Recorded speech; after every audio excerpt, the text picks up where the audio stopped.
Chapter 1. The Prince is not to be provoked. The Great Xia, year 18 of Xia. In the royal palace, within the Zhaohua Hall, Chu Xiao reclined languidly upon a plush couch, a charming maidservant deftly kneading his shoulders beside him.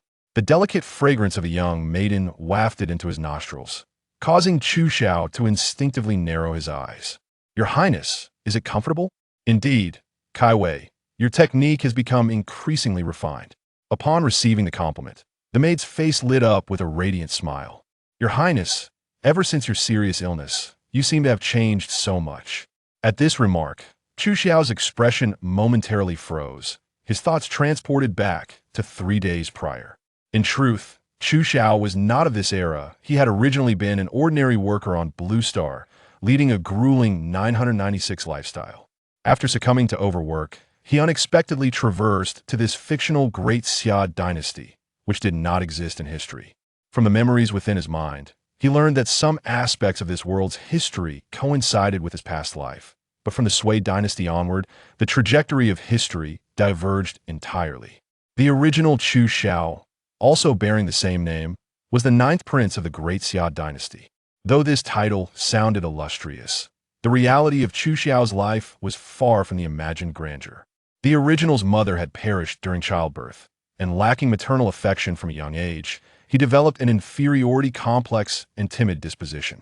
Moreover, with numerous royal offspring, he gradually became marginalized. As a neglected prince in this predatory palace, life was indeed arduous. However, Chu Xiao harbored no dissatisfaction with his circumstances. After all, even the most destitute existence of a prince was undoubtedly more comfortable than his previous life as a corporate slave. Chu Xiao had come to terms with his aspirations. He desired nothing more than a saver life. According to the ancestral customs of the Great Xia, once a prince attained their crown, they would be granted a fief, allowing him to live as a languid lord, content to idle away his days of life that had once seemed unattainable. As for the throne, Chu Xiao had never entertained thoughts of it. The risks were far too great. With neither the affection of the emperor nor the support of a maternal clan, what could he possibly wield to contend with the other princes? To put it bluntly, even if he wished to vie for power, he would likely find no allies to back him. Thus, it was far wiser to remain a complacent prince, patiently awaiting his title and the leisurely life that would follow. "Kai Wei, do you not perceive the positive changes in this prince?" Chu Xiao opened his eyes, smiling brightly at the maid. Kai Wei quickly shook her head. "Of course, your Highness.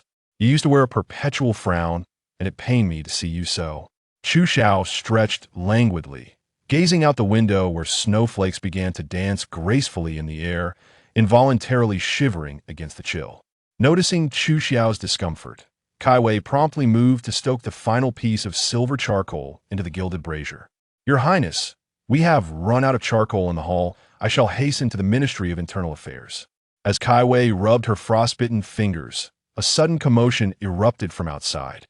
Several young eunuchs entered, precariously carrying a wooden box, with the head of the group being Lu Dequan, the steward of the Ministry of Internal Affairs. Lu Dequan, with a glistening visage, approached Chu Xiao and half-heartedly performed a bow. "Your Highness, here is your allocation of charcoal for this month." Upon hearing this, Kai Wei hurried over to the box, and as she opened it, her pupils constricted sharply.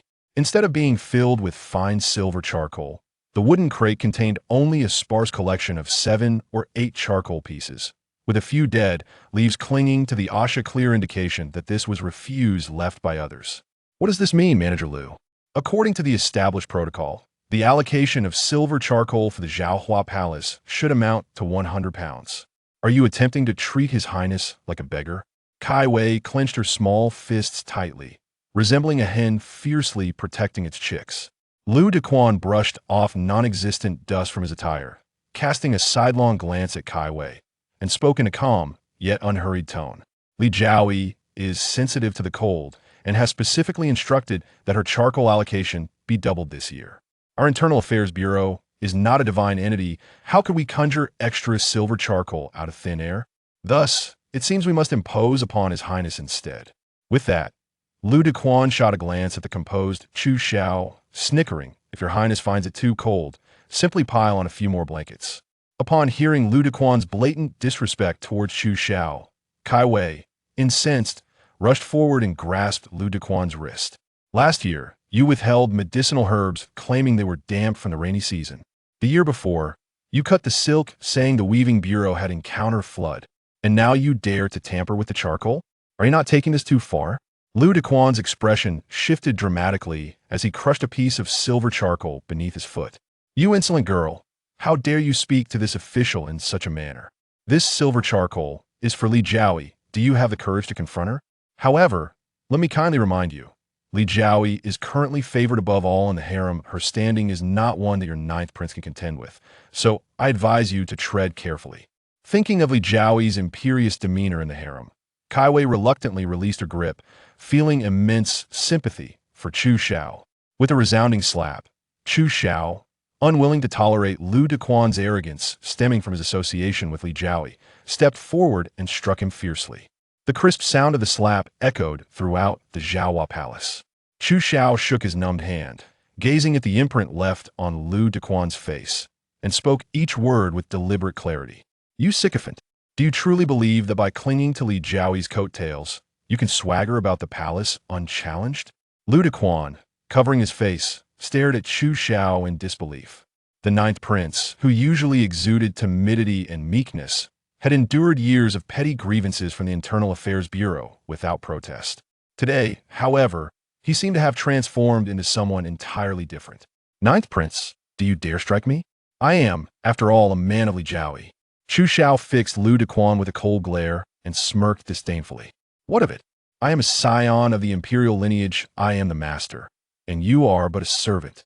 Today, even if I were to take your life, what could Li Jiaoyi do about it? Lu Dequan lowered his head, his eyes dark with malice. Though filled with hatred, he understood that despite Chu Xiao's lack of favor, he remained a prince. Alas, it seems that he has truly met his demise at his hands. What then, if Lady Li seeks vengeance on his behalf? Life is but a singular thread. Your Highness, you are indeed correct. This servant has erred. And what of the charcoal allocation for my Zhaohua hall? Lu Dequan's expression became one of distress. Your Highness, I assure you, this servant has no recourse. All the silver silk charcoal has been dispatched to the Ningxiang Palace, and the Ministry of Internal Affairs currently possesses none. Chu Xiao, with arms crossed behind him, spoke coldly. That is your concern.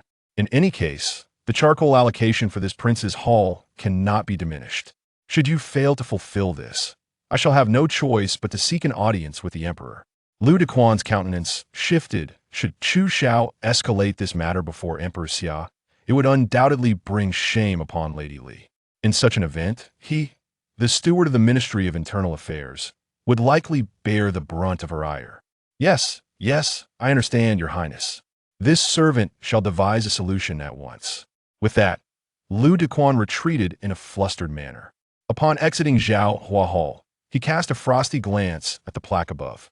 Prince 9, prepare for the wrath of the lady.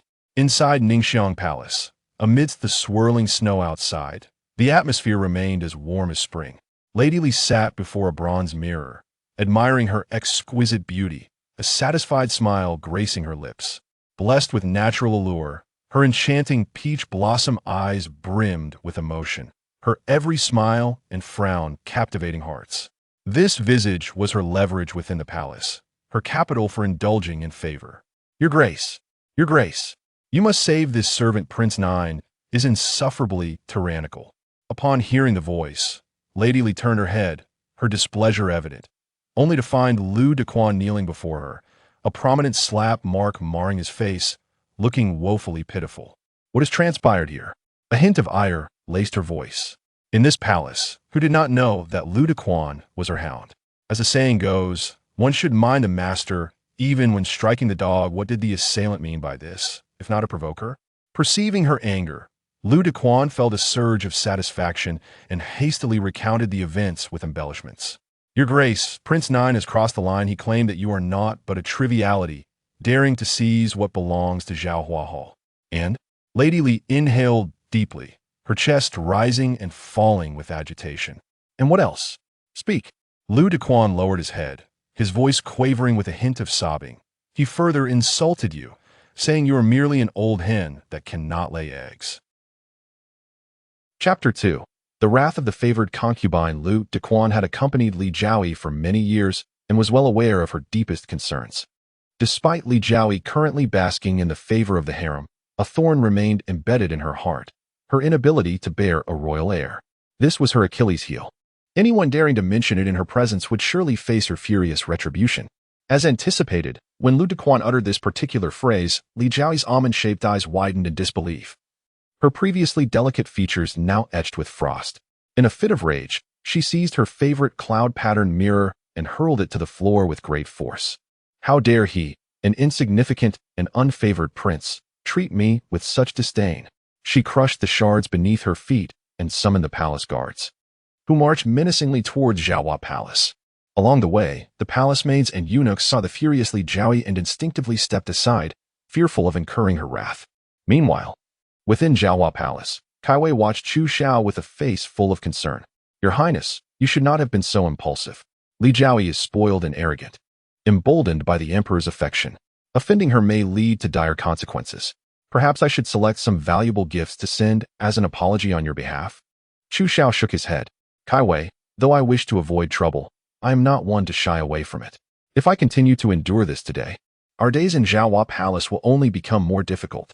A great man once said, one must strike first to avoid a flurry of retaliatory blows. I must assert myself today to deter those who prey on the weak. Kaiwei understood the wisdom in Chu Xiao's words, but remained anxious about Li Jiaoyi's notorious temperament. Just then, a rapid series of footsteps echoed from outside the palace. Chu Xiao, come out. A shrill voice rang out, and Kaiwei's expression shifted.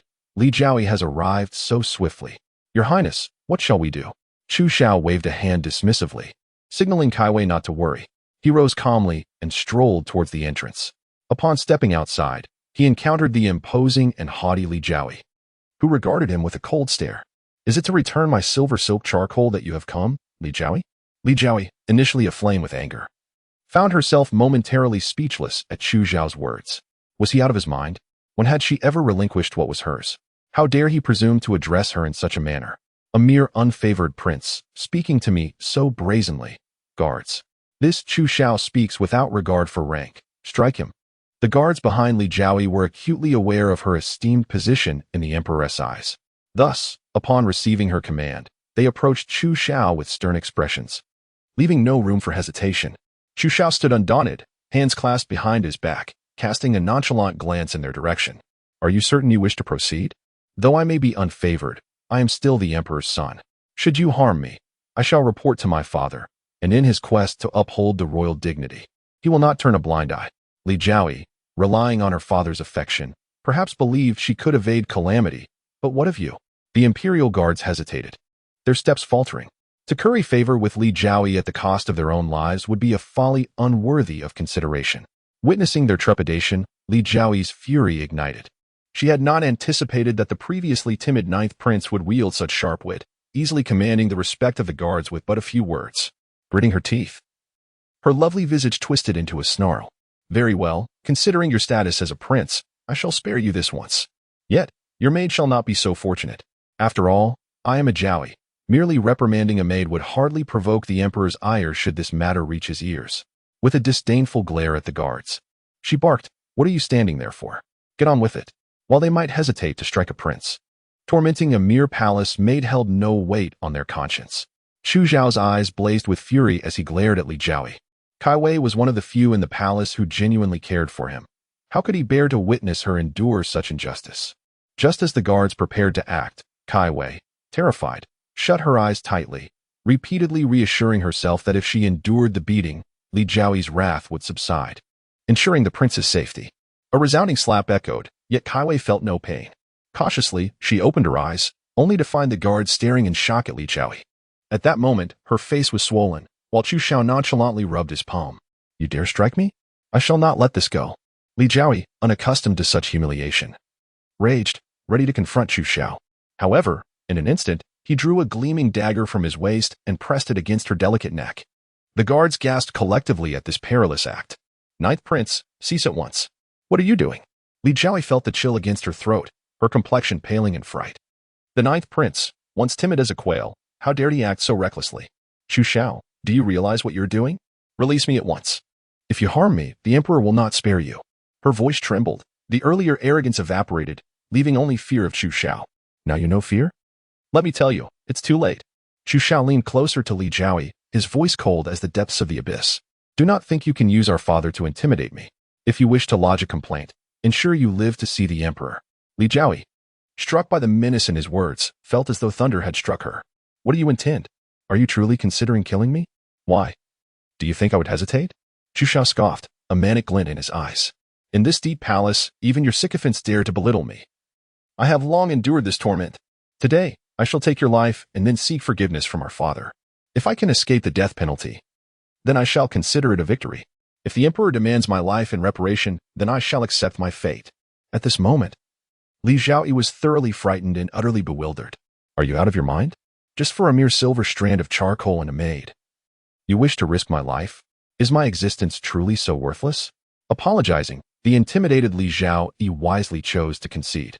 However, Chu Xiao merely gestured towards the dazed Kai Wei beside them. You ought to apologize to her. A flicker of anger crossed Li Jiaoyi's face. After all, she was a dignified lady of the court. To be compelled to apologize to a lowly maid was a blow to her pride that would be difficult to endure should it become public. Yet, as Chu Xiao pressed the dagger slightly, Li Jiaoyi promptly capitulated.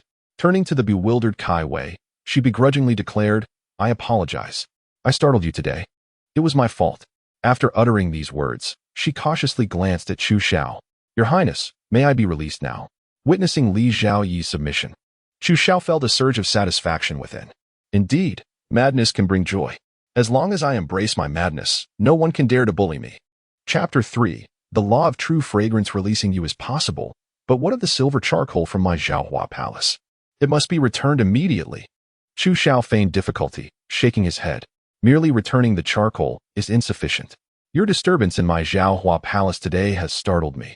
How shall we address the compensation for my emotional distress? The corner of Li Jiaoyi's mouth twitched as she inwardly cursed. What nonsense is this emotional distress compensation? Though displeased by Chu Xiao's extortion, she was forced to bow her head under the circumstances. Suppressing her discontent, she asked in a conciliatory tone, Your Highness, simply state the amount you desire. Chu Xiao extended 5 fingers, waving them in front of her. Li Jiaoyi clenched her teeth. How avaricious Chu Xiao was. 50,000 taels, is it? Very well, I shall provide it. Chu Xiao nearly dropped his jaw upon hearing such a figure. By the heavens! He had only intended to extort 5,000 taels to improve his meager living conditions. After all, expenses in the palace were numerous, and life in Zhaohua Palace was rather strained. Who could have anticipated that Li Jiaoyi would be so extravagant? 50,000 taels, enough for an average person to spend several lifetimes. The audacity of the wealthy. Once conditions were agreed upon, Chu Xiao released Li Jiaoyi. After casting a fierce glare in his direction, she turned and fled in haste. Though the palace was vast, it was the most transparent place for secrets. The events that transpired in Zhaohua Palace quickly reached the ears of Emperor Xia, Chu Lingtian. Upon learning that his favored concubine had been bullied by the 9th prince, he stood in stunned silence for a moment before finally reacting. What did you just say? You claim that the 9th threatened Li Jiaoyi and compelled her to apologize to a maid? Are you certain it was the 9th? The one who dares not raise his head in my presence, and not one of the other princes? The grand eunuch Changshun stood beside Emperor Xia, not daring to draw a breath. Your Majesty, I initially thought I had misheard, but after thorough inquiry, I can confirm it was indeed the 9th prince who committed this act. After Changshun concluded his words, he discreetly raised his eyes, cautiously observing the expression on Emperor Xia's face. He had originally presumed that upon hearing about the mistreatment of his favored concubine, the emperor would undoubtedly be infuriated, perhaps even erupting in rage and punishing the 9th prince, Chu Xiao. However, to his surprise, the emperor revealed a peculiar expression, murmuring, I never imagined that the 9th would possess such fervor. It seems I have not understood him well enough in the past. Changshun, taken aback, silently pondered the emperor's thoughts. Your Majesty, should we admonish the 9th prince to prevent any further indiscretions? The emperor paused thoughtfully, then commanded, Let it be known that the 9th prince is to transcribe the classic of filial piety 100 times. Changshun nodded in acknowledgement, his face displaying astonishment. The emperor glanced at him. What? Do you think my punishment is too lenient? Changshun hurriedly bowed. This servant dares not. Wiping the sweat from his brow out of fear, he tentatively inquired, Should Lady Li make any representations? The emperor raised an eyebrow. If I recall correctly, only a few days ago, someone lamented to me about Lady Li's frequent bullying. ChuXiao nodded, noting that, within this month alone, 3 ladies had expressed their discontent with Lady Li. The emperor's brow furrowed deeply. Lady Li truly lacks understanding. For the next month, she shall not be arranged to share my bed. Though Lady Li is youthful and beautiful, it is important to remember that the palace is never short of lovely women. Should she ever cause the emperor discontent, even the most favored concubine can be easily cast aside. Upon receiving the emperor's decree, ChuXiao quickly complied. Yes, this servant understands. He then bent low and slowly exited the imperial study. In Zhaohua Palace, when Chu Xiao heard ChuXiao read the emperor's edict, he helplessly seated himself at the desk, unfurling the rice paper before him, and began to diligently copy the text with a brush. Beside him, Kai stood obediently, quietly preparing the ink for him. The classic of filial piety consists of approximately 1,800 characters, and the punishment of transcription requires neat handwriting, making the task particularly slow. Normally, one could only write around 10 characters per minute, which would mean that writing for 6 hours daily would take about a month to complete. The thought of having to transcribe the classic of filial piety every day for the next month overwhelmed Chu Xiao. Observing his despondent demeanor, Kai couldn't help but let out a quiet laugh. Hearing that faint sound, Chu Xiao glanced at her, feigning annoyance. "Oh, you little girl, are you mocking this prince?" Kai quickly composed herself. "Your Highness, this servant has erred." "Oh, let it be, considering this is your first offense. I shall impose upon you the task of copying the text in my stead," Chu Xiao declared, casting the responsibility upon Kai. She puffed her cheeks. "Your Highness, this task is mandated by His Majesty. If entrusted to another and discovered, it would constitute treason." Chu Xiao waved his hand dismissively. "Heavens! If I must truly transcribe it 100 times, my hand shall surely wither. If only there were a printer here." "Wait, a printer?" Chu Xiao suddenly had an epiphany, his eyes sparkling with excitement. He turned to Kai and instructed, "Quickly, fetch some eunuchs skilled in carpentry and carving from the palace. This prince has grand plans." Kai paused momentarily, perplexed. "Your Highness, are you not copying texts anymore?" Chu Xiao let out a hearty laugh, tossing aside the brush in his hand. "Copying? Only a fool would engage in such drudgery." Time slipped away like sand through fingers, and in the blink of an eye, a fortnight had passed. One day, as Emperor Xia Chu concluded his morning court session, a whimsical thought struck him. He remembered the 9th prince, Chu Xiao, who had been punished with the task of copying texts, and decided to pay him a visit. The emperor had anticipated that Chu Xiao would be diligently writing, so he instructed his aide, ChuXiao, "That rascal has worked hard these past few days. Send someone to the imperial kitchen to bring him some delicacies." ChuXiao promptly complied, and the two made their way to the entrance of Zhaohua Palace. Just as ChuXiao was about to push open the grand doors, a catchy, almost hypnotic tune drifted from within. "I love roasted chicken wings the most." The emperor's brow furrowed, his expression darkening. This rebellious child, daring to indulge in such frivolity while under punishment, he clearly had no regard for my authority. With ChuXiao at his side, the emperor strode into Zhaohua Palace, only to find Chu Xiao and Kai seated before a brazier. Chu Xiao clutching several skewers of chicken wings, his gaze fixated upon them. Drool barely contained at the corner of his mouth. Both Chu Xiao and Kai were taken aback by the emperor's sudden entrance, and at that moment, they froze. "What are you doing, you scoundrel?" The emperor's roar echoed through the hall. Chu Xiao sheepishly raised the chicken wings in his hand, forcing a smile. "I'm barbecuing, father. Would you like some?" The emperor wrinkled his nose in disdain, his eyes brimming with scorn. "What rare delicacies have I not tasted? How could I deign to eat such trivial fare?" As he spoke, the emperor instinctively inhaled deeply. Suddenly, a rich aroma of grilled meat wafted into his nostrils, causing him to swallow involuntarily. Chu Xiao astutely noticed this subtle reaction and waved the chicken wings enticingly, asking in a beguiling tone, "Father, truly, you want to have a taste?"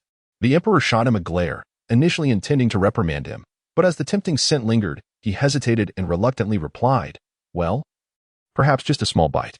After a brief moment, truly delightful. The emperor and Chu Xiao sat before the brazier, debris of bones scattered about. The emperor, who had vehemently declared he would not eat, now had grease smeared all over his face. Indeed, no one can escape the allure of true flavors, even if that person is an emperor.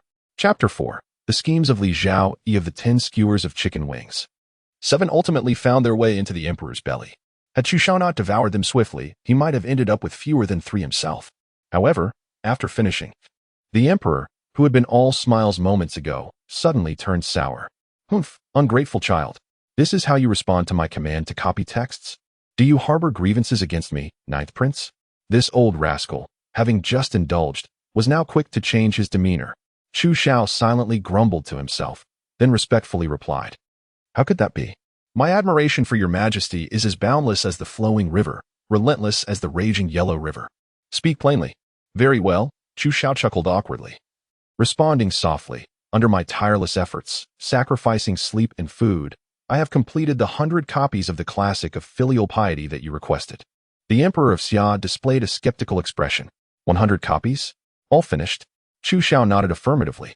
"Ah, ninth son, do you know the consequences of deceiving your sovereign?" Chu Xiao feigned a look of deep sorrow. "Does your majesty not believe my words? Enough with the nonsense. Present the copies you have transcribed. I shall verify them personally." Chu Xiao signaled to Kai Wei, who hurriedly approached the bookshelf, gathered a stack of papers, and respectfully placed them on the desk. The Emperor of Xia strode to the desk and sat down, his gaze fixed upon the pile of papers. He picked one up and scrutinized it closely. "Ah, not bad.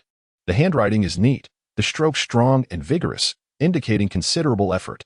Though he had praised Chu Xiao, the Emperor's doubts only deepened. If each sheet was written with such care, how could Chu Xiao have completed 100 copies in so short a time? As for Chu Xiao's claim of being overly dedicated, the Emperor dismissed it entirely. With a heart full of questions, the Emperor continued to examine the pages. Each sheet displayed remarkably neat handwriting, with not a single one seeming half-hearted. Although he did not count the exact number of papers, he was certain that Chu Xiao would not dare to fabricate anything here. So, did ninth son truly not lie? The Emperor stroked his beard, ready to commend Chu Xiao for his diligence, when he suddenly noticed something unusual. He picked up 2 sheets and compared them closely, discovering that not only were the characters identical, but the spacing between each letter was also perfectly uniform. The Emperor knew that even if written by the same hand, varying mental states and pressures would preclude such flawless consistency. While he could not ascertain how Chu Xiao achieved this, he was convinced that something was amiss. Chu Xiao had been quietly observing the Emperor's expressions, and when he saw anger beginning to surface, his heart sank.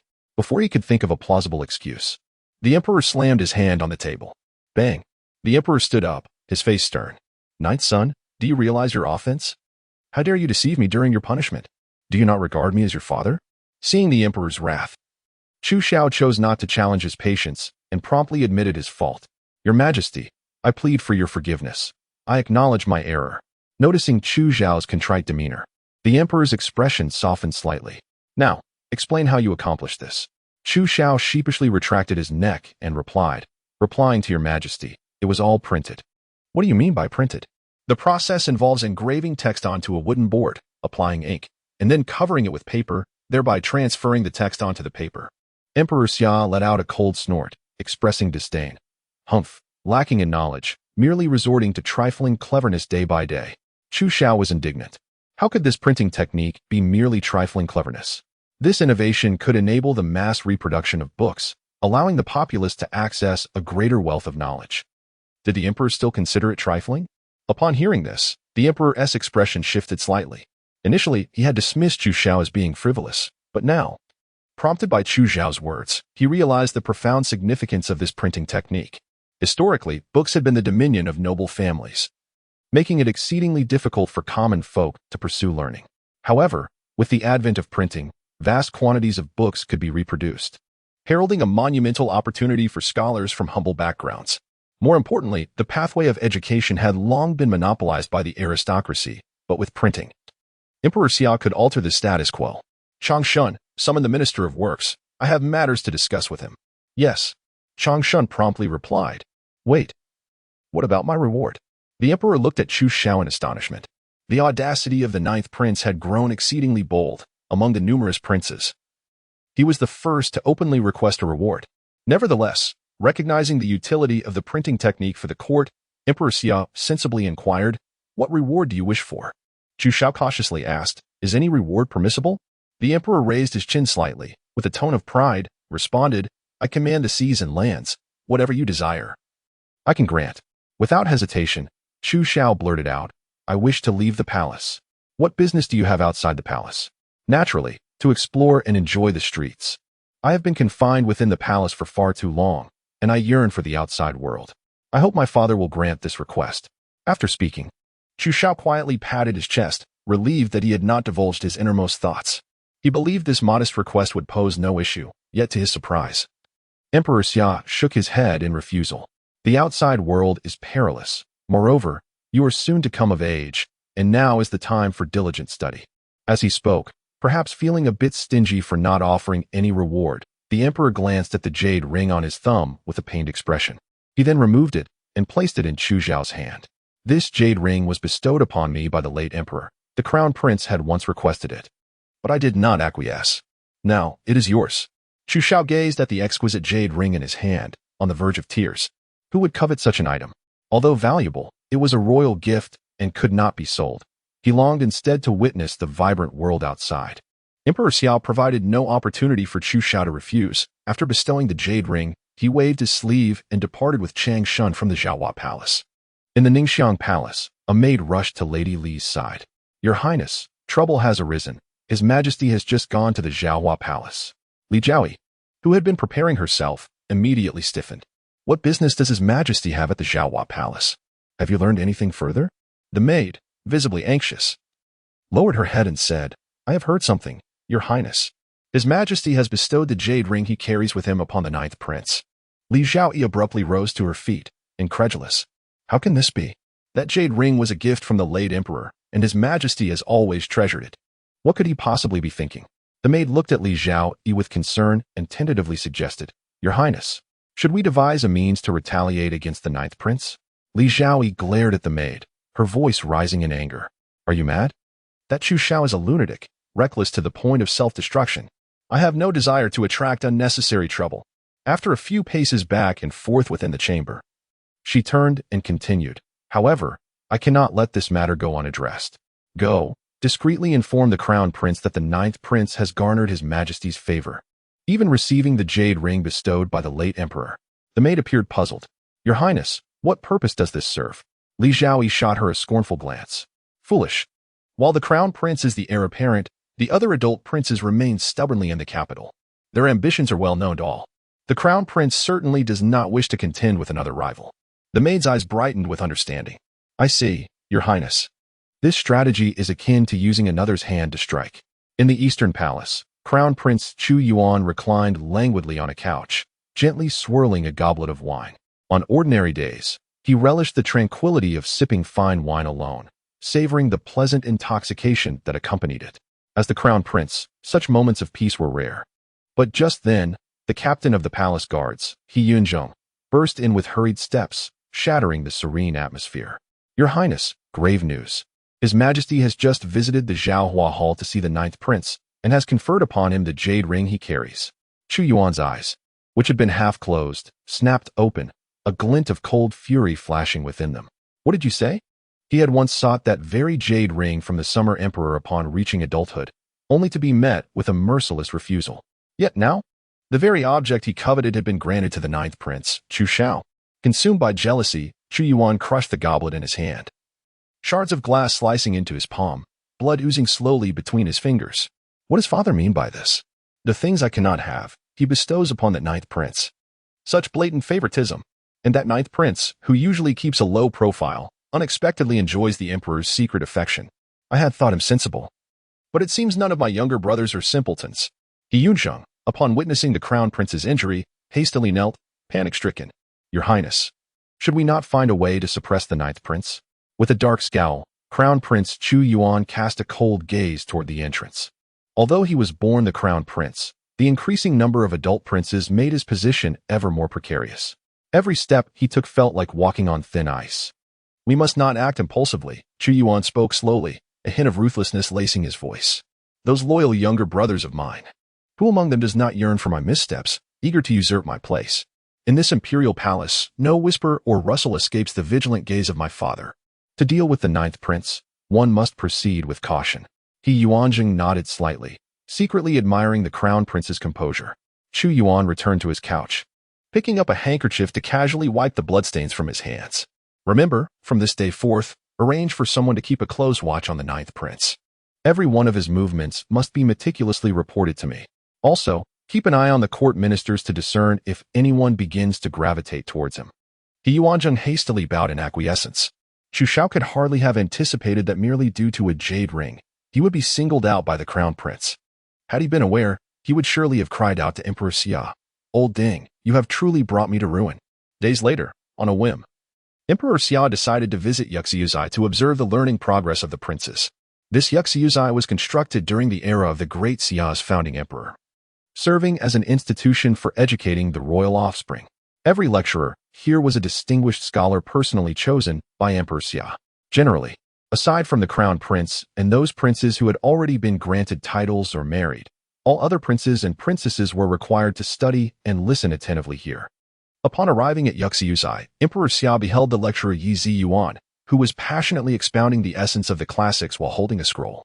Below, the princes and princesses sat upright, their expressions focused and intent. Witnessing this scene, a wave of satisfaction surged within Emperor Xia. He inclined his head slightly, intending to praise the diligent study habits of the princes and princesses. However, his gaze inadvertently fixed upon a figure in the corner of Yuxiuzai. At that moment, the ninth prince, Chu Xiao, lay sprawled over his desk, resting his head on his arms, his eyes tightly shut, clearly lost in slumber, perhaps dreaming of something delectable. Chu Xiao smacked his lips, drool cascading down his arm. In stark contrast to the other princes, his demeanor appeared exceedingly out of place.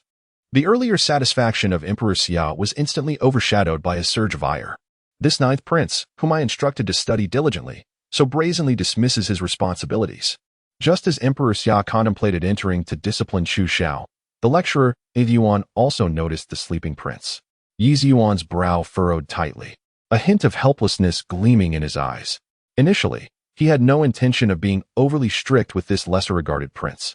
But the sound of Chu Xiao's snoring severely disrupted the learning environment for the other princes and princesses. Yi Ziyuan closed the scroll and swiftly approached Chu Xiao, gently tapping him on the head with the book. Startled, Chu Xiao woke from his dreams. Rubbing his bleary eyes, he groggily lifted his head, still not fully awake, and asked, "What is class over?" Instantly, the classroom erupted in laughter from the princes and princesses. Realizing that he had been caught sleeping in class, Chu Xiao sheepishly scratched his head in embarrassment. Yi Ziyuan rolled his eyes dramatically and teased, "Is it because you find my lectures too dull that you, the ninth prince, are sleeping in my class?" Chu Xiao chuckled awkwardly. "How could that be, master? Your lectures are utterly captivating. Not only are they accessible and easy to understand, but they also possess an enchanting quality that draws me in unconsciously." "Ah, so you are suggesting that your slumber is a result of my engaging teaching?" Yi Ziyuan, having lived a substantial part of his life, immediately discerned that Chu Xiao was not being truthful. However, unlike other scholars who might be rigid, Yi Ziyuan's eyes sparkled with mischief upon hearing Chu Xiao's words. "Oh, since you hold my teachings in such high regard, it seems you must have fully grasped the essence of the texts. Then, I shall pose a few questions for you to answer." Chu Xiao was taken aback, his mind swirling with confusion. "Wait a moment, this isn't how the script goes. I was supposed to be reprimanded for sleeping in your class and promptly expelled, allowing me to retreat for a second nap. But now, you are not only unfazed but also appear to be relishing this situation." In truth, Chu Xiao's fatigue was not a reflection of any dissatisfaction with Yi Ziyuan. Rather, the early hours of class at Yuxiu Academy were simply too much for him. With Yi Ziyuan preparing to test his knowledge, Chu Xiao silently resolved to respond nonsensically to whatever questions were posed, hoping to infuriate Yi Ziyuan enough to exempt him from future classes. Resolutely, Chu Xiao stood up slowly and obediently nodded at Yi Ziyuan. "Please, master, go ahead and ask." Yi Ziyuan stroked his beard and inquired. The master said, "A gentleman who is not imposing cannot establish authority." "What does this mean?" Chu Xiao blinked, a mischievous grin appearing on his face. "This means that as a gentleman, if I do not strike hard enough, I cannot establish my authority." The princes and princesses in the classroom gasped in astonishment. This explanation was simply unparalleled. Although it sounded absurd, upon reflection, they found a semblance of reason in it. Yi Ziyuan, startled, inadvertently pulled out several strands of his beard in surprise. This response was indeed beyond his expectations. Chu Xiao had anticipated a furious outburst from Yi Ziyuan upon hearing his answer. Yet to his surprise, Yi Ziyuan broke into a smile after recovering from his astonishment. "Interesting. Ninth Prince, you answered quite cleverly." "Huh." Now it was Chu Xiao's turn to be bewildered. "I've just spouted nonsense, and you still commend me?" This narrative is awry. Observing the look of astonishment on Chu Xiao's face, Emperor Xia could not help but chuckle softly. This young lad dares to play tricks in front of Yi Ziyuan? He must underestimate him. Yi Ziyuan had begun recognizing characters at the age of 3, gained widespread fame by the age of 12, and became a universally acknowledged sage by the age of 40. Such a figure commanded respect, even from Emperor Xia. The young Chu Xiao dared to harbor ulterior motives in front of Yi Ziyuan, who immediately discerned the hidden thoughts within him. Observing Chu Xiao's incredulous expression, Yi Ziyuan chuckled while stroking his beard, remarking, Confucius stood 9 feet tall, and it is recorded in the El Shur Chuanxiao: Confucius possesses strength to lift the gates of the nation. Hence, I believe that although your highness's response is unconventional, it cannot be faulted. Such intelligence in the 9th prince has evoked my admiration. Why not follow me after class? And I shall impart knowledge tailored solely for you. Upon hearing this, Chu Xiao turned pale with fright. There is no need for such a thing. Chapter 6. Long live Father Emperor. Outside, Emperor Xia discerned that Yi Ziyuan was merely attempting to provoke Chu Xiao. Thus he entered slowly with Changshan. You ignorant boy. Do you realize how many would yearn for such an opportunity? How dare you refuse? Upon seeing Emperor Xia's arrival, Chu Xiao promptly bowed, his expression a mixture of despair and irony. Father Emperor, your son is unruly and truly not suited for scholarly pursuits. Emperor Xia snorted coldly. He had long perceived that although Chu Xiao was exceptionally clever, he seemed intent on concealing his talents. Thus, he sought to probe the depths of Chu Xiao's capabilities. You do not wish to study? Chu Xiao nodded vigorously. After all, he was already a prince. What use was there in studying? He merely wished to enjoy life. And the thought of books was utterly repugnant. After a moment of contemplation, Emperor Xia, hands clasped behind his back, addressed Chu Xiao. If you do not wish to study, so be it. Chu Xiao's eyes sparkled with hope. Really? Do not rejoice too soon. I have my conditions. Chu Xiao grimaced, thinking, I knew you wouldn't be so magnanimous. Yet, for the sake of a blissful future, he could not help but inquire, what are your conditions? It is nothing difficult. As long as you assist me in resolving a small matter, then you may forego your studies. Chu Xiao immediately became intrigued. You speak truthfully? Emperor Xia nodded affirmatively. Indeed, I speak truth. Then, Father Emperor, please proceed with your question. Chu Xiao tilted his head, confidence radiating from his demeanor. I ask you, not long ago, the southwestern tribes declared allegiance to the court, yet these factions often rebel. How do you propose the court should manage them? The surrounding princes and princesses gazed at Emperor Xia in astonishment, thinking he was intentionally putting Chu Xiao in a difficult position. This query had confounded even the court's officials, who had failed to devise a suitable solution over the past fortnight. Now, the young Chu Xiao, barely of age, was expected to respond. This was clearly a challenge directed at him. Just when everyone anticipated that Chu Xiao would be stumped by this question, he shrugged nonchalantly. Is that all? Though he understood the adage that a tree that stands out invites the wind, he felt compelled to put on a show for the sake of avoiding studies in the future. Emperor Xia's displeasure was evident. What do you mean? Do you consider this question trivial? Chu Xiao nodded. Indeed, it is not difficult. Arrogance. Emperor Xia inhaled deeply and spoke earnestly. This issue concerning the southwestern tribes has been deliberated by many ministers for half a month. Yet they have yet to present a satisfactory solution. Are you implying that you possess greater prowess than the esteemed officials in the court? Chu Xiao smirked slightly. I dare not claim such a title. It is merely a coincidence that I have some thoughts to share. Emperor Xia flicked his sleeve. Pray, share your insights. Should you speak frivolously, do not blame me for acting with righteous indignation today. Chu Xiao pretended to adjust his attire, then gazed steadily at Emperor Xia and began to articulate his thoughts. The reason the southwestern tribes have repeatedly rebelled against the court is twofold. Firstly, their chieftains hold hereditary power, wielding significant authority in their domains. Secondly, these regions are relatively isolated, resulting in minimal interaction with the court. Therefore, abolishing their chieftain system and replacing it with officials appointed directly by the court would be imperative to prevent these officials from amassing too much power locally. They should be subject to term limits and made readily transferable. This approach would ensure the court maintains absolute control over these tribes and enhance communication between them. Over time, they would naturally come to acknowledge the court, thus ceasing their rebellions. As Chu Xiao concluded, an eerie silence enveloped the Xiao study.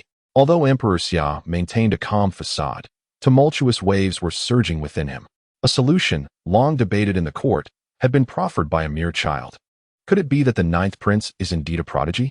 At that moment, Both Emperor Xia and the princes and princesses present regarded Chu Xiao as if he were an extraordinary being.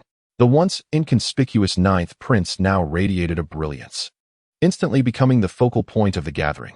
Standing aside, Zi Yuan suddenly considered that perhaps having the ninth prince as a disciple would not be such a bad prospect after all. Father, are you satisfied with my answer? Emperor Xia averted his gaze, feeling somewhat guilty. It's passable. Then does that mean I have won the wager? Fine, you win. From now on, should you wish to refrain from visiting the Xiao study, you may do so. Emperor Xia believed that even if Chu Xiao visited, he would merely sleep, offering little utility. Moreover, if Chu Xiao were truly a genius, he ought not to be judged by conventional standards. Such individuals might flourish without the guidance of renowned mentors, learning rapidly through self-study. Noticing Emperor Xiao's acquiescence, Chu Xiao's eyes twinkled with mischief as he pressed for more. Given that I performed well, might I request one small favor from you, father? Emperor Xiao's lips twitched. Ah, you audacious child. Pushing your luck, are you? However, in a good mood. Emperor Xia nodded slightly. What do you desire? Chu Xiao rubbed his hands together. It's nothing significant. I merely wish to step outside the palace for a brief moment. Just once. Is that permissible, father? Seeing the anticipation in Chu Xiao's eyes, Emperor Xia hesitated to be overly strict. Very well, I grant you permission, but only for tomorrow. And you must return before sunset. Chu Xiao could hardly believe that Emperor Xia was so agreeable today, and in his excitement, he leapt into the air. Long live father. Meanwhile, the events unfolding in the Xiao study swiftly reached the ears of the crown prince in the Eastern Palace. Upon hearing the remarkable exploits of the ninth prince, Chu Xiao, within the confines of Xiao Zhai, the expression on Crown Prince Chu Yuan's face twisted into a grimace. The ninth. I never imagined this fellow could conceal himself so deeply. It seems I must take him more seriously. He turned to Yi Yunzheng, inquiring, Are you certain the ninth prince will leave the palace tomorrow? Yi Yunzheng nodded affirmatively, responding, In reply to your highness. The ninth prince has already received permission from his majesty and will undoubtedly leave the palace tomorrow. The crown prince gently swirled the wine in his cup, a playful smile curling at the corners of his mouth. Since the ninth is so fond of venturing outside, I shall present him with a grand gift tomorrow. On the following morning, Chu Xiao sprang from his bed, hastily selecting a rather ordinary outfit of blue cloth. After inspecting himself in the bronze mirror, he strode confidently toward the palace gates. His audacity to venture out alone stemmed from his belief that the security beneath the emperor's domain would not be lacking. More importantly, he knew that Emperor Xia would not entrust him to roam freely without sending someone to protect him in the shadows. Once outside the palace, Chu Xiao inhaled deeply, savoring the air imbued with a sense of freedom. His intention for this excursion was clear. He yearned to visit the most renowned flower street in the capital. During his time in the palace, he had often heard tales of this vibrant locale, filled with revelry, extravagant pleasures, and enchanting courtesans whose beauty was unparalleled. Having traversed time to arrive in this era, it would be a disservice to himself not to experience its unique customs. With these thoughts swirling in his mind, an exhilarating thrill surged within him. As he strolled along, taking in the bustling scenes that adorned the streets, he was filled with wonder. He paused at shops that piqued his interest, generously indulging in delicacies and purchases without hesitation. Yet, he remained focused on his objective. And after enjoying the sights for a while, he hastened his pace toward the flower street. Chapter 7. Abduction. As Chu Xiao approached the flower street, still 100 meters away, a series of enticing fragrances wafted toward him, urging him to quicken his steps. At that moment, 2 carriages ambled by him, one on either side. Initially, he paid them little heed, but as they brushed past, a pungent odor invaded his nostrils, clouding his consciousness. Alarm bells rang in his mind. He realized he was in peril. But I haven't even explored the flower house yet. In mere moments, Chu Xiao succumbed to unconsciousness. Swiftly being ensconced within a carriage, the entire process executed with seamless precision, leaving no trace of interruption. Once the carriage departed, the shadowy guardians tasked with protecting Chu Xiao stood in stunned disbelief. Where on earth is the ninth prince? How could such a large presence simply vanish? One of the guards queried, panic creeping into his voice. Another guard, beads of cold sweat adorning his forehead, replied, I don't know. How could he disappear in the blink of an eye? Stop dawdling. We must search for him immediately. The shadow guards immediately noticed something amiss with the 2 carriages. Yet by the time they pursued, the vehicles had vanished without a trace. The disappearance of the prince was no trivial matter. Any misstep from Chu Xiao would result in the demise of these shadow guards. Despite their exhaustive search until dusk, they failed to locate Chu Xiao. Fully aware that the situation could no longer be concealed, with a heavy heart, they returned to the palace to report their findings. Inside the imperial palace. Upon learning of Chu Xiao's abduction in broad daylight, the atmosphere within the grand hall became stifling. Though the Emperor of Xia uttered no words, an aura of chilling menace radiated from him, capable of engulfing anyone nearby. Several shadow guards knelt on the floor, their heads bowed in fear. In broad daylight, right beneath the Emperor's feet, his own son had been kidnapped. The law and order of the capital had decayed to such an extent. And you? I entrusted you with the protection of the 9th prince, and this is how you safeguard him? You have one day to return him unscathed, or you shall face dire consequences. Yes, the shadow guards echoed in unison, accepting their orders. At that moment, Chu Xiao had been transported by carriage to a secluded courtyard within the capital. Several masked individuals confined him within a room, and one of them produced a red pill from their robes, forcing it into Chu Xiao's mouth. After completing this act, the leader of the masked men gestured to his subordinates, and 2 of them entered, carrying a woman clad in a flowing green dress. Like Chu Xiao, she appeared to have been rendered unconscious. The leader cast a furtive glance at the woman's features, his mouth agape in astonishment. Where did you find her? Did you simply abduct someone off the street? To have such beauty at random? This brat has truly struck gold. He lamented before leading his companions out of the room, sealing all exits tightly behind them. Barely half an hour had passed after their departure when Chu Xiao groggily opened his eyes. Upon realizing he was in an unfamiliar room, he instinctively checked his body for any unusual sensations. Fortunately, there seemed to be nothing amiss. Furrowing his brow, he pondered the motives of his captors. The only person he had recently offended appeared to be Li Xiaoyi. But did she possess the audacity to kidnap him? Abducting a prince was a capital offense. Before Chu Xiao could ponder the situation further, his peripheral vision caught sight of a young girl lying at the far end of the room. She bore no makeup yet radiated a natural beauty that captivated the eye. Her chest rose and fell gently, indicating she was in a slumber. Chu Xiao approached her, crouched beside her, and gently patted her face. Hey, wake up. Moments later, the girl stirred awake. The young girl opened her sparkling eyes and glanced at the figure before her, realizing she was in an unfamiliar environment. A flicker of alarm crossed her gaze, but she quickly regained her composure. Did you abduct me? Her voice resonated with an ethereal quality, and combined with her cool countenance, it exuded an air of aloofness that kept others at bay.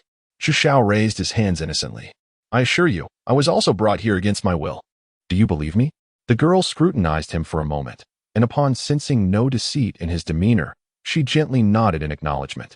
Chu Xiao discerned that the girl seemed reticent, yet he paid it no mind, and rose to inspect the doors and windows of the room. He approached the door and pushed against it with considerable force, only to discover that it was as immovable as if it had been welded shut. Undeterred, he made his way to the window, only to find it securely locked from the outside. It struck him as peculiar. Their captors had confined them here without restraining them. What could their intentions possibly be? Finding no means of escape, Chu Xiao furrowed his brow and took a seat at a nearby table. The girl remained quietly stationed in the corner, clearly still harboring her reservations about him. By the way, what is your name? Chu Xiao sighed in mild frustration and curiously inquired. The girl blinked, remaining silent. Just when Chu Xiao thought she would not respond, he heard her softly utter 3 words. Mu Jinli. Mu Jinli? Chu Xiao felt a vague familiarity with the name and rummaged through his memories until it struck him. Are you the granddaughter of the Duke of Dinghua? Mu Jinli nodded slightly, then averted her gaze, adopting an air of indifference as she continued to stand in her corner. Understanding her reticence, Chu Xiao reflected on Mu Jinli's renowned aloofness in the capital. He recalled that her mother had passed away when she was very young, and her father succumbed to grief shortly after. Mu Jinli had been raised by her grandfather, Duke Mu Yuan, who had doted on her, fearing she might break. Yet, the absence of parental companionship had rendered her exceedingly introverted, a trait not unlike Chu Xiao's own original self. From a young age, Mu Jinli had possessed a visage of exquisite beauty, making her quite the subject of gossip in the capital. In recent years, suitors had flocked to the Duke's residence, nearly wearing down the threshold. Yet all had been met with rejection from the Duke. Chu Xiao observed Mu Jinli with mild interest before introducing himself. My name is Chu Xiao. Upon hearing his name, Mu Jinli's clear gaze lingered on him for a moment. She noted that while he was dressed modestly, the jade pendant at his waist was undoubtedly of great value. Coupled with the fact that Chua was a royal surname, she began to speculate about his identity. Are you a prince? Mu Jinli inquired, her lips parting slightly in curiosity. Chu Xiao did not conceal his identity. Indeed, I am the 9th prince of the Great Xia. As the two individuals began to understand one another, Chu Xiao found himself increasingly perplexed about the intentions of those who had orchestrated their abduction. One a prince of the Great Xia, the other a granddaughter of a duke. Should either of them encounter trouble, the court would undoubtedly be shaken to its core. Just as Chu Xiao was lost in thought, he suddenly felt a wave of heat surging within him. Instinctively, he tugged at his collar, the fervor inside igniting a sense of agitation.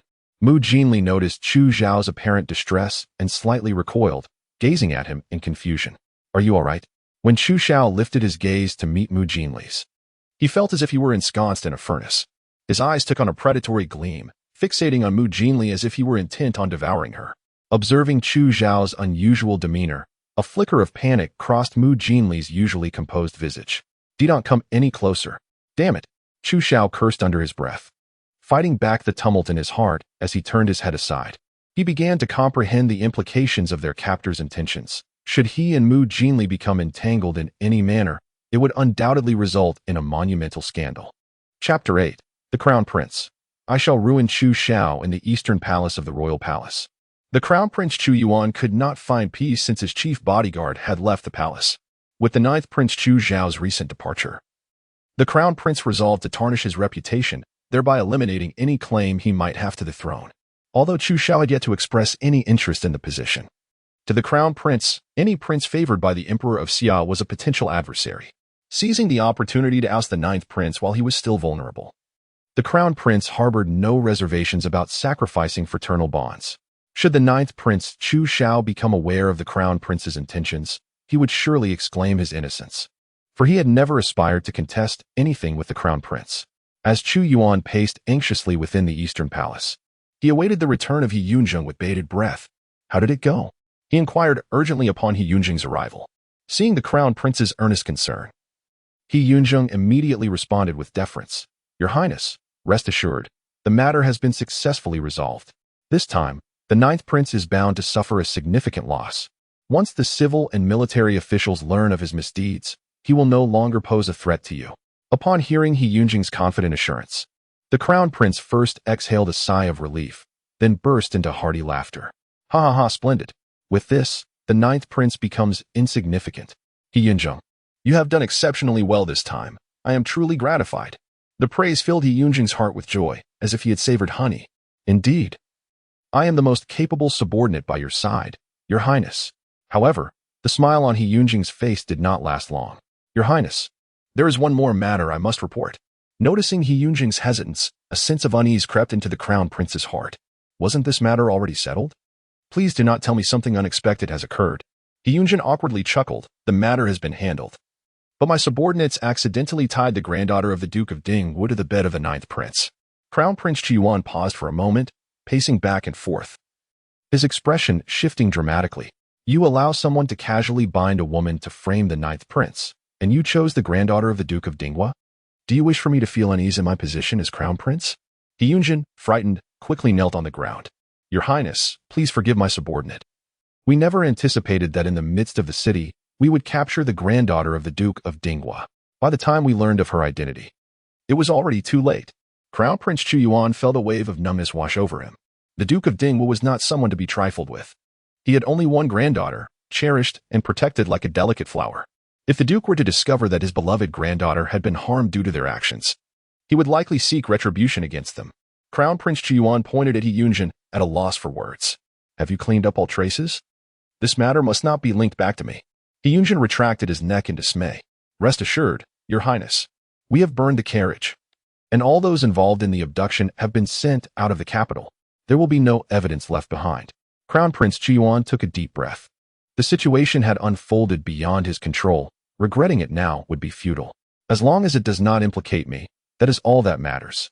Once the Duke learns that his granddaughter has been wronged, the 9th Prince will not escape unscathed.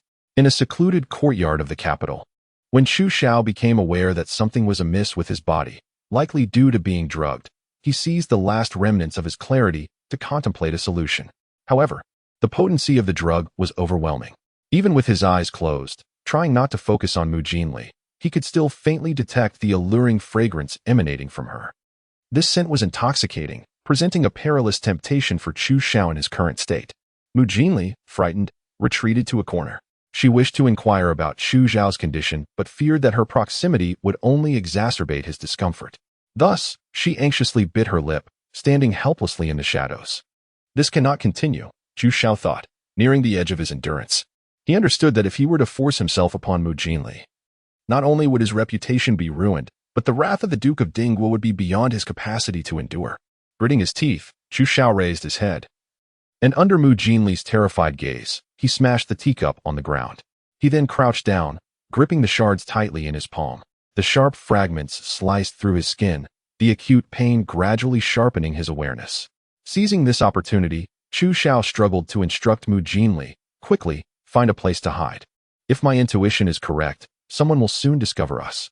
As long as we remain in the same room, even if we do nothing, the mere presence of an unmarried man and woman together will lead to disbelief in our innocence. Mu Jinli felt an overwhelming sense of gratitude towards Chu Xiao for maintaining his rationality and not succumbing to desire during such a perilous moment. As she surveyed her surroundings, she realized that apart from the solitary bed, the only other place to conceal oneself was an empty wardrobe. Without a moment's hesitation, she made her way towards it. However, at that very instant, Chu Xiao pointed towards the space beneath the bed, advising, "Hide beneath the bed. The wardrobe is too conspicuous." Casting a glance at the dust-laden bed, Mu Jinli promptly crawled underneath. Not long after she concealed herself, hurried footsteps echoed from outside. Chu Xiao wiped the cold sweat from his brow and feigned calmness as he settled at the table. Suddenly, the door was violently kicked open, and both the constables from the Jingzhou prefecture and the palace's secret guards rushed in. "Found him. The 9th prince is here." Upon seeing Chu Xiao unharmed, the secret guards collectively sighed in relief. "Your Highness, are you unscathed?" As Lin Qixian, the magistrate of Jingzhou prefecture, entered and discovered only Chu Xiao within the room. A flicker of surprise crossed his face. Though he masked his expression well, the brief astonishment in his eyes did not escape Chu Xiao's notice. "I am unharmed. Thanks to your timely arrival. Were the kidnappers apprehended?" Lin Qixian bowed slightly to Chu Xiao, replying, "Your Highness, I must apologize. We have not found any trace of the culprits." "Very well," Chu Xiao replied. "It seems those miscreants have fled. Since I am safe, we shall return to the palace." Lin Qixian furrowed his brows and obstructed Chu Xiao's attempt to leave. "Your Highness, are you alone in this room?" Lin Qixian's mind raced, grappling with the discrepancies from their plan. According to their strategy, they should have discovered the 9th prince in the company of a woman upon their entrance. What had gone awry? Feigning confusion, Chu Xiao responded, "What do you mean? Should there be others in this room?" Lin Qixian chuckled awkwardly, wiping the sweat from his face as he replied, "I merely feared that there might be lurking criminals. It would be prudent to conduct a search." With that, Lin Qixian signaled to the constables behind him. One constable promptly approached the wardrobe, and upon opening it to find it completely empty. Chu Xiao noticed the corner of Lin Qixian's mouth twitch. "Sir, there is no one here." Lin Qixian frowned, surveying the room before pointing towards the space under the bed, saying, "Check there as well." At that moment, Chu Xiao directly intervened, halting the constable from continuing his search. "Enough. I have been in fear for far too long. I command you to escort me back to the palace at once, without delay." Lin Qixian opened his mouth, as if to protest, but Chu Xiao denied him any opportunity. "What is it? Do you not wish to escort me?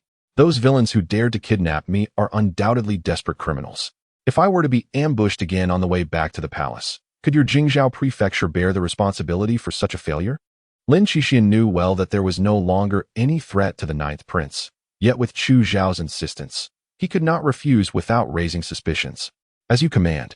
Lin Qixian hurriedly bowed in greeting. Accompanied by the constables and secret guards of Jingzhou Mansion, Chu Xiao stepped out of the small courtyard. Throughout the journey, he remained vigilant, forcing himself to maintain his composure until he finally laid eyes on Emperor Xia, at which point his anxious heart found some solace. As his taut nerves suddenly relaxed, darkness enveloped his vision, and he collapsed toward the emperor. Upon seeing his son return safely, a look of joy began to surface on the emperor's face, only to be interrupted as Chu Xiao stumbled into his embrace. "Old Ninth, summon the imperial physician at once." The imperial physician soon arrived, hastily carrying his medical kit. Noticing the unconscious Chu Xiao, the physician quickly knelt down to examine him closely. The emperor seized the physician's wrist, his eyes betraying his unmasked anxiety. "What has happened to Old Ninth?" Wiping the cold sweat from his brow, the physician respectfully replied, "His Highness the 9th Prince has been affected by a love potion. compounded by excessive blood loss, which has led to his weakened state. However, his life is not in danger. I shall prepare several prescriptions, and with timely administration and some rest, he will recover.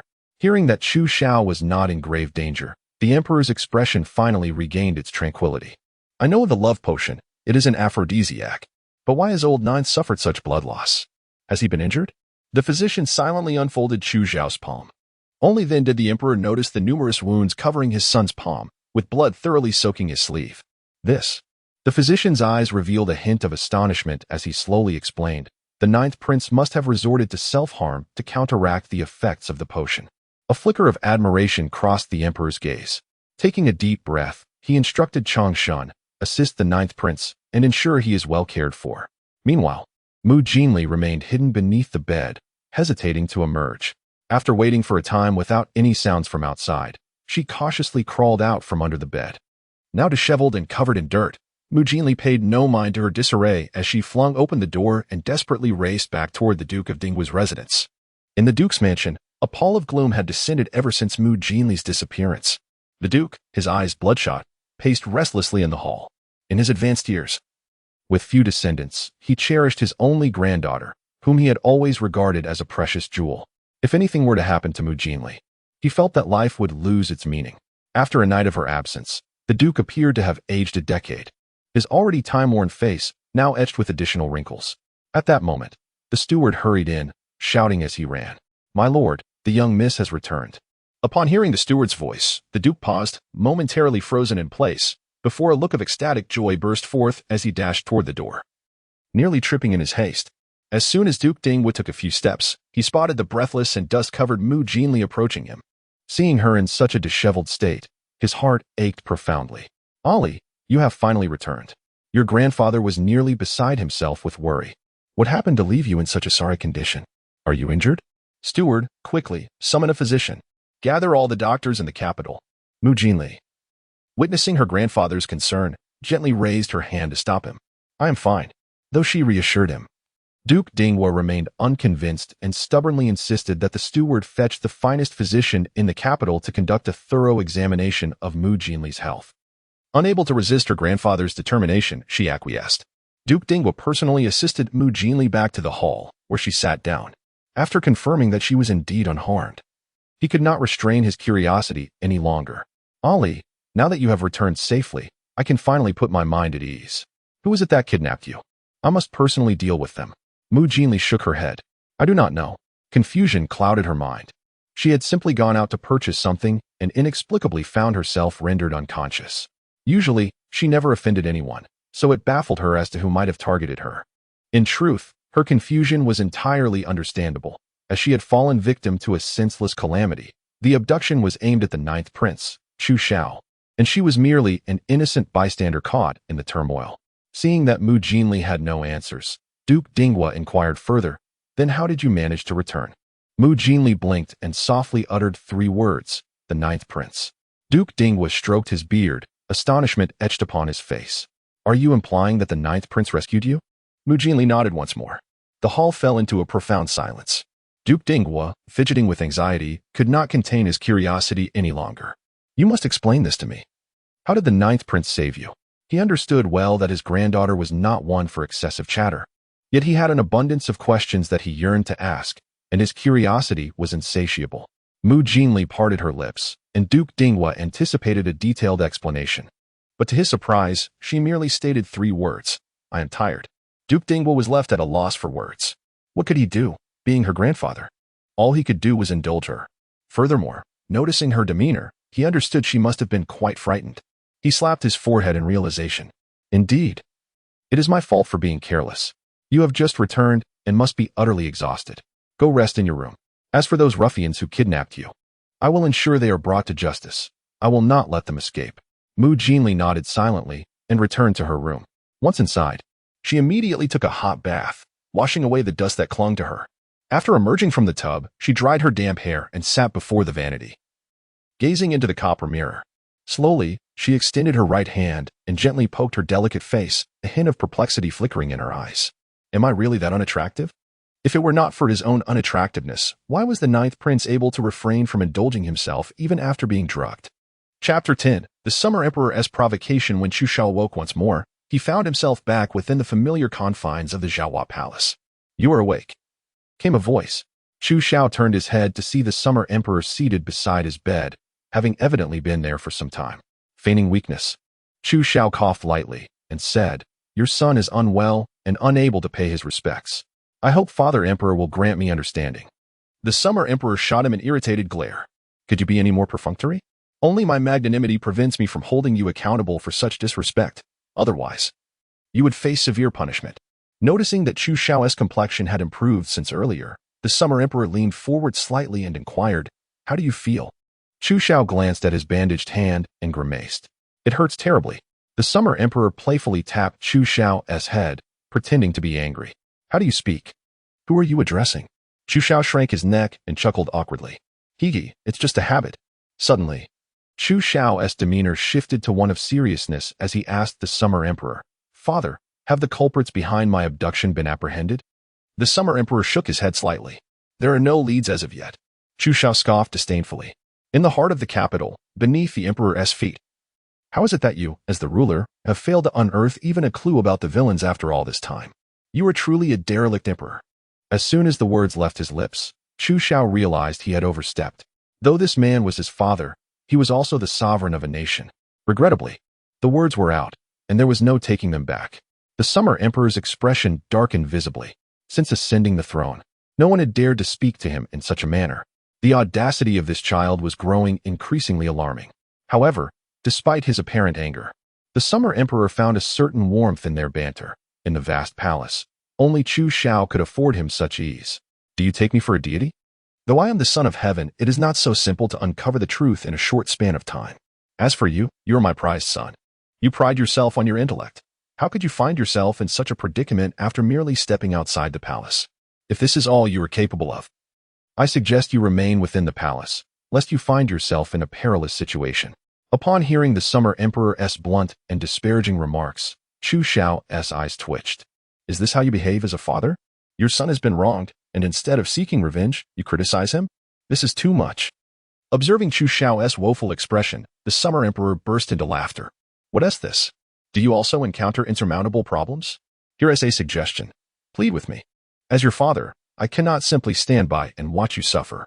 Submit to my will, and I assure you, within 3 days, I shall provide you with a resolution," declared the Emperor of Summer, deliberately raising his chin in a display of self-satisfaction that elicited an eye roll from Chu Xiao. "No need for that. I believe it is best for me to take revenge personally." Noticing his provocation had struck a chord, the Emperor raised an eyebrow and inquired, "Are you certain? The individual behind this scheme likely won't be easily exposed by you." With a haughty smirk, Chu Xiao replied, "That is of no concern to you. I have my own means to uncover who wishes to harm me. I kindly suggest, Father, that you may begin searching for a new prefect of Jingzhou." Chu Xiao had already discerned that the Emperor was intentionally goading him, yet he had no intention of seeking vengeance through another's hands. The Emperor regarded him with a half-smile, feigning surprise. "What do you mean by that? Do you suspect that the one who seeks to harm you is the prefect Lin Xixian?" Chu Xiao shrugged, "Not him. But he is undoubtedly involved. The true aim of those who kidnapped me was to tarnish my reputation. It is likely that only my esteemed brothers would resort to such actions. As for which one, I cannot ascertain at this moment, since they wish to ensnare me. Whoever finds me first has significant suspicion of being an accomplice." At this point, Chu Xiao cast a resentful glance at the Emperor. Chu Xiao was not foolish. He recognized that the primary reason for being targeted was the recent closeness between him and the Emperor, which had sparked discontent among the other princes. Yet, Chu Xiao felt unjustly accused. He had never sought the Emperor's attention, and it was perplexing why the Emperor had become so focused on him of late. If Chu Xiao harbored aspirations for the position of Crown Prince, this would surely be beneficial. However, he had no intentions of contesting anything. The Emperor's attention merely attracted a multitude of adversaries. The Emperor averted his gaze, seemingly oblivious to the resentment in Chu Xiao's eyes. Lin Xixian, as the prefect of Jingzhou, has maintained a commendable reputation, and his integrity is well regarded. Should you wish to investigate him, you may find it challenging to uncover anything." Chu Xiao scoffed, "Father, you provoke me intentionally, urging me to find the true culprit, yet now you dampen my spirits. What is your true intention?" The Emperor showed no signs of embarrassment at being unmasked. Instead, he replied with a smile, "I am simply cautioning you. Lin Qishan's reputation is stellar, and finding his shortcomings will not be an easy task. After all, you are my son, and I fear you may become too complacent, leading to your own detriment, which would then require me to intervene. Rest assured, father, I can manage my own affairs, Chu Xiao asserted. The emperor gave him a thumbs up. Excellent. That is the spirit of my son. Since you are so confident, I shall await your good news. Just as the emperor stood to depart, Chu Xiao could not hold back and asked, Father, if you encourage me to investigate on my own, do you not fear that I may uncover a culprit that leads to discord among us? The emperor paused, turning to glance at Chu Xiao, offering nothing but a knowing smile, rich with implication. Very soon, Chu Xiao came to the realization that he had posed a rather foolish question. The summer emperor, having already established a crown prince, still chose to retain several favored princes within the capital, which clearly indicated an encouragement for rivalry among them. Indeed, within the confines of the imperial palace, familial bonds seemed non-existent. The father deliberately incited conflict among his sons, akin to nurturing a venomous creature, as the summer emperor aspired to cultivate the most powerful heir to inherit his empire. However, to his dismay, Chu Xiao had no intentions of competing with the other princes. He felt entirely speechless. Nonetheless, having been schemed against this time, Chu Xiao, though unwilling to engage in rivalry, would not silently endure the humiliation. For such a notion was untenable. Chapter 11. Chu Xiao. It is my turn to act. As the summer emperor approached the entrance of Zhaohua Hall, he beheld 4 dark guards kneeling in despair outside. These were the guards responsible for Chu Xiao's protection, although Chu Xiao was unharmed. Their failure to safeguard him constituted a grave offense. Previously, the summer emperor had been wholly focused on Chu Xiao and had not attended to their punishment.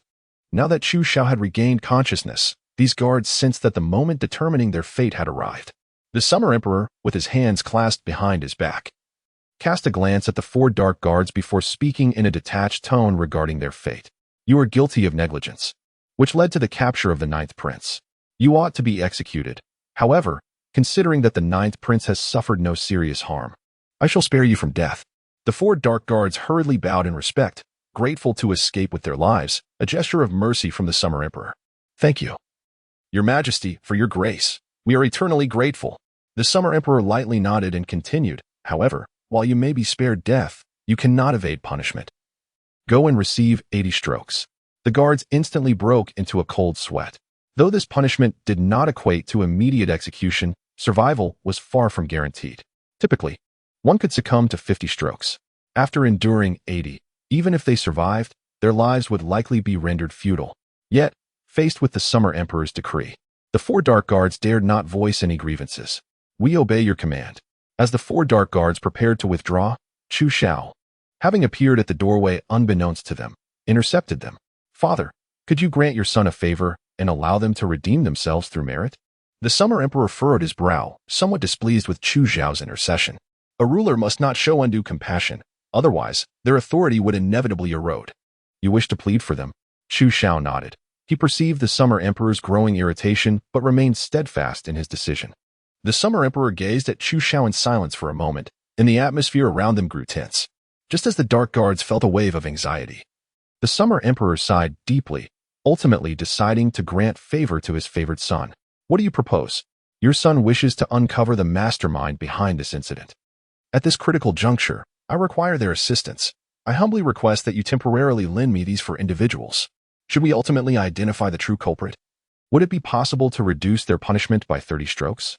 Upon realizing that Chu Xiao merely sought to slightly mitigate their punishment, the summer emperor's anger subsided considerably.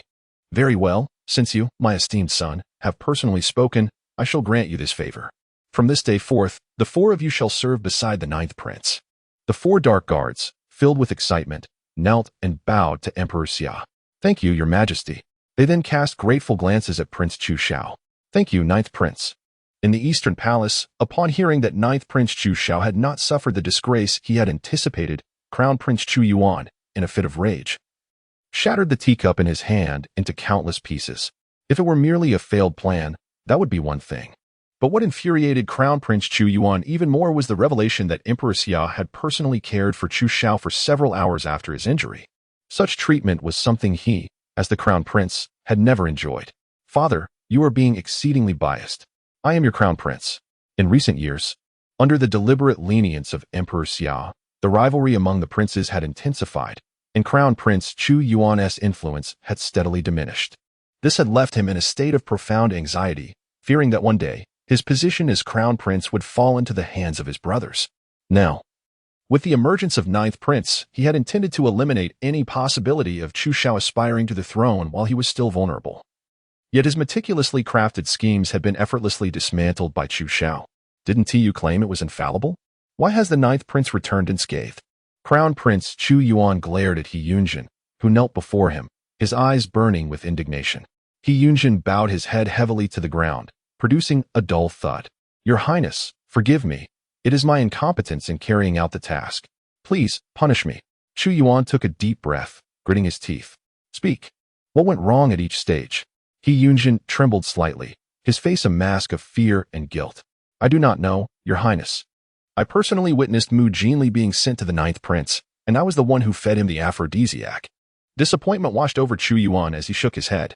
At this point, knowing how ninth prince Chu Xiao unraveled the situation was of no consequence. Useless. All of you are useless. Chu Yuan glared fiercely, rising to his feet and delivering a kick to He Yunjin. He Yunjin dared not evade.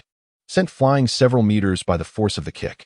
The matter of the ninth prince's abduction will surely be pursued by father. Go inform Lin Qixian to keep his mouth shut. I have no desire to attract trouble. He Yunjin hastily bowed. Yes, I shall attend to it at once. Within the Zhaohua hall, Chu Xiao reclined upon his bed, while the maid Kuei, with a heart full of concern, gently massaged his shoulders. Your Highness, the outside palace is far too perilous. You nearly encountered disaster on your recent outing. It would be best if you refrained from leaving the palace in the future. Chu Xiao reveled in sideways ministrations, comfortably closing his eyes. Enough, my dear girl, do not fret. This time, I was merely careless. Once I ascertain who sought to harm me, I shall ensure they pay dearly. As he finished speaking, 4 figures entered Zhaohua Hall. These 4 were the dark guards saved by Chu Xiao not long ago. Yu Ting, ChuXiao, Lu Chuan, and Qi Hao. Among them, Yu Ting was the eldest and thus assumed the lead. Upon their arrival before Chu Xiao, the 4 individuals respectfully bowed. How have your inquiries progressed? Chu Xiao inquired. In response, Yu Ting clasped his hands and replied, Your Highness, we have gathered some information. Lin Qixian hails from a humble background, yet has ascended to the position of Jingzhao Fu Yin in merely a few years. Furthermore, he is known for his integrity and incorruptibility, leaving little for us to investigate. After hearing this, Chu Xiao let out a disdainful snort. It was hard to believe that someone could rise to such prominence without support, particularly from a modest background. Do not tell me you have returned with only this meager information. Such a report would greatly disappoint this prince. The 4 exchanged glances. Struck by the astuteness of the ninth prince, Chu Xiao. In truth, Your Highness, Yu Ting continued, we have uncovered additional leads. While Lin Qixian himself may not harbor significant secrets, he dotes on his young son, Lin Mo, who is a frequent patron of gambling establishments. A faint smile played on Chu Xiao's lips. What is Lin Mo's fortune at the tables? It is said that 10 gambles yield 9 losses, Yu Ting replied calmly. Chu Xiao, amused, tapped his thigh. Lin Qixian may appear virtuous, yet his son lingers in gambling halls. One must wonder where the funds originate. It seems this Lin gentleman is not as virtuous as he seems. With that, Chu Xiao rose slowly. Let us seek out Lin Mo, to investigate Lin Qixian. We must first delve into the affairs of his son. Chapter 12, the turmoil of the gambling house. Having resolved to seek clues through Lin Mo, Chu Xiao wasted no time and led Yu Ting and the others to the grandest gambling house in the capital, the illusory gold gambling house. Upon entering, they were immediately enveloped by the cacophony of dice clattering, shouts, and the occasional curses. The air was thick with the scent of perfume mingled with sweat, prompting Chu Xiao, who had never set foot in such a place before, to cover his nose instinctively. As he surveyed the gambling house, his gaze fell upon a table in the corner where a rosy-cheeked young man was exuberantly gesturing, drawing envious and jealous glances from those around him. Clearly, fortune had favored him today, and he had likely amassed a considerable sum. Yu Ting, noticing Chu Xiao's focus, leaned in and whispered, Your Highness, that individual is Lin Mo. Chu Xiao nodded slightly, his hands clasped behind his back as he approached the table where Lin Mo was seated. Upon nearing, he observed an empty seat across from Lin Mo and, without hesitation, took a seat. Chu Xiao narrowed his eyes, scrutinizing Lin Mo, who had a significant amount of silver laid out before him. The redness in his eyes suggested he was already deeply engrossed in the thrill of gambling. Good sir, it appears fortune smiles upon you today. Would you be interested in a private game, perhaps with higher stakes? Chu Xiao remarked, drawing Lin Mo's attention as he reveled in his winnings. He observed that Chu Xiao was elegantly attired, unmistakably a gentleman of means, suggesting he was not one to be short of funds, which immediately piqued his interest. Lin Mo, having triumphed significantly in his endeavors today, brimmed with confidence in his fortune. Upon hearing that someone was willing to wager, a playful smile crept across Lin Mo's lips. How intriguing! How grand do you wish to play? Chu Xiao extended a finger, proposing 1,000 taels per round. Shall we wager on the higher roll? This was no trifling sum, and Lin Mo hesitated momentarily. However, considering his favorable luck today, he thought he might just strike it rich, and thus he grinned broadly. Very well, let us proceed as you suggest. With a smile, Chu Xiao picked up a dice cup from the table, giving it a gentle shake before calmly gazing at Lin Mo. Lin Mo flashed a toothy grin, swiftly shaking his own dice cup in the air, then decisively slammed it onto the table. You go first, Lin Mo said with unwavering confidence. Chu Xiao did not decline and promptly revealed his dice. 3, 3, 5, totaling 11. Lin Mo inhaled deeply and then unveiled his own dice, 3 cubes revealing themselves. 4, 5, 6, totaling 15. Ha ha ha, you have lost. Lin Mo laughed triumphantly, beckoning Chu Xiao with a wave of his hand. Chu Xiao, accepting defeat, produced a banknote from his pocket and placed it on the table. Lin Mo gleefully examined the note, playfully blowing on it, relishing in his display of arrogance. What do you say? Dare to continue? Lin Mo flashed a broad grin, deliberately provoking him. Chu Xiao feigned irritation, spreading his hands in a mock display of anger. Of course, we shall continue. I refuse to believe your luck can be this extraordinary today. Let us go again. With that, Chu Xiao shook the dice cup anew. 5, 5, 5, totaling 15. Your turn. Noticing that Chu Xiao's roll was substantial this time, Lin Mo felt a flicker of apprehension. He cautiously took the dice cup, shaking it a few times, then opened it with a serious expression. Ha ha ha. 5, 5, 6, totaling 16. Just enough to surpass you. With yet another victory. Lin Mo's smile grew ever more brazen. Chu Xiao pretended to be in agony, maintaining a serious demeanor as he insisted they continue. In the subsequent rounds, Chu Xiao's luck deteriorated further, winning only once in 10 attempts, and soon his stack of banknotes was depleted. At this moment, Chu Xiao's face was grim, his eyes red and fierce, resembling a gambler who could not bear to lose. Damn it, I refuse to believe this. I will surely win it back. Observing Chu Xiao's distress, Yu Ting and others behind him stepped forward, urging him, Young master, perhaps it's time to stop. Do not gamble any further. Shut up. When did it become your place to meddle in my affairs? Get lost. This exchange further solidified Lin Mo's conviction that Chu Xiao had succumbed to the madness of defeat. With arms crossed, he regarded the now thoroughly vanquished Chu Xiao, smugly inquiring, Win? What do you intend to win with? Do you even have any money left? On Chu Xiao's forehead, beads of sweat began to form as he gritted his teeth and finally produced the jade ring bestowed upon him by the Summer Emperor from his bosom. When he placed the exquisite jade ring upon the table, the discerning onlookers around him were instantly captivated. Remarkable. This jade ring is truly a masterpiece. Its luster and texture are virtually unseen in the marketplace. One might wonder if the young man has lost his senses, wagering such a precious item. Hearing the whispers of those nearby, Lin Mo's eyes gleamed with avarice as he fixated on the jade ring, unable to resist licking his lips. Little brother, are you certain you wish to stake this jade ring as your wager? Chu Xiao replied through clenched teeth. I am certain. This jade ring is a family heirloom. Even if I were to pawn it, it would fetch at least 100,000 taels. Do you dare to gamble? Greedily. Lin Mo glanced at all his possessions on the table, hesitatingly stating, But I cannot produce such a sum at this moment. No matter, Chu Xiao nonchalantly replied. If you lose, consider it a debt to me. Upon hearing this, Lin Mo readily agreed. Although he lacked the funds, he did not believe he would lose. As long as he emerged victorious, today would indeed be a bountiful harvest. Eagerly, Lin Mo seized the dice cup and began to shake it with anticipation. Then, with a forceful motion, he slammed it onto the table.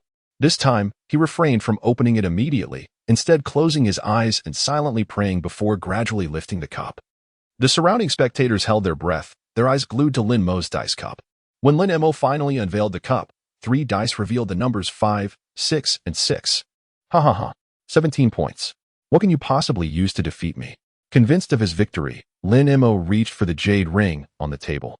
Chu Xiao cast Lin Mo a sidelong glance, a hint of mockery in his eyes. Why the rush? I haven't lost yet. After saying this, Chu Xiao casually shook his own dice cup and then opened it. When the crowd beheld the numbers within, they collectively gasped in astonishment. 6, 6, 6, a 3 of a kind, 18 points. Incredible! To achieve such a score is truly astounding. No one anticipated such a reversal. It was exhilarating, simply magnificent. Lin Mo's smile froze instantly, disbelief clouding his gaze. After a prolonged moment of shock, he felt as if all strength had drained from his body, collapsing back into his chair. This is impossible. I've won so many rounds, and yet, I lost the most crucial one. At that moment, chills ran down Lin Mo's spine, and cold sweat began to pour from him. Chu Xiao lightly tapped his fingers on the table, exuding an air of triumph. You have lost. The total of your money on the table amounts to no more than 30,000 taels. How do you intend to repay the remaining 70,000? Chapter 13. Competing with my father? What do you count for? The thought of owing 70,000 taels made Lin Mo feel as though the sky were collapsing around him. Although he knew his family could cover the amount, losing such a fortune all at once left him at a loss for how to explain it to them. Lin Mo was acutely aware that once his father discovered the substantial losses he had incurred, a severe reprimand would be inevitable, and he might even face confinement.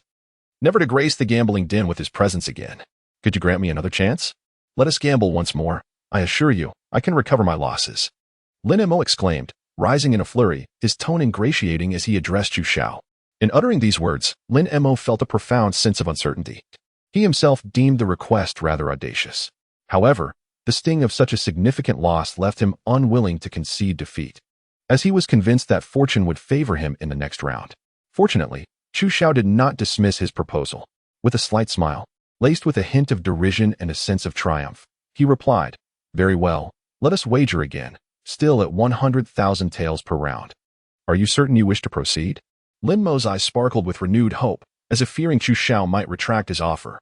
He slammed his hands upon the table with fervor, his voice brimming with unmistakable urgency. Yes, I must gamble. My luck is unparalleled today. I cannot possibly leave this table in defeat. At that moment, Lin Mo was blinded by his desperation, unable to accept his previous failures. Chu Xiao nodded slightly, and together they grasped the dice cup from the table. Lin Mo, with an expression of utmost seriousness, began to shake the cup, knowing this round held all his hopes. He could not afford a single misstep. Almost all patrons in the gambling house had gathered behind Chu Xiao and Lin Mo, for it was the first time anyone had witnessed such high stakes in this establishment. The onlookers appeared even more anxious than the two participants, holding their breath in fear of missing any detail. Lin Mo swallowed hard, his heart racing as if it might leap from his throat. The commotion surrounding their wager had drawn the attention of the gambling house's manager on the second floor. Having seen much in his time, he sensed that this might be a trap aimed squarely at Lin Mo. The thought of someone daring to orchestrate a scheme within his establishment darkened his expression as he descended the stairs, intent on halting the match. However, as he reached the bottom, Yuting stepped forward, intercepting him. The manager's brow furrowed, displeasure evident upon his face. His establishment had thrived in the capital for so long without attracting unwanted attention, a testament to the support he had behind him. Otherwise, survival in the capital would be impossible. Thus, he felt emboldened. Get lost. You dare to stir trouble in my gambling house. Are you tired of living? In response to the manager's threats, Yuting remained silent, merely retrieving a token from his chest. Upon seeing the token, the manager's expression shifted dramatically. The once arrogant demeanor evaporated, replaced by a visage of fear and respect. Although he was not a figure of great significance, he had navigated the intricacies of the capital long enough to know who was formidable and who was not. The owner of this token, he recognized, was someone to be treated with utmost deference, not for any other reason, but simply because the token bore the character. Such tokens are exclusively reserved for members of the royal family. It is truly a matter one cannot afford to provoke. The proprietor of the gambling house chuckled awkwardly and immediately offered a servile apology, saying, I am but a fool who failed to recognize your grandeur, esteemed sir. Please disregard my previous words as mere nonsense, and I implore you not to hold a grudge against someone of my humble stature. Yuting tucked the token away and gestured towards the second floor, signaling the proprietor to refrain from meddling further. The proprietor, bowing low, scurried back upstairs, too intimidated to utter another word. At that moment, the gambling match between Chu Xiao and Lin Mo had reached a critical juncture. Lin Mo was the first to unveil the dice cup, revealing the numbers within 2, 2, 4, and 8. Upon seeing his meager total, a chill coursed through Lin Mo, as if he had plunged into an icy abyss. This was disastrous. He truly believed he was finished. Lin Mo felt a wave of dread wash over him, his body trembling as he thought, only 8 points? It appears I am destined to lose. Chu Xiao tapped his ear, raised an eyebrow, and laughed heartily. Do not revel too soon. Your total may very well be lower than mine. Now, roll the dice. Do it quickly. Lin Mo shouted in desperation, fervently praying within, Heaven, grant me this one victory. I do not wish to lose. I truly cannot bear it. As he prayed, he fixated intently on the dice cup in Chu Xiao's hand. With a calm demeanor, Chu Xiao lifted the dice cup, extinguishing the last flicker of hope in Lin Mo's heart. 4, 4, 6, totaling 14 points. You have lost once again. At this, Lin Mo could no longer maintain his composure. His legs gave way, and he collapsed to the ground like a heap of mud, as if his very soul had departed. Chu Xiao rose and approached Lin Mo, looking down upon him as he spoke. With the 70,000 taels from before, plus the current 100,000, you owe a total of 170,000 taels. How do you intend to repay this debt? Lin Mo gritted his teeth and glared back defiantly. Repay you? Do you know who I am? You must be cheating. Otherwise, how could I have lost so miserably? Chu Xiao's expression turned cold and impassive. It seems you refuse to acknowledge your debt? Lin Mo, steeling himself, decided to leverage his status, brazenly declaring, What if I refuse to pay? I suggest you consider your position. My father is Lin Qixian, the governor of Jingzhou. Do you not understand that I am not someone you can provoke? As Lin Mo spoke, he rose and dusted off his clothes, fully embodying the image of a debauched scion. How amusing, challenging me with your lineage. You are nothing, since you have no intention of repaying. Let us settle this with a hand as collateral. Do not feel too grateful. As Chu Xiao's words fell, Yuting and his companions rushed towards Lin Mo. Without further ado, they forcefully dragged him to the gambling table and pinned one of his hands firmly upon it. Yuting drew a dagger from behind his waist, clearly intent on severing Lin Mo's palm. Upon encountering Yuting, who did not appear to be jesting, Lin Mo was paralyzed with fear. No, no, no. I was wrong. I truly was. I will repay the money. I will repay it. Is that not enough? Unfortunately, at that moment, Yuting was solely obedient to Chu Xiao's commands. Since Chu Xiao did not call for a halt, Yuting had no intention of holding back. Lin Mo watched helplessly as the dagger pierced through his palm, pinning his hand to the table. Blood instantly stained the surface crimson, and the searing pain caused Lin Mo's body to convulse involuntarily. Chapter 14. A pitiful situation. My hand is ruined. Lin Mo lamented in agony, prompting the onlookers to retreat to the corners in fright.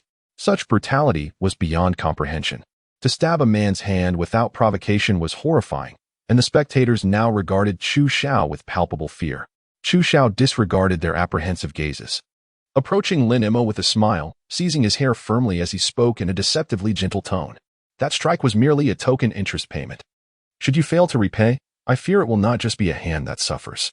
Though his voice was soft, it resonated in Lin Mo's ears like the whispers of a demon.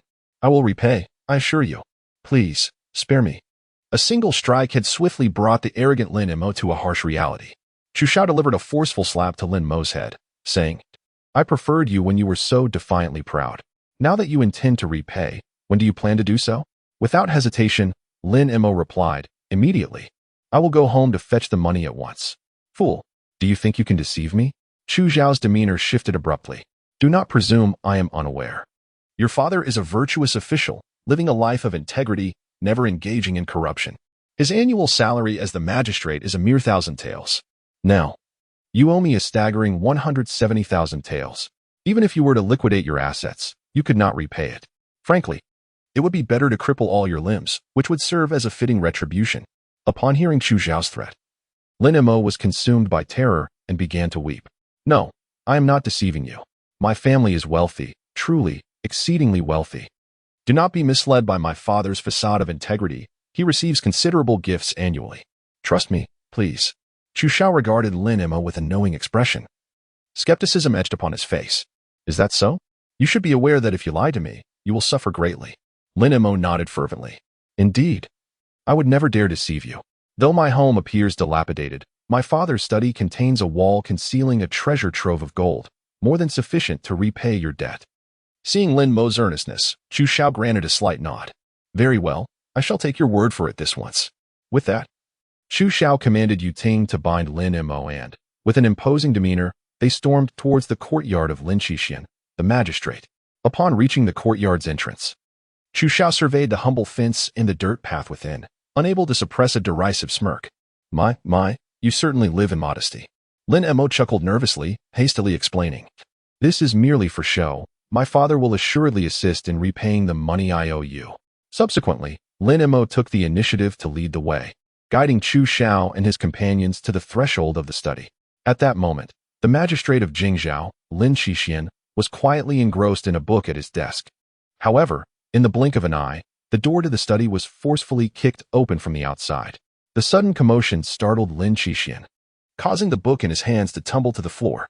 He was about to reprimand the intruder when he looked up and beheld the familiar visage of Chu Xiao, causing his heart to constrict sharply. Your Highness, the Ninth Prince? Your unexpected visit has caught me unprepared. I beg your pardon. Lin Mo, upon hearing his father address the young man before him as the Ninth Prince, was taken aback, his mouth agape in astonishment. He was a scoundrel, but not a fool. At this juncture, the realization dawned upon him. Everything that transpired at the gambling house today was likely an intricate trap laid by this very Ninth Prince, inadvertently ensnaring his own father. With a friendly demeanor, Chu Xiao gestured dismissively to Lin Qixian, indicating that such formalities were unnecessary. There is no need for such courtesy. Lord Lin, I have two purposes for my visit today. Firstly, I wish to express my gratitude for your previous assistance in rescuing me. Lin Qixian humbly clasped his hands together, replying, I am unworthy of such praise. I merely did what little I could. With a light chuckle, Chu Xiao continued. As for the second reason, I have received a report alleging that while you appear upright and incorruptible in public, you are, in fact, accepting bribes in private. I am curious to know the veracity of this claim. A baseless slander, a gross injustice. Lin Qixian feigned indignation, attempting to mask his rising anxiety. Who dares to maliciously defame me? I have always adhered to the law and carried out my duties with utmost diligence. It is inconceivable that I would engage in corruption. I implore your Highness to see the truth. Chu Xiao regarded Lin Qixian, noting the patched clothing he wore. Were it not for his knowledge of Lin Qixian's true nature, it would be difficult to imagine such a man as a corrupt official. I am inclined to believe you, Lord Lin. However, the individual who reported this matter is no ordinary person, and I must take it seriously. Lin Qixian clenched his fists. I beseech your Highness to reveal the identity of the perpetrator. I am willing to confront him directly to prove my innocence. Oh? A glimmer of amusement flickered in Chu Xiao's eyes as he pointed to Lin Mo at the doorway. It is this very person who has lodged the report. Will you confront him? Following Chu Xiao's, Lin Qixian turned to see his son shrink back nervously, nearly causing him to spit blood in fury. Wang Defa, what is wrong with you? What benefit could there possibly be in reporting your own father? Lin Qixian could not fathom why his son would take such a course of action. Presently, Lin Mo was also suffering in silence. Who could have anticipated the cunning of the Ninth Prince? He blamed himself for awakening to the truth too late. Taking a deep breath, Lin Qixian resolved not to relinquish his hard-won position easily. Your Highness, do not heed my son's nonsensical ramblings. He suffered a blow to the head at birth, rendering him somewhat simple-minded. His words cannot be trusted. Chu Xiao erupted into laughter, bemused by Lin Qixian's attempt to treat him as a child. Such an outrageous excuse has been presented. It seems the truth is indeed laid bare. Lord Lin, I once believed you to be a man of intellect. Yet you have truly disappointed me. Since I am here, rest assured, I possess ample evidence. It appears you are one who will not relent until faced with dire consequences. As Chu Xiao spoke, he approached the earthen wall where Lin Qixian concealed his gold. Yu Ting, break it down. Yu Ting complied, stepping forward to strike the wall with a series of resounding thuds. Soon, the outer layer of the wall shattered, revealing the hidden gold ingots within. At that moment, Lin Qixian realized he could no longer conceal the truth. His legs weakened, and he fell to his knees before Chu Xiao. Your Highness, I was wrong. Please grant me another chance. Chu Xiao disdainfully kicked Lin Qixian aside, his face contorted with disgust. Humph. Do you still have the audacity to plead for mercy? My father has never shown leniency towards corrupt officials. Do you understand, Lord Lin, that embezzling such a vast sum could lead to your exile at the very least? Lin Qixian bowed deeply, his forehead striking the ground. Your Highness, spare my life. I was momentarily foolish, leading to this grave error. Yet, Despite my greed, I have not dared to spend even a single coin. I wear patched clothing and subsist on meager fare, fearful that one day my transgressions would be uncovered. Chapter 15. A most loyal hound. Observing Lin Qixian's desperate pleas, Chu Xiao scrunched his lips in distaste. Lord Lin, you claim to have embezzled so much wealth. Yet you live in such misery. What is the purpose of it all? Lin Qixian, with a bitter smile, lifted his head, regret etched across his face. Your Highness, I have erred gravely. I am willing to surrender my entire fortune, pleading only for your leniency. From now on, I shall serve you faithfully, without a trace of disloyalty. Chu Xiao gradually crouched down, fixing his piercing gaze upon Lin Qixian, as if he could see into the depths of his soul. Very well. I can offer you a chance. As long as you answer one question truthfully, I shall pretend this matter never occurred. Lin Qixian's eyes brightened. After striving for so long, he had finally attained the position of prefect of the Jingzhou prefecture. How could he bear to relinquish it? With Chu Xiao now willing to grant him an opportunity, he was determined to seize it. Your Highness, not just one, but even 10 or 100 questions would pose no issue. I shall speak without reservation. Chu Xiao leisurely stood, his hands clasped behind his back as he circled around Lin Qixian. Each slow step felt as though it crushed Lin Qixian's heart, heightening his anxiety. Lord Lin, on the day I was kidnapped, who was truly behind it? If you can disclose the truth regarding your corruption, I shall turn a blind eye. Upon hearing these words, a flicker of panic crossed Lin Qixian's eyes. Your Highness, I truly cannot answer that question. The criminals who abducted you that day have already fled. But rest assured, Your Highness, I shall exert every effort to track down their whereabouts. Chu Xiao gently shook his head, a hint of mockery flashing across his face. It seems that Lord Lin is unwilling to cooperate. This opportunity is singular. Are you truly certain you do not wish to seize it, Lord Lin? The timeliness with which you located me, the prince, that day leads me to believe that you cannot possibly claim ignorance of the matter. As he spoke, Chu Xiao slammed his palm onto Lin Qixian's shoulder with force. Though it was not particularly strong, Lin Qixian immediately trembled. You were quite astonished upon entering the room to find only me, were you not? You must have been bewildered, wondering where the woman in that room had gone, correct? Lin Qixian swallowed hard, daring not to meet Chu Xiao's gaze. He lowered his head, a fine sheen of sweat breaking out upon his brow. Previously, he had heard that the ninth prince seemed to have undergone a transformation. Not only had he shed his formerly timid demeanor, but he had also aided the court in resolving the issues with the southwestern chieftains, earning the emperor's praise as a prodigious child. Initially, Lin Qixian thought this was an exaggeration. However, upon witnessing it today, he realized that the rumors were not only true, but rather understated. The ninth prince exuded an aura akin to that of a demon. Your Highness, it is truly a misunderstanding. I am utterly uninvolved in this matter. Seeing Lin Qixian still attempting to argue, Chu Xiao grew weary of the discourse. Very well. Lord Lin is indeed a loyal dog. Since you are so devoted, I shall proceed with official business. With that, Chu Xiao waved his hand, signaling the guards to take Lin Qixian away, to be delivered directly to the Ministry of Justice for further handling. Lin Qixian was dragged out of the study like a mere lump of clay. At that moment, standing at the doorway, Lin Mo, witnessing his father's arrest, cried out anxiously, Father. Chu Xiao turned to Lin Mo, nearly forgetting the presence of another, and ordered, Take him as well. Let the father and son reunite in the prison. Lin Mo was rendered speechless. Your Highness, please spare me. I hardly know him. Would you believe that? Chu Xiao rolled his eyes. Do you think this prince resembles a fool?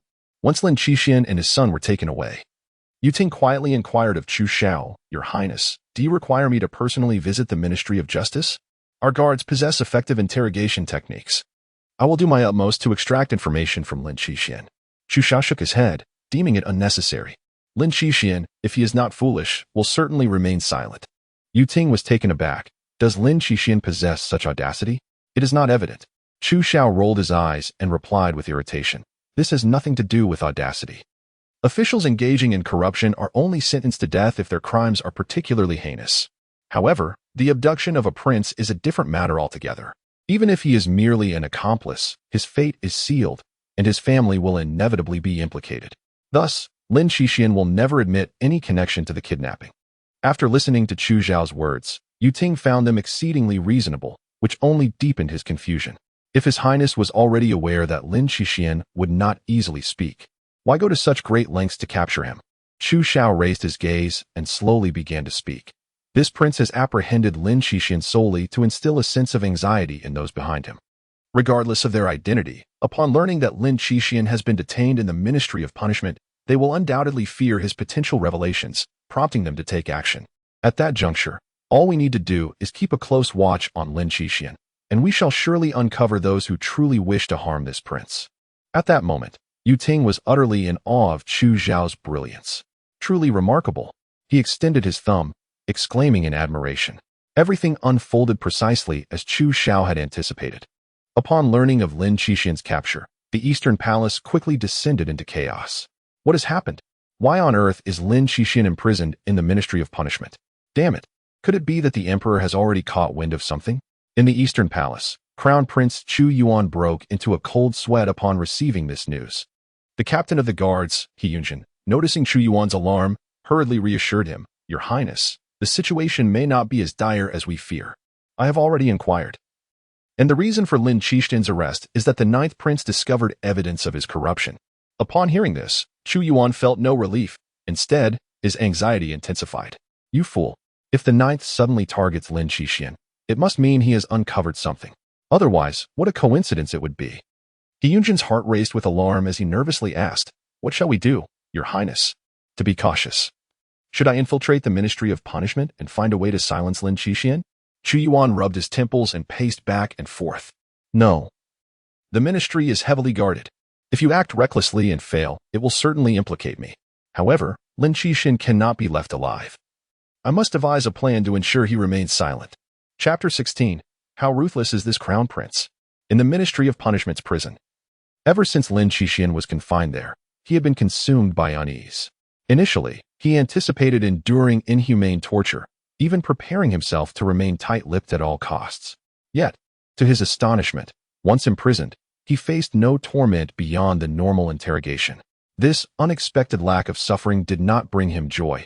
Instead, it filled him with greater dread. After all, the most fearful moments are those preceding the fall of the boot. The Ministry of Punishment's reluctance to press him on any connection to the abduction of the ninth prince left Lin Qixian in a state of constant tension, unable to relax even slightly. Now, he sat despondently curled in a corner of his cell, his hair a disheveled mess interspersed with bits of grass, presenting a pitiful sight. His official attire had been replaced with a prison uniform, stained and wrinkled, making it hard to imagine that just a day prior, he had held the esteemed position of prefect of Jingzhou. In an instant, he had fallen to such depths. Creak. The ancient prison door was gently pushed open, emitting a sound that grated on the nerves. Lin Qixian lifted his head, his dim gaze settling upon the jailer who had just entered. The jailer, with an impassive expression, placed a meal tray on the ground. Lin Qixian's eyes brightened at the sight of today's tray, which not only contained a bowl of plain rice but also a few pieces of braised pork. It is worth noting that in this prison, merely having a bowl of rice is considered a rather generous treatment, let alone the addition of braised pork. Previously, Lin Qixian had grown weary of such fare and would not spare at a glance. Yet within these prison walls, it had become a rare delicacy. Had the jailer experienced a moment of conscience, granting him a sumptuous addition to his meal? Without further contemplation, Lin Qixian swiftly lunged forward, cradling the bowl in one hand while grasping chopsticks with the other, eagerly shoveling the food into his mouth. Typically, the jailer would leave immediately after delivering the meal, returning later to collect the remnants once the inmates had finished eating. However, today, the jailer exhibited no intention of departing. Seizing the opportunity while Lin Qixian was wholly engrossed in his meal, he cautiously scanned the surroundings to ensure no one was watching, then lowered his head and approached Lin Qixian. At this moment, Lin Qixian also sensed the jailer's unusual demeanor, his heart tightening as an instinctual warning surged within him. The jailer must have something significant to convey. Leaning closer to Lin Qixian's ear, the jailer lowered his voice and said, "Lord Lin, His Highness the Crown Prince entrusted me to deliver a few words to you." Upon hearing that the Crown Prince had messages for him, Lin Qixian's heart began to race uncontrollably. Could it be that the Crown Prince was aware of his unwavering loyalty and had devised a means to extricate him from this predicament? Struggling to suppress his excitement, Lin Qixian's voice trembled as he urged, "Speak quickly, what are the Crown Prince's instructions?" The Crown Prince conveyed, "In this world, no secret can remain hidden forever, unless one is dead." Upon hearing this, Lin Qixian immediately comprehended the Crown Prince's intent. Was he truly so heartless? Here he was, wholeheartedly serving the crown prince. Yet at the first sign of trouble, he was willing to abandon Lin Qixian, such disregard for humanity. Ever since aligning himself with the crown prince, Lin Qixian had diligently executed every command, never daring to slacken his efforts. Now, having fallen to such depths, he realized it was all due to the crown prince. Yet, for the crown prince to desire his life? In that instant, Lin Qixian felt a surge of rage, an impulse to drag the crown prince down with him. If the crown prince wished for his demise, then he would ensure that before he met his end, he would take the crown prince with him. At worst, he would confess that the order to abduct the ninth prince had come from the crown prince himself, ensuring that neither of them could emerge unscathed. The jailer, discerning the fury etched upon Lin Qixian's face, hesitated before continuing. The crown prince also mentioned that he will take good care of the illegitimate child you have kept in secret. What? Lin Qixian's face instantly drained of color. The existence of this child was the deepest secret harbored within him. A man of his standing, fully aware of the dangers inherent in the struggle for power, would never neglect to secure an escape route. Though he doted on Lin Mo, such affection was merely a fade for the eyes of others. In truth, within Lin Qixian's heart, only the illegitimate son raised outside was deemed his most cherished offspring. He indulged Lin Mo in various ways, resulting in the latter developing numerous detrimental habits from a young age. Conversely, he imposed stringent expectations upon the illegitimate son, aspiring to cultivate him into a person of merit, destined to inherit all that he possessed in the future. Lin Qixian initially believed his actions were flawless, going so far as to avoid meeting his illegitimate son for an entire year to evade detection. However, despite his meticulous efforts, the matter of his illegitimate son was ultimately uncovered by the crown prince. In an instant, beads of sweat formed on Lin Qixian's brow, and he clutched the hem of his garment tightly, rendered momentarily speechless. The jailer, observing Lin Qixian's demeanor, anticipated a wise decision from him, thus nudging a porcelain bowl filled with braised pork toward him. Sir Lin, this has been specially prepared for you by His Highness the Crown Prince. Please do not waste it. With that, the jailer cast a final glance at Lin Qixian before departing the cell. Once alone, Lin Qixian slowly lifted his head, his gaze devoid of any glimmer of hope. For individuals in this era, the legacy of one's offspring was deemed more vital than life itself. The crown prince was now compelling him to make a choice, whether to preserve his own life or that of his most valued illegitimate son. Lin Qixian let out a bitter laugh. Though the crown prince appeared to present him with two paths, he understood all too well that he had no real choice. Since the crown prince had already taken action, his survival was unequivocally opposed. The demand for a decision was merely a final gesture of dignity. Lin Qixian gazed down at the bowl of braised pork before him, a bitter smile forming on his lips. Initially, he thought this was a gesture of conscience from the jailer, but little did he realize it was, in fact, a meal leading to his demise. Taking a deep breath, he seized the pork with his hands and stuffed it into his mouth, tears streaming uncontrollably down his face as he ate. Upon finishing the bowl, he discovered a sharp piece of iron hidden at the bottom. Silently, he concealed the iron shard within his sleeve and hunched over, retreating to the corner once more. That night, news spread through the Ministry of Justice's prison that Lin Qixian had committed suicide out of guilt. When Yuting brought the news back to Zhaohua Palace, Chu Xiao exhibited no surprise. After all, he had long suspected that the mastermind behind the scenes would not allow Lin Qixian, a ticking time bomb, to remain alive. Your Highness, you truly are remarkable. Lin Qixian has only just been incarcerated, and the unseen perpetrator is already eager for his life, Yuting remarked. Increasingly in awe of the young ninth prince, his large eyes filled with admiration, Chu Xiao waved his hand dismissively. Enough flattery. Have you managed to monitor everyone who had contact with Lin Qixian? Have we uncovered any leads? Upon addressing the matter at hand, Yuting instantly adopted a serious demeanor. In response to your highness, I have indeed discovered the identity of the mastermind behind this. And who might that be? Chapter 17. The ninth prince is beyond humanity. Upon hearing that the crown prince intended to harm him, Chu Xiao helplessly rubbed his temples. He had long been aware of the treacherous nature of the imperial palace, yet he never anticipated that someone would seek to target him so swiftly. Grinding his teeth, he muttered to himself, it's all that old fool's fault. Otherwise, this wouldn't have happened. Beside him, Yuting, unaware of Chu Xiao's murmurs, wore a grave expression, deeply concerned for Chu Xiao's plight. After all, the assailant was none other than the crown prince, the heir to the Great Xia Dynasty. Anyone would feel profoundly unsettled under the gaze of such a figure. Your Highness, Our people witnessed the prison warden from the Ministry of Justice speaking with Lin Qixian. Not long after, Lin Qixian took his own life. The warden then secretly left the prison and met with He Yunjin, the captain of the Eastern Palace Guards. What do you intend to do about this? Should we inform the emperor and let him handle it? This was the best solution Yu Ting could conceive. As long as the emperor was willing to assist the ninth prince, there would be no need to worry about his safety. However, Chu Xiao declined the suggestion. Huh? Do you think my father is unaware? Yu Ting was taken aback, his face reflecting horror. Are you implying that the emperor already knows the crown prince is targeting you? You underestimate my father. If he cannot discern such matters, do you think he could sit securely on the throne? Chu Xiao replied with a hint of disdain. You, being of the Shadow Guard, should understand their capabilities well. In this palace, any whisper of wind or rustle of grass, if my father wishes to know, he will certainly find out. Yu Ting nodded in agreement, yet his worries deepened. If the emperor is aware that it is the crown prince's doing, then why? Are you inquiring why my father does not stand up for this prince? Don't make me laugh. He would never do such a thing. Chu Xiao casually picked up a piece of pastry from the table and bit into it forcefully. My father has consistently encouraged competition among the princes. Among those who have reached adulthood, the second, fifth, and seventh princes have yet to be granted titles, allowing them to remain in the capital. Do you understand why? My father keeps those he values in the capital to have them continually vie against the crown prince. Now that the crown prince regards me as an obstacle, if I were to seek my father's aid, he would only reprimand me. He would never assist. After hearing Chu Xiao's analysis, Yu Ting felt increasingly lost.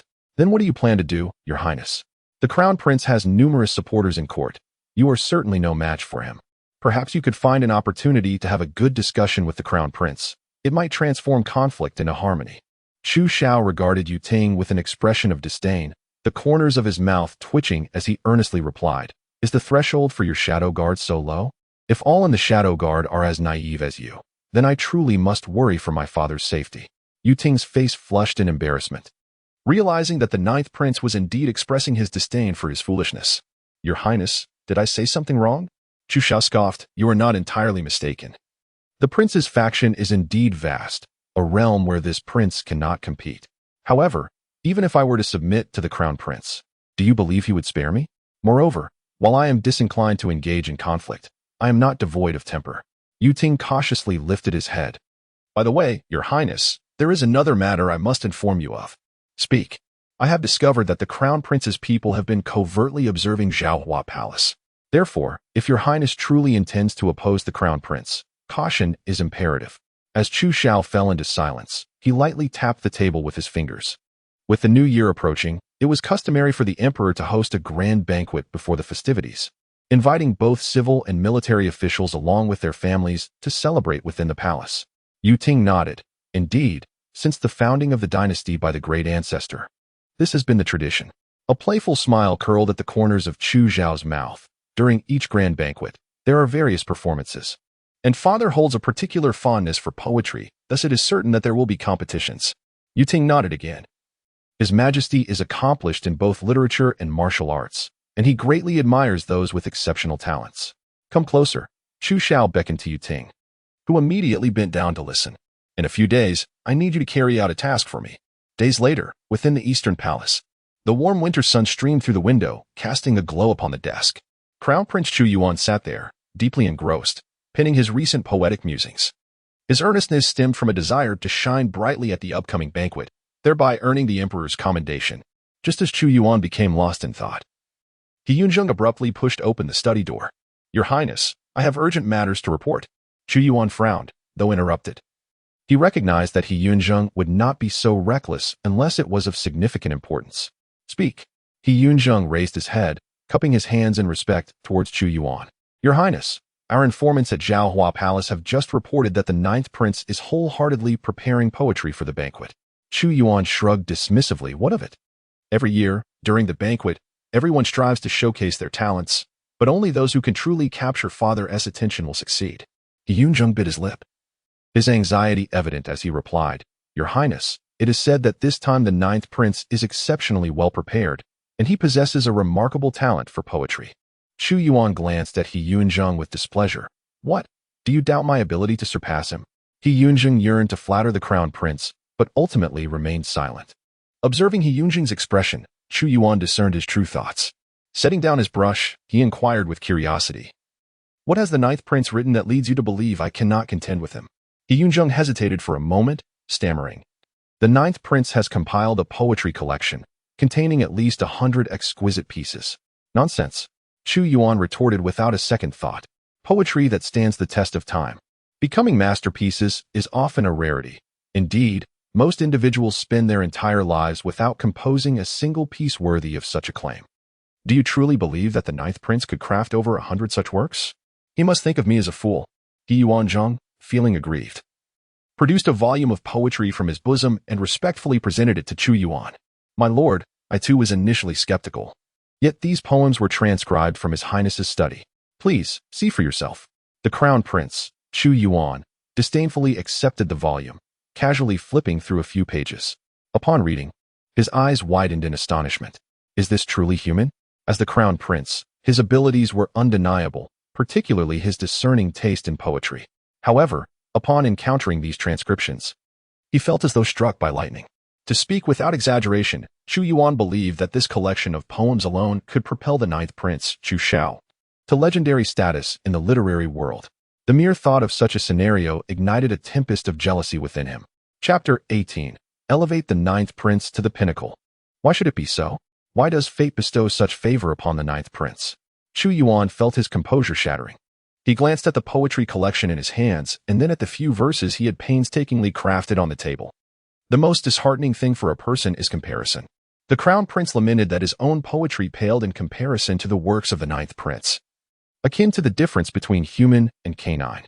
In a fit of anger, Chu Yuan hurled the poetry collection to the ground, convinced that on the day of the national banquet, should Chu Xiao present this collection, he would undoubtedly be the center of attention.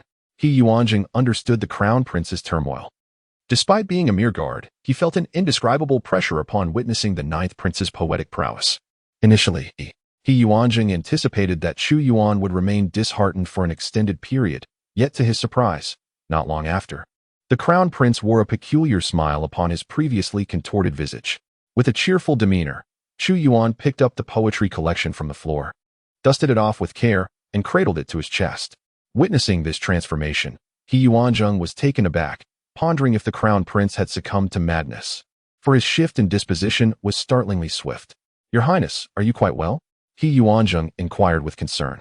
Chu Yuan waved his hand dismissively, exclaiming, I'm not only well, but I feel exceedingly joyful. Yuanzhang sensed trouble brewing and reached out to touch the crown prince's forehead. You do not have a fever, he noted, puzzled. Chu Yuan, vexed, brushed Yuanzhang's hand away. Rest assured, I am indeed well. Just imagine, on the day of the national banquet, when I publicly present this poetry collection, will not the officials be utterly astonished? Yuanjing stood there dumbfounded for a moment. But this was penned by the ninth prince. Foolishness, Chu Yuan proclaimed, raising the poetry collection high. If I present this collection before the ninth prince, then it shall belong to me. Yuanjing gaped in shock. Is such a maneuver truly feasible? The ninth prince is unlikely to relent easily. Chu Yuan confidently lifted his chin and declared, What means does he possess to substantiate that this anthology of poetry is his creation? Do you believe the entire court would rather place their trust in the ninth? Or in me, the crown prince? Yunjung pondered seriously for a moment before unable to suppress his admiration, giving a thumbs up. Indeed, it was astute. His Highness boasted a multitude of supporters in the court, while the ninth prince, despite his remarkable talent, ultimately lacked the necessary foundation. As long as he could not present evidence, there would be no one to advocate for him when the time came. The crown prince Chu Yuan and Yunjung exchanged glances, bursting into hearty laughter simultaneously. Old ninth, I truly must thank you this time. The anthology you toiled to compose will elevate me to a pedestal, and I eagerly anticipate your expression when the moment arrives. Time passed swiftly, and soon it was New Year's Eve. On this day, the entire Great Xia was abuzz with excitement. The national banquet, known as the New Year's Eve feast, had been in preparation for several days as the palace adorned itself for the occasion.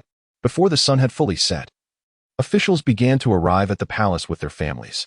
Upon entering the palace gates, 2 massive red lanterns hung high, adding a touch of festivity to this celebratory day. The banquet was held in the imperial garden. Although most flowers had withered in the harsh winter, the garden remained beautifully decorated. Upon arriving, the officials were guided by palace maids to their designated seats. Every table was already laden with exquisite dishes and fine wines, an array of delicacies that wafted enticing aromas, leaving one salivating. When Chu Xiao arrived at the imperial garden, the atmosphere was already lively. Upon his entrance, most officials merely offered polite bows, refraining from any conversation. For Chu Xiao's presence had been so inconspicuous in the past that few in the court were familiar with him. Chu Xiao, content in his solitude, made his way directly to his seat. He remained oblivious to the pair of eyes that had been secretly observing him from a diagonal position since his arrival. Mu Jinli typically detested attending such gatherings, feeling uncomfortable amidst the crowd. However, upon seeing Chu Xiao today, she was surprised to find herself actually embracing the banquet. Before long, the ministers of civil and military affairs had gathered in considerable numbers. Just as Chu Xiao was on the verge of yawning from boredom, a sudden commotion caught his attention. He looked up to see Crown Prince Chu Yuan, along with 2nd Prince Chu Yi, 5th Prince Chu Su, and 7th Prince Chu Ku, entering the imperial garden in succession. Unlike the invisible Chu Xiao, these princes were immediately surrounded by numerous officials, their faces adorned with sycophantic smiles and eyes glimmering with flattery. Although Crown Prince Chu Yuan was the heir apparent, the other 3 princes also had their own supporters within the court, transforming the scene into a vibrant spectacle. The princes, enveloped by the throng of ministers, made their way to their respective seats. After Prince Chu Yuan settled down, his gaze swept across the room, ultimately resting upon the 9th prince, Chu Xiao. Noticing the prince's attention, Chu Xiao lifted his head to meet his gaze and nodded in acknowledgement. A playful smile emerged on the prince's face as he contemplated his impending actions. The other 3 princes also turned their attention to the 9th prince, whom they had previously overlooked, as Chu Xiao had not been deemed worthy of consideration in the past. However, the situation had changed. The 3 princes were aware, to varying degrees, that Chu Xiao had recently garnered the attention of the emperor. Moreover, he had effortlessly resolved the issues concerning the southwestern chieftains, earning accolades from numerous officials in the court. Rumor had it that the emperor had privately referred to Chu Xiao as the Qilin child. Nevertheless, the princes did not believe that the 9th prince had achieved this success on his own. They suspected that some influential figure must have been guiding him. Thus, they mused within themselves, could it be that the young prince was beginning to entertain aspirations towards the throne? Brother, I have recently heard of father's commendations for you. You have truly impressed me, remarked the 2nd prince, Chu Yi, after sizing up Chu Xiao. Although taken aback, Chu Xiao humbly replied, Brother, you flatter me. It was merely a stroke of fortune, and I accomplished something trivial. With a warm smile, Chu Yi moved closer, leaning in to say, Why must you be so modest? Brother, the emperor's favorable regard for you surely indicates your genuine talent and ability. We have not interacted much in the past, but let us strengthen our bond moving forward. In response to the 2nd prince's enthusiasm, Chu Xiao smiled and said, Certainly, as long as you do not find me bothersome. The 2nd prince laughed heartily. That would never happen. We are brothers, after all. Your visits to me bring me great joy. Upon hearing their conversation, the 7th prince, Chu Ku, scoffed, Hypocrite. What pretense of brotherly affection is this? Despite being labeled a hypocrite by the 7th prince, the 2nd prince maintained his gentle demeanor. 7th brother. What do you mean by that? I simply wish to spend more time with the 9th brother. Is there something wrong with that? The 7th prince sneered. Born into the royal family, what brotherhood exists? Unless one is willing to be a fool, we are all rivals. Chu Xiao stared in shock at the 7th prince, finding his bluntness rather shocking. While it was widely known that the princes were all vying for the position of heir, was it truly wise to voice such sentiments in the presence of the crown prince? As expected, the crown prince's expression darkened noticeably after the 7th prince's remark. The 2nd prince, seemingly accustomed to the 7th prince's forthrightness, sighed and offered an apologetic look to Chu Xiao. 9th brother, do not take 7th brother's words to heart. He simply speaks without thinking. The 2nd prince genuinely wishes to cultivate a closer bond with you. Should you encounter any troubles in the future, feel free to seek out the 2nd prince, who is willing to assist in any way he can. Chu Xiao, not wanting to engage in the rivalry among the princes, offered a polite smile before lowering her head in silence, seemingly captivated by the delicacies laid out before her. The 7th prince, observing the 2nd prince's continued attempts at camaraderie with Chu Xiao, disdainfully curled his lip and remarked to the 5th prince beside him, Old 5. Do you not think our 2nd brother is rather hypocritical? The 5th prince shot him a disapproving glare, retorting, Old 7, keep your petty thoughts to yourself. Do not attempt to use me as your pawn. With that, The fifth prince appeared disinclined to continue the conversation with the seventh prince and promptly made his way to the table of Duke Dinghua, Mu Yuan, seated diagonally across from him. Through this brief encounter, Chu Xiao garnered a preliminary understanding of the personalities of these princes. The second prince was notably warm and engaging. The fifth prince exuded straightforwardness, while the seventh prince left an impression of being unruly. Nevertheless, Chu Xiao was not naive enough to believe she had fully discerned the complexities of these princes. For anyone brave enough to oppose the crown prince was undoubtedly not to be underestimated. Meanwhile, the fifth prince soon approached Duke Dinghua, Mu Yuan. Duke, I have grown up hearing tales of your heroic deeds. On this auspicious day, I wish to extend my heartfelt congratulations to you. Your unwavering dedication and tireless efforts for our Great Xia have earned my utmost respect. Duke Dinghua, initially engaged in conversation with those beside him, quickly rose to return the courtesy upon the fifth prince's arrival. Your Highness, you flatter me. I have merely fulfilled my duties as a subject and do not deserve such praise. After exchanging a few pleasantries, the fifth prince turned his attention to Mu Jinli, who was nearby. Ali, I recently chanced upon this exquisite golden hairpin and thought it would suit you perfectly. So I purchased it as a small token of my regard. I hope you do not find it unworthy. Mu Jinli regarded the beautiful hairpin in the fifth prince's hand, shook her head, and replied in a calm tone, I do not want it. The directness of her refusal left the fifth prince somewhat awkward, momentarily frozen, unsure of how to respond. Old five, do you truly believe Ali would be swayed by such superficial adornments as those favored by shallow women? The seventh prince approached with an air of arrogance, launching into a string of mockery directed at the fifth prince. I have heard that Ali enjoys collecting renowned artworks. This mountain bird painting, a masterpiece by the celebrated artist Shen Mingzhi, is sure to delight her. As he spoke, the seventh prince slowly unfurled the scroll he had brought with him. The onlookers gazed at Mu Jinli with envy. For Shen Mingzhi was revered for his dual mastery of calligraphy and painting, particularly his exceptional artistry. Known as the Sage of Painting, this mountain bird piece was his final work, rendered an invaluable treasure. Once a prized possession of the previous dynasty's royal family, the painting had been lost after the fall of the dynasty, long presumed destroyed amidst the chaos of war. To witness it today was a stroke of fortune. The murmurs of the surrounding crowd caused the seventh prince to smirk with pride, filled with the confidence that no lover of art could possibly refuse his gift. Yet, to his astonishment, Mu Jinli chose to defy expectations. While she genuinely adored the painting of the mountain birds, she coldly replied, I do not want it. You see. Seventh brother, your gift fails to impress, just as mine did with Sister Ali. Although the fifth prince felt a moment of embarrassment after being rejected, witnessing the seventh prince's similar plight instantly lifted his spirits.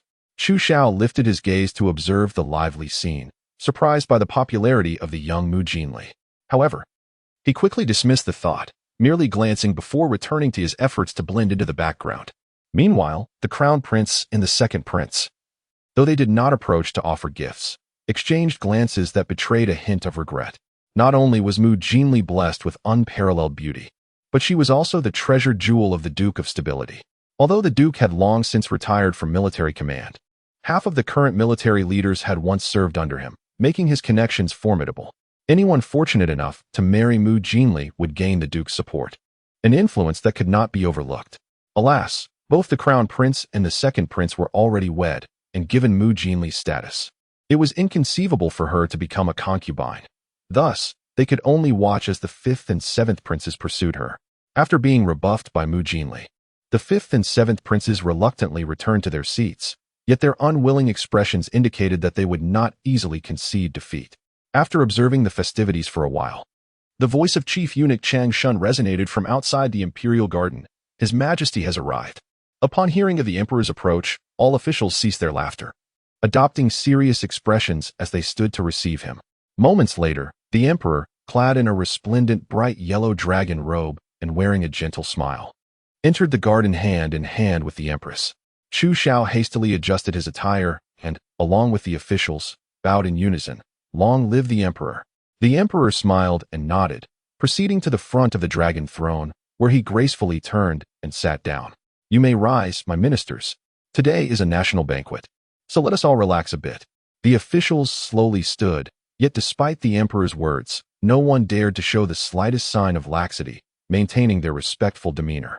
Once the officials were seated, The emperor raised his cup first, reflecting on how swiftly time had passed and how he had aged another year.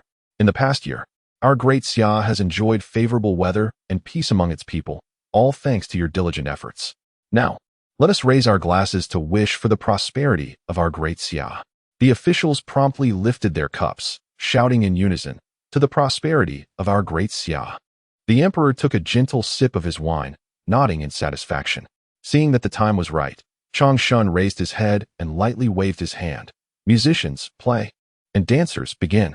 Chapter 20. Chu Xiao. It is my turn to perform after a lively display of song and dance, fueled by the spirits of the evening. The atmosphere in the imperial garden noticeably brightened. Emperor Xia felt he had dined sufficiently, and thus set down his wine cup. Observing this, the guests understood that the emperor was about to engage in his customary poetic exchanges, a cherished tradition of the annual banquet. After placing his cup aside, Emperor Xia exchanged a knowing glance with Changshan, who promptly approached the assembly with a tray in hand. Curiosity piqued. Everyone craned their necks to glimpse what lay upon the tray, revealing a resplendent golden bracelet. This exquisite piece, crafted entirely from gold, shimmered enchantingly under the ambient light. Adorned with intricately carved floral patterns and encrusted with a variety of precious gemstones of considerable worth. The ladies present were instantly captivated, their eyes sparkling with desire. Many leaning forward, utterly entranced by the bracelet's allure. Noticing their reaction, Emperor Xia smiled and spoke. Last year, at this very moment, the second prince composed a poem entitled Celebration of New Year's Eve, which garnered resounding applause. I wonder if today I might be graced with an even more splendid composition. Whoever can craft a verse that pleases me shall claim this bracelet, presented as tribute from the Eastern E. With his words, many eagerly prepared to showcase their talents. The bracelet was but a symbol. The true treasure lay in the emperor's admiration. Numerous attendees had come armed with poetry, eager to shine on this occasion. The crown prince, Chu Yuan, had long been prepared. He stole a glance at the ninth prince, Chu Yi, before rising first. Father, your unworthy son wishes to present a humble attempt. Emperor Xia nodded slightly. Very well, let us hear it. Taking a deep breath, the crown prince, hands behind his back, began to recite. Lanterns bright adorn the hall. As the old year bids farewell, joy enthralls. Amidst the firecrackers' jubilant sound, New Year's blessings abound, endless joy found. As the crown prince finished, numerous officials erupted in applause. Bravo! Though lacking ornate language, this poem resonates with simplicity, evoking the joy of the new year, a splendid piece. Excellent work, Your Highness. Indeed, indeed. The crown prince's composition leaves a lasting impression. The praise flowed freely. Chu Xiao cast an unexpected glance at Crown Prince Chu Yuan. Among the poems he had intentionally shared with the crown prince, many were themed around the New Year's Eve, and he had anticipated the crown prince would select one from that collection. To his surprise, the crown prince chose to recite one of his own creations. Emperor Xia contemplated the poem, a smile gracing his features. Quite commendable, it is evident that the crown prince has put forth great effort. Receiving the emperor's commendation, Crown Prince Chu Yuan bowed deeply. Thank you for your praise, father. Seizing the opportunity, the crown prince provocatively smiled towards the other princes, eager to showcase their own talents. Especially the poetically inclined second prince, Chu Yi, prepared to rise. At that moment, however, the crown prince did not take a seat. Instead, he continued addressing the emperor of the summer. Father, I am aware of your fondness for poetry, hence I have prepared a gift to present to you. The emperor's interest was piqued upon hearing this. He raised an eyebrow and said, Oh, you have yet another gift for me. Quickly, present it. The crown prince Chu Yuan respectfully produced a collection of poems from his hands and offered it to the emperor. Father, this anthology is the result of a year's collaboration between myself and the esteemed tutors of the Eastern Palace. I humbly request your appraisal. The crown prince was astute. He refrained from claiming sole authorship of the poems, as doing so would have aroused suspicion. After all, each poem in the collection was remarkably classic, and the capabilities of the crown prince were well known. While he could occasionally produce a fine piece or two, to compose so many poems was certainly beyond his level. Thus, by sharing the credit with the tutors, he bolstered the credibility of the work. Upon receiving the anthology, the emperor initially regarded it with mild indifference. But as he turned the pages, astonishment crept across his face. Excellent. The quality of these poems is exceptional. Setting the anthology down, the emperor's eyes sparkled with delight. Crown Prince, your thoughtfulness is truly commendable. I am exceedingly fond of this gift. Receiving such public praise from the emperor, the crown prince beamed with humility. To earn your affection, father, is a privilege I cherish. The empress, seated beside the emperor, gazed upon her son with a smile so bright that her eyes resembled crescent moons. The attendees, witnessing the emperor's admiration for the anthology, cast curious glances towards it. The emperor, unreserved, passed the collection around for all to appreciate. I never realized the crown prince possessed such poetic talent. If this anthology were to circulate, I can assure you, scholars across the land would take you as their exemplar. Each poem merits my careful contemplation, and several are worthy of eternal renown. Initially, many considered the emperor's praise somewhat exaggerated. Even if the anthology was spearheaded by his son, such flattery seemed excessive. However, upon examining the collection, they began to feel that the emperor's commendation was, in fact, rather conservative. An elderly official, trembling as he stroked his beard, was nearly moved to venerate the anthology. From this day forth, His Royal Highness the Crown Prince shall stand as a towering figure in the realm of poetry. I dare say, this anthology is unprecedented and shall never be equaled. Chu Xiao was not surprised by the reactions of the onlookers, after all.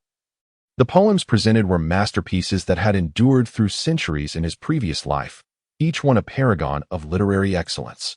When the anthology reached Chu Xiao's hands, he understood it was time for him to showcase his own talents.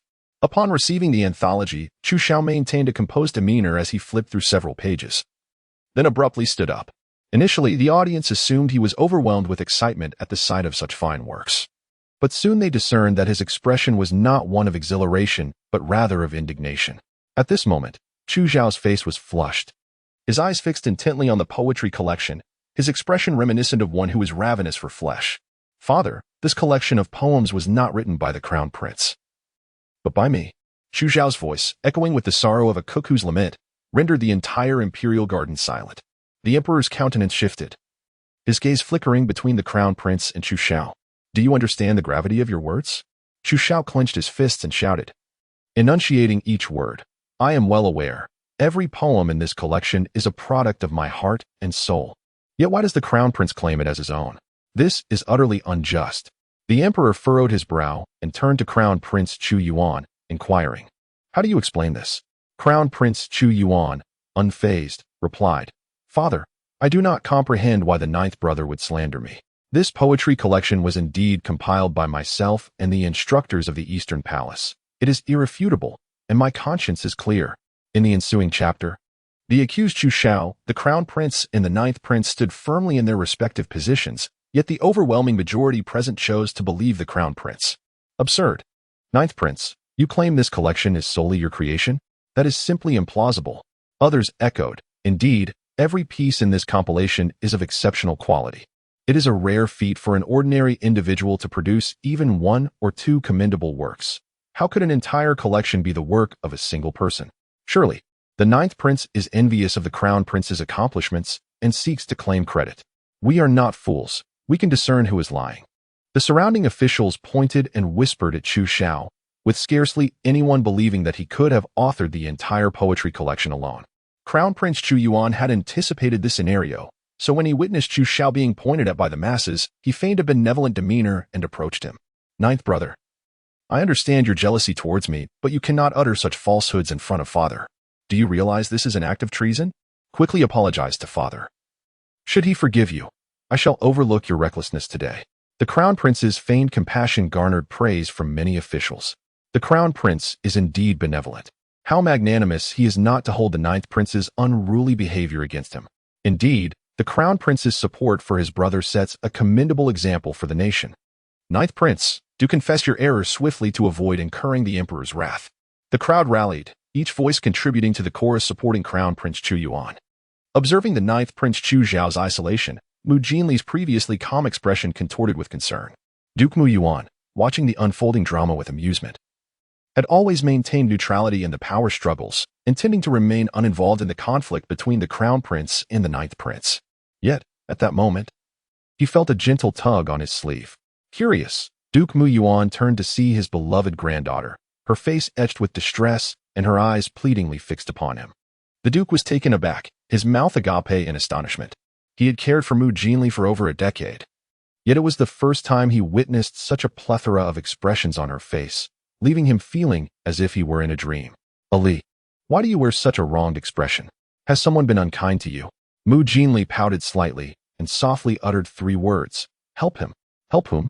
Duke Dinghua followed Mu Jinli's gaze, only to feel a twitch at the corner of his eye. You want me to assist the 9th prince in his predicament? Duke Dinghua found it challenging to articulate his current emotions. He had always believed that his granddaughter was indifferent to others, yet today, Mu Jinli unexpectedly sought his aid for the 9th prince, Chu Xiao. While he felt a surge of joy at his beloved granddaughter's change, the thought that this transformation was for another man stirred a bittersweet sensation within him. Unbeknownst to him, he began to harbor an inexplicable dislike for Prince Chu Xiao. Ali, why do you wish to aid him? You've only met him once, Duke Dinghua inquired with a scowl, somewhat begrudgingly. Mu Jinli struggled to find an explanation. She simply felt a surge of anger upon seeing Chu Xiao bullied by so many. Help him, she reiterated, although her voice remained icy. Duke Mu Yuan discerned the underlying anger in his beloved granddaughter's tone. Despite his reluctance to assist, he found it difficult to deny her request. What could he do but indulge her? Is it truly appropriate for everyone to conclude that His Highness the Ninth is lying before reaching a definitive judgment? A sudden voice echoed through the imperial garden, causing those ministers who had been condemning Chu Xiao to turn their heads in discontent. Upon realizing that the speaker was Duke Mu Yuan, the words they had intended to hurl fell silent in their throats. But why is Duke Dinghua, who never involves himself in the conflicts among the princes, speaking up for the 9th prince today? The crown prince, Chu Yuan, who had felt assured of his victory, now gazed at Chu Xiao with an added layer of coldness. The 9th prince was indeed remarkable. After lying low for so long, his actions had not only captured the attention of the emperor, but had also forged an unexpected alliance with Duke Dinghua. The crown prince felt a deep sense of discomfort. As the crown prince, he had frequently endeavored to curry favor with Duke Dinghua over the years to secure his support, yet the duke had always subtly declined. Fortunately, while the duke had not aided him, he had also refrained from supporting others. However, Duke Dinghua's defense of Chu Xiao today carried implications that could not be ignored. For the crown prince, it felt as though his long-admired moonlight had turned and embraced another, and this jealousy had shattered his composure. The more exceptional you become, 9th, the more I wish to ruin you. The crown prince, Chu Yuan, bit his lip tightly, harboring these thoughts within. With Duke Dinghua's assistance, the surrounding officials dared not continue their onslaught against Chu Xiao, and the previously bustling imperial garden fell into an abrupt silence. Chu Xiao himself was perplexed as to why the Duke of Dinghua would suddenly extend his assistance, yet he felt compelled to cherish this gesture of goodwill. Thus, he offered the Duke a grateful smile. However, to his surprise, the Duke merely rolled his eyes and let out a disdainful huff, choosing to ignore him thereafter. What does this cantankerous old man mean? Chu Xiao was left with a furrowed brow, feeling as though he had pressed his warm face against a cold backside. From his elevated position, Emperor Xia observed the silence that enveloped the room and cleared his throat before speaking. 9th prince, as you can see, no one believes that this collection of poetry was penned by you. Do you possess any substantial evidence to substantiate your claim? Upon hearing the emperor's inquiry, Chu Xiao promptly bowed and replied, naturally, I have evidence, your majesty. Oh, what evidence do you possess? Crown Prince Chu Yuan felt a chill run down his spine as he heard the 9th prince assert that he had proof. Sensing that he might have unwittingly stepped into a trap, Chu Xiao glanced at the dazed crown prince before addressing Emperor Xia. Father, since the crown prince asserts that this poetry collection was compiled in collaboration with the instructors of the Eastern Palace, he must surely be well versed in its contents. May I pose a few questions to the crown prince?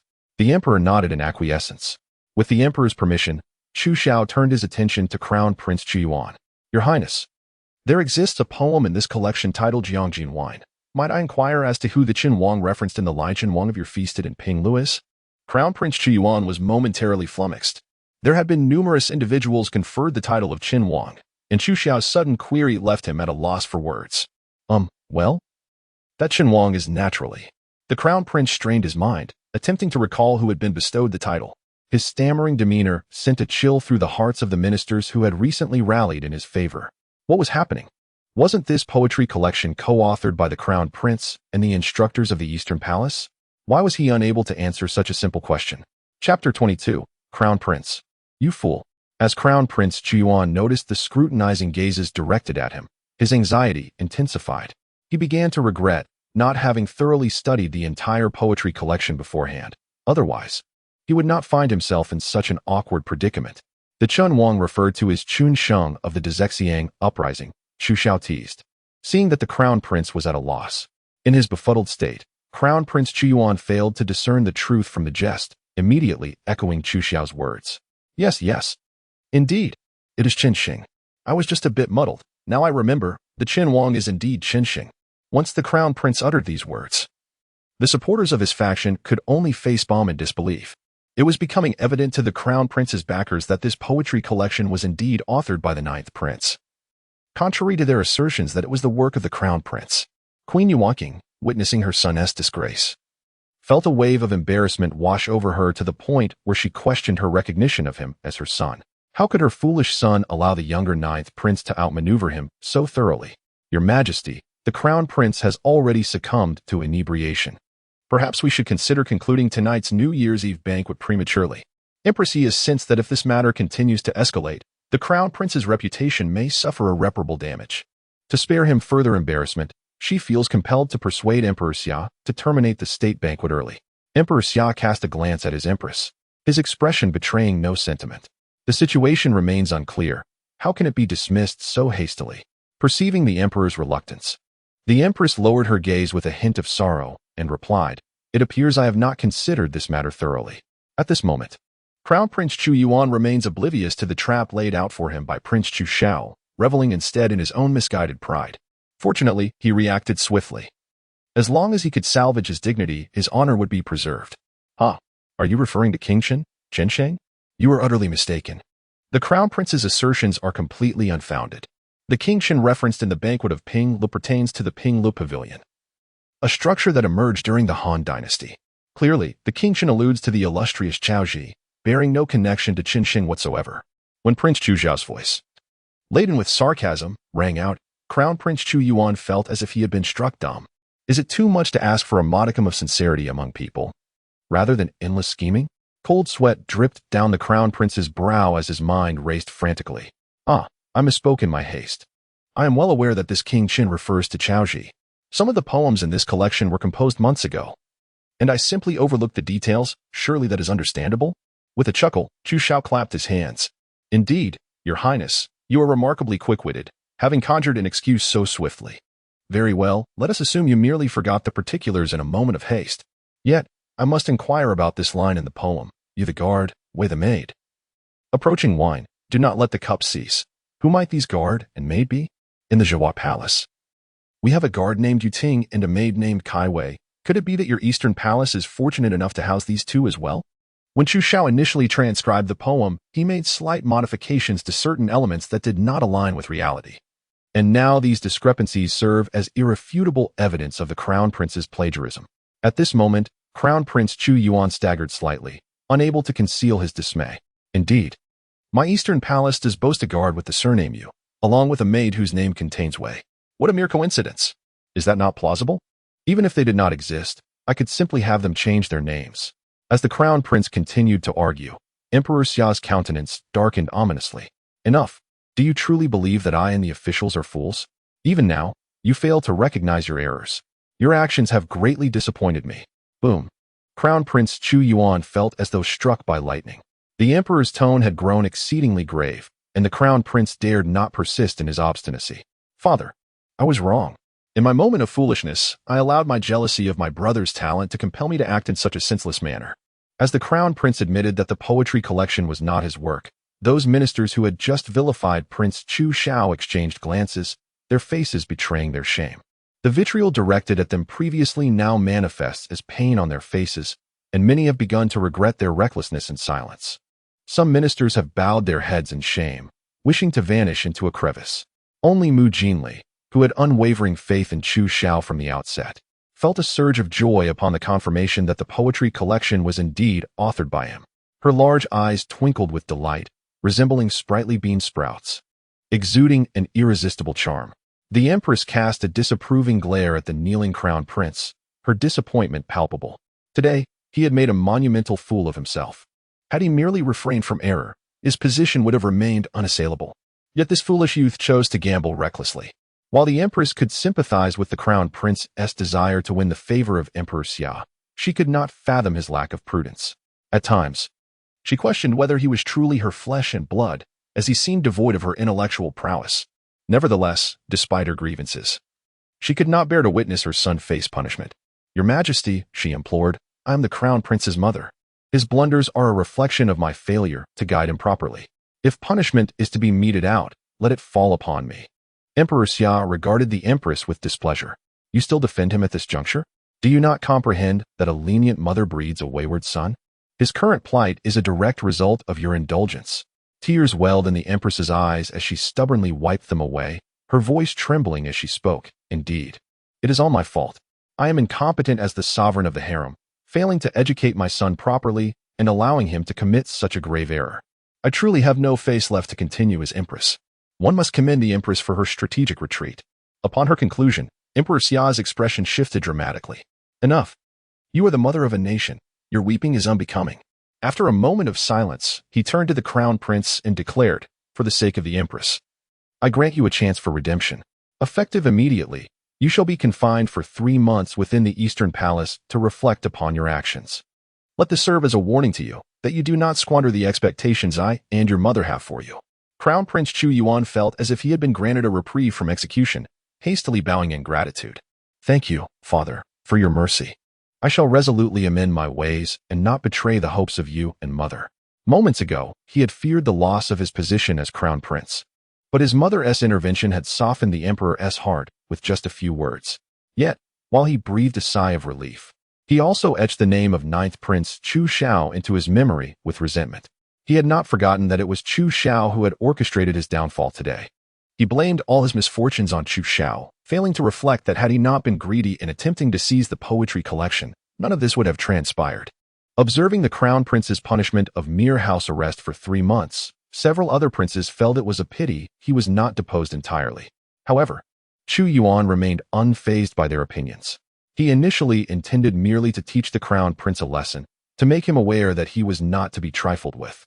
As for deposing the crown prince, he had never harbored such intentions from the very beginning. Chapter 23, Duke of the Nation. 9th Prince, keep your distance from our granddaughter. After the events of the day, the Summer Emperor had lost his desire to continue hosting the New Year's Eve banquet. He waved his hand, signaling everyone to return to their seats. Once all were seated, the Summer Emperor called out to Chu Xiao, "Old 9th, step forward." Chu Xiao hurriedly rose and respectfully approached the Summer Emperor. The emperor picked up the poetry collection from the table, his face beaming with satisfaction as he praised Chu Xiao. "I have long declared you to be my auspicious child, yet I never anticipated your extraordinary talent in poetry. With the release of this collection, I fear all scholars across the realm will be left in shame. The poetry world of Great Xia shall henceforth regard you with reverence. Your Majesty's praise is unwarranted. I am unworthy of such accolades," Chu Xiao humbly replied. The Summer Emperor chuckled. "Ah, you possess many virtues, yet you are excessively modest. A young man should embody the vigor of youth. Although you did not compose a poem today, this collection alone surpasses all others. And thus I have decided to bestow that golden bracelet upon you." With that, the Summer Emperor cast a glance at those below. "Do any of you have objections?" How could any minister dare to oppose the emperor's decree? Furthermore, not a single person who had perused the 9th Prince's poetry collection remained unmoved. As the emperor stated, in the future, anyone who encountered Chu Xiao would feel diminished in comparison. "We have no objections. The 9th Prince's poetic talent is unparalleled, and we hold him in great esteem. Indeed, the 9th Prince is peerless, and he deserves this reward. This collection will undoubtedly secure his place in history. He is worthy of this honor, and we harbor no grievances." Listening to the flattery directed at him, Chu Xiao felt no stirrings in his heart, as the very individuals now lauding him had been the ones most vociferous in their criticisms moments ago. Seeing that no one dared to dissent, the Summer Emperor waved his sleeve and declared, "In that case, let today's New Year's Eve banquet come to an end. I am somewhat fatigued." With that, the Summer Emperor, accompanied by the Empress, took his leave. Once the Emperor departed, the remaining civil and military officials began to exit the palace as well. Without the presence of the Summer Emperor, the Crown Prince, Chu Yuan, no longer felt the need to restrain his emotions. He glared fiercely at Chu Xiao. If looks could kill, Chu Xiao would have perished countless times. Sensing the Crown Prince's gaze, Chu Xiao parted his lips slightly. The Crown Prince's pupils dilated suddenly. Though Chu Xiao had not spoken aloud, the Crown Prince comprehended his unspoken message. "We're even." The Crown Prince swallowed hard. a hint of panic creeping into his heart. What did Old Ninth mean by that? Why did he imply that they were even? Could it be that Old Ninth knew he was the one behind the kidnapping? Impossible. Absolutely impossible. He had executed this matter flawlessly, and even Lin Qixian had perished. How could Old Ninth possibly know? The Crown Prince's expression shifted multiple times before he ultimately stormed off, his face darkened in anger. Upon witnessing the somewhat disheveled silhouette of the Crown Prince, the seventh prince, Chu Xiao erupted into laughter. Ha ha ha, Ninth brother, I find myself rather fond of you today. The fifth prince nodded in agreement, stating, Ninth brother, you have truly entertained us today. It is delightful, exceedingly delightful. The seventh prince smirked, rolling his eyes at the fifth prince. It is rare for us to share a consensus. This banquet has indeed been splendid, yet it is lamentable that father favors one over the other. The Crown Prince has brought disgrace upon the royal family, and yet his punishment is but 3 months of house arrest. How utterly unjust. The typically silent second prince then stood, admonishing, perhaps you should refrain from such remarks. While the Crown Prince has faced punishment, our royal family has also become a subject of ridicule. The discord among brothers, if made public, will inevitably tarnish our family's dignity. The seventh prince, Chu Xiao, offered the second prince no favor, retorting sharply, what nonsense are you spouting? Do you truly believe that without today's incident, outsiders would remain oblivious to the bloodshed among us brothers over the position of Crown Prince? The second prince, taken aback, shook his head with a wry smile and chose to ignore the seventh prince, departing the imperial garden without another word. At that moment, Chu Xiao also rose, exchanging farewells with the fifth and seventh princes before taking his leave. Shortly after exiting the garden, he encountered Duke Dinghua, who was engaged in amiable conversation with familiar ministers alongside Mu Jinli. Upon spotting Chu Xiao, Mu Jinli's previously listless demeanor transformed, her eyes sparkling with newfound energy. Observing the shift in her gaze, Chu Xiao mistakenly concluded that she was captivated by the golden bracelet in his possession. After all, what girl could resist the allure of gold? Reflecting on the bracelet, which was indeed an item meant for women, he contemplated that gifting such a valuable treasure to Kai Wei might not be in her best interest. After all, being a palace maid, if others were to learn of it, envy would surely ensue, potentially putting Kai Wei in jeopardy. Thus, as he passed by Mu Jinli, he decided without further thought to slip the golden bracelet into her hand. This is for you. Mu Jinli was taken aback by the unexpected gift from Chu Xiao, particularly one so significant. Her charming face flushed instantly, and even her ears bore a rosy hue. Duke Dinghua, noticing Chu Xiao's intention to present a gift to his granddaughter, cast a disapproving glance at him. He was acutely aware of his granddaughter's character. She had always been one to reject gifts, especially from males. What on earth? How could my dear granddaughter accept a bracelet? Just as Duke Dinghua presumed Mu Jinli would refuse, she shyly lowered her head, her voice barely audible as she murmured, Thank you. Is this truly my granddaughter? Why does she seem so unfamiliar? Duke Dinghua recalled her earlier defense of Chu Xiao, feeling a peculiar sense of unease, akin to watching his little cabbage willingly approach the pig's mouth. Ali, if you fancy the gold bracelet, I shall procure you a larger, more exquisite one tomorrow. Shall I not? He said, his tone tinged with jealousy. Mu Jinli lifted her gaze to her grandfather, pouting slightly as she replied, No. Duke Dinghua felt as though he had been struck by an arrow to the heart. No. What merits does this scoundrel possess that makes our precious granddaughter hold him in such esteem? The Duke of Dinghua stood with a hint of wariness, positioning himself between Mu Jinli and Chu Xiao, deliberately creating a distance between the two. Your Highness, the hour grows late. I must escort Ali back for her rest. With that, the Duke did not wait for Chu Xiao's response and swiftly took Mu Jinli's hand, hastening their departure from the palace. Chu Xiao scratched his head, feeling an inexplicable sense of unease regarding the Duke's behavior. Why did the old man harbor such unfounded animosity towards him? Upon returning to Zhihua Palace, he discovered Kai Wei had prepared an array of pastries laid out on the table. Kai Wei, what is all this? He inquired, seeing Chu Xiao return.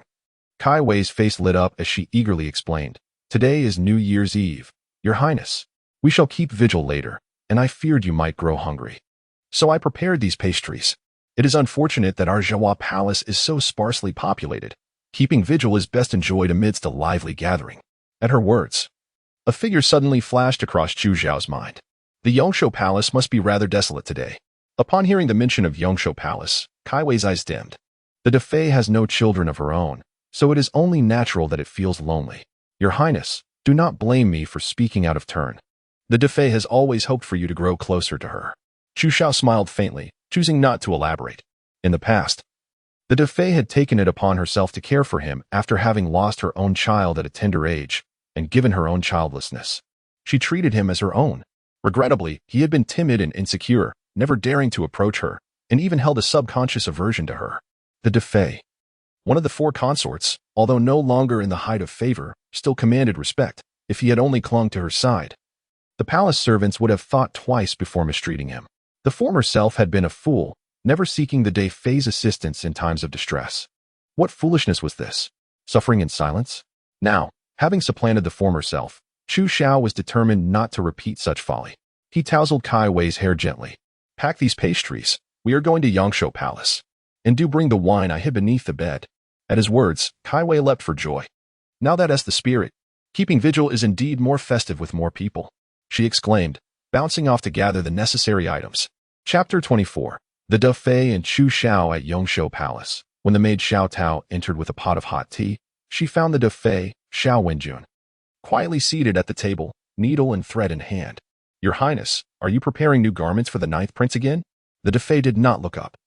Her face adorned with a serene smile as she replied, Little Gio has grown so quickly these past 2 years. The clothes I prepared last year no longer fit him. I thought it prudent to make several new ones to shield him from the cold. Xiao Tao understood that her mistress had always regarded the 9th prince as her own son, yet it pained her that he could not reciprocate that closeness. With a pout, she said, Your Highness, on my way here, I overheard others discussing the 9th prince. The noble consort paused her needlework, raising her head with concern. What is the matter? Has someone bullied little Gio? How could this be possible? My lady, you are well aware that the 9th prince has changed remarkably of late. Even His Majesty has begun to regard him with newfound admiration. Xiao Tao poured a cup of hot tea and placed it before the noble consort, continuing. I heard that at today's New Year's Eve banquet, the 9th prince made quite an impression again. It seems he has dedicated a collection of poetry to His Majesty, who was exceedingly pleased and even rewarded him with a gold bracelet that was presented by the Eastern barbarians. Upon hearing this, a gentle smile graced the noble consort's lips. Delighted that Chu Xiao had garnered the Summer Emperor's favor.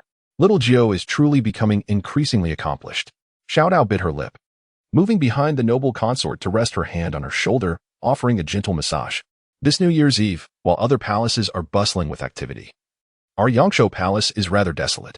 The 9th prince is rather ungrateful, never taking the initiative to visit you. Hearing Xiao Tao's complaint, the noble consort lightly tapped her hand in reproach. Xiao Tao, how many times must I remind you? Little Gio lost his mother at a young age. He is introverted. We must be more understanding of him. If you continue to speak thus, do not blame me for punishing you.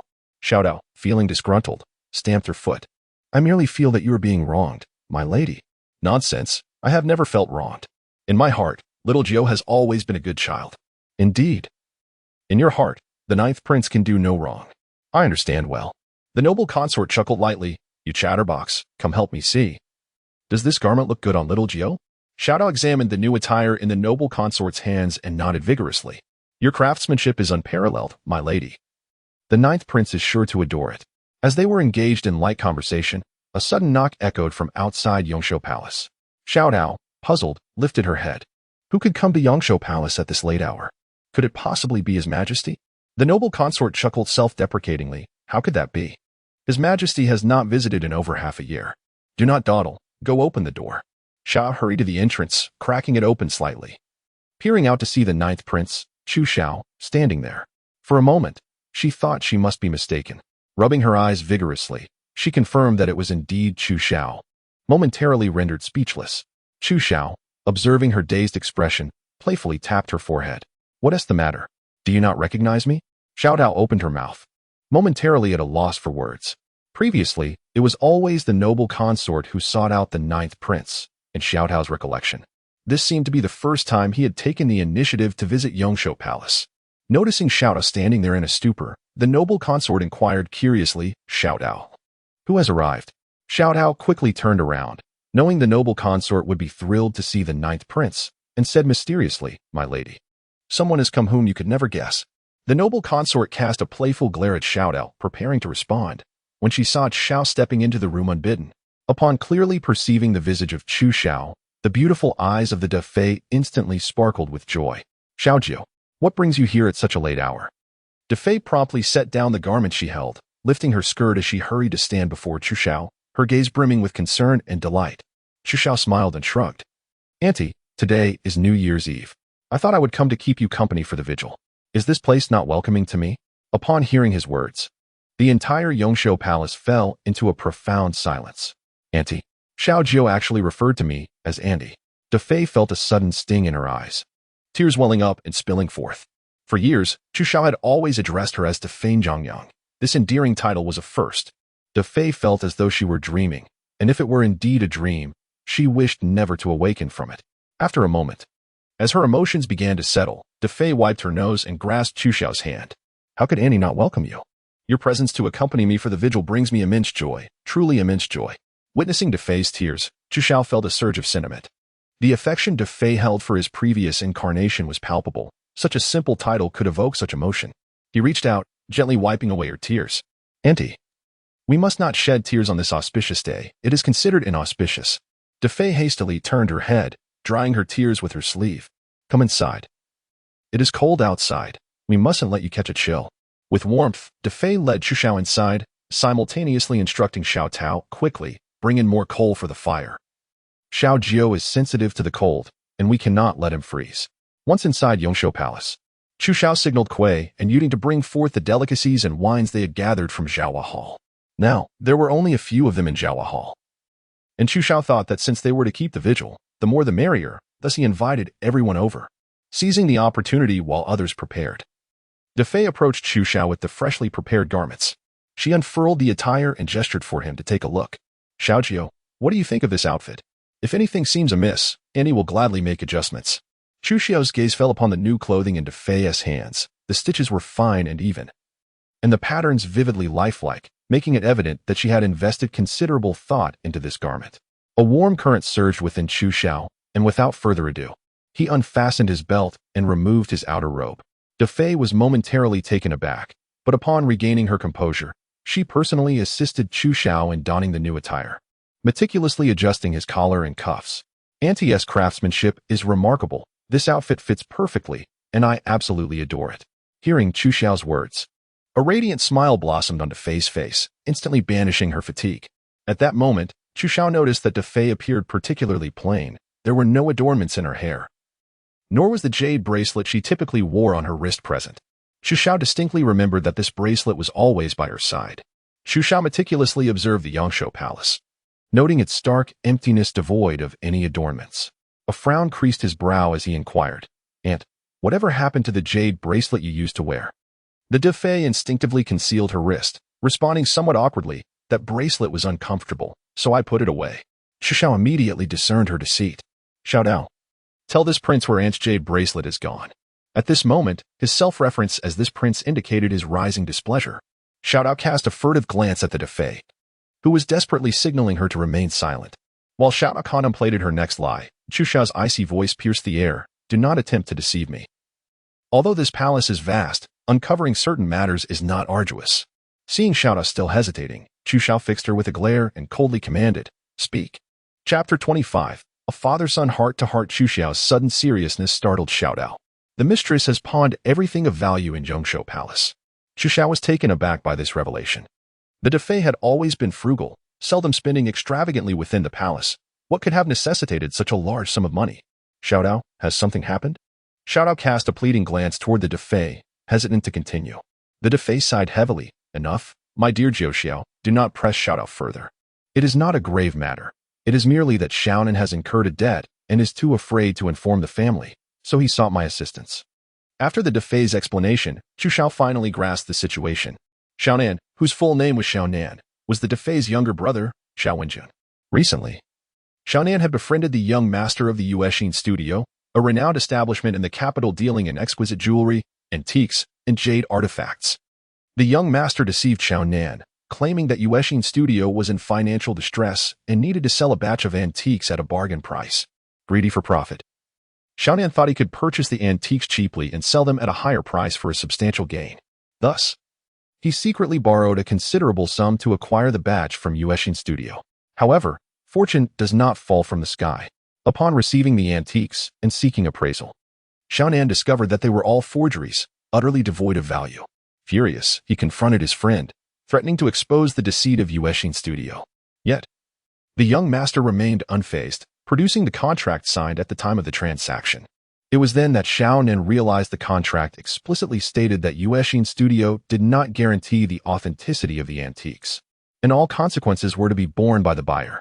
This foolish boy, having trusted his friend, had failed to scrutinize the stipulations of the contract. Rendering any appeal to the authorities futile, he could only resign himself to misfortune. In pursuit of acquiring this batch of antiques, Xiaonan had exhausted all acquaintances around him. He dared not reveal this matter to his family, fearing that such disclosure would lead to severe repercussions. Thus, he turned to his sister, the esteemed Defei, for assistance. Defei, having only one younger brother, felt a mix of exasperation and helplessness. Despite her frustrations, she could only endeavor to assist Xiaonan in gathering the necessary funds. However, her own financial resources were limited, prompting her to pawn all the belongings from Yongshou Palace. Upon hearing the full account of events, Chu Xiao could only shake his head in disbelief. Xiaonan was truly foolish to fall for such an obvious ruse. Had he exercised a bit more caution, he would not have been so easily manipulated. And how much does Xiaonan owe in total? Defei, with a distressed expression, replied. He owes a total of 120,000 taels.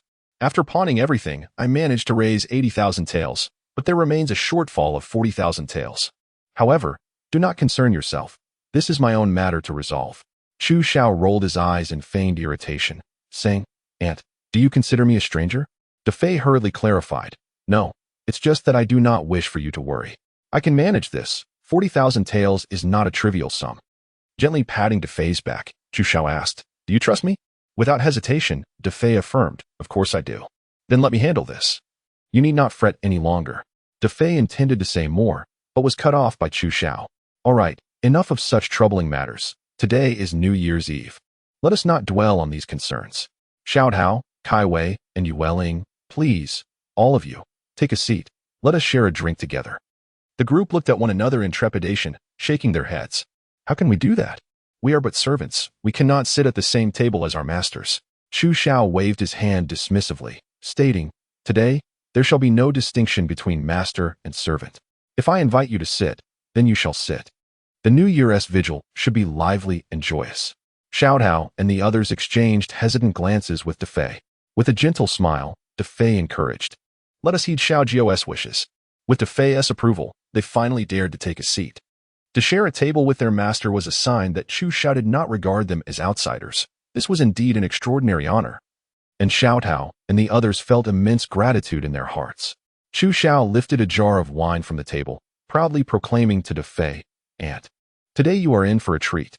This wine is a rare distilled brew I procured with great effort. There is but this one jar in the world, surpassing even the imperial wines. Is that so? With such fine wine, why was I not invited to taste it? The sudden voice startled everyone in Yongshou Palace. Once they regained their composure, they hurriedly rose to welcome the newly arrived Emperor Xia. Your servant pays homage to your majesty. The emperor nodded slightly. No need for formalities. I heard that the 9th prince was keeping vigil here, so I was curious and decided to take a look. I did not expect it to be so lively. The emperor casually took a seat and pointed to the empty wine cup before him, saying, 9th prince, why are you still standing there? Quickly fill my cup. I wish to sample the distilled liquor you speak of to ascertain its reputed flavor. The Empress Dowager glanced at the somewhat reserved Xiao Tao and Kai Wei. Recognizing that with the arrival of His Majesty the Summer Emperor, they were certainly unfit to remain in this gathering. Thus, she commanded, Xiao Tao, you and the others should prepare some dishes to accompany the wine. Yes, I shall attend to it at once, replied Xiao Tao, promptly leading the others away. Once the others had departed, Chu Xiao reluctantly rose to pour a cup of wine for the Summer Emperor, while also cautioning, Father, this liquor is quite potent, and there is only one barrel, so do savor it sparingly. The Summer Emperor shot a disapproving glance at Chu Xiao. What strong liquor have I not tasted? Do not underestimate me. Seemingly to validate his assertion, the Summer Emperor downed the contents of his cup in one swift motion. As the distilled liquor slid down his throat, he felt as if flames were licking at his gullet, prompting an incessant cough. Indeed, this liquor is fierce. However, that is precisely what makes it enjoyable. The Summer Emperor exhaled deeply, his eyes sparkling with delight. Setting down the cup, he turned to the Empress Dowager with a smile. It has been ages since I savored your handmade lotus seed soup. I wonder if your culinary skills have waned. The Empress Dowager discerned that the Summer Emperor intended to divert her, and thus she gracefully stood. Since your majesty desires it, I shall prepare it forthwith. With that, she exited the chamber. After her departure, the Summer Emperor glanced at Chu Xiao before pouring himself another cup of wine. Today, I have let the Crown Prince off rather easily. Do you harbor any resentment towards me for that? Chu Xiao shook his head, responding calmly, not at all. My intention was merely to caution the Crown Prince, lest he assume me an easy target. You have quite the strategy. When the Crown Prince aimed to tarnish your reputation, you ensured he lost face instead. You are indeed formidable. Chu Xiao straightened, casting a sidelong glance at the Summer Emperor. I am curious about one thing. If I am unable to seek retribution for myself, would you, father, come to my aid? The Summer Emperor smiled faintly and coldly replied, I would not. Chapter 26. The Emperor's heart is hard to gauge. The Summer Emperor's response did not come as a surprise to Chu Xiao. It is often said that royal families are devoid of affection, a truth vividly illustrated in this moment. After all, we are father and son. Your heart is indeed callous. Father. Upon hearing Chu Xiao's jest, the Summer Emperor not only refrained from anger, but chuckled as he lifted his cup once more.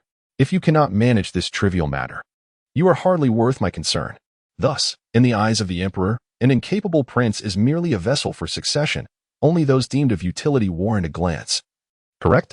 The Summer Emperor appeared oblivious to the underlying complaint in Chu Xiao's tone, his face still adorned with a smile. You should feel fortunate. At least I deem you of some significance at present. Chu Xiao pouted, spare me. The very reason I am targeted by the Crown Prince is due to your attention. Otherwise, I would continue in my obscurity without such troubles.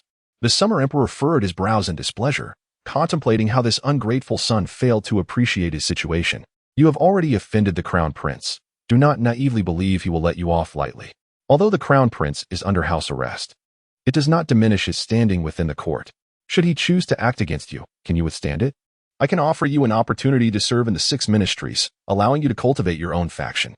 Upon hearing these words from Emperor Xia, he slightly raised his head, already envisioning the gratitude that would overwhelm Chu Xiao later. Yet, Chu Xiao did not conform to expectations and caught Emperor Xia off guard with his response. I refuse. If I were to join the 6 ministries, it would signify my intention to vie for the throne, and I would no longer be able to live in peace. Besides, I have no desire to compete for anything. What is so appealing about being an emperor? Rising before the rooster and retiring later than the dog. What joy can such a life bring? Chu Xiao's refusal left Emperor Xia somewhat displeased. Why not? This is the position of the heir apparent, even the throne itself. Are you not at all tempted? Do you know how much effort I expended for this position? Yet, in your eyes, it appears as a hot potato. The thoughts of those in power can often be complex. If Chu Xiao had shown great enthusiasm for the throne, Emperor Xia would have remained vigilant. However, Chu Xiao's evident resistance only served to further irritate the emperor. You speak thus because you have yet to taste the flavor of power. One day, when you comprehend what authority truly means, you will undoubtedly regret the words you utter today. Chu Xiao shrugged, offering no further explanation. We shall see. Observing Chu Xiao's nonchalant demeanor, Emperor Xia scoffed inwardly, thinking him a stubborn block of wood. The discussion ended there, and the Hall of Eternal Longevity fell into silence. Shortly thereafter, Concubine Day entered, carrying a bowl of lotus seed porridge she had made herself. Noticing the expressions on the faces of both the emperor and Chu Xiao, she sensed that something was amiss. Feeling somewhat anxious, Concubine Day wondered how things had soured so quickly between father and son. Concerned that Chu Xiao may have offended Emperor Xia and would face punishment, she placed the porridge before the emperor and said to Chu Xiao, Little 9, have you upset your father? You should apologize promptly. Me? Apologize to him? Chu Xiao gestured to himself with exaggerated disbelief. Concubine Day nodded solemnly, urging him. What are you waiting for? As long as you acknowledge your mistake, your father possesses great magnanimity and will not hold it against you. Initially, Emperor Xia had felt a twinge of irritation, but upon witnessing Chu Xiao's discomfited expression, his mood improved significantly. He realized that this impudent boy was one who thrived on gentle persuasion rather than force. While he could act recklessly in the emperor's presence, he dared not misbehave before Concubine Day. You are right, Concubine Day. This ungrateful boy fails to appreciate my intentions. Everything I do is for his benefit. Yet he shows no gratitude. Do you not think he deserves punishment? Concubine De quickly signaled to Chu Xiao, "Little Nine, be obedient and apologize to your father." Taking a deep breath, Chu Xiao recognized that the emperor was deliberately using concubine De to pressure him. However, he found himself unable to counter Emperor Xiao's tactics. He may disregard the summer emperor, for he is free from desires and knows that as long as he does not cross the emperor's bottom line, the emperor cannot do anything to him. However, the same cannot be said for the noble consort, for this aunt who regards him as a beloved son. Chu Xiao cannot bear to see her unhappy. Thus, observing the smug expression of the summer emperor, Chu Xiao reluctantly whispered, "I am sorry." "What? Did the noble consort hear anything?" The summer emperor feigned ignorance, continuing to tease Chu Xiao. "Old dang, do not go too far." Chu Xiao gritted his teeth, wishing to slam the table in frustration. The summer emperor, aware that he should not truly provoke Chu Xiao, chuckled heartily and waved him off. "All right, you rascal, be gone." Chu Xiao glared at the summer emperor, feeling disgruntled. "What did you say? Why should I leave?" The summer emperor cast a peculiar glance at Chu Xiao, stating, "It is past the hour. I shall take my rest with the noble consort. Do you intend to stay?" Only then did Chu Xiao realize he had unwittingly lingered in the Yongshou Palace for so long. From the summer emperor's words, it seemed he planned to spend the night there. Upon hearing this, the noble consort's heart rejoiced. It had been quite some time since the summer emperor had stayed in Yongshou Palace, and today's visit indicated that she still held some significance in his heart. Chu Xiao shot an irritated glance at the summer emperor. Though he found him exasperating today, he decided not to hold a grudge, considering the emperor's willingness to stay in Yongshou Palace. Simultaneously, he felt elated for the noble consort. The women in the palace led tragic lives. Most would scarcely see the summer emperor in their lifetimes. Today, that he chose to spend time with the noble consort would surely delight her. "Aunt, I shall not disturb you. Please rest early with Father Emperor. You both should strive for a little brother for me." At these words, the noble consort's face flushed crimson. "What nonsense are you spouting? It is cold outside. I shall have Shattao prepare a hand warmer for you." Chu Xiao accepted without refusal, taking the hand warmer before departing with Kai Wei and Yu Ting, who had been waiting outside.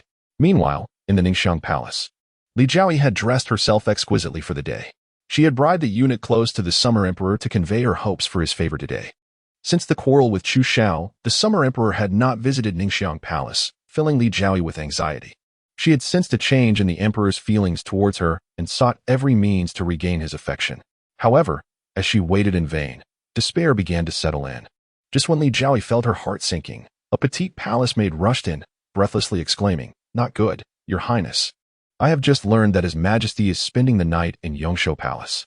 With a crash, Li Jiaoyi hurled the copper mirror from the table to the ground, her once charming face twisting into a grimace of rage. "Why? What makes me lesser than that old woman, the noble consort?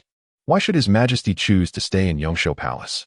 The palace maid, Qinghe, was startled and immediately knelt on the ground upon witnessing the fury of Lady Li. "Your Highness," she stammered, "I have heard it is due to the 9th Prince's vigil at Yongshou Palace that His Majesty has chosen to stay there." Upon hearing this, Lady Li's anger intensified. "Chu Xiao, that wretched scoundrel. Why does this insufferable fool always oppose me? And that crown prince, he is utterly useless. Incapable of dealing with even a mere uncrowned prince, he deserves his confinement." Chapter 27, Emperor Xia, Am I being cuckolded? At this moment, Qinghe wished she could cover her ears. Such words were hardly appropriate for someone in her position. "Your Highness, there are many eyes and ears in the palace. Please be cautious," she timidly advised, lifting her gaze slightly. Lady Li clenched her silver teeth and slammed her palm onto the table. "Enough. How dare you, a lowly maid, instruct me?" Qinghe, fearful of incurring Lady Li's wrath, hastily bowed her head and struck the ground with a loud thud. "I dare not. Please forgive me, Your Highness." Lady Li slowly raised her right foot and forcefully placed it upon Qinghe's hand. Qinghe winced in pain but dared not struggle. "Let this serve as a lesson. Remember your place as a maid." "Yes, thank you for your teachings, Your Highness. I understand my mistake." Qinghe replied, drenched in sweat and gritting her teeth in trepidation. "That is more like it." Lady Li gradually withdrew her foot, yet her expression remained grim as she contemplated the emperor's stay at Yongshou Palace. In the palace, the emperor's favor dictated the status of every individual. Lady Li had previously acted without restraint due to the emperor's affection. However, it was now evident to all that his fondness for her had waned significantly. Having once reveled in a life of luxury, Lady Li was unwilling to accept a fall from grace. "No, I will not allow anyone to usurp the emperor's affection for me. That old hag, consort Da, must be punished. Lady Li glared at Qinghe. Think quickly. How can I ruin consort Da and make the emperor infatuated with me once more? Qinghe hesitated. Your Highness, consort Da enjoys a good relationship with the ninth prince. Did you not say he is a madman? You must tread carefully. With a fierce glare, Lady Li withdrew her hand, which had just struck Qinghe's face, and spoke with a sharp tone. It seems you have forgotten the lesson I just imparted. What I choose to do is beyond your authority to dictate. Qinghe, clutching her swollen left cheek, began to weep softly, observing her pitiable state. Lady Li unexpectedly grasped her chin. I seem to recall that you, little wretch, have a rather close relationship with that guard named Ma Wei. Upon hearing Ma Wei's name, Qinghe's face turned pale in an instant. And no, I have no such connection with him. With a resounding slap, Lady Li struck Qinghe's face once more. How dare you lie before me? Do you think your petty affair with Ma Wei can escape my notice? Qinghe, trembling with fear, no longer dared to lie. She knelt on the ground and grasped Li Jiaoyi's pant leg, pleading desperately, Your Highness, I recognize my mistakes. I implore you to grant me a chance for survival. I promise never to meet Ma Wei again. In the palace, the affair between guards and palace maids was not uncommon, after all.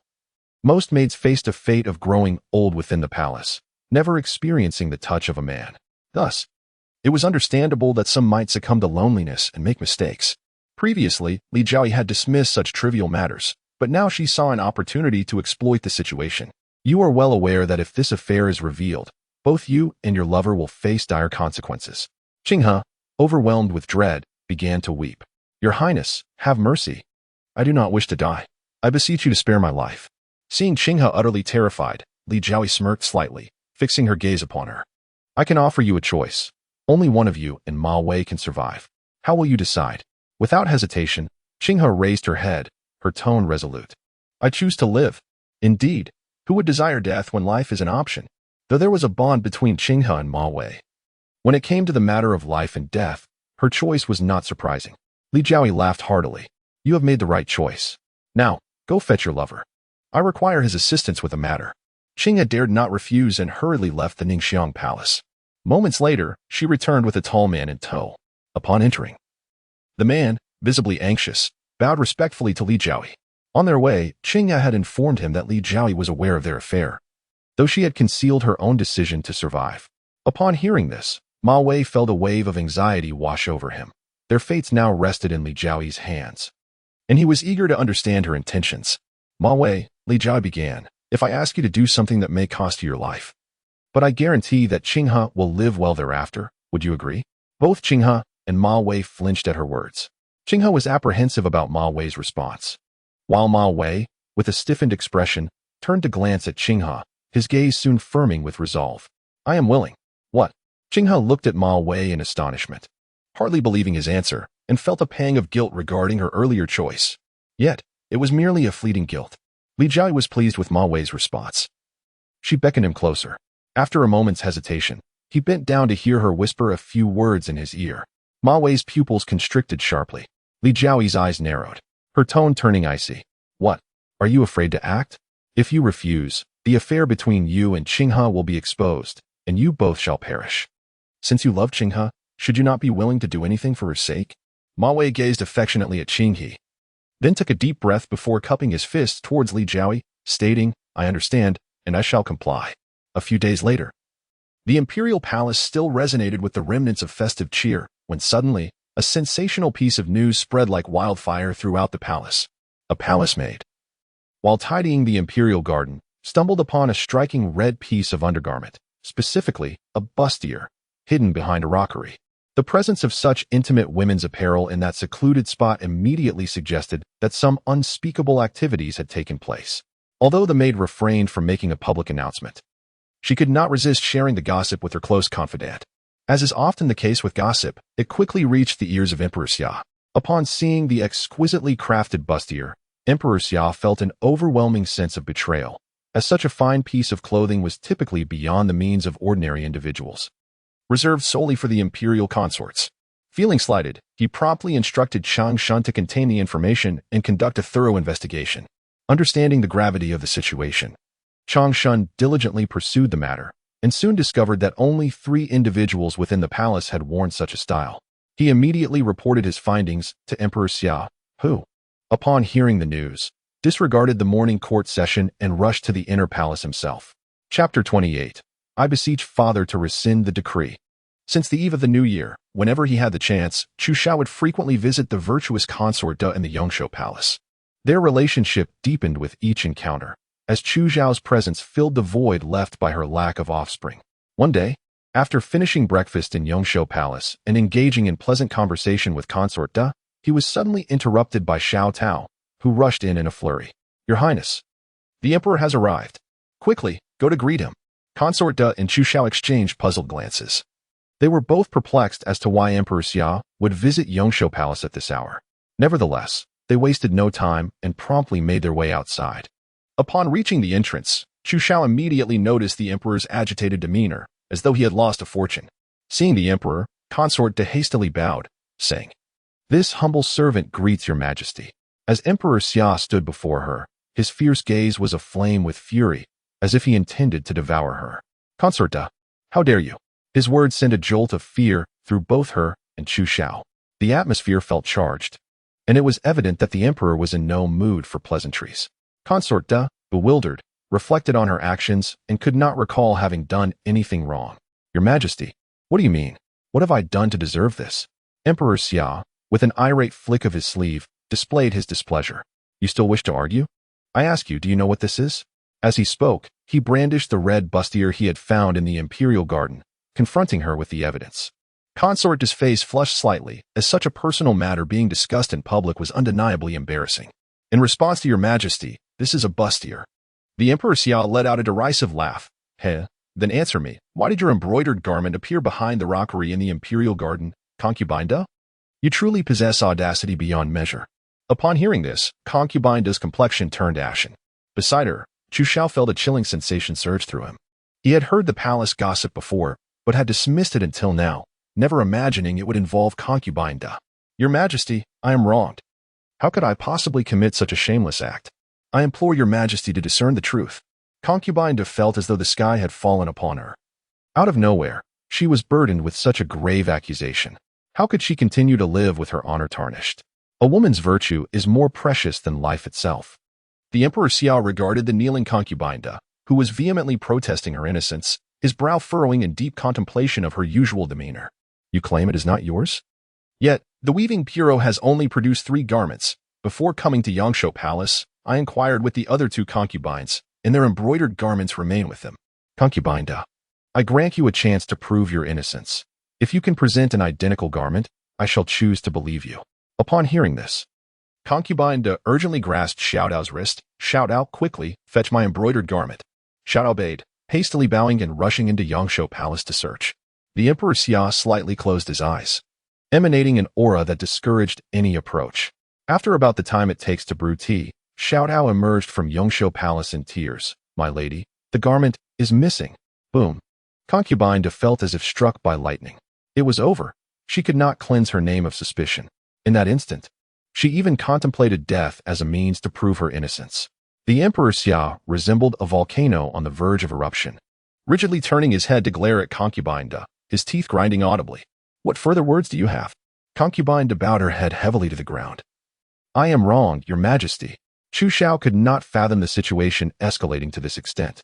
With Concubine Da's garment discovered in the imperial garden, no explanation she provided could penetrate the Emperor's ears. Despite their brief acquaintance, he held a certain understanding of her character and could not believe she would engage in such licentious behavior. Just as Chu Xiao prepared to speak on behalf of Concubine Da, Eunuch Chang Shun suddenly appeared, escorting a guard. Your Majesty, this individual has been lurking suspiciously outside Yongshou Palace, discovered by the patrolling imperial guards. I request your Majesty's judgment.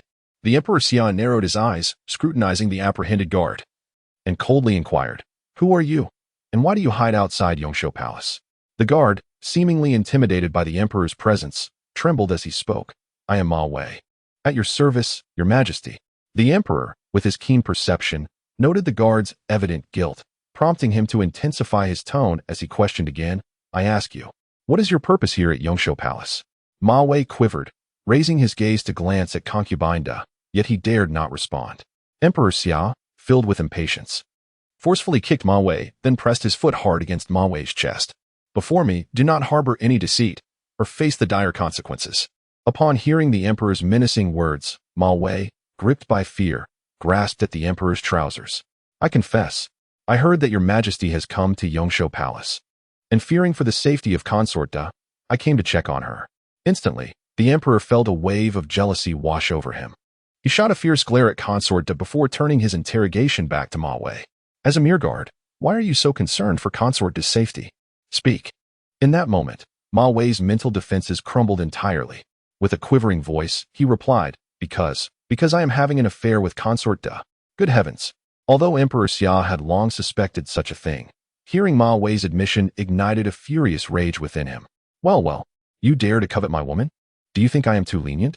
No man, regardless of his status, can tolerate the betrayal of his beloved, even if his feelings for her are not profound. Take him away. Execute him without delay. The emperor bellowed these words almost in a roar. The imperial guards quickly stepped forward to apprehend Ma Wei, who, fully aware of his impending doom, offered no resistance as they led him away. Bring forth Consort Da. She has sullied the palace and is unworthy of her title. Henceforth, I strip her of her rank and confine her to the cold palace, never to step out again. As the emperor's decree echoed through the hall, Consort Da collapsed to the ground. Being imprisoned in the dark and desolate cold palace was already terrifying. But the thought of her reputation being tarnished was even more dreadful, more painful than death itself. Moreover, not only was her fate sealed, but her family would also suffer the consequences of her disgrace. Even if the emperor chose to overlook it, her family would face the scorn of others, forever losing their dignity. Just as the guards moved to escort Consort Da away, Chu Xiao stepped forward, pushing the guards aside and shielding Consort Da behind him. Father, please reconsider. My aunt is absolutely innocent. Chapter 29. Military Order. Emperor Xia was already in a fury. And now that Chu Xiao had stepped forward to plead for Consort Da, his anger erupted uncontrollably. Chu Xiao, do not presume that a modicum of cleverness grants you license to act recklessly before me. Today's events are substantiated by both witnesses and evidence. There is nothing more to discuss. If you dare to plead for Consort Da again, you shall share in her punishment. In the face of the emperor's wrath, everyone else fell silent, but Chu Xiao seemed oblivious to the emperor's fury. He understood that his actions would provoke the emperor. Yet he could not stand idly by while Consort Da was unjustly cast into the cold palace. Father, there are still uncertainties. I believe a further investigation is necessary. Enough. I tire of your nonsense. Guards, the 9th Prince, Chu Xiao, has overstepped his bounds.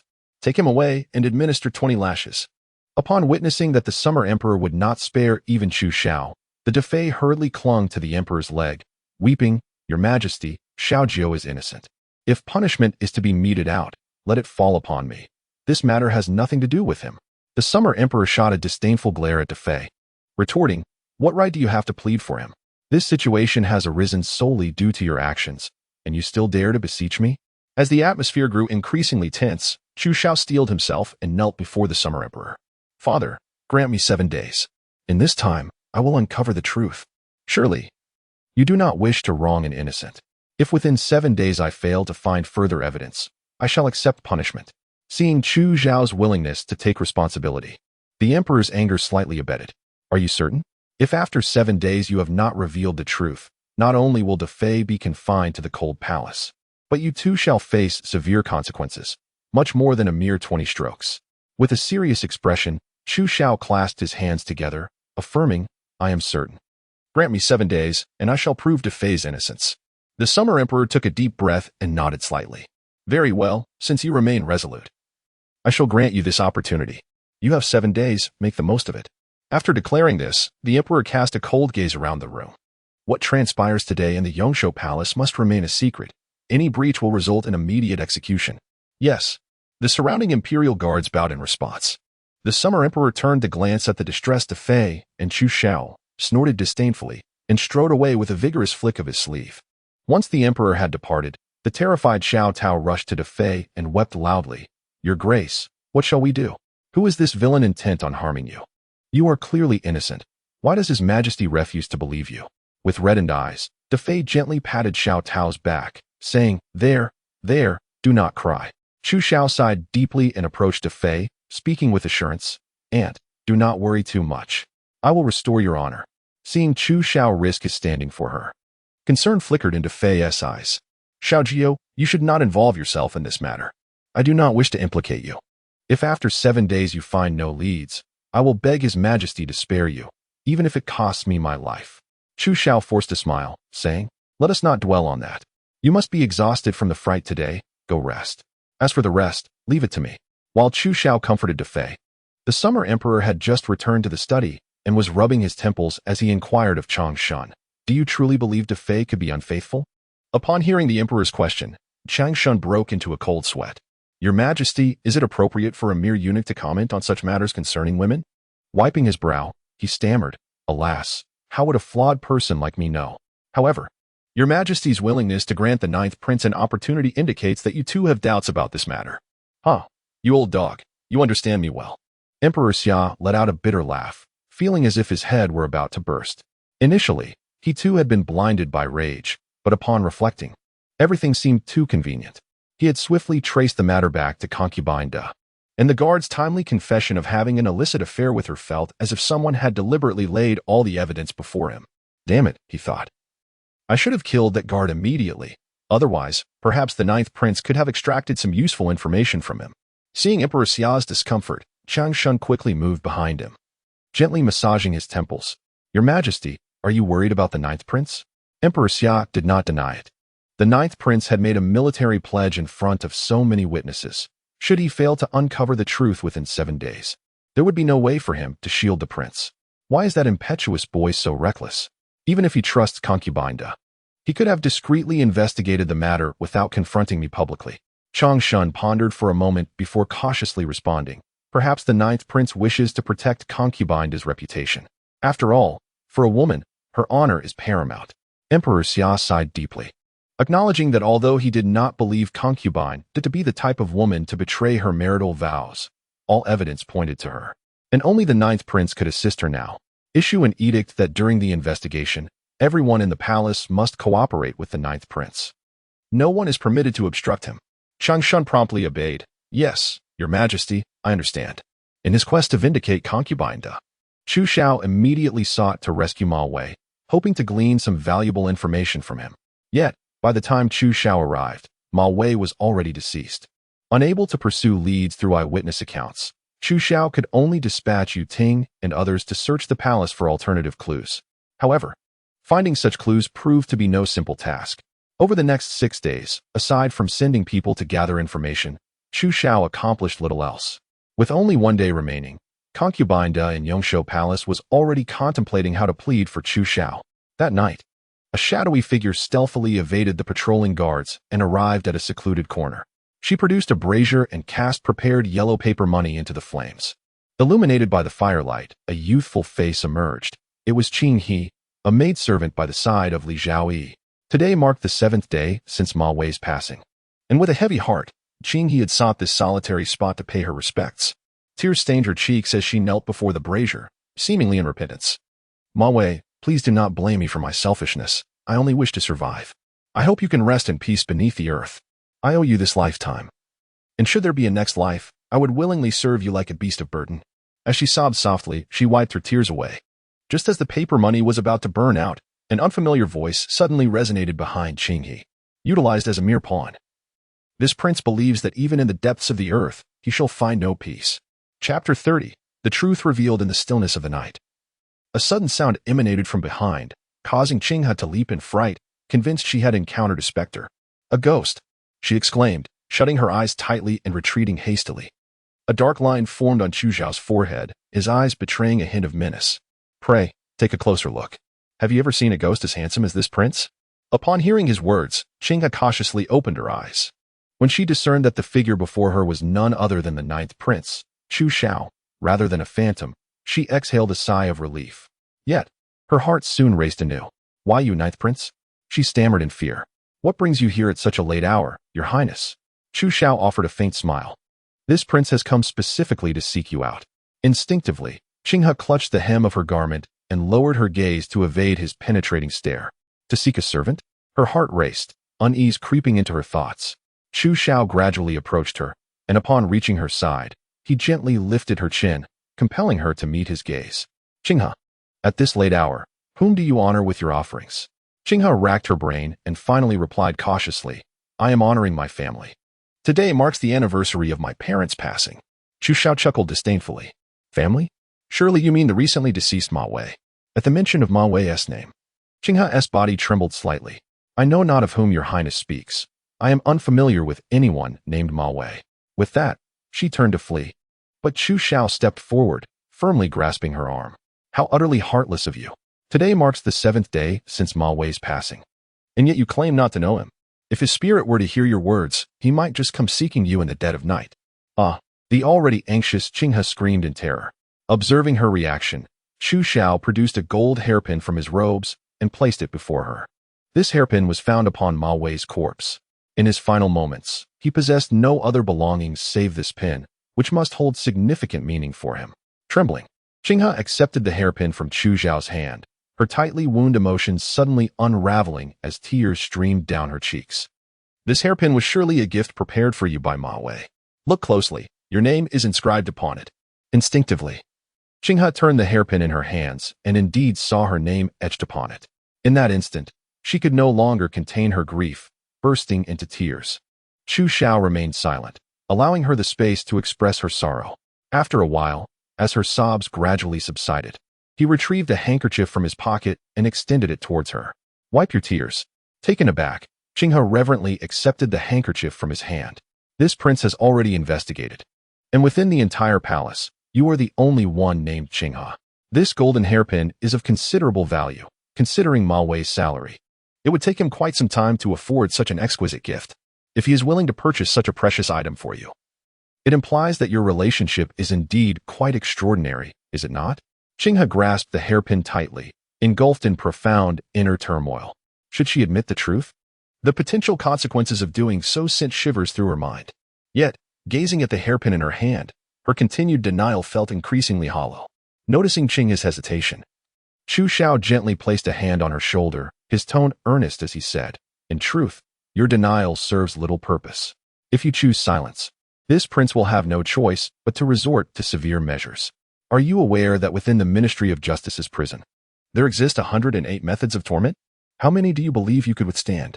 The thought of being confined and subjected to relentless interrogation frightened Qinghe, prompting her to take a step back. A person as fearful of death as she was would likely not endure even a single form of torture. Faced with Chu Xiao's menacing threat, she swallowed hard, resignedly confessing, Ma Wei is a favored companion of this servant within the palace. Upon hearing Qinghe's willingness to cooperate, Chu Xiao revealed a gentle smile, then pressed further, So, it was you who was clandestinely meeting Ma Wei in the Imperial Garden? Qinghe shook her head vigorously. No. There are often guards patrolling near the Imperial Garden. This servant would not dare rendezvous in such a place. Chu Xiao nodded in understanding. Indeed. Even you recognize that the Imperial Garden is not a suitable venue for illicit affairs, so why did the noble consort's son appear there? Why did Ma Wei admit to having an affair with the noble consort? As he spoke, he fixed his gaze intensely upon Qinghe's eyes. If this prince's conjectures are correct, it seems the truth is entwined with your mistress, does it not? Realizing Chu Xiao had discerned the truth, a look of panic crossed Qinghe's face. Unable to respond, she bowed her head, focusing on her toes in silence. Observing her reluctance to betray Li Xiaoyi, Chu Xiao contemplated for a moment before continuing in a calm tone. Do you think that by denying it, you can escape unscathed? Are you aware of how many nameless corpses are discovered each year in dry wells or lake bottoms within this palace?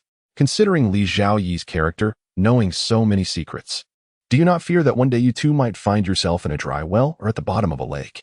Initially resolute, Qinghe was so startled by his words that she retreated repeatedly, and eventually, her legs gave way, causing her to sit on the ground. Could what Chu Xiao said truly come to pass? After careful consideration, she reflected on her many years of service alongside Li Xiaoyi, gaining a profound understanding of her mistress's selfish nature. To safeguard her secrets, Li Xiaoyi would indeed possess a strong inclination to eliminate her. Realizing this grim truth, Qinghe abruptly lifted her head, gazing fiercely at Chu Xiao.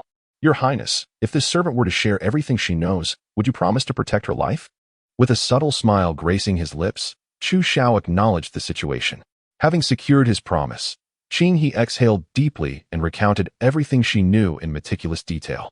Indeed, the speculation of His Highness was accurate. All of this was orchestrated by Li Xiaoyi. She had bribed the servants of Yongshou Palace, pilfering the medicinal herbs belonging to the esteemed consort De and subsequently coerced Ma Wei into implicating her. As the truth unfolded, Chu Xiao's hands, hidden within his sleeves, involuntarily clenched into fists. The strife among the women of the imperial harem was truly harrowing. A single misstep could lead to irrevocable ruin. Why, one might ponder, would consort De, known for her benevolence, be targeted so ruthlessly by Li Xiaoyi? He scoffed lightly, lifting her head to respond with a smile. What other reason could there be but to vie for favor? On the eve of the new year, Li Xiaoyi had gone to great lengths to entice his majesty, only to have him unexpectedly spend the night at Yongshou Palace. Your Highness, as a man, you cannot fathom the lengths to which these women will go in their quest for the emperor's affection. Chapter 31. The 3 feet of white silk. Though Chu Xiao was a man, he comprehended the helplessness of the concubines within the harem. On the surface, these women appeared to bask in glory, having become the emperor's consorts, seemingly having ascended to the pinnacle of success.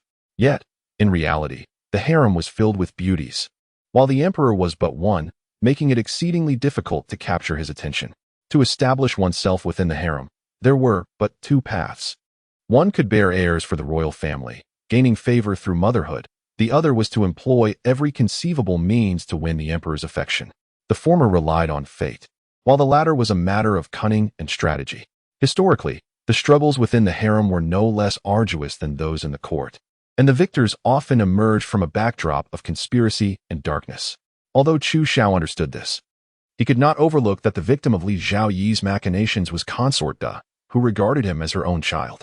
Thus, he felt compelled to eliminate this threat posed by Li Xiaoyi at the earliest opportunity. Father, you have heard the truth.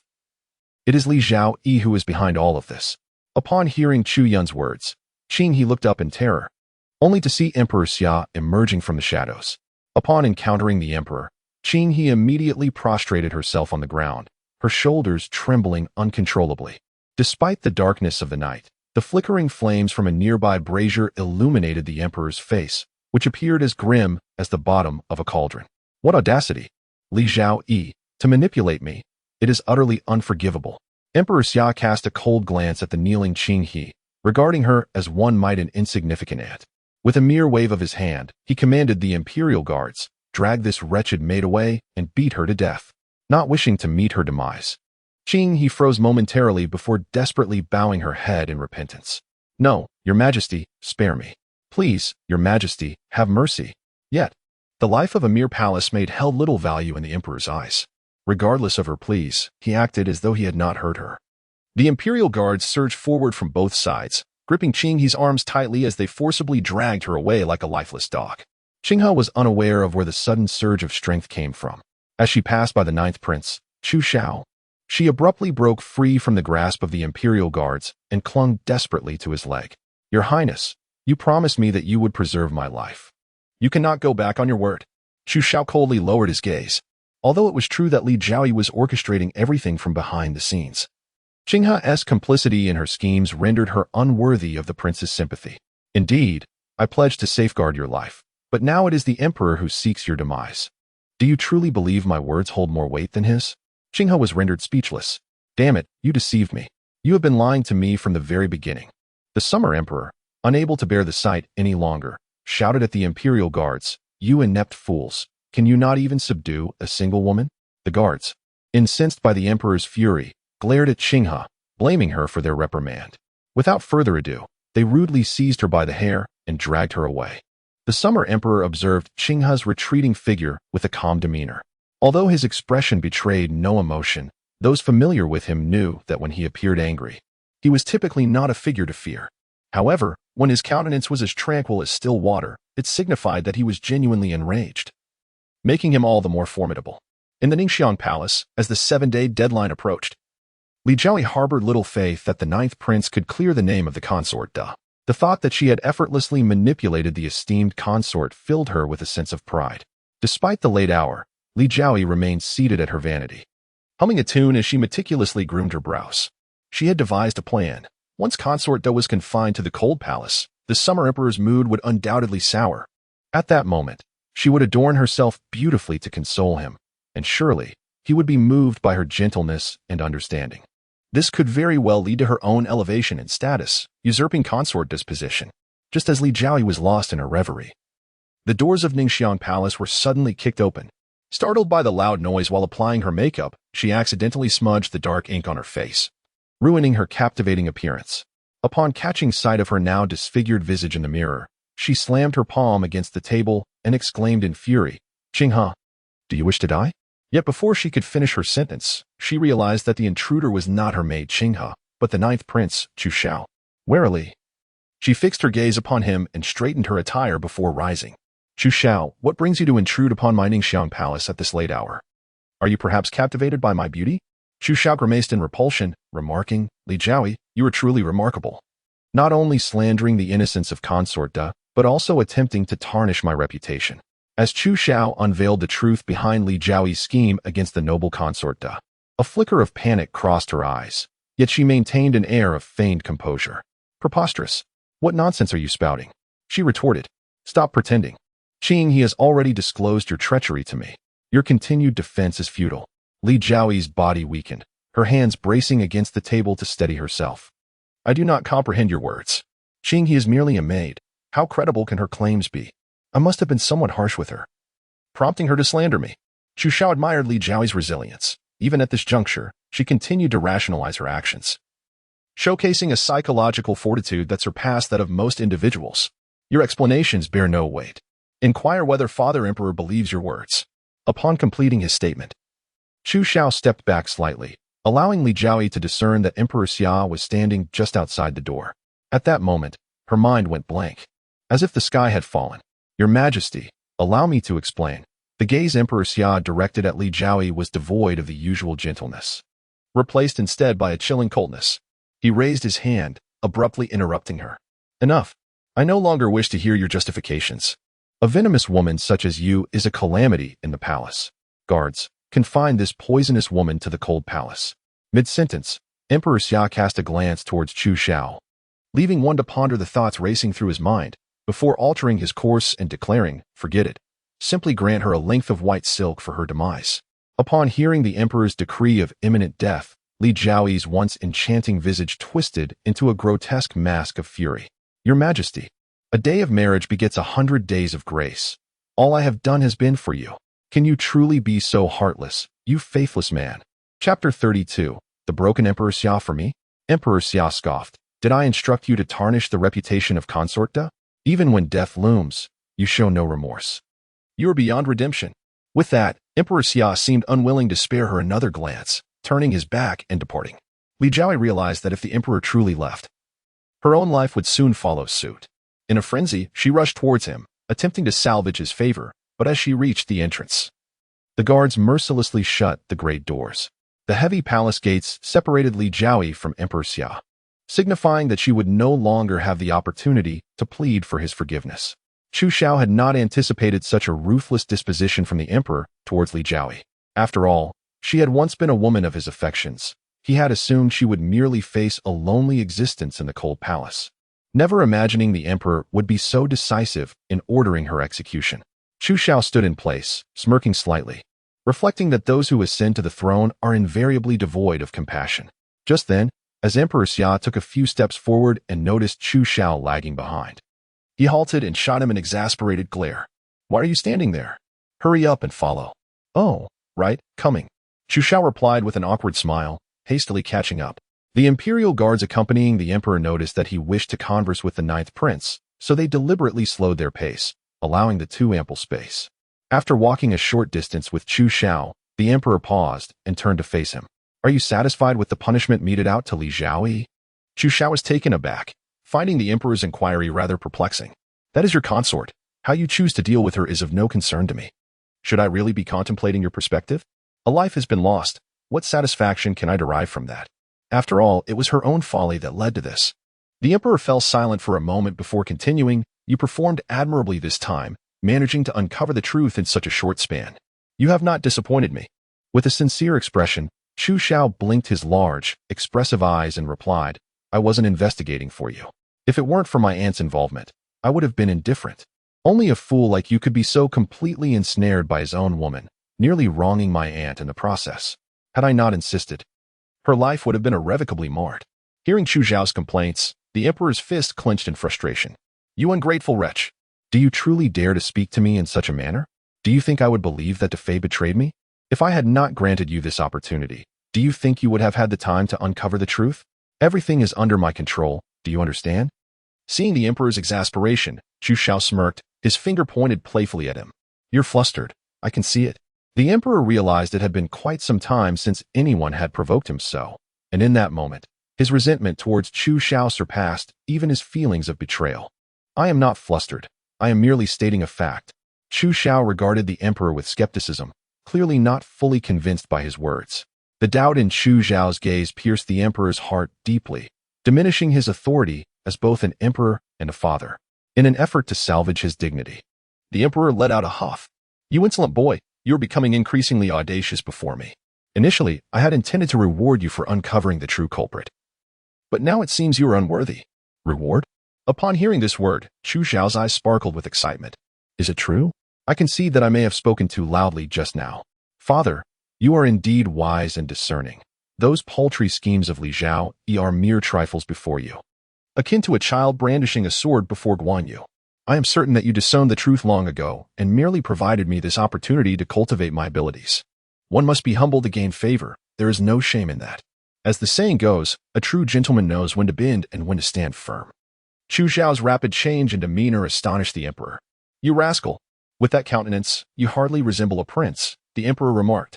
Chu Xiao shrugged and spread his hands. Father, how do you intend to reward me? Feigning generosity, the emperor countered. What do you desire? Anything at all. The emperor nodded slightly. Given your commendable performance, as long as it is not excessive, I can grant you your request. In that case, I wish to be granted a fief in advance. Chu Xiao decisively articulated his demands. Emperor Xia, equally resolute, dismissed him curtly, commanding him to leave. You were invited to make requests, not to indulge in fanciful daydreams. Can you not be more pragmatic? Xiao frowned, expressing his displeasure. What is impractical about it? I am less than a year away from my coming of age. A mere word from you, father, could facilitate this small concession. Emperor Xia shook his head vehemently, resembling a bobblehead. No, the ancestral laws are immutable. Only upon reaching maturity can one be granted the title of prince. This is a decree set by our forebears, and even I cannot contravene it. Upon hearing this, Chu Xiao discerned that the emperor was speaking nonsensically. Throughout the illustrious history of the Great Xia, there had been instances where princes were granted fiefs before their coming of age. Such matters ultimately hinged upon the emperor's disposition. However, with Emperor Xia's unequivocal refusal, Chu Xiao, though disappointed, chose not to press further. Then I wish to have the privilege of leaving the palace at my leisure. The emperor rolled his eyes, responding, I see you are still lost in dreams. Do not presume I am unaware of your intentions outside these walls. At your tender age, you already exhibit signs of a prodigal. I shall not indulge such behavior. Chu Xiao took a deep breath, his eyes widening in indignation as he gritted his teeth. This is unacceptable. That is also unacceptable. Father, are you intentionally toying with me? The emperor pursed his lips, sensing he might be overly stringent with Chu Xiao, and softened his tone slightly. Very well, you may leave the palace 3 times. But absolutely no overnight stays. Though 3 opportunities seemed scant, Chu Xiao understood the wisdom of moderation. It's settled. Enough. I have said what I needed to say. Now be off. The emperor waved his hand dismissively, akin to shooing away a fly. Chu Xiao, beaming, bowed and then skipped away, disappearing from the emperor's view. The following morning, upon learning of Li Zhao's unfortunate fate, Xiao Hao busily prepared breakfast for the consort Da and Chu Xiao, all the while grumbling indignantly. Li Zhao truly deserves her fate. Had it not been for His Highness the 9th Prince's intervention, you would have been in dire straits, my lady.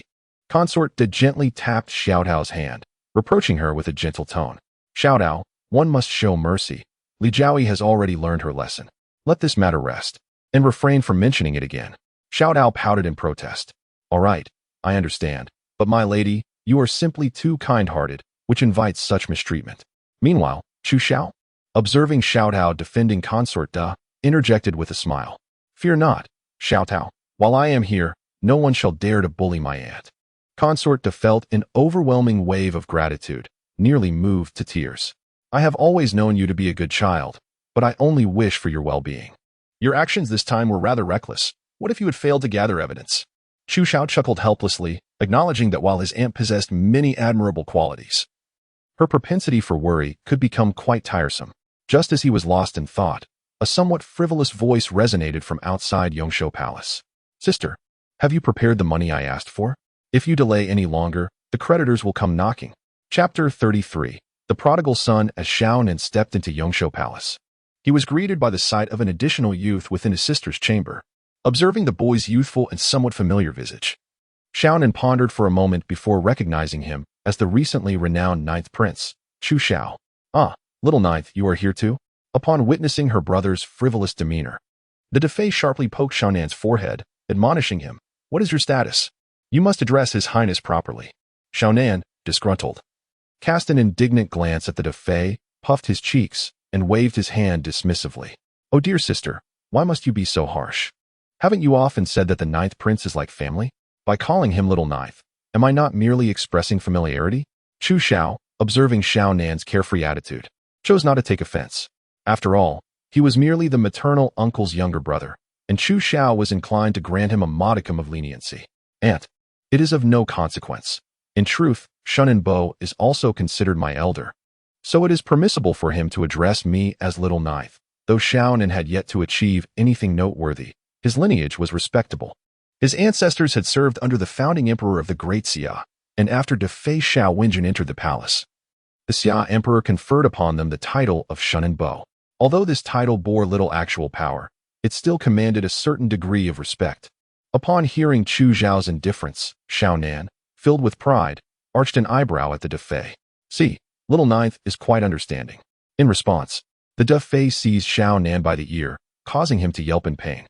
"The ninth prince is merely being polite. While I may overlook your insolence here in Yongshou Palace, you must not behave so recklessly in public, or I shall ensure you face the consequences." Feeling wronged, Xiaonan pouted. All right, I understand. Just let go. My ear is about to fall off." Finally wriggling free from the Defei's grasp, Xiaonan casually settled into a chair and broached the matter that had brought him to the palace. "Sister, let us discuss serious matters. How is the money you promised me coming along? I have not dared to venture outside lately, fearing I might be pursued for debts." The Defei gazed at her brother with a heart full of concern, shaking her head helplessly as she rose to retrieve a stack of silver notes from a nearby cabinet. "Here are 800,000 taels. Take this to settle your debts. I will think of a way to procure the remainder." Xiaonan, holding the notes in his hand, frowned and looked displeased. "Sister, after all this time, how is it that there are only 800,000 taels? What about the rest of the money?" The Defei's lips quivered, and the makeup on her face could hardly conceal her weariness. "I have pawned everything I could. At present, this is all I have. But do not fret. Grant me a little more time, and I shall find a solution." Xiaonan recognized that his sister was doing her utmost. Yet thoughts of the overwhelming debts still prompted a hint of complaint in his tone. "Sister, you are the Defei, after all. Having been in the palace for so many years, how is it that you cannot even produce this small sum?" The Defei, unable to suppress a laugh despite her irritation, replied, "Do you think my life in the palace is easy? These funds have been scrimped and saved from my daily expenses. If you are unsatisfied, then you shall find the means yourself." Seeing her sister slightly angered, Xiaonan quickly smiled and said, All right, I admit I misspoke. I know you care for me the most, sister." While soothing the imperial concubine, Xiaonan reached to conceal the banknotes within her bosom. However, Chu Xiao suddenly snatched the banknotes away. Xiaonan was taken aback and stared at Chu Xiao in bewilderment, asking, "What are you doing?" Ignoring her, Chu Xiao tucked the banknotes into his sleeve and turned to the concubine with a hint of displeasure. "Auntie, did I not say I would handle this? Why do you have to interfere?" The concubine chuckled awkwardly. "Xiaojiao, I know your intentions are good, but I do not wish for you to be put in a difficult position." Upon hearing Chu Xiao's willingness to assist, Xiaonan immediately interrupted her sister, saying, "Sister, we are family with Xiaojiao. His desire to help me proves that he does not see me as an outsider, so please refrain from speaking further." Then, with a flattering demeanor, Xiaonan grasped Chu Xiao's hand. "Xiaojiao, are you truly willing to help me repay the debt?" Chu Xiao nodded affirmatively. "Rest assured, I will ensure everything is resolved splendidly." Hearing this, Xiaonan's face lit up with joy. "Excellent. I have always known you are a good person. So please hand over the money. It's a total of 120,000 taels." Chu Xiao rolled his eyes at her. "Why the rush? I will accompany you to repay the debt. It's a good excuse for me to venture outside the palace." The concubine, upon hearing this, quickly interjected, "Xiaojiao, you cannot leave the palace without permission." Meeting her concerned gaze, Chu Xiao promptly explained, Auntie, you need not worry. My father has granted me the privilege to exit the palace 3 times at my discretion. Seizing the moment, Xiaonan tugged at Chu Xiao's sleeve, her tone urgent. Then what are we waiting for? Let us go now. I cannot feel at ease until the money is repaid. Xiaonan was understandably anxious. She had finally found someone willing to assist her in repaying the debt, and she feared that if they delayed, Chu Xiao might change his mind. Chu Xiao did not refuse. First, he returned to Zhaohua Palace to gather a few of his shadow guards, including Yu Ting, before departing the palace alongside Xiaonan. As they stepped outside, Xiaonan eagerly exclaimed, "Xiaojiao, just give me the money, and I will handle the repayment myself. Once I settle the debt, I will take you to the finest tavern in the capital for drinks." With a swift motion, Chu Xiao delivered a sharp slap to the back of Xiaonan's head, leaving her momentarily dazed. In Yongshou Palace, I show respect to my aunt. Outside, you must recognize your own status. Faced with Chu Xiao's sudden shift in demeanor, Xiaonan's lips twitched as she contemplated a retort. However, upon seeing Yu Ting behind Chu Xiao clench his fist, she quickly donned a smile. Yes, your highness. I was out of line. Another slap followed, and this time, Xiaonan felt a surge of irritation. I have addressed you as your highness. Is that not acceptable? Her voice involuntarily rose, filled with grievance. Lacking awareness, outside the palace, you may refer to me as young Master Jiao. Gritting her teeth, Xiaonan thought to herself, this arrogant little brat. Though her thoughts were filled with complaints, on the surface, she maintained a respectful demeanor towards Chu Xiao, saying, Yes, young Master Jiao. I acknowledge my mistake. Chu Xiao could easily discern that Xiaonan harbored significant grievances against him. However, since this young man currently relied on his assistance to settle debts, he had no choice but to suppress his discontent. Let us proceed to Yuexinzhai first, Chu Xiao suggested. Xiaonan blinked in confusion, questioning, aren't we going to repay the debts? Why are we heading to Yuexinzhai? Chu Xiao halted, tilting his head as he inquired, when you were deceived, did you not contemplate revenge? A fierce expression crossed Xiaonan's face as he gritted his teeth, exclaiming, of course I want to. I dream of it. But what can I do? I personally signed the contract back then. Regretting it now is futile. Chu Xiao raised his chin, a playful glimmer in his eyes as he gazed at Xiaonan. If you wish for vengeance, then lead the way. I shall assist you in settling the score. Xiaonan's eyes sparkled with hope, and he earnestly looked at Chu Xiao, exclaiming, really? If you can help me take revenge, I would be willing to call you father. Chapter 34. Setting the trap. Xiaonan's audacity once again astonished Chu Xiao. To have survived this long without your father putting you to death is quite the testament to his love. Xiaonan chuckled sheepishly, clearly understanding the sarcasm in Chu Xiao's tone. I was merely jesting. But, truly, can you help me avenge myself? Chu Xiao nodded, assuring him, as long as you cooperate. I can guarantee not only will your debts be cleared, but also that the young master of Yuexinzhai will suffer a significant loss. With newfound determination, Xiaonan straightened his posture, thumping his chest proudly. Ninth young master, command me. As long as it's not murder or arson, I am willing to do anything. Chu Xiao smiled, but chose not to elaborate further, requesting only that Xiaonan guide him to Yuexinzhai, leaving the rest to his own ingenuity.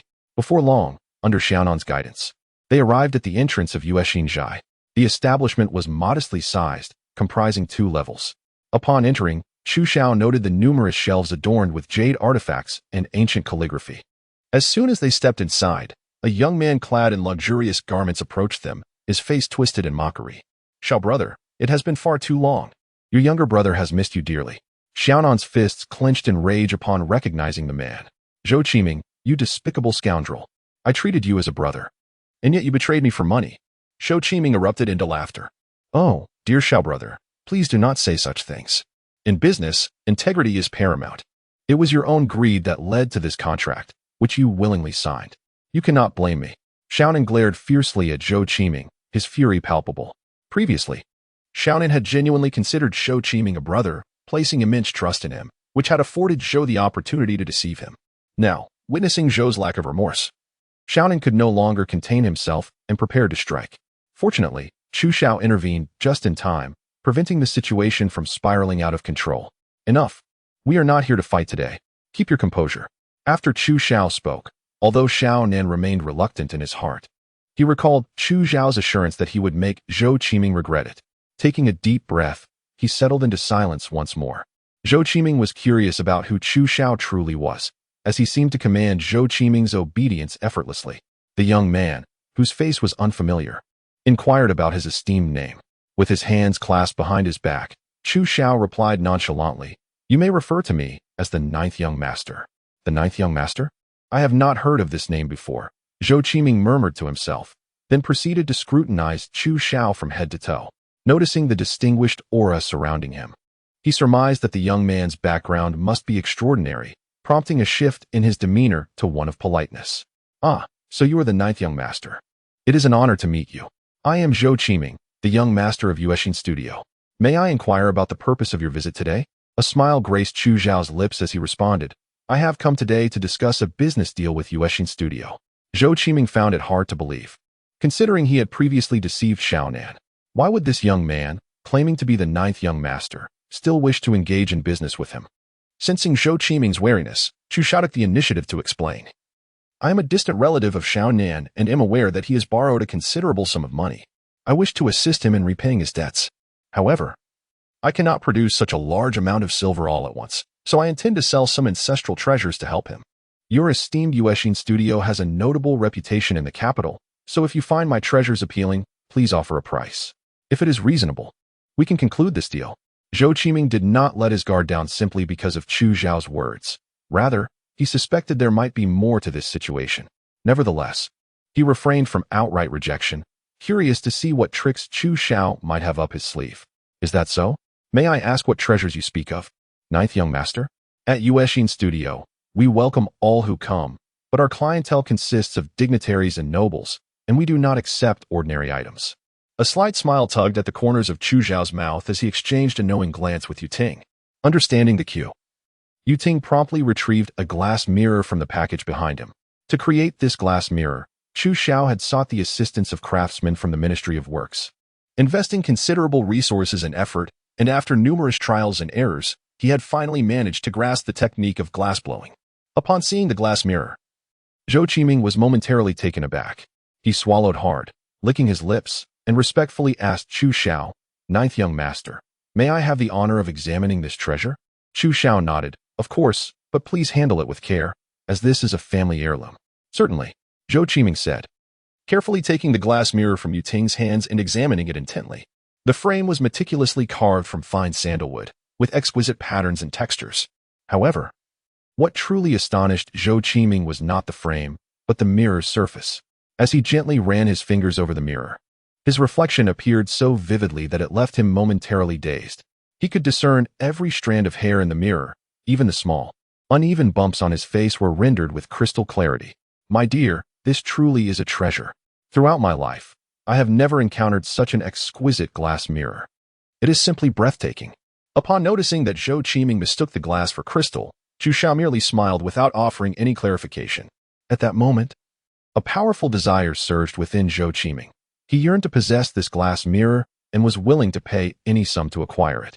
He could envision that once he owned this mirror, it would undoubtedly become the prized possession of Yuexin Studio, elevating its reputation to new heights. With this thought in mind, Zhou Qiming no longer hesitated and directly addressed Chu Xiao, "Ninth young master, do you truly intend to sell this glass mirror?" "Indeed. Does young master Zhou have intentions of making a purchase?" Chu Xiao replied. Zhou Qiming rubbed his hands together and, getting straight to the point, asked, "What price do you propose, ninth young master?" Chu Xiao waved his hand dismissively. "Do not rush. Apart from this mirror, I have other treasures to offer." Upon hearing this, Yu Ting, who stood behind, continued to unveil the package. Zhou Qiming craned his neck to peer inside, and upon seeing the contents, he gasped in amazement. Within the package lay 9 exquisite glass artifacts, each modest in size yet of exceptional quality, each radiating a unique hue. The sheer abundance of treasures nearly overwhelmed Zhou Qiming's senses. Once he regained his composure, he eagerly turned to Chu Xiao and declared, "Ninth young master, I shall take all of these. Name your price." With a smile, Chu Xiao slowly extended 2 fingers. 200,000 taels?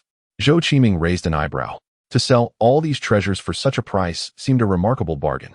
"Very well, 200,000 taels, including this glass mirror. I will accept everything." Chu Xiao shot Zhou Qiming a disdainful glare and retorted, "You must be dreaming." Chapter 35. Are you cursing me? Zhou Qiming was rendered speechless by Chu Xiao's rebuke. What had warranted such an abrupt insult? "Ninth young master, I am sincerely conducting business with you. What does this attitude imply? Chu Xiao slowly raised his gaze and extended 2 fingers once more. Young Master Zhou, what I mean is, I require 2 million taels for these items. 2 million taels? Have you lost your mind? Shou Qiming erupted in anger. Although these treasures were indeed splendid, they were certainly not worth the exorbitant sum of 2 million taels. In Shou Qiming's eyes, the 9th young master was merely inflating the price. Chu Xiao, unfazed by the perceived excessiveness of his offer, regarded Shou Qiming with a look of incredulity and said, "Surely, Yuexin Studio can muster 2 million taels?" Shou Qiming felt belittled.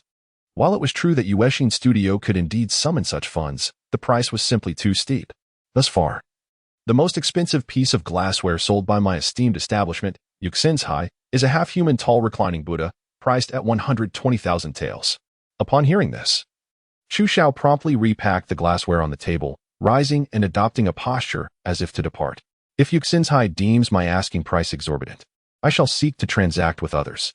Just as Chu Xiao stood, Shou Qiming seized his arm. Wait, why must you be in such haste, young master? In business, patience is paramount.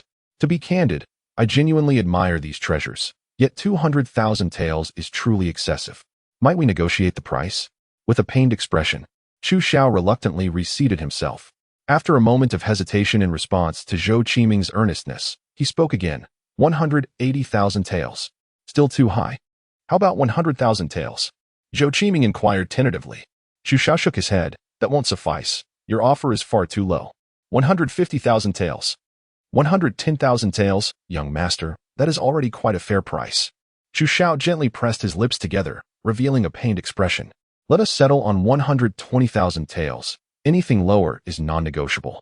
Noticing Chu Xiao's growing impatience, Shou Qiming thought that while 120,000 taels remained a princely sum, with prudent handling, this batch could yield substantial profits upon resale. To prevent the negotiations from collapsing, Shou Qiming resolutely agreed. Very well, it is settled at 120,000 taels. Fearing that Chu Xiao might have second thoughts, Shou Qiming promptly drafted a contract on the spot. Once the transaction was completed, both parties felt immense satisfaction. Chu Xiao considered the items he sold to be of minimal cost, yet he profited 120,000 taels, indeed, a remarkable gain.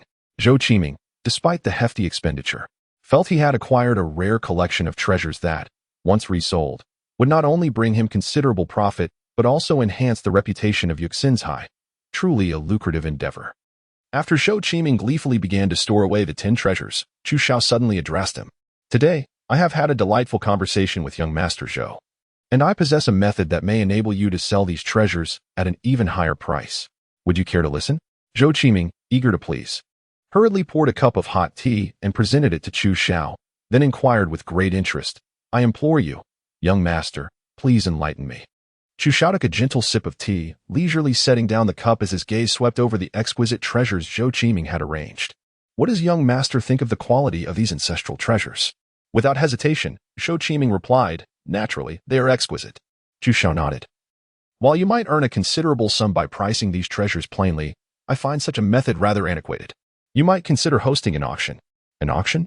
Shou Qiming echoed, a look of confusion crossing his face as he repeated the term. What is an auction? Chu Xiao stood up, clasping his hands behind his back as he took a few steps forward. You should gather everyone in the capital who has an interest in these treasures, and then conduct a public auction, where the highest bidder takes all. This approach would undoubtedly ignite enthusiasm among the crowd, and many would be inclined to bid higher for the sake of reputation.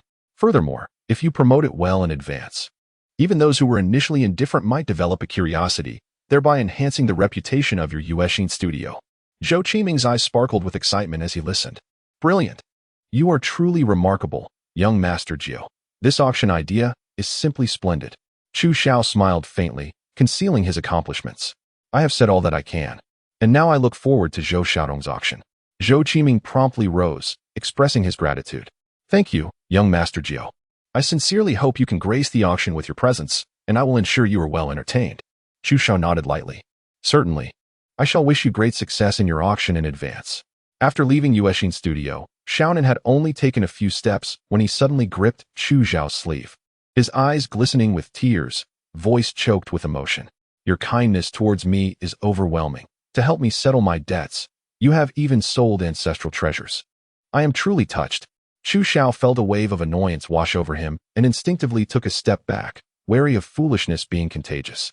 What are you getting emotional about? Those ancestral treasures were merely a ruse to deceive Shou Qiming. Xiaonan's tears abruptly ceased. What? A deception? That cannot be. The quality of those glass pieces was exceptional. They must be treasures even within the palace. Chu Xiao waved his hand dismissively. Those are just pieces of glass, utterly worthless. By the way, Shou Qiming will soon deliver the money to your home. Use it to settle all your outstanding debts. So your sister doesn't have to worry about you anymore. Xiaonan nodded eagerly, understanding. Yes, yes. Your kindness overwhelms me, aside from my sister. You are the best to me. I scarcely know how to express my gratitude. How about this? Let us become sworn brothers, from this day forth. You shall be my elder brother. Though we may not share the same birth date, we shall share the same fate. Before Xiaonan could finish, Chu Xiao smacked him on the head. Are you trying to curse me? I am still in my youth, while you are already a man of 30. If I were to die on the same day as you, that would signify an early demise.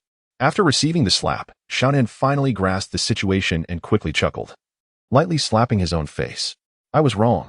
However, I am serious. You have helped me immensely, and I truly wish to repay you. With that, Xiaonan imitated the heroes from the tales, kneeling before Chu Xiao with clasped fists. Elder brother, please accept my respect. Chu Xiao noticed the curious gazes of passers-by and felt his lips twitch uncontrollably. Damn it, are you out of your mind? Chapter 36. The Auction. Elder brother. What exactly is glass? As Xiaonan strolled down the bustling street, he resembled an inquisitive child, relentlessly bombarding Chu Xiao with an array of questions that left Chu Xiao somewhat exasperated. He inquired about a substance crafted from quartz sand, which bore a resemblance to glass, yet was considerably less costly. Brother, why are you aiding that fellow Shou Qiming? Although we managed to swindle him, if the auction succeeds, he just recoup his losses immediately? Chu Xiao paused, inhaled deeply, and replied with a hint of resignation. Do you truly believe it is beneficial for him to profit? Once the buyers realize that they have spent exorbitant amounts on mere worthless glass, do you reckon ChuXiao will fare well? For the affluent and powerful, losing money is trivial, yet losing face is monumental. The more successful the auction, the more dire the circumstances for ChuXiao will become. Upon absorbing Chu Xiao's explanation, Xiaonan finally grasped the underlying strategy. Brother, you are truly remarkable. I can hardly wait to witness Shou Qiming's reaction when he uncovers the truth. Chu Xiao, exasperated, rubbed his temples. He had originally intended to relish a rare outing and perhaps visit the flower building he had longed to see after assisting Xiaonan with his troubles. However, the incessant chatter of his companion dampened his enthusiasm, leaving Chu Xiao with no choice but to return to the palace prematurely to evade Xiaonan's incessant prattle. Meanwhile, after receiving Chu Xiao's guidance, Shou Qiming, eager to elevate the reputation of ChuXiao and to secure a substantial profit, invested considerable resources and manpower, ultimately making the auction widely known. Within a mere 3 days, nearly half of the capital's populace had learned that ChuXiao had acquired a remarkable collection of exquisite glassware, each piece a rare treasure. Consequently, ChuXiao planned to publicly sell these items and extended invitations to the esteemed dignitaries of the capital for the auction scheduled in 7 days. Although the auction format was a novel concept in the Great Xia, its novelty captivated the attention of many, generating such a commotion that even Emperor Xia within the palace became aware of the event. On the day of the auction, throngs of people congregated outside ChuXiao. Even those with no intention of purchasing came merely to witness the spectacle. Upon Chu Xiao's arrival at ChuXiao, Shou Qiming, the event's organizer, personally emerged to greet him, expressing his gratitude for Chu Xiao's invaluable assistance in bringing about ChuXiao's current splendor.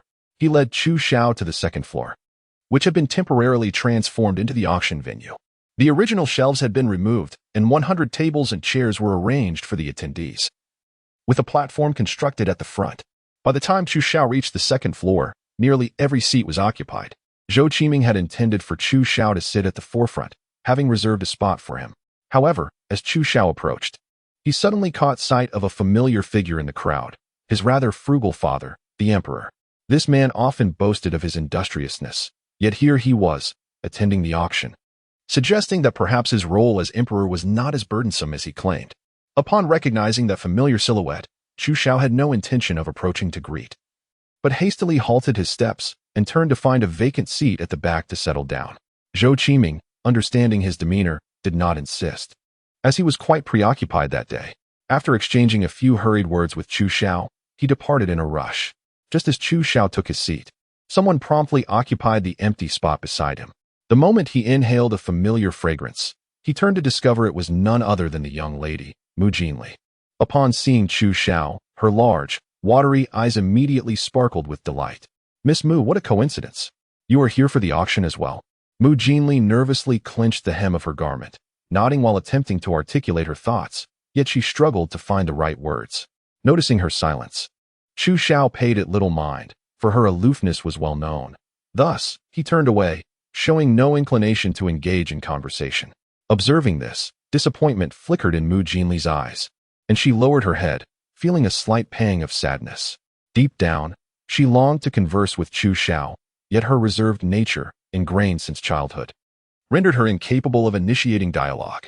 After a while, another individual took the vacant seat on the opposite side of Chu Xiao. Upon turning, he found that the newcomer was Xiao Nan, and his expression instantly soured.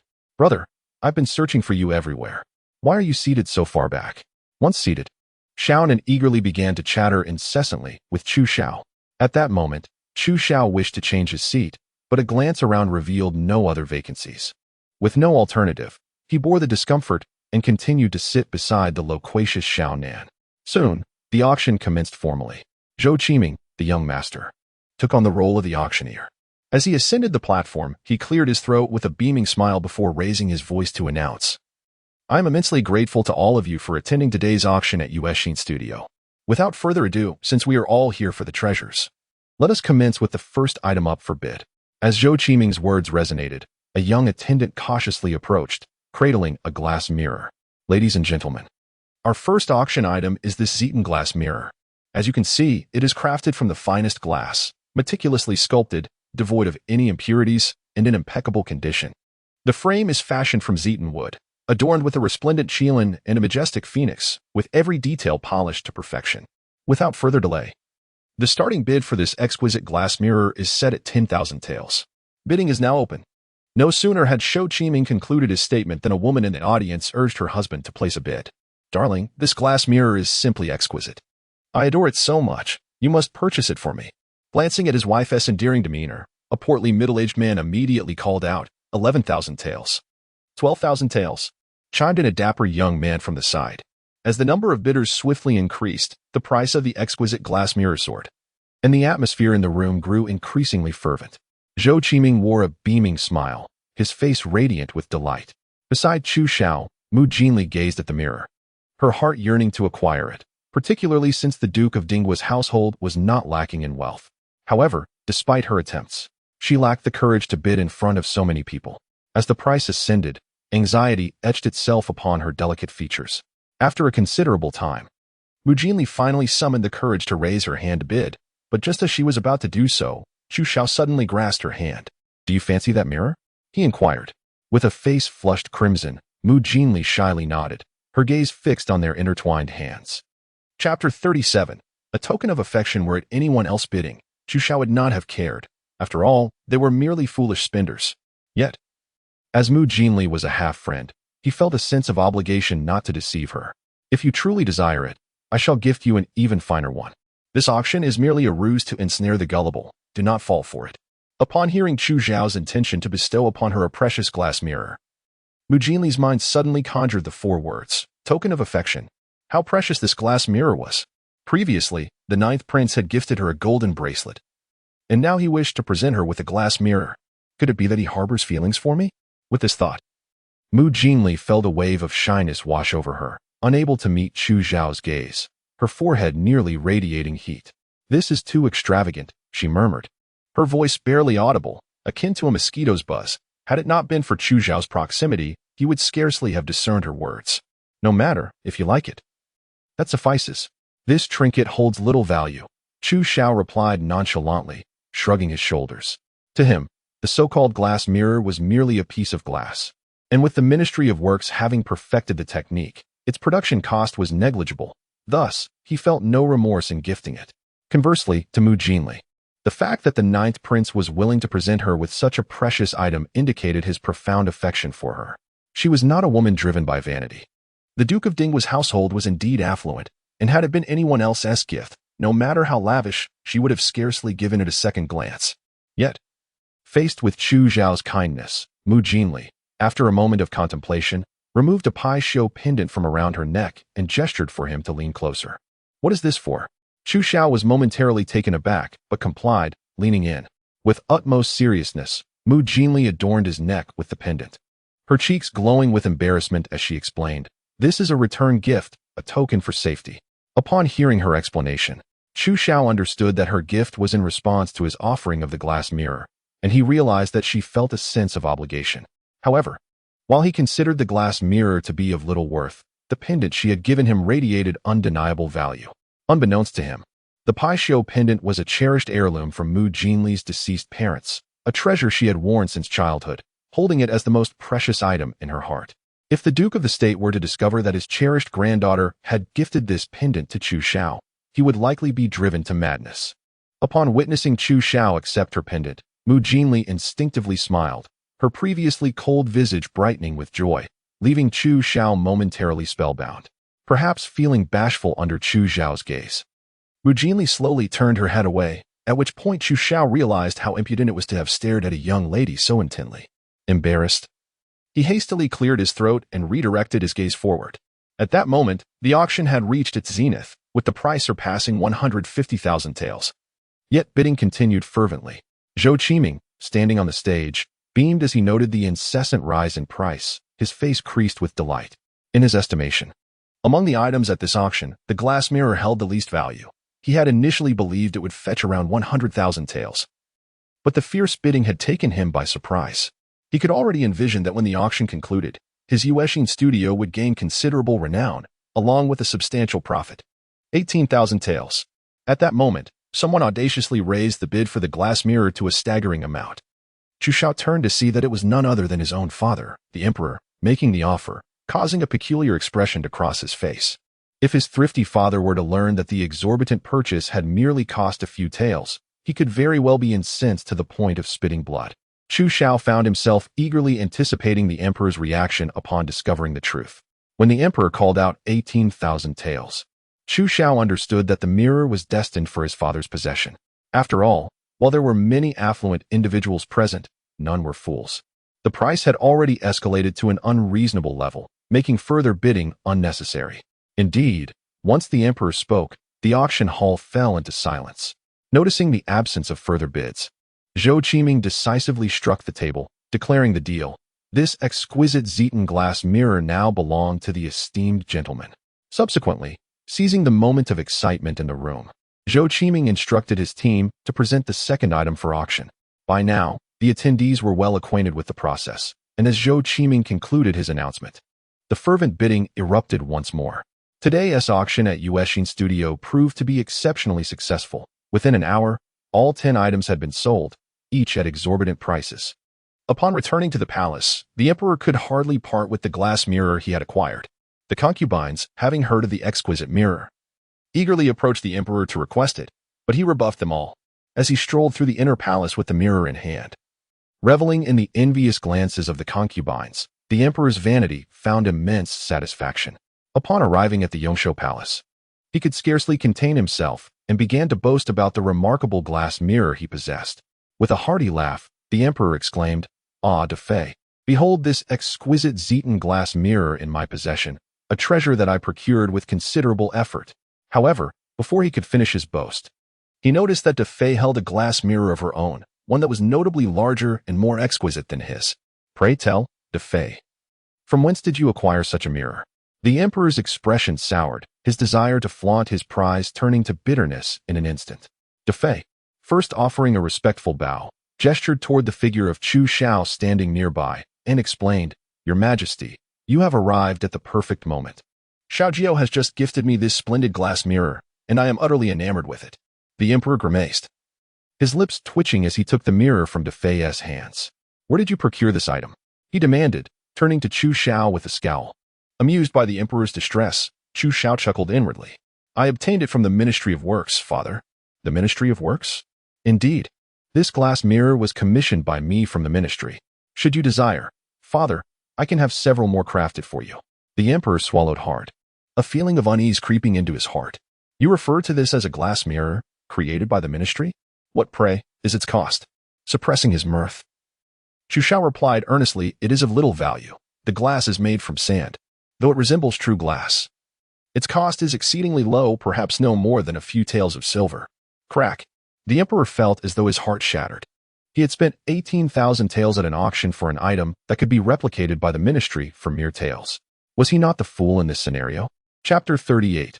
Unfilial son, hold your tongue. As if to deepen the wound, Chu Xiao, feigning confusion, pointed at the glass mirror in the emperor's hand and remarked, Ah, father, this mirror looks quite familiar. Did I not sell it to Yuexin Zhai? Today, I witnessed someone purchase it for 18,000 taels. Could that affluent individual be you, father? At these words, the emperor's anger ignited. Unfilial son, silence yourself. He demanded, Am I unaware that the ministry can produce glass mirrors? Chang Shun, do you have knowledge of this matter? Chang Shun hastily knelt, cold sweat beading on his forehead as he replied, Your Majesty, forgive me. I was aware of this. The emperor clenched his fists, glaring at Chang Shun with an expression that could pierce. Then why did you not inform me? With a bitter countenance, Chang Shun lifted his gaze. I saw your majesty in high spirits and could not bear to dampen your joy. Chang Shun felt a pang of sorrow. He had not attended the auction with the emperor. Upon learning that the emperor had squandered 18,000 taels on a worthless glass mirror, he had wished to caution him. Yet seeing the emperor's elation, he found himself too timid to speak. The emperor felt like a jester, his own treasury lacking in wealth. And now he had lavished such a sum on a mere trinket. His heart ached with regret. Gazing at the glass mirror, he longed to shatter it in frustration. But the thought of its cost restrained him. Mark my words, no one shall speak of today's events ever again. Moreover, I purchased a glazed mirror, not a glass mirror. Remember that. All present beheld the flustered demeanor of Emperor Xia, each one endeavoring to recall the most sorrowful moments of their lives to suppress their laughter. It was evident to all that Emperor Xia was in a fit of rage, and no one dared to provoke him further at that moment. Feeling utterly humiliated, Emperor Xia found it unbearable to remain and, after sternly admonishing everyone not to disclose this incident, swiftly departed in disgrace. Once his figure was no longer in sight, Chu Xiao was the first to burst into laughter, clutching his belly and nearly rolling on the ground in mirth. Even the noble consort, recalling Emperor Xia's earlier discomposure, couldn't help but shed tears of laughter. When their amusement subsided, the noble consort wiped her eyes and playfully poked Chu Xiao's forehead with her finger. Were you deliberately provoking your father just now? Your audacity is remarkable. Do not let it happen again. Chu Xiao dismissed her words without a care. Despite his father's many flaws, he was pleased with one aspect. Emperor Xia had a generous heart and did not nitpick over trivial matters. Otherwise, Chu Xiao would not have dared to be so audacious in front of him. After the auction concluded, Yuexin Studio gained immense fame in the capital, with those who had secured treasures boasting about their extravagant purchases. Zhou Qiming, having made a substantial profit, was particularly elated. Even his father recognized his son's newfound prowess and entrusted him with the full management of Yuexin Studio. Little did Zhou Qiming realize that the joy he felt would soon be overshadowed by hardship. On this day, Chu Xiao left the palace to find Xiaonan, delivering to him a batch of glass mirrors crafted by the Ministry of Works. How confident are you in selling all these mirrors in a short time? Xiaonan, admiring the exquisite glass mirrors, nodded enthusiastically. Of course, but are you truly decided to sell them for merely 10 taels of silver? Outsiders are unaware that these are glass. We could easily market them as glazed mirrors and fetch a fortune. Can we refrain from calling me brother? Our ages are vastly different. Chu Xiao retorted with an exasperated roll of his eyes. Ever since he assisted Xiaonan in settling his debts, Xiaonan had resolved to consider him his junior, and no amount of persuasion from Chu Xiao would change that. Furthermore, there are many ways to make money. This is but one. Besides, these glass mirrors were originally intended to deceive Zhou Qiming. Do you not wish to see him in misfortune? Recalling Zhou Qiming's recent arrogance, Xiaonan nodded vigorously. Indeed. I cannot tolerate that fellow's presumptuousness. I've longed to see him make a fool of himself. By the following day, a multitude of glass mirrors appeared on the market, their beautiful designs and affordable prices causing an immediate sensation throughout the capital. Baiwei Residence was a renowned establishment in the city, famous far and wide for its exquisite cuisine. On that day, the esteemed Lord Shunping of Sui Yuan invited his friends to a grand banquet at a restaurant. During the gathering, he proudly unveiled a magnificent glazed statue of the Medicine Buddha, which he had acquired at a hefty price just days prior at the Yuexin studio auction. "My friends, what do you think of this treasure?" he inquired, and the guests eagerly surrounded him, showering praises upon the statue. "Such a splendid item. It is undoubtedly a rare gem. Indeed, the craftsmanship is exquisite. Lord Sui Yuan is truly fortunate." The flattery filled Lord Sui Yuan with immense vanity, causing his eyes to squint in delight. Just as the compliments flowed, the door to the private room creaked open, and a middle-aged man entered. Lord Sui Yuan glanced up and jestingly exclaimed, "Lord Baoong, you are late. You owe us 3 cups of penalty wine." Lord Ningxian, the Baoong lord, smiled and nodded. "My apologies, dear friends. I encountered a remarkable item on my way here, which delayed my arrival." Upon hearing that Lord Baoong had procured something of interest, Lord Sui Yuan could not suppress his curiosity. "Oh, what have you acquired, Lord Baoong? Do enlighten us." With a grin, Lord Baoong produced a glass mirror. While it was not particularly valuable, it was a fine bargain, perfect for charming his wife. Upon seeing the mirror, Lord Sui Yuan gasped, "Isn't this the purple sandalwood glass mirror from the auction?" If memory serves, it fetched an astronomical price of 180,000 taels. "How did it come into your possession?" Lord Baoong, taken aback, waved his hands in denial. No, this is merely a glass mirror, resembling the glazed one, yet it holds no real value. I only spent 10 taels on it." Then, Lord Baoong hesitated before glancing at the Buddha statue in Lord Sui Yuan's hands. After a moment of contemplation, he quietly remarked, "Lord Sui Yuan, did you acquire that statue from the Yuexin studio auction?" With pride, Lord Sui Yuan nodded. "Indeed, it is quite the treasure. I assenti it." Lord Baoong bit his lip, his expression turning serious. "Lord Sui Yuan, there is something I must say, though I fear it may upset you." Lord Sui Yuan frowned, his tone growing displeased.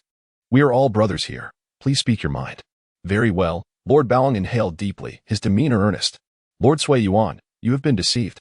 The statue you hold is not made of glaze, but rather of mere glass, which is essentially just sand that has been melted. It holds no real worth."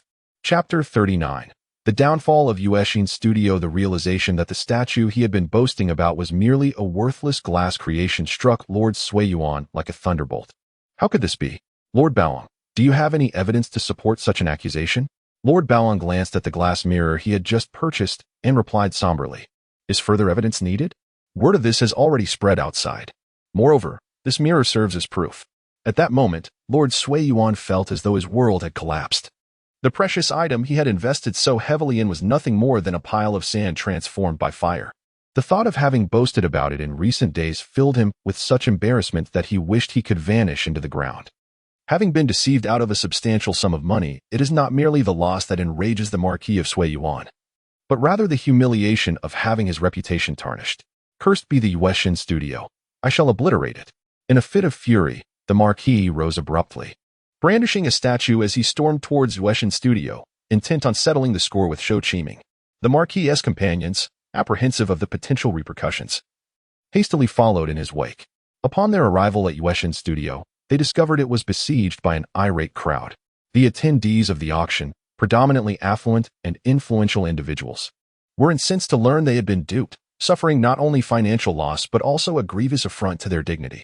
Such a profound humiliation could not be easily overlooked. At the entrance of Yuexin studio, those once poised and dignified dignitaries, now with reddened eyes and accompanied by their servants, relentlessly assaulted the doors, their expressions betraying a desire to exact vengeance upon those inside.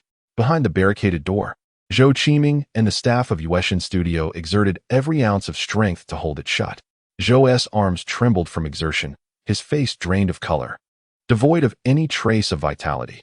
Upon discovering that the exquisite glass he had auctioned was, in fact, mere sand-forged imitation, Zhou realized he had been grievously deceived. Before he could devise a plan to salvage the reputation of Yuexin studio, the establishment was engulfed by the frenzied patrons. Initially, Zhou sought to explain the situation, but the mob, driven by fury, denied him the opportunity to speak, leaving him paralyzed by fear of the imminent wrath awaiting him outside. "Master, what shall we do? We cannot remain hidden indefinitely." A distressed attendant lamented from within, unable to fathom the dire consequences should the door fail to hold. Zhou, already fraught with anxiety, snapped at the attendant, What are you fretting about? When we reach the bridge, we shall find a way across. We too are victims of this deception. Despite his words, Zhou was acutely aware that he was on the brink of ruin, even if the truth were revealed that Yueshin's studio had also been swindled. The damage to its reputation would likely be irreparable, and despair weighed heavily upon his heart. Outside, the cacophony of curses grew ever more intense. Zhou Qiming, you scoundrel. Come out this instant. Open the door. If you had the audacity to deceive us, surely you can face us. The relentless shouts instilled a tremor in Zhou's frame. Master, this cannot continue. The door may not withstand much longer, another attendant urged, panic evident in his voice. Zhou, too, felt like an ant on a hot skillet, utterly bereft of any viable solution in the face of the enraged clientele. After a brief moment, the gate could no longer withstand the pressure, emitting a series of cracking sounds. Soon, fissures began to appear on the wooden door, widening as the cacophony of impacts from outside grew increasingly intense. Ultimately, the sturdy wooden barrier collapsed with a resounding crash, and the throng of individuals outside surged into the Yueshin studio, encircling Zhou Qiming completely. You little rascal.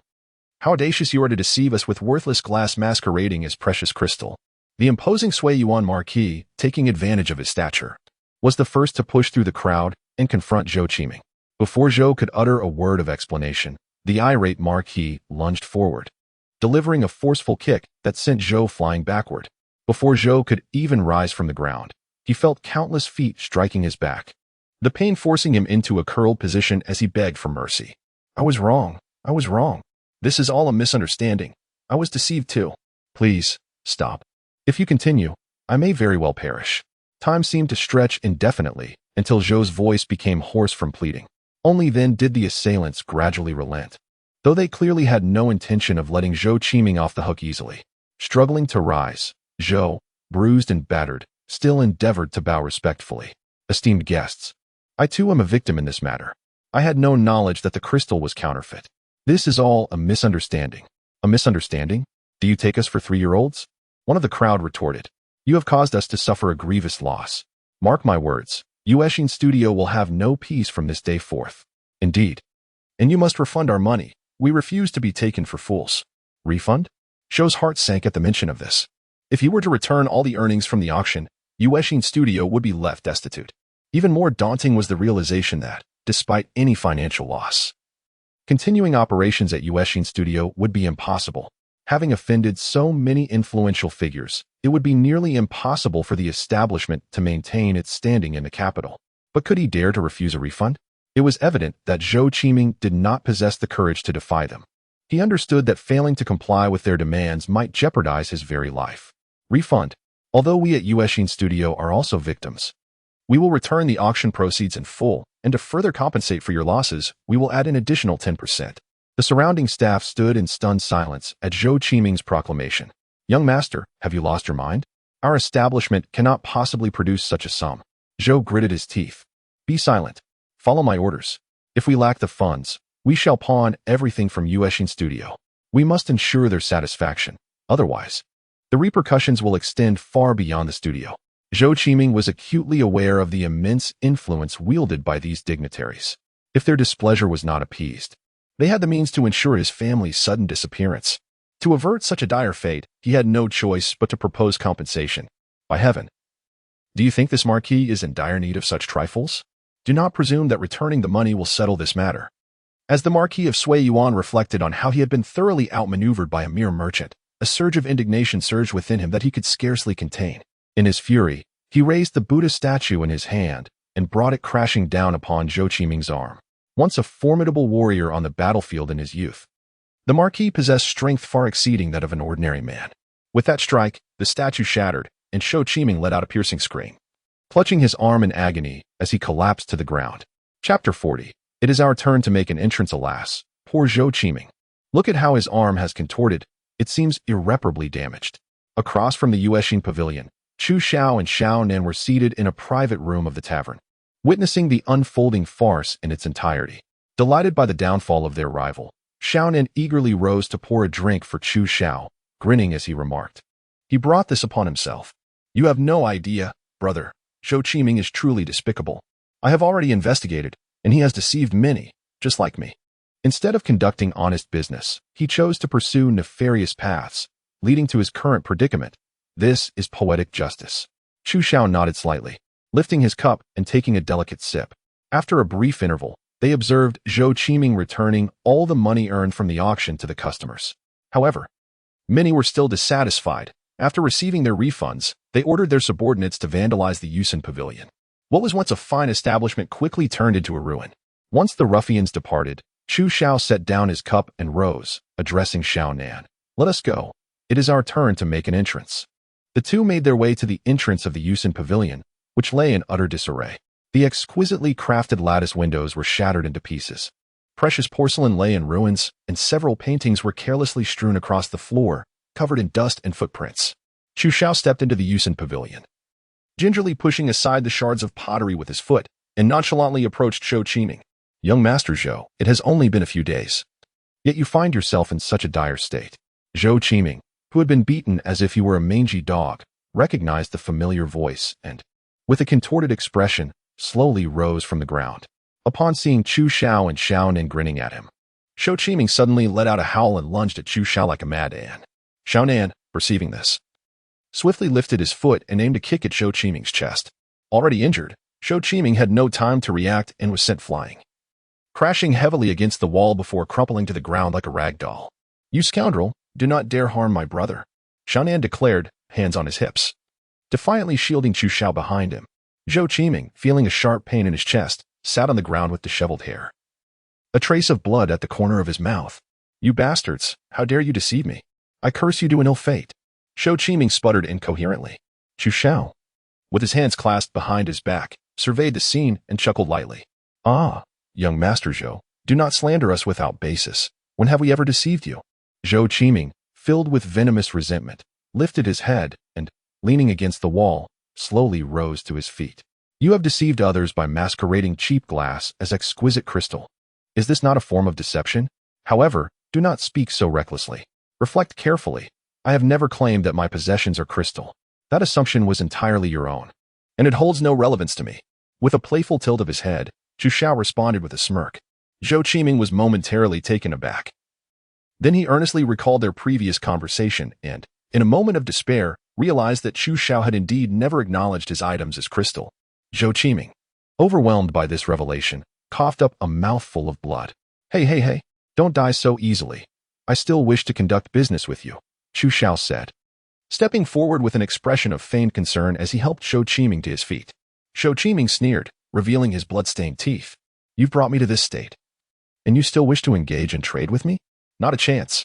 Chu Xiao, undeterred, patted Zhou Qiming on the chest, insisting, you shouldn't speak in such a manner. Your Yuexinjai cannot continue operating under these circumstances. However, the location you possess is quite desirable. How about this? For 30,000 taels, you transfer the ownership of Yuexinjai to me? Zhou Qiming was so infuriated that he laughed. Do you intend to take advantage of my misfortune? Don't be absurd. You think 30,000 taels could purchase my Yuexinjai? You might as well try to rob me. Chu Xiao shook his head, earnestly advising. It appears you have yet to grasp the situation fully. Your Yuexinjai has offended numerous individuals, making it exceedingly difficult for your family to survive in the capital. By selling Yuexinjai to me, you could take the money and live comfortably elsewhere. I am offering you assistance. Zhou Qiming disdainfully spat on the ground, lifting his chin defiantly. Do not harbor such delusions. I will never sell Yuexinjai for a pittance. You are mistaken, Chu Xiao replied, a knowing smile gracing his lips. Currently, aside from myself, no one dares to take on Yuexinjai. If you doubt my words, feel free to test it. However, this opportunity is singular. If you refuse today, do not expect me to consider purchasing it in the future. As Zhou Qiming felt a flicker of uncertainty, an elderly man leaning on a cane entered through the doors of Yuexinjai. There is no need for deliberation. We agree to this transaction. Upon hearing the voice, Zhou Qiming looked up. Father, what brings you here? The elder's gaze was complex, revealing both anger and concern. With such significant events unfolding, how could I not come to see? Zhou Qiming lowered his head in shame, his lips trembling slightly. I'm sorry, father. Enough of this. What use is there in discussing it now? When one is outmatched, one must acknowledge it.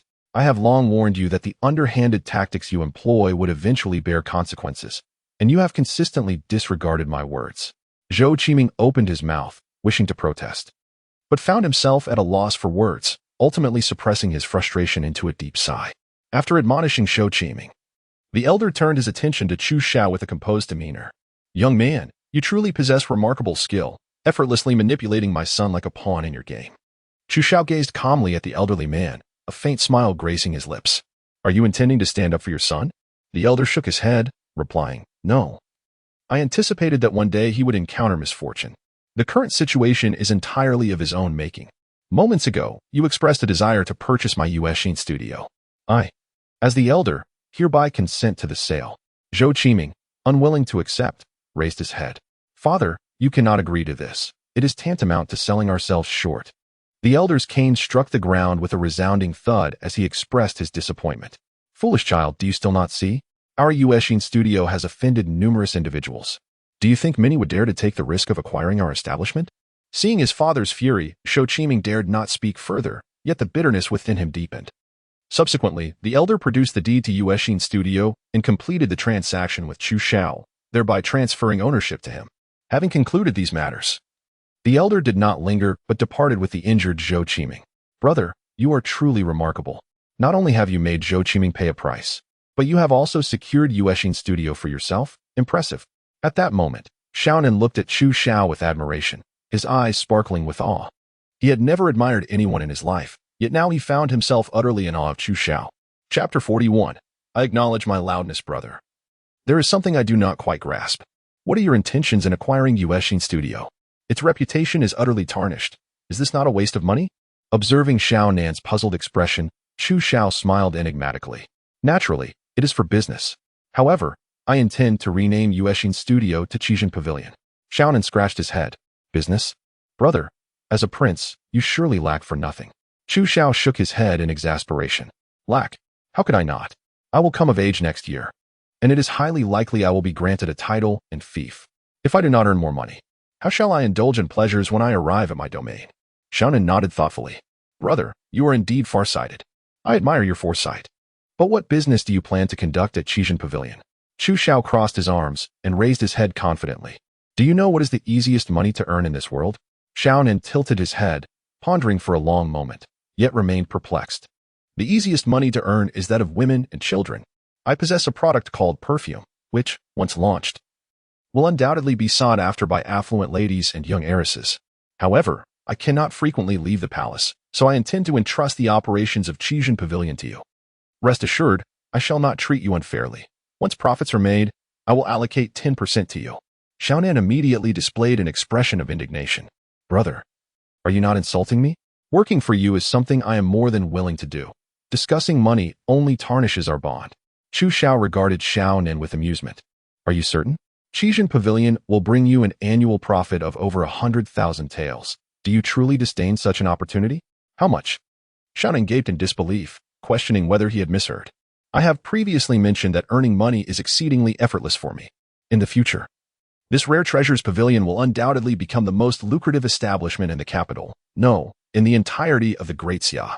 If I cannot generate at least 10 million taels in a year, then it would be deemed a personal failure. Xiaonan immediately displayed a sycophantic smile. I acknowledge that I may have spoken somewhat loudly just now. I implore you, my elder brother, to entrust the rare treasures pavilion to me. I assure you that I will manage it impeccably. Very well, then, you shall first renovate this place. Remember, it must be as opulent as possible. The rare treasures pavilion must exude an air of grandeur at first glance. Xiaonan patted his chest confidently. Understood. Just you wait and see. You can trust me to handle it.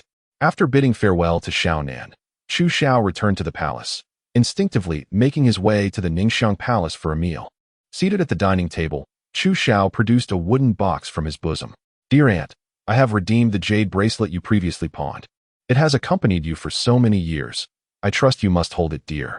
The concubine gazed at the jade bracelet, which she had worn for many years, and a wave of warmth surged within her. Ever since the bracelet was pawned, she had felt a certain unease on her wrist. The fact that Chu Xiao remembered this detail truly touched her heart. Good child, you have spent too much, the concubine said, her eyes glistening as she accepted the bracelet. She did not feign modesty. This was a heartfelt gesture from Chu Xiao, and she understood that refusing it would only displease him. We are family. Why speak of such things? By the way, I have another gift for you. With that, Chu Xiao produced a small glass vial from his robe, its surface glistening and exquisite. The concubine took the vial from Chu Xiao, her curiosity piqued. What is this? This is perfume. You need only apply a small amount on your body to exude a delightful fragrance. This particular perfume is crafted from jasmine, exuding a fresh yet sweet aroma, making it perfectly suited for you. The concubine eagerly uncorked the vial, and an enchanting and peculiar fragrance wafted through the air. Few women would refuse the allure of a fragrant essence, and even the maid Xiao Tao, standing beside her, could not conceal her longing.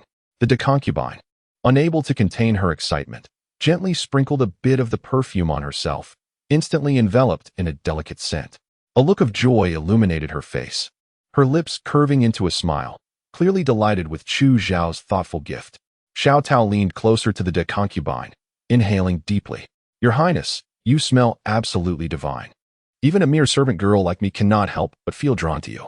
After saying this, Xiao Tao turned her pleading gaze to Chu Xiao. Ninth Prince, where did you acquire this perfume? Might I trouble you to procure a bottle for me as well? I have saved some money over the years. Chu Xiao replied with a smile. If Sister Xiao Tao likes it, I shall gift you a bottle. This perfume is not yet available for sale outside, as it is something I concocted myself. Upon hearing this, Xiao Tao's eyes sparkled with admiration for Chu Xiao. Is that true? Ninth Prince, you are truly a wonderful person. Chu Xiao took out another bottle of perfume from her bosom, this one with the fragrance of roses. However, my perfume is not to be given away freely. I hope Sister Xiao Tao will help me promote it, as I rely on this for my livelihood. Xiao Tao patted her ample bosom with determination, assuring, Your Highness, rest assured, such a delightful item will surely be adored by the ladies in the palace. At that moment, the door of the fragrance palace creaked open. An Emperor Xia strode in with commanding presence. Upon seeing the Emperor, concubine quickly rose to her feet and bowed. I have seen your Majesty. The Emperor gave a slight wave of his hand, then could not resist inhaling deeply. Ah, concubine, you smell delightful. Hearing the Emperor's words, concubine blushed and softly replied, Does your Majesty like it? This is a gift from little Gio. The Emperor took a deep breath, the enchanting aroma lingering at his nostrils, rendering his breath slightly heavier. Having entered the palace for many years, although concubine was no longer young, her innate beauty had not been diminished by time. Now, she still exuded a subtle fragrance that made her even more captivating, like a ripe peach, drawing the Emperor's gaze irresistibly. I truly adore it, the Emperor declared in a deep voice. After saying this, he squinted at Chu Yun and remarked, It is getting late. Why do you linger in the fragrance palace? Chu Xiao twitched her lips, realizing that the Emperor clearly harbored lustful intentions, now finding her presence bothersome. Rolling her eyes, she dared not disturb the Emperor's affairs and immediately stood up, bowing. I take my leave. Perhaps spurred by the allure of the perfume, the Emperor seemed increasingly enamored with concubine, spending several consecutive nights in the fragrance palace. This behavior quickly attracted the attention of other concubines in the palace, many of whom began to discreetly inquire about the means by which concubine had regained the Emperor's favor. Under Chu Xiao's intentional promotion, the concept of perfume soon captivated everyone's attention. Upon learning that concubine had utilized perfume, constantly enveloped in an alluring scent, to win the Emperor's heart, the other concubines could no longer contain themselves, starting to send inquiries to discover the source of this perfume. Especially those who were already overlooked in favor, began to fantasize about using perfume to capture the Emperor's affection, dreaming of soaring to greatness. Chapter 42. A bloodshed triggered by a bottle of perfume. Concubine's Yangshou Palace was initially rather quiet, but since the Emperor had stayed here for several consecutive days, the concubines from the rear palace began to personally visit concubine, subtly probing into the origin of her perfume. In order to help Chu Xiao promote the reputation of the Rare Treasures Pavilion, concubine naturally spared no effort in her support. Meanwhile, the usually reclusive concubine began to frequently attend gatherings of the palace concubines, each time applying the perfume gifted by Chu Xiao. Each time the concubines caught a whiff of the enticing fragrance emanating from concubine, envy filled their hearts. Even those who had no desire to vie for favor could not resist the allure of the perfume. It is often said that secrets cannot be concealed within the palace. With the fragrance being fervently sought after by numerous concubines, its renown inevitably reached the ears of the officials and their families. While the officials themselves may have remained indifferent, their wives and concubines, upon learning that the perfume could help secure a man's affection, were eager to acquire it, leading many to seek connections with Chu Xiao, willing to pay a handsome price for a single bottle. However, in an effort to enhance the prestige of Qijian Pavilion, Chu Xiao refrained from releasing the perfume prematurely. A month later, amidst the eager anticipation of the noble ladies, Qijian Pavilion finally opened its doors. On the day of the inauguration, even before the official opening, a cacophony of voices erupted outside. Whether from the palace's concubines or the esteemed ladies of the officials, many had already dispatched their servants to secure the coveted perfume. As Xiaonan slowly opened the grand doors of Qijian Pavilion, it felt as though a powder keg had been ignited, causing a frenzy among the crowd. All desperate to procure the fragrance, fearing they would be outpaced by others. The air was rife with shoving and quarrels. "Don't push. I have been in line since dawn. You all need to step aside," cried one. "Who arrived first?" "I was here at the hour of the tiger," another retorted. "Let me through. My husband is the Marquis of Wuxiang," proclaimed a voice from the throng. Just as the crowd surged forward, attempting to be the first to enter Qijian Pavilion, a maid clad in green garments shouted loudly with her hands on her hips, accompanied by several similarly dressed attendants. They forcefully shoved aside those in front to allow the maid to enter first. Their actions sparked immediate outrage. A somewhat plump middle-aged woman was quick to respond, arrogantly pushing the maid aside and defiantly stating, "What is a mere Marquis of Wuxiang? My master is the Duchess, and you dare stand before me?" As more and more people gathered at the entrance, a melodious voice suddenly rang out from the back of the crowd. "What of the Duchess? Step aside. My esteemed imperial consort awaits my return with the perfume. Do not waste my time." Turning towards the voice, the crowd beheld a young maiden in a pink palace gown, forcefully parting the throng. Upon realizing she was a maidservant of the imperial consort, those previously vying for position sheepishly chuckled and willingly parted to create a path. The maid, sensing their compliance, elegantly flicked her silk handkerchief and strode confidently to the front. At that moment, another maid, possessing an air of icy composure, burst forth from the crowd. "Is the imperial consort so remarkable? I have come on the orders of Her Majesty the Empress. You should promptly clear the way." At her words, the crowd instinctively took a step back, even the maidservant of the imperial consort conceding her position. Indeed, who would dare to stand in line before the Empress, the most esteemed woman in all the realm? The young palace maid swayed her slender waist as she gracefully made her way to the front of the crowd, casting a provocative glance at the favored concubine's maid. "Shopkeeper, bring forth all your perfumes at once. Her Majesty the Queen desires to sample every fragrance." Xiaonan offered a somewhat awkward smile to the young maid, feeling a tinge of embarrassment.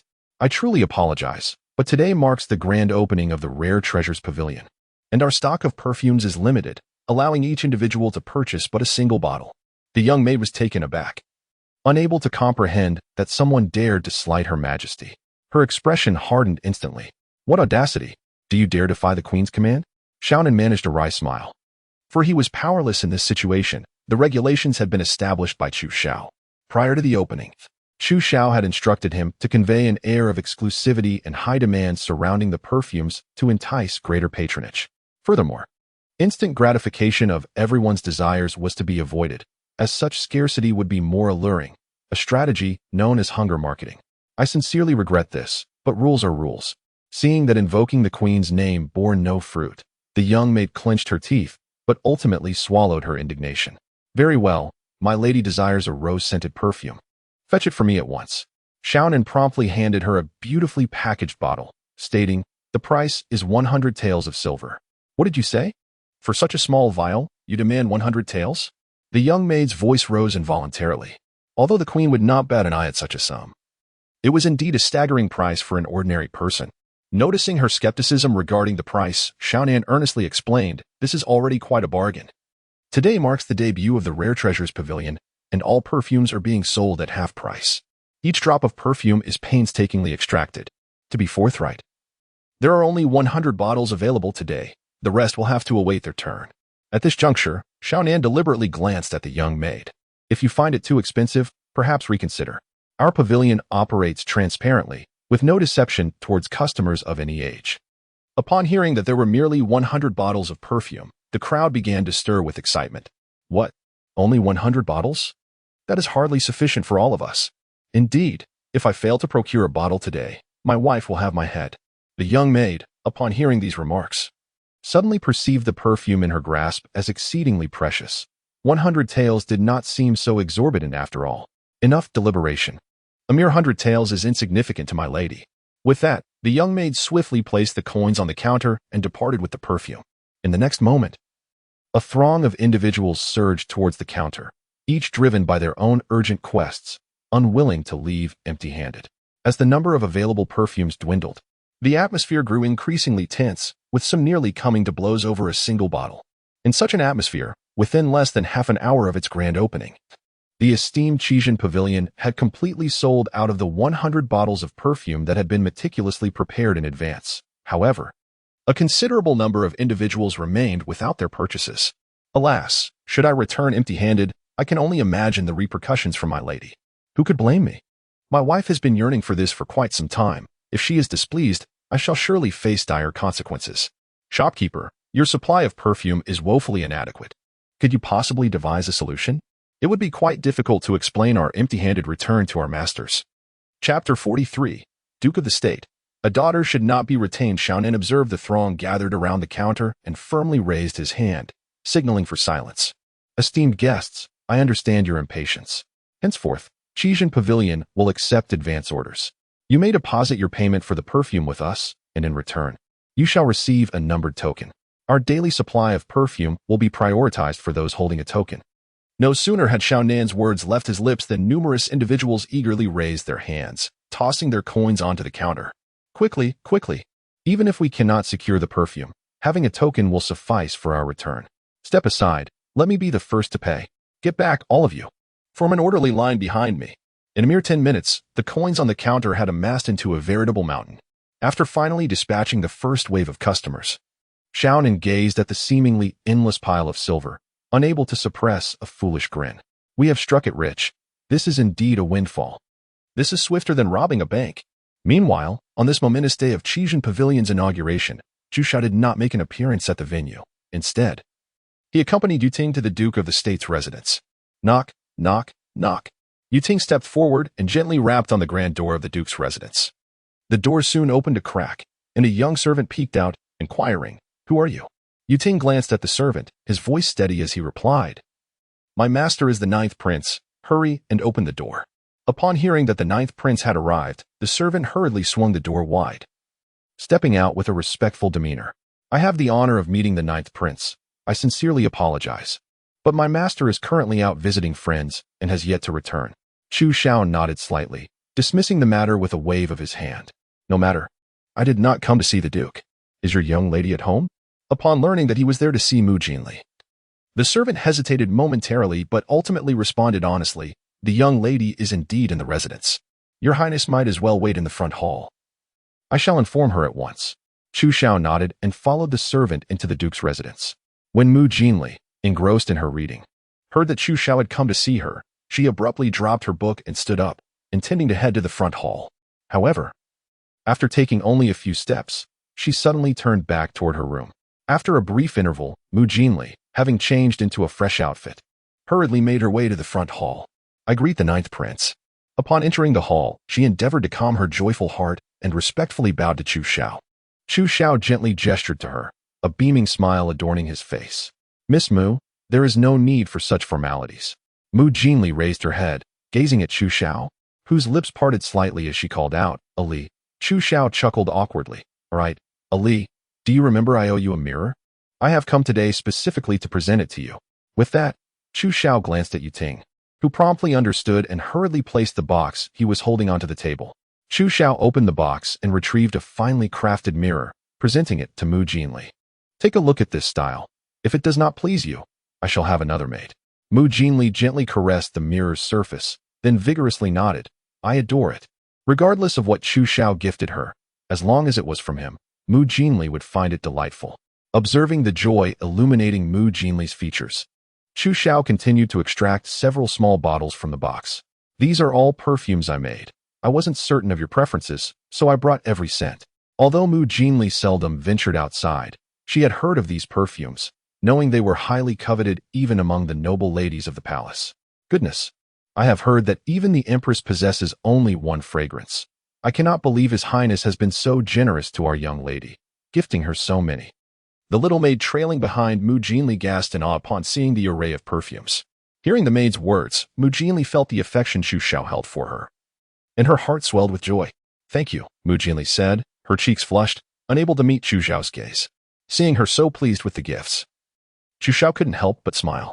"There is no need for thanks. They are merely trifles. All that matters is that you like them."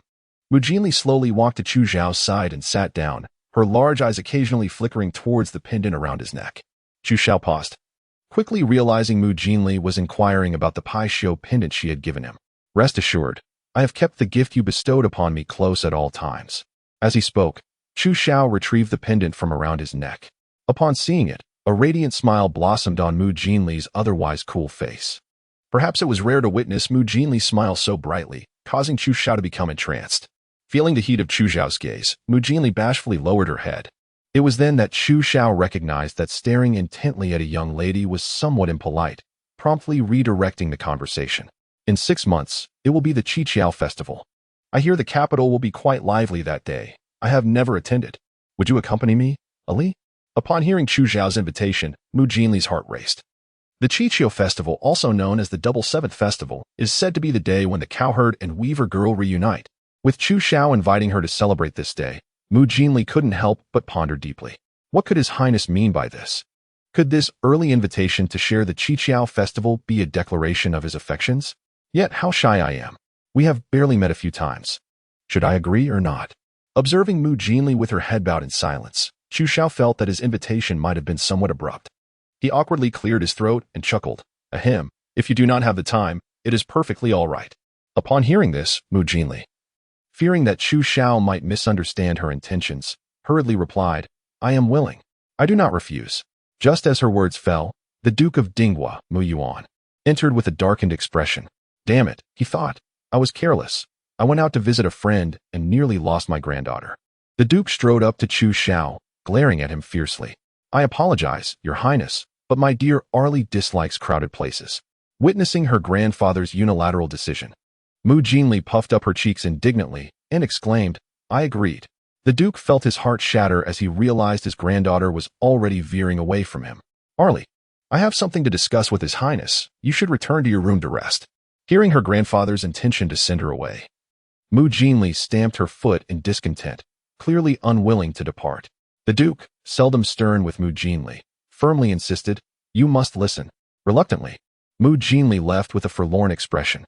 Once she had exited, the Duke took a deep breath and addressed Chu Xiao with a serious tone. "Your Highness, my Arlie is exceptionally innocent. Regardless of your intentions, I implore you to keep your distance.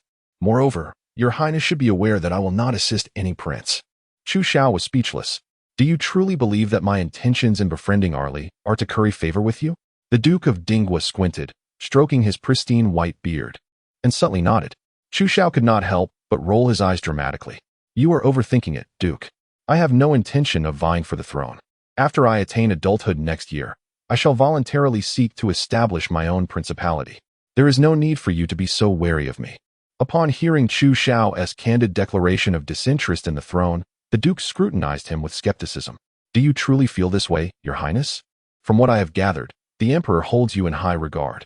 Should you genuinely wish to contest for the throne, there may indeed be a chance." Chu Xiao waved his hand dismissively. "Duke, you need not continue to test my resolve.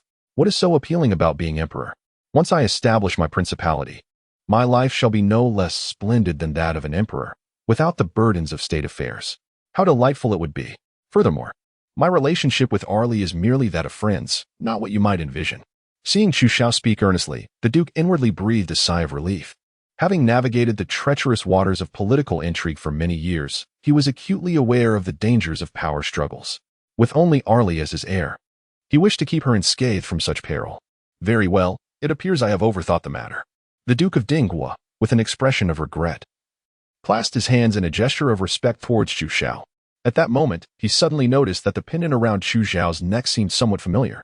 "Your Highness, what a fascinating pendant you possess." Without much thought, Chu Xiao took the pendant from his neck and declared, "This is a safety charm given to me by Ali." The corners of the Duke's mouth twitched, and his countenance instantly transformed into one of fury. "By the heavens, this pendant is Ali's most treasured possession. Even I, her grandfather, am not permitted to touch it. And now she bestows it upon the 9th prince, Chu Xiao? You dare claim you are merely friends? Such a blatant deception." He shouted, "Leave. Henceforth, My household shall not welcome you, your highness. Chu Xiao, utterly bewildered, found himself unceremoniously expelled from the duke's residence. What is wrong with that old man? Why the sudden hostility? I haven't provoked him in any way. Feeling dejected, Chu Xiao returned to his Zhaohua palace. Upon entering, he called out loudly, Kai Wei, I am famished. Prepare some food at once. Before he could finish his sentence, he noticed an unexpected guest in his palace. Father, what brings you here? Emperor Xia, upon seeing Chu Xiao's return, waved his hand warmly and said, I was specially waiting for your arrival. Observing the smile on the emperor's face, Chu Xiao instinctively sensed a hint of danger.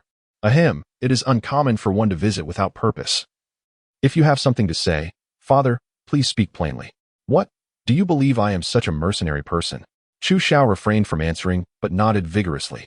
The emperor's expression twitched slightly, and his smile became somewhat forced. He gestured for Chu Xiao to take a seat and diligently poured him a cup of hot tea. I have heard that although your Xi'an pavilion has just opened, it is already raking in gold by the day. A jolt of unease shot through Chu Xiao as he thought to himself, is he suddenly fixated on my profits? He warily pressed his lips together and cleared his throat before responding, rumors. Father, where did you hear such gossip? Although my Xi'an pavilion is doing well, it is all hard-earned money with minimal profit. The emperor regarded Chu Xiao's earnest denial with a slight smile, his expression hinting at amusement. Oh, I had no idea my son was so modest. A mere daily income of 140,000 taels, and you call that minimal profit? The speed at which you amass wealth must have astonished many. Upon hearing the emperor state the earnings of the Xi'an pavilion so casually, a chill crept down Chu Xiao's spine. Surely, he hasn't been keeping tabs on my business all along. He pondered. Otherwise, how could he be so well informed? Father, you are the ruler of a nation. My Xi'an pavilion engages in trivial commerce. It should hardly be of interest to you. The emperor feigned a look of profound sorrow and spoke in a melancholic tone. You are mistaken. Although I am a sovereign, I am impoverished. Not only am I destitute, but the national treasury is also in dire straits. As you know, disasters have recently plagued various regions. Just 7 days ago, catastrophic floods struck the Lingnan area, leaving countless citizens displaced and in unspeakable misery. I harbor a genuine desire to alleviate the suffering caused by calamity. However, the royal treasury is utterly depleted, leaving me restless for 3 consecutive nights. My son, as a prince and a shrewd earner, should he not make some modest gesture? Goodness, Chu Xiao exclaimed in astonishment. The sovereign, lamenting poverty before his own progeny. Where is the justice in that? Having just earned a meager sum through toil, this shameless old man has now set his sights upon me. Is there such a thing as a father who behaves in this manner? Chu Xiao rubbed his temples vigorously, realizing that the summer emperor, with such audacity, would not relent until he achieved his goal. Though pained, Chu Xiao gritted his teeth and inquired, What does your majesty believe I should do to express my gratitude? The summer emperor grinned broadly, revealing a set of gleaming white teeth. Naturally, the more, the better. Chu Xiao extended 5 fingers, gritting his teeth as he proposed, How about 500,000 taels?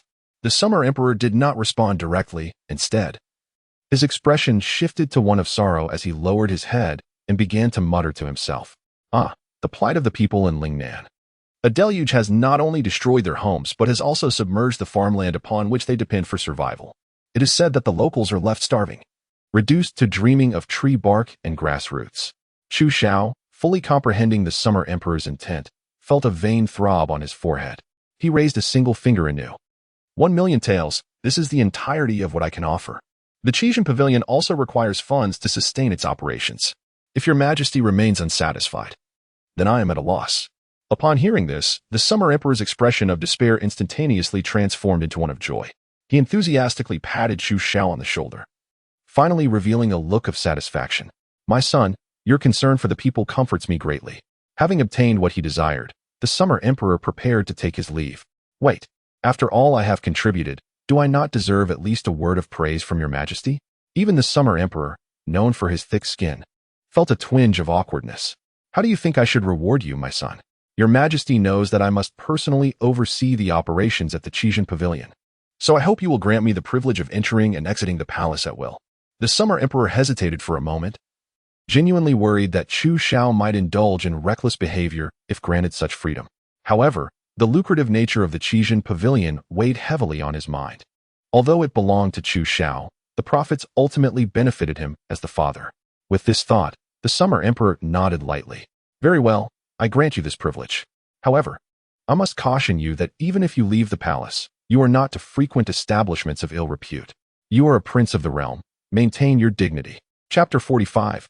Old Deng, I believe you could use some assistance. Indeed, the prince's image must be preserved. However, as long as one conceals their royal identity. What harm could come? Shortly after the summer emperor departed, Chu Xiao eagerly pulled Yu Ting out of the palace, heading towards the flower district he had longed for. Yu Ting, do you know which flower house in the street is the finest? Yu Ting, upon hearing this, donned the expression of a seasoned connoisseur and replied, if we are speaking of the best, it must undoubtedly be the Yitsue Pavilion. The young ladies within the Yukij are not only strikingly beautiful, but also exceptionally skilled in the arts of music, chess, calligraphy, and painting. What is more significant is their profound understanding of how to attend to others. As Yu Ting spoke, a nostalgic expression graced his face.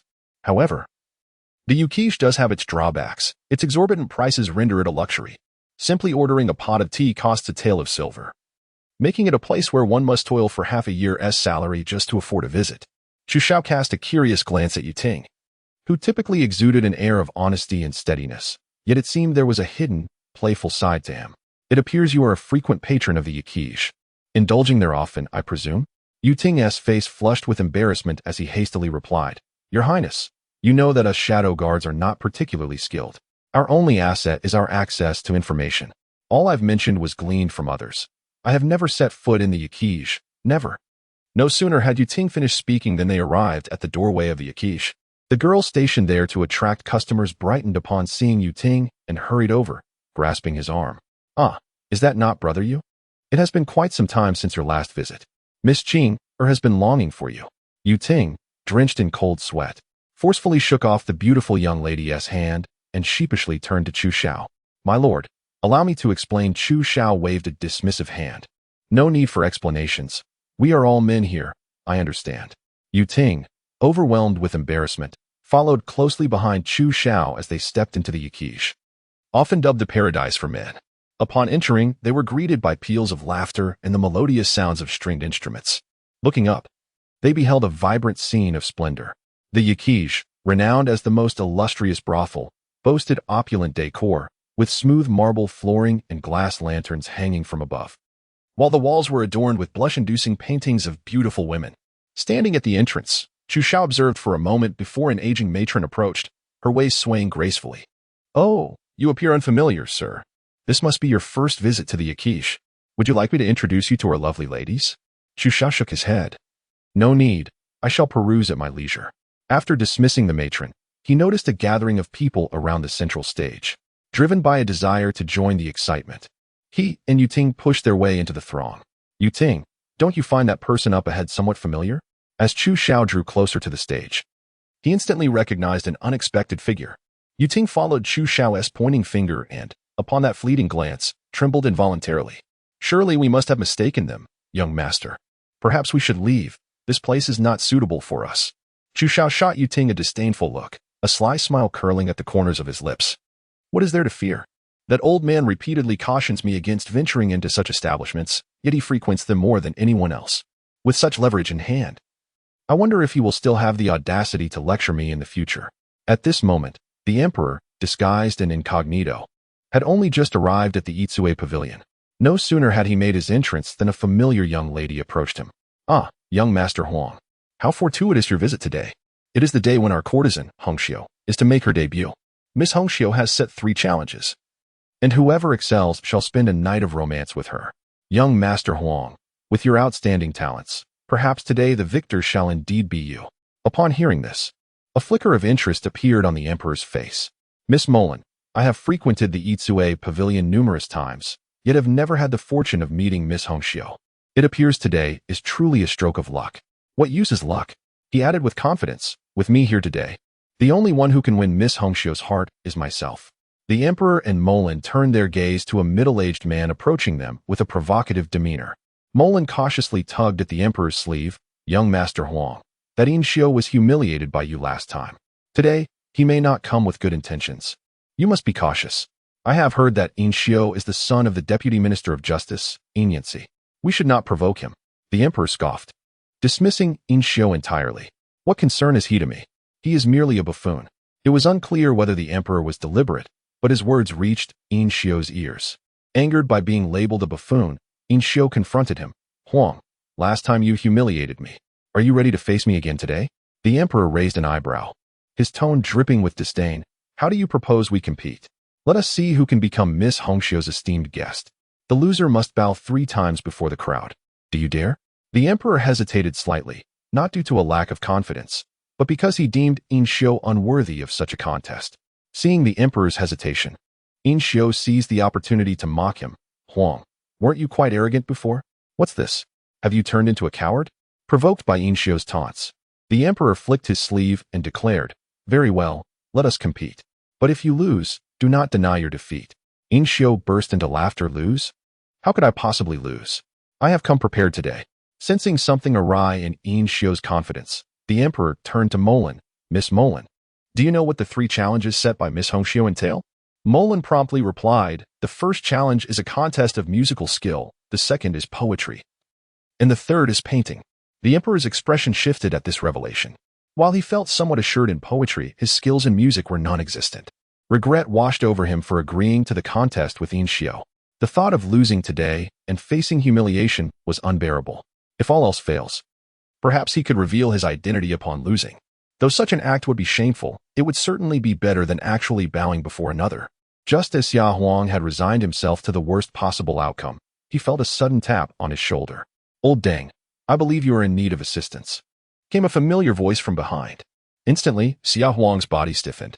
He turned around with a guilty heart, fervently hoping not to encounter anyone he knew. Alas, as he turned, he was greeted by the smiling visage of Chu Xiao, and at that moment, his anxious heart sank. This was a disaster. He had unwittingly fallen into the hands of that scoundrel, Old Jiao. Cough, cough, my friend, you must have mistaken me for someone else. Xia Huang attempted to obscure his identity with his sleeve, hoping to evade detection. However, Chu Xiao was not one to let him off so easily. Stepping closer, he hooked his arm around Xia Huang's neck and whispered in his ear, Oh, pretending not to know me? If memory serves, dear father, you are utterly ignorant of the intricacies of Qin music. Are you perhaps preparing to bow and admit your faults later? Seeing no escape, Xia Huang decided to drop the pretense. Are you still reveling in my misfortune? Is there any way you can assist me in winning this round? Noticing Xia Huang's plea, Chu Xiao confidently patted his chest. Fear not, this victory is assured. With that, he displayed a mischievous grin. Xia Huang cast a wary glance at Chu Xiao. Alarm bells ringing in his mind. You never engage in a transaction without a profit. What is it that you seek in return for aiding me? Come now, father. How can you regard me so? We are bound by blood. I could never stand by and witness your humiliation. Xia Huang found no credence in Chu Xiao's words. Yet the urgent need to secure victory in the impending contest overshadowed everything else. Losing was simply not an option for him. As the two whispered back and forth, Mo Lan, who had been observing the sudden closeness between this young man and young Master Huang, curiously inquired, Young Master Huang, who is this young lad? Just as Chu Xiao was about to respond, Xia Huang quickly covered Chu Xiao's mouth and blurted out, This is my half-brother. Half-brother? That sounds rather peculiar. Chu Xiao regarded Xia Huang with a playful expression. It seemed that old Deng did not dare to acknowledge his own son. Was he still maintaining a single persona here in the Itsue Pavilion? Quite the charade, indeed. At this moment, Xia Huang felt so embarrassed that he could hardly bear to look at Chu Xiao's expression. His toes curled tightly against the sole of his shoe, wishing he could excavate a hidden residence. Just then, the matron of the Itsue Pavilion sashayed onto the stage, prompting Xia Huang to hastily change the subject. He raised an eyebrow at Chu Xiao. The contest is about to begin. You must not falter. Chu Xiao scoffed lightly. Have a little faith in me, will you? With me here, there will be no mishaps. After the matron took the stage, she wasted no time and promptly announced the commencement of the first round of the contest. No sooner had she finished speaking than someone leaped onto the stage. At the center of the stage stood a finely crafted guqin, and the individual seated before it began to play a carefully prepared piece. It must be said that although many participants took part in the competition, most of the melodies played were rather conventional and lacked brilliance, merely qualifying as passable. As one performer after another took to the stage, the audience, though occasionally stirred by scattered applause, remained largely unmoved. Just as a sense of aesthetic fatigue began to settle in, Yin Xiao, who had a long-standing rivalry with the Summer Emperor, leisurely ascended the stage. He seated himself before the guqin, tidied his collar, and then cast a provocative glance towards the Summer Emperor. Yin Xiao had long been infatuated with the courtesan Hong Xiao. Upon learning of her impending marriage, he had discreetly bribed the maidservants of the Itsue Pavilion, thereby acquiring advanced knowledge of the day's competition. Consequently, he had dedicated himself to preparation in the days leading up to this moment, which accounted for his undeniable confidence. With his hands gently poised above the strings, the melodious sound of the guqin resonated, momentarily captivating the audience below. The piece he played was soothing and elegant, akin to a gentle stream, gradually silencing the previously bustling Itsue Pavilion. In a box on the second floor, a young maid, upon hearing Yin Xiao's exquisite performance, could not help but turn to the tall and graceful courtesan Hong Xiao, exclaiming, "Miss, this young gentleman plays remarkably well," holding a delicate folding fan. Hong Xiao's lips curled into a subtle smile upon hearing this. Indeed, his skill was masterful, and his emotional expression was perfectly attuned, far surpassing the earlier performers. Before long, as Yin Xiao withdrew his hands from the strings, an enthusiastic wave of cheers and applause erupted from the audience. He reveled in their adulation, his gaze sweeping across the audience to the Summer Emperor. "Young Master Huang, it's your turn to perform," he beckoned. Although the Summer Emperor was not well versed in the nuances of guqin music, he could discern quality. The fervent applause that followed Yin Xiao's performance made it clear to him that this fellow possessed considerable talent. With a hint of concern, he glanced at Chu Xiao and whispered, "How do you feel now? Are you still confident?" Chu Xiao remained silent, instead striding purposefully onto the stage. Noticing the Summer Emperor's hesitation, Yin Xiao furrowed his brow and taunted, "Young Master Huang, have you already conceded defeat?" The Summer Emperor, unable to tolerate Yin Xiao's arrogant demeanor, responded with feigned calmness, "You are not worthy of my direct involvement. If you can defeat him, I shall concede." Yin Xiao cast a dismissive glance at the young Chu Xiao, finding him rather unthreatening due to his youth. "Huh, you said it yourself, should you lose? Do not deny your words." The Summer Emperor scoffed, "Nonsense. Once I speak, even 1,000 horses cannot chase it back. Very well, let me see just how capable this young man truly is." Yin Xiao retorted, shaking his head in disdain before settling into a chair, eager to witness the forthcoming mishap of Chu Xiao. Truth be told, the Summer Emperor himself was uncertain of Chu Xiao's guqin skills. Yet he had no choice but to place his trust in him now. Once Chu Xiao prepared himself on stage, he took a deep breath and commenced his performance. The gentle and soothing melodies played by Chu Xiao resembled a soft breeze caressing the surface of a lake. Initially, the guests below held little faith in the remarkable prowess of this young musician. However, as the notes of Chu Xiao's performance filled the air, they were instantly struck by an overwhelming sensation. His music transported listeners to an expansive desert, where they could envision a flock of wild geese soaring freely through the sky. Many instinctively began to applaud, but were quickly hushed by their companions, for such enchanting melodies should not be disturbed by applause. To do so would be a desecration of the composition. Yin Xiao, who had initially felt confident of his triumph, found himself drenched in cold sweat as he listened intently to Chu Xiao's piece. He realized that he had never encountered this melody before, leaving him utterly astonished. How could someone so young possess such extraordinary skill? Could it be that he had composed this piece himself? If that were the case, he feared that his own defeat was imminent. In a private box on the second floor, the courtesan Hong Xiao, who had been reclining on her bed, was unable to resist the urge to bare her feet and approach the window upon hearing Chu Xiao's music. She quietly cracked open a gap, her gaze penetrating through to see the focused and handsome visage of Chu Xiao, her eyes flickering with an unusual emotion. In her gaze was a blend of admiration, curiosity, and an unrecognized flutter of her heart. As Chu Xiao's performance drew to a close, the hall fell momentarily silent before erupting into a thunderous applause and cheers, the sound nearly lifting the roof of the Itsue Pavilion. Yin Xiao, witnessing the fervor of those around him, longed to seize an opportunity to escape. He had believed he was well prepared, only to find his spotlight stolen by an unexpected contender. Chu Xiao rose and offered a slight nod to the guests below, preparing to descend from the stage. Just then, a voice as clear and melodious as a lark's rang out from the second-floor box, calling, "Young master, please stay." This voice captivated everyone's attention, prompting them to look up. They saw a sliver of a face partially obscured by the window's curtain. Though only a glimpse of her features was visible, the atmosphere in the hall became charged with excitement. "It's the courtesan Hong Xiao," murmured the crowd. "That's her voice. I will never forget it." Whispers filled the air, and gazes turned fervently towards the window. as the renowned courtesan of the Yichui Pavilion. Hong Xiu was a figure known throughout the capital. She was a paragon of talent, excelling in music, chess, calligraphy, and painting, and her exquisite dancing had captivated countless hearts. Nobles and scholars alike would spare no expense to catch a glimpse of her, yet her lofty demeanor meant she rarely made public appearances. The fact that she had chosen to speak today was nothing short of exhilarating. As Chu Xiao turned to gaze towards the window, though the full beauty of the courtesan remained hidden, the sound of her voice alone was enough to stir the hearts of all who heard it. Uncertain of what advice the fair maiden in red might offer, Chu Xiao's gaze lingered upon her. Upon hearing his words, the maiden, concealed behind the window, felt a blush grace her cheeks. Fortunately, the window shielded her from prying eyes, allowing this enchanting moment to remain hidden. Does the melody you just played possess a name? Her voice, soft and laced with a subtle hint of anticipation, floated through the air. With a gentle smile, Chu Xiao replied nonchalantly. This piece is titled Ping Sha Luo Yan. Ping Sha Luo Yan, she murmured softly, gathering her courage to address him below. The name is melodious. And your performance is even more delightful. Realizing her words were perhaps too forthright, the blush deepened on her cheeks. The guests in the hall, upon hearing the maiden's praise for Chu Xiao, could not help but feel a pang of jealousy. How could this fellow receive such commendation from the fair maiden? Was it merely because of his musical prowess and handsome visage? Chu Xiao sensed the envy in the gazes directed at him, yet remained unperturbed, standing quietly with a serene smile upon his face. The maiden, witnessing Chu Xiao's calm demeanor in her presence, found herself admiring him even more.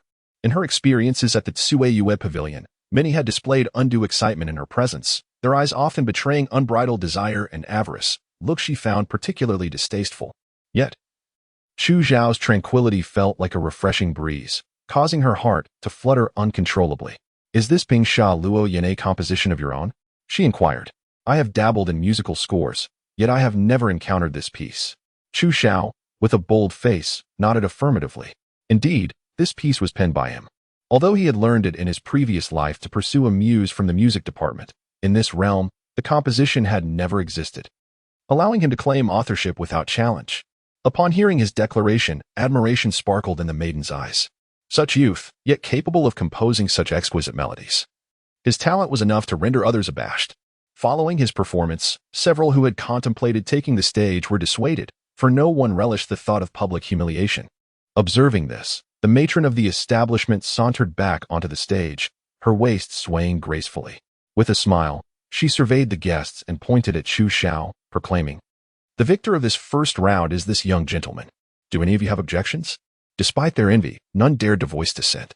At that moment, In Xiu, upon hearing the matron's announcement, lowered his head, wishing to discreetly slip away while attention was diverted to Chu Xiao. However, just as he turned, the voice of Emperor Xia reached him. Where might you be off to, young masterine? Planning to make an unnoticed escape? Caught red-handed, In Xiu turned in frustration. Who is attempting to flee? Nonsense. I merely wish to stretch my limbs. Is that so? Then perhaps you should prepare to kneel and admit your faults? Emperor Xia replied. Hands on hips, his tone brimming with expectation. In Xiu's face flushed with embarrassment. To bow before so many witnesses was a humiliation he could scarcely endure. Why the urgency? Our wager concerns who might become the esteemed guest of the Red Sleeve Maiden, and we have merely reached the first challenge, with 2 more to follow.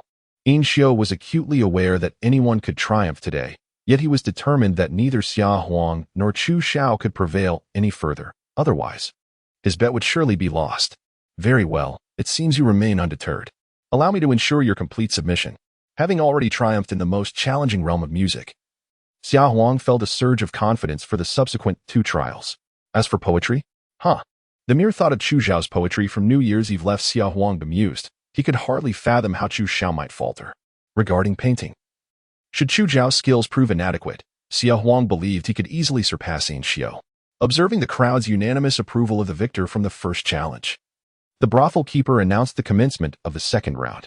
This trial would assess their poetic prowess, centered on the theme of the Red Sleeve Maiden. The poet who could truly move her heart would claim victory in this stage. Confident in Chu Xiao's abilities, Xia Huang generously gestured for In Xiu to proceed first. Come, take your turn, lest you lack the courage to compete. In response to Xia Huang's provocation, In Xiu shot him a fierce glare before stepping onto the stage. A table adorned with the 4 treasures of the study awaited him. Without overthinking, he began to inscribe his pre-composed poem dedicated to a beautiful maiden. Xiao Huang did not spare Yin Xiao a glance. Instead, he nudged Chu Xiao playfully with his elbow. Now, go forth and humiliate him thoroughly. Do not grant him any leniency. With your poetic talent, this challenge should be a mere formality for you.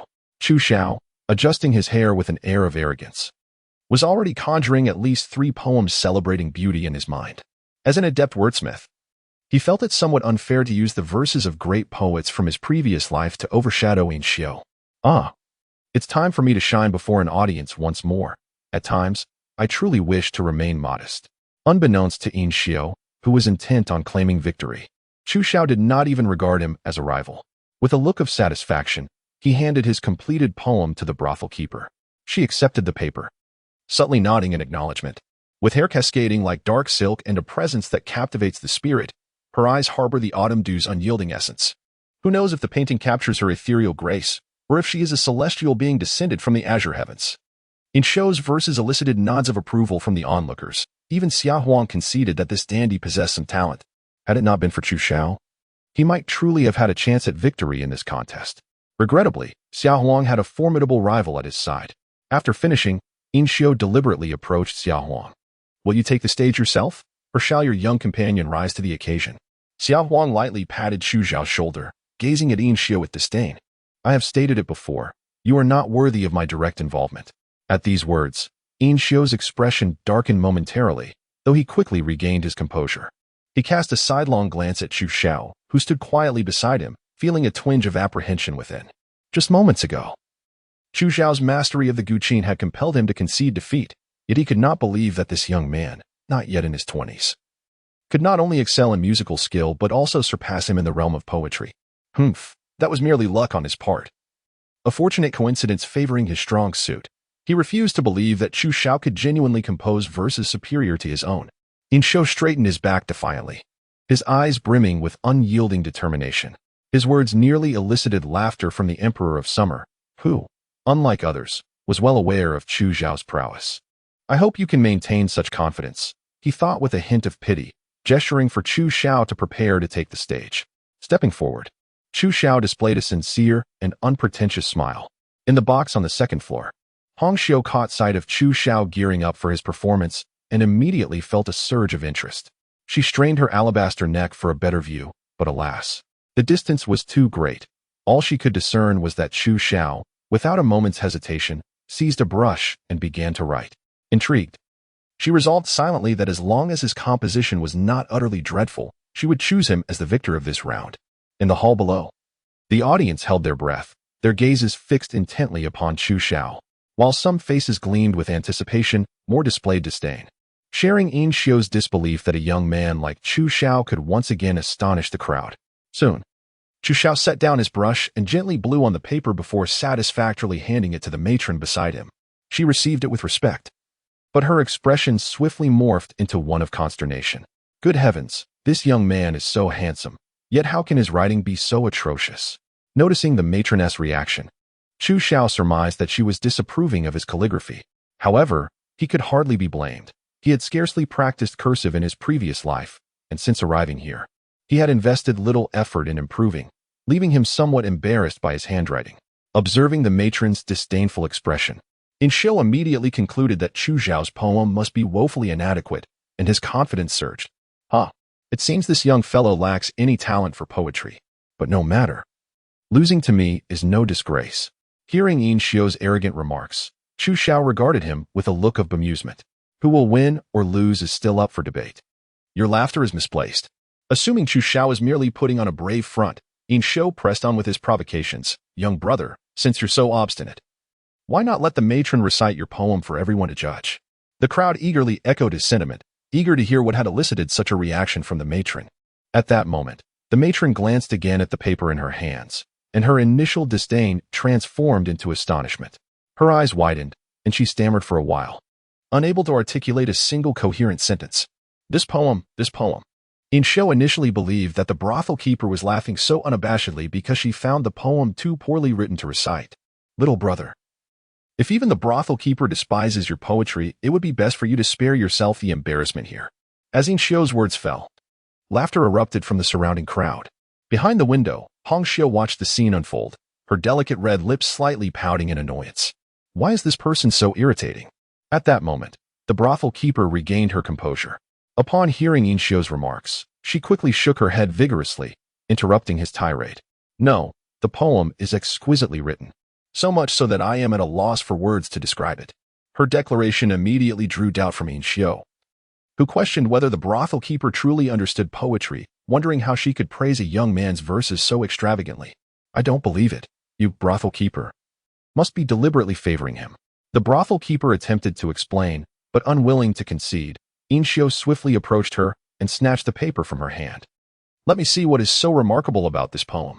Yin Xiao then read aloud the verses pinned by Chu Xiao. Clouds desire clothing. Flowers wish for beauty. Spring breeze brushes the railing. Dewdrops rich and dense. Had I not seen you atop the mountain of jade, I would meet you beneath the moon at the Yao Terrace. As Yin Xiao's voice resonated through the hall, the very same crowd that had mocked Chu Xiao for his audacity now stood in astonishment, their mouths agape in disbelief. Their expressions shifted from disdain to incredulity, and the atmosphere became so quiet that one could hear a pin drop.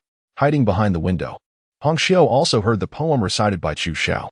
She gently touched her rosy cheeks, unable to suppress her murmurs. Is my lord truly as beautiful as what you have written? Biting her red lip, her sparkling eyes fixated on Chu Xiao below, her heart racing uncontrollably.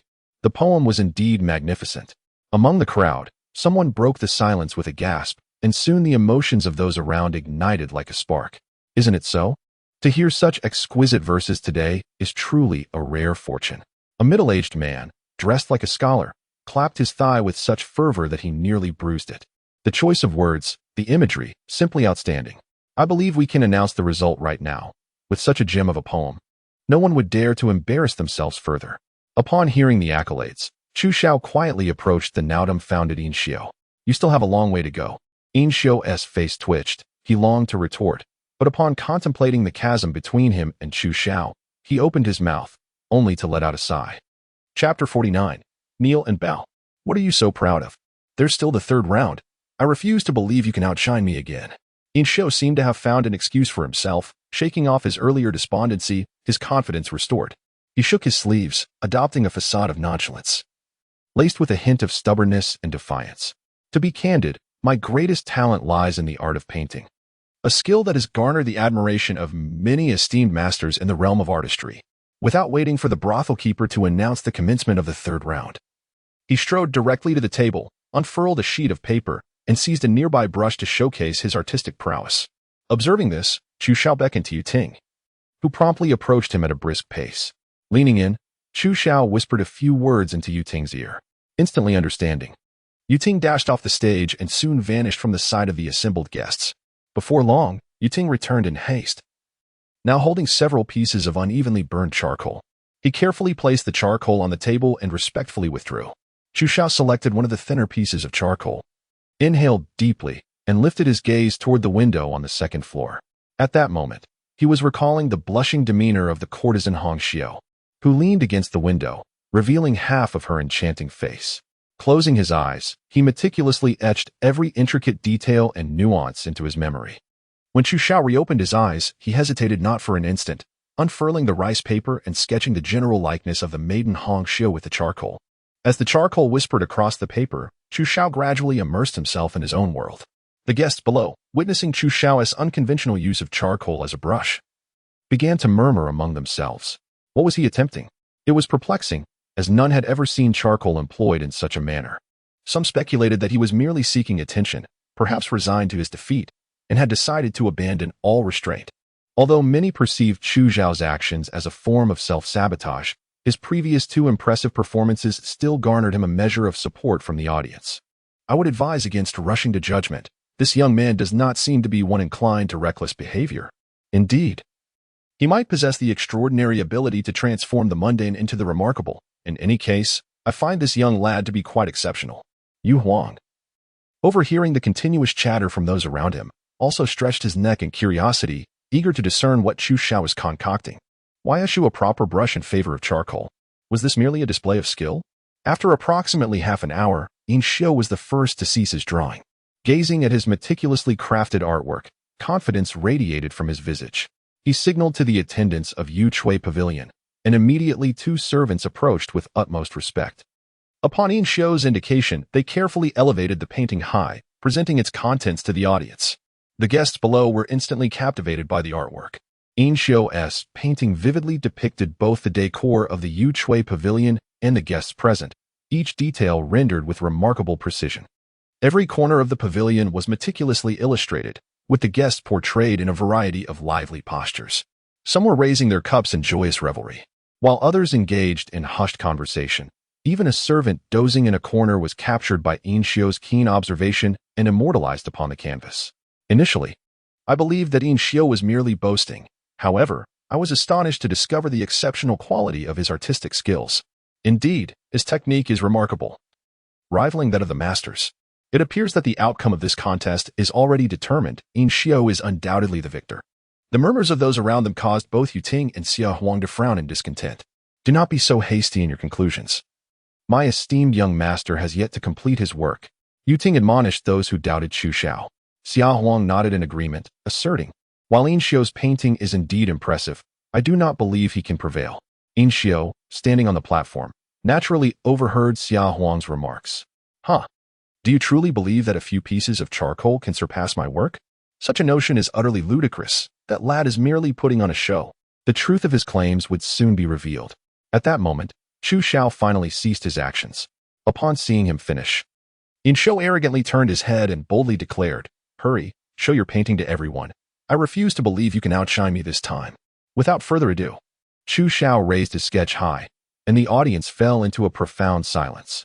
All eyes were captivated by the image, as they had never witnessed such a vivid and realistic style. In an era dominated by vibrant colors, Chu Xiao's sketch delivered an unprecedented visual impact. The spectators gazed at the painted courtesan, her expression of shyness and the subtle allure in her brow so lifelike that it felt as though she might step out of the canvas at any moment. My goodness! To create such a lifelike portrait with mere charcoal is nothing short of miraculous. This artwork is truly one of a kind. I have encountered countless masterpieces in my lifetime. Yet this piece leaves the most indelible impression. You, who are blind to talent, just moments ago declared this young master destined to lose. Now, I trust you have all reconsidered your judgments. Both cultured gentlemen and affluent merchants present offered high praise for Chu Xiao's sketch. The matron, observing the unanimous acclaim for Chu Xiao's work, promptly declared him the winner of this contest. Chu Xiao understood that his victory was not solely due to his artistic prowess, but rather because the audience was accustomed to expressive styles. The introduction of a sketch evoked an extraordinary sensation. He recognized this as a fortunate advantage. However, winning is indeed a positive outcome. Hearing the praises for Chu Xiao struck Yin Xiao like a bolt of lightning. He had not anticipated such a humiliating defeat in his area of expertise. Yin Xiao, do you have anything left to say? Xia Huang felt a wave of exhilaration at Chu Xiao's triumphant performance, almost compelled to sing in celebration. Yin Xiao's countenance darkened as he gritted his teeth. The thoroughness of his defeat made him wish to vanish into the ground.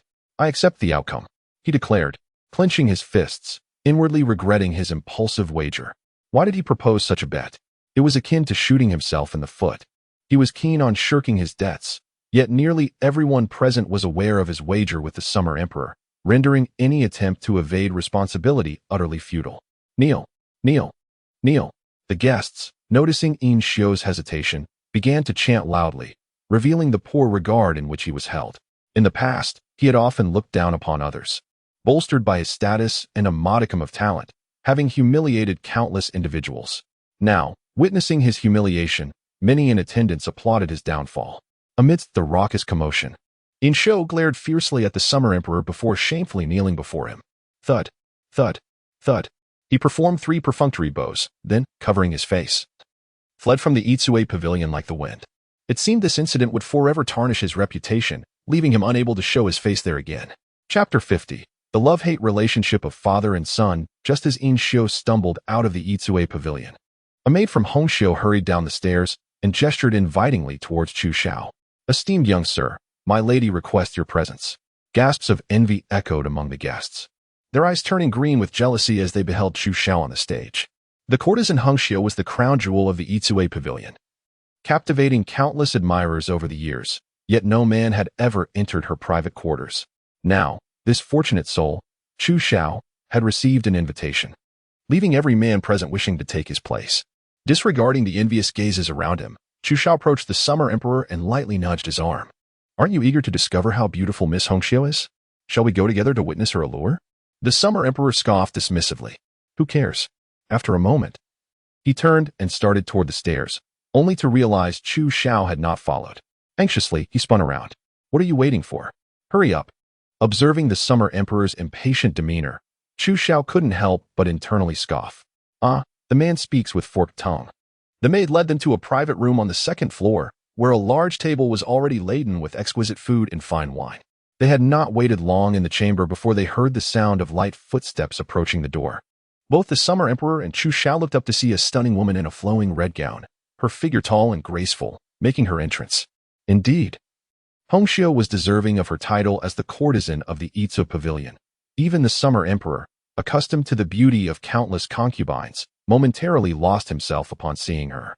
Upon entering, Hongxiao was taken aback to find two men in the room.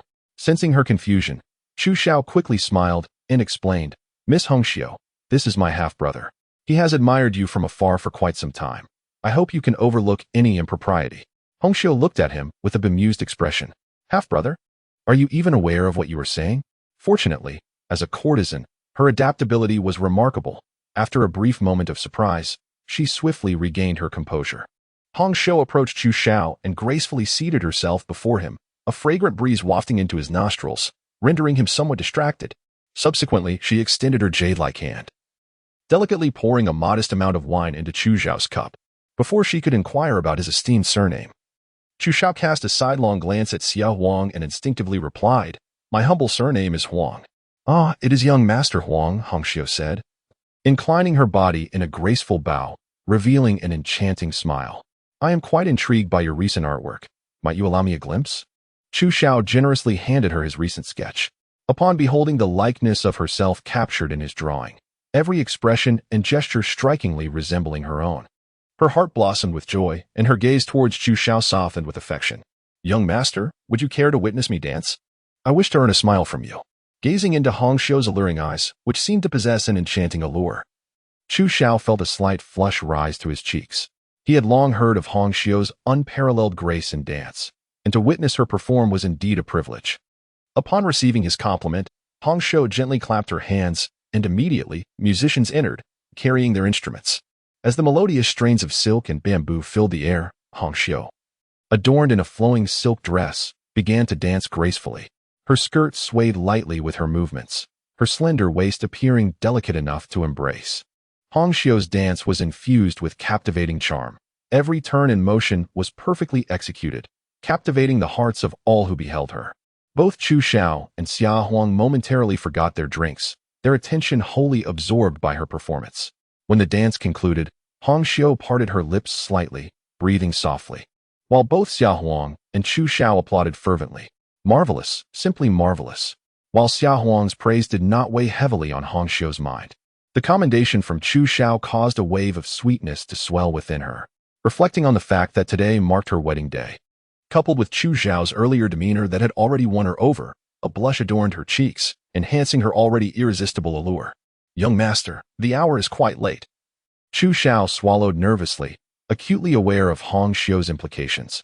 Ahem, did you hear that? It is indeed late. You ought to return.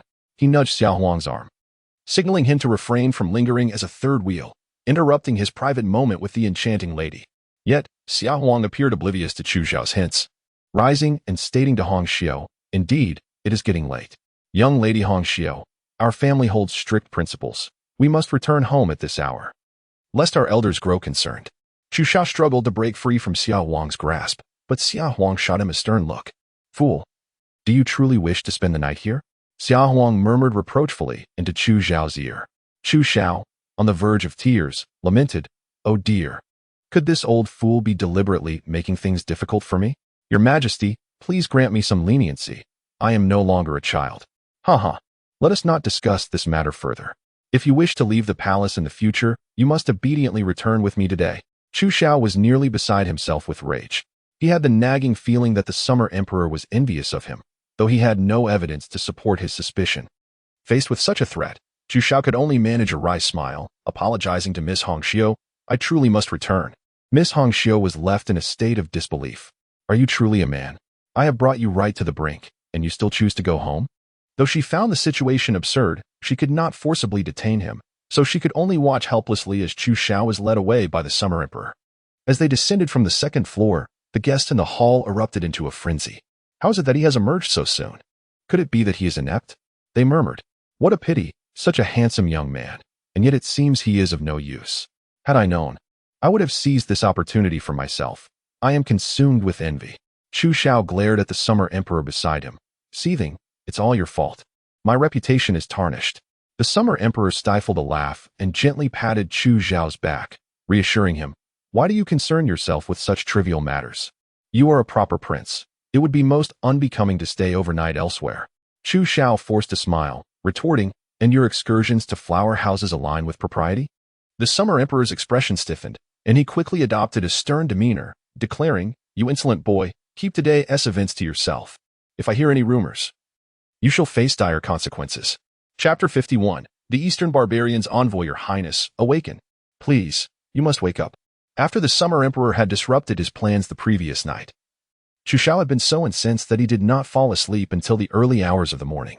Just as he had finally drifted off, he was abruptly roused again, feeling so drowsy that he could barely open his eyes. He yawned and rubbed his eyes, noticing that it was still dark outside, and grumbled. Kai Wei, why are you waking me so early? I am so tired. Kai Wei held out Chu Xiao's garments, puffing her cheeks as she explained, Your Highness, do you not recall? His Majesty is to meet with the envoy from the Eastern Barbarians today. Just a few days ago, His Majesty specifically instructed you to attend. The Eastern Barbarians? Chu Xiao suddenly remembered the matter. Ever since the Duke of Ding, Mu Yuan, had subdued them a decade ago, the Eastern Barbarians had willingly become a vassal state of the Great Xia. Since then, they had aided Great Xia in resisting the plunder of the Xianyu tribe, becoming an essential bulwark at the border. Given the significance of the Eastern Barbarians, the Summer Emperor placed great importance on their envoy. However, if memory served, the Eastern Barbarians had initially been quite respectful towards Great Xia, but in recent years, as they regained their strength with Great Xia's assistance, their attitude had become somewhat nuanced. Contemplating these matters, Chu Xiao raked a hand through his disheveled hair, muttering to himself. I wonder which clever fool in the court proposed that Great Xia assist the Eastern Barbarians in regaining their strength. What utter folly! If the Eastern nation had remained weak, they would have had no choice but to rely on the Great Xia, showing outward respect even if they harbored resentment within. However, now that the Eastern Yi's strength has been restored, it would be unreasonable to expect them to continue as subservient vassals of the Great Xia.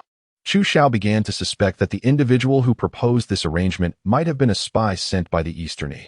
Reluctantly, he donned his attire under Kai Wei's assistance, and upon exiting the Zhaohua Hall, he noticed the moon still high in the sky, prompting him to voice his complaints.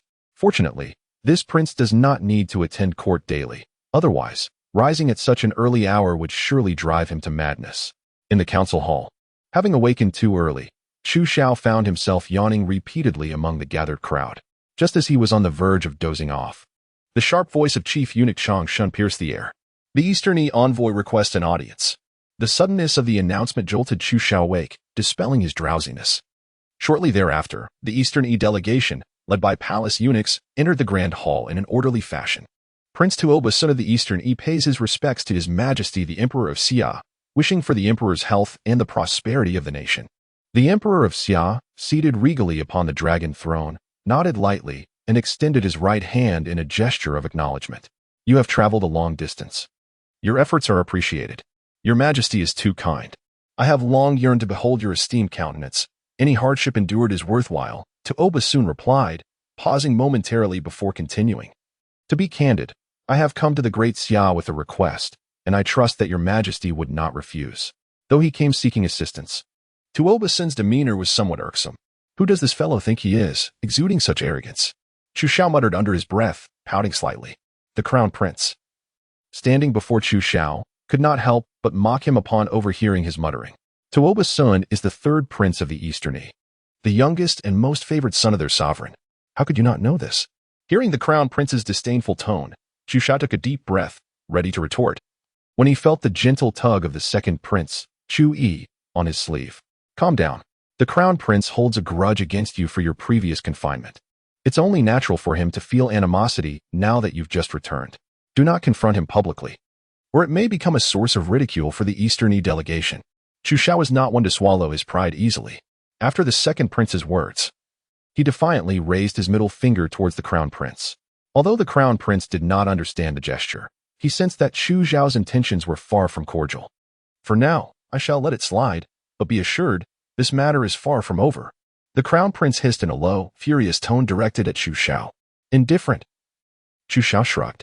While he had no desire to be adversarial with the crown prince, he was not one to back down when provoked.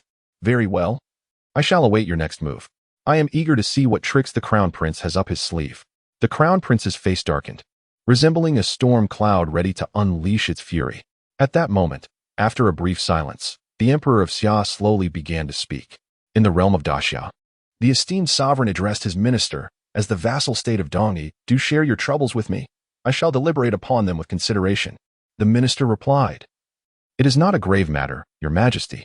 My admiration for Daxia is profound, and thus I wish to take a noble lady from your esteemed court as my consort, and I humbly seek your approval. The emperor of Daxia nodded slightly, yet a look of concern crossed his visage, though I am inclined to acquiesce. Presently there are no suitable princesses available. Before the emperor could finish, Tuoba-san interjected, I do not seek to marry a princess of your esteemed nation. The emperor's displeasure was evident, yet, in a bid to uphold the dignity of his suzerain state, he refrained from reprimanding Tuoba-san. If not a princess, whom do you wish to wed? Tuoba-san responded, I have heard that the granddaughter of Duke Dinghua possesses unparalleled beauty and has reached marriageable age. I am prepared to offer substantial gifts to bring her to Dongyi in grand fashion. Preposterous. Duke Dinghua, standing at the forefront of the military officials, erupted in fury. The emperor cast an awkward glance at the duke. Although Duke Dinghua was not required to attend court, he was summoned today to lend an air of authority to the Dongyi delegation, given that he had nearly vanquished Dongyi in battle in the past. Little did they anticipate such a turn of events today. The emperor was well aware that Mu Jinli was dear to Duke Dinghua, and Tuoba-san could not be oblivious to this fact. His desire to wed Mu Jinli was likely a calculated move to provoke Duke Dinghua. Tuoba-san, meeting the duke's fiery gaze, exuded resentment. Oh, Duke Dinghua, you are quite imposing. I am conversing with his majesty, yet you dare to interrupt. Do you have no regard for the emperor? The duke's expression shifted dramatically upon hearing these words. Tuoba-san's blatant provocation was evident. Your majesty, I have overstepped. I beseech your forgiveness, the duke implored, bowing to the emperor. The emperor, not easily deceived by such crude tactics, replied, It is of no consequence. I understand that Duke Dinghua acted out of concern, and I pardon you. Thank you, your majesty. I am eternally grateful. Tuoba-san, sensing the emperor's leniency towards the duke, felt a surge of resentment and pressed on, Your majesty, if your nation grants my request, Dongyi is willing to present 3,000 war horses and 5,000 cattle and sheep. Chapter 52. Are you threatening me? Cattle and sheep held little significance for Daxia, yet war horses were a coveted commodity. The ministers, initially mere spectators, brightened at the prospect of war horses being offered by Dongyi. Your majesty, I believe this request should be granted. A union between Dongyi and Daxia would fortify our ties. One minister suggested.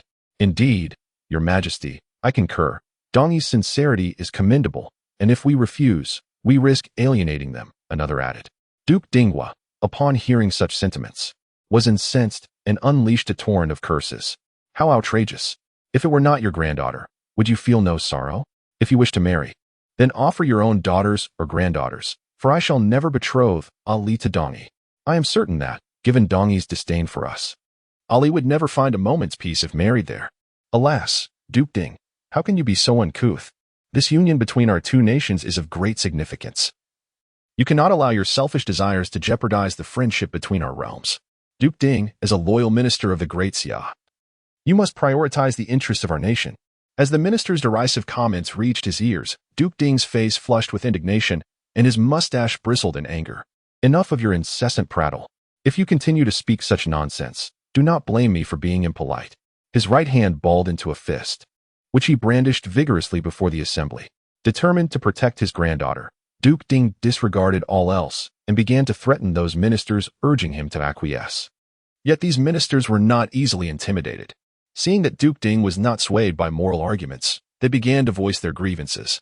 Your Majesty, Duke Ding dares to threaten us in your presence. He must be held accountable for his disrespect. The Emperor of Xia furrowed his brow as he observed the chaotic scene before him. He struck the table with his palm and rebuked, "Enough. What sort of conduct is this? Are we in the hall of governance or a marketplace?" As the emperor's anger flared, the previously quarrelsome ministers fell to their knees in fear. "We acknowledge our faults." The emperor pursed his lips, secretly tempted by the prospect of war horses. Yet he understood the necessity of considering Duke Ding's stance. Duke Ding had fought valiantly for the Great Xia for much of his life, earning considerable accolades. It would be excessive to alienate such a loyal servant. Duke Ding had but one granddaughter, and given his advancing years, the emperor could not bear to see him without family by his side. "Very well, Prince Tuoba, perhaps you might wait a while longer. I shall personally assist you in selecting a suitable princess. What do you think?" The emperor's concession was a significant gesture towards Dongi, and had Prince Tuoba been wise, he would have accepted the offer. However, to everyone's surprise, Prince Tuoba flatly refused. "Your Majesty, I only wish to marry Duke Ding's granddaughter. I have no interest in any other woman." Such arrogance was rather audacious. The emperor, taken aback by Prince Tuoba's demeanor, felt his own authority challenged. Did he truly believe that the Emperor of Xia had no temper? What if I were to insist on a refusal? In the face of the emperor's threat, Prince Tuoba straightened his posture, defiantly declaring, "Though Dongi is but a small nation, we possess our own dignity. Do not forget that Great Xia relies on us to fend off the Xianwei tribe. Had it not been for Dongi's intervention, the citizens at your borders would have endured countless raids over the years. We have contributed so much to Great Xia, and now I simply wish to seek a bride. Is that too much to ask?" Seeing Prince Tuoba's blatant disregard for decorum, the emperor grew weary of maintaining the demeanor befitting a great nation. "And what if I were to firmly decline?" Raised his head and gazed intently at the Emperor of Xia seated upon the dragon throne. He spoke deliberately. "When the Xianwei tribe seeks to plunder the Great Xia, we of the Dongi may not be able to protect the people of Xia in time. Moreover, if Great Xia cannot spare even a single woman, the next siege may not only involve the Xianwei tribe, but also my 100,000 warriors from Dongi." Impudent! Are you aware of the implications of your words? I could easily interpret your statements as a declaration of war from Dongi against Great Xia. The Emperor of Xia fixed his icy stare on, his tone laden with reproach. "If your Majesty holds such a belief, then so be it." Without a hint of concern for the tense atmosphere, boldly retorted. Faced with Dongi's audacity, the Emperor, while incensed, began to weigh the pros and cons. Without Dongi as a bulwark, the Xianwei tribe could directly ravage the borderlands of Great Xia, which would have dire repercussions. More crucially, the current stance of Dongi suggested they no longer feared a confrontation with Great Xia.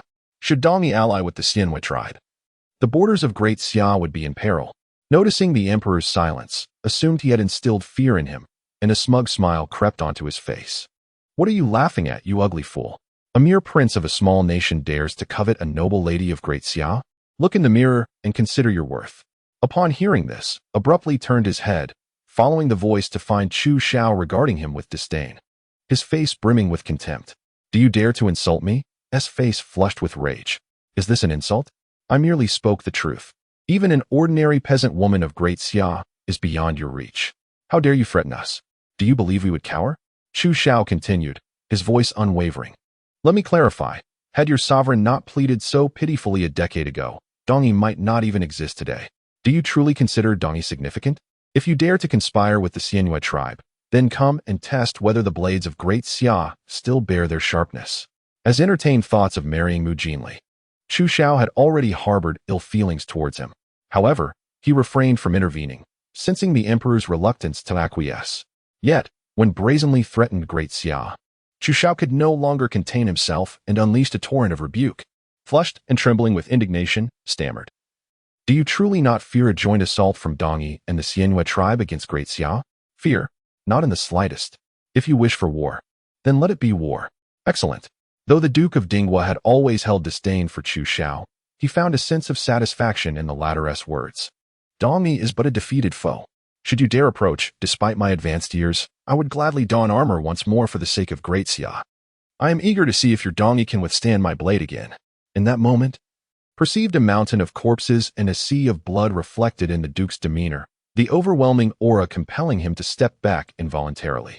Tuoba Sun swallowed hard, clenching his fists as he addressed the Emperor of Xia seated upon the dragon throne. "Your Majesty, is this truly the attitude of the Great Xia? If so, the borders of our realm may never know peace." Chapter 53. Duke of Stabilizing the Nation. At worst, I will spill my blood upon the Golden Hall. Tuoba Sun's threat left the Emperor of Xia feeling quite displeased.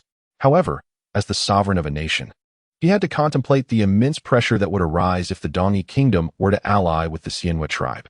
While Great Xia did not fear war, it was also reluctant to initiate conflict lightly. Once war commenced, it would not only demand vast resources and supplies, but would also present numerous complications. After weighing the pros and cons, the emperor chose not to confront Dongyi immediately. Very well, allow me to ponder this matter further. Prince Tuoba, it would be best for you to rest at the inn for the time being. Once I have reached a conclusion, I shall provide you with a satisfactory response. Hearing that the emperor did not outright reject him as he had moments before suggested a wavering in the emperor's resolve. With this thought, a triumphant smile appeared on Tuoba Sun's face.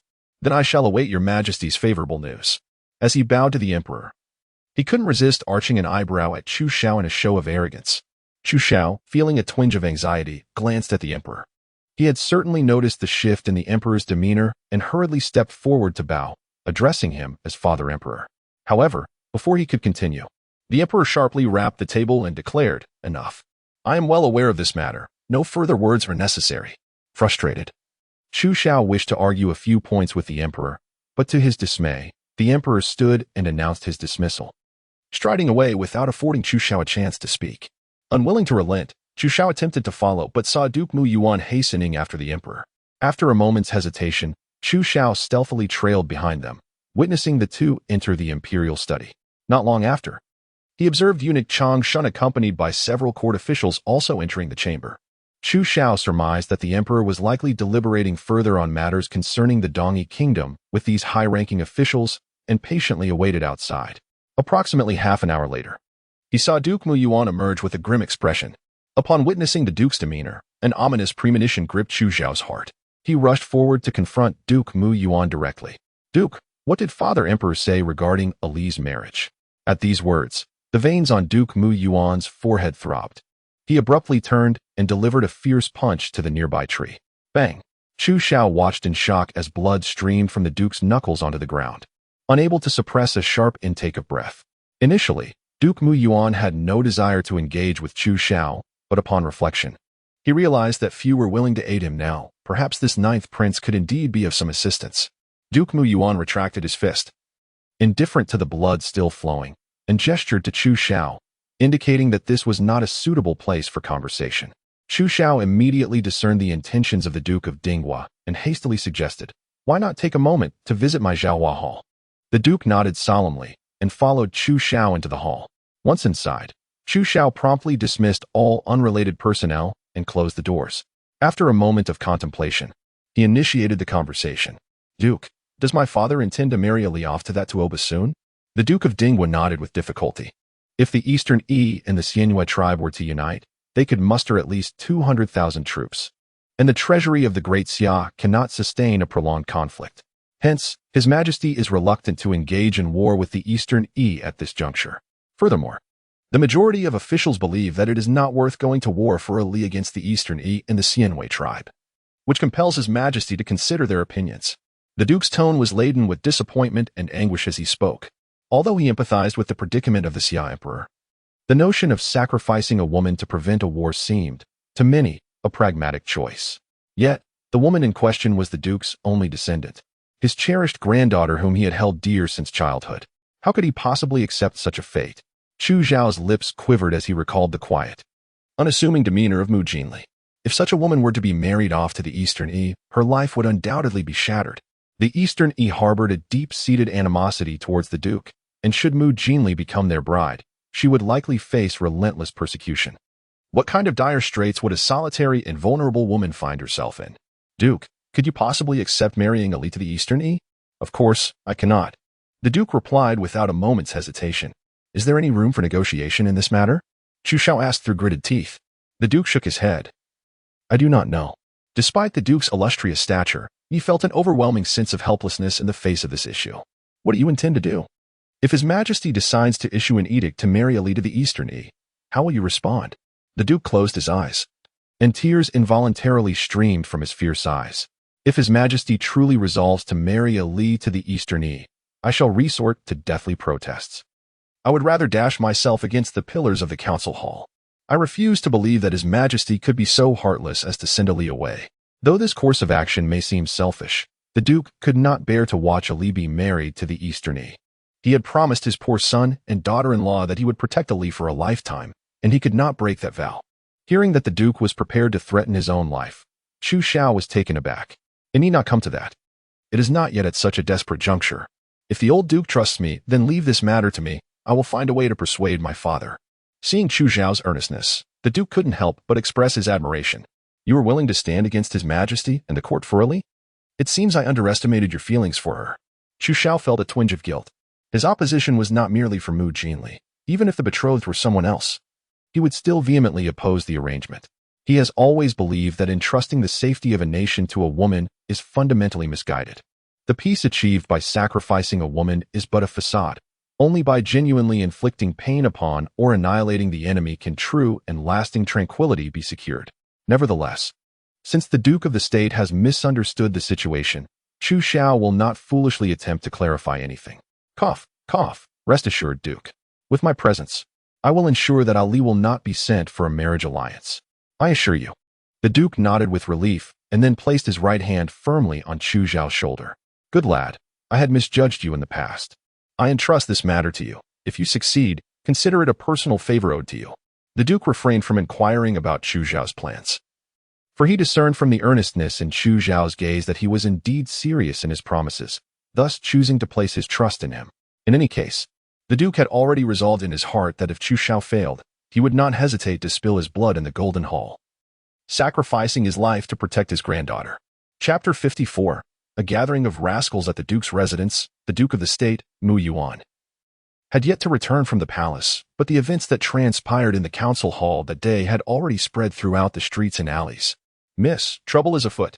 Upon hearing the frantic voice of her maid, Mu Jinli reluctantly set aside her book. What is it? The maid rushed to Mu Jinli, gently patting her chest as she gasped for breath. Miss, the young Prince of Dongyi has sought an audience with His Majesty, hoping to take you back to Dongyi as his bride.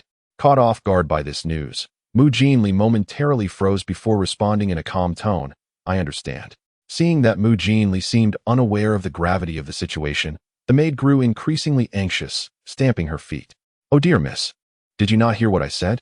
Dongyi is a sworn enemy of our family. If you marry him, how could you possibly have a good life?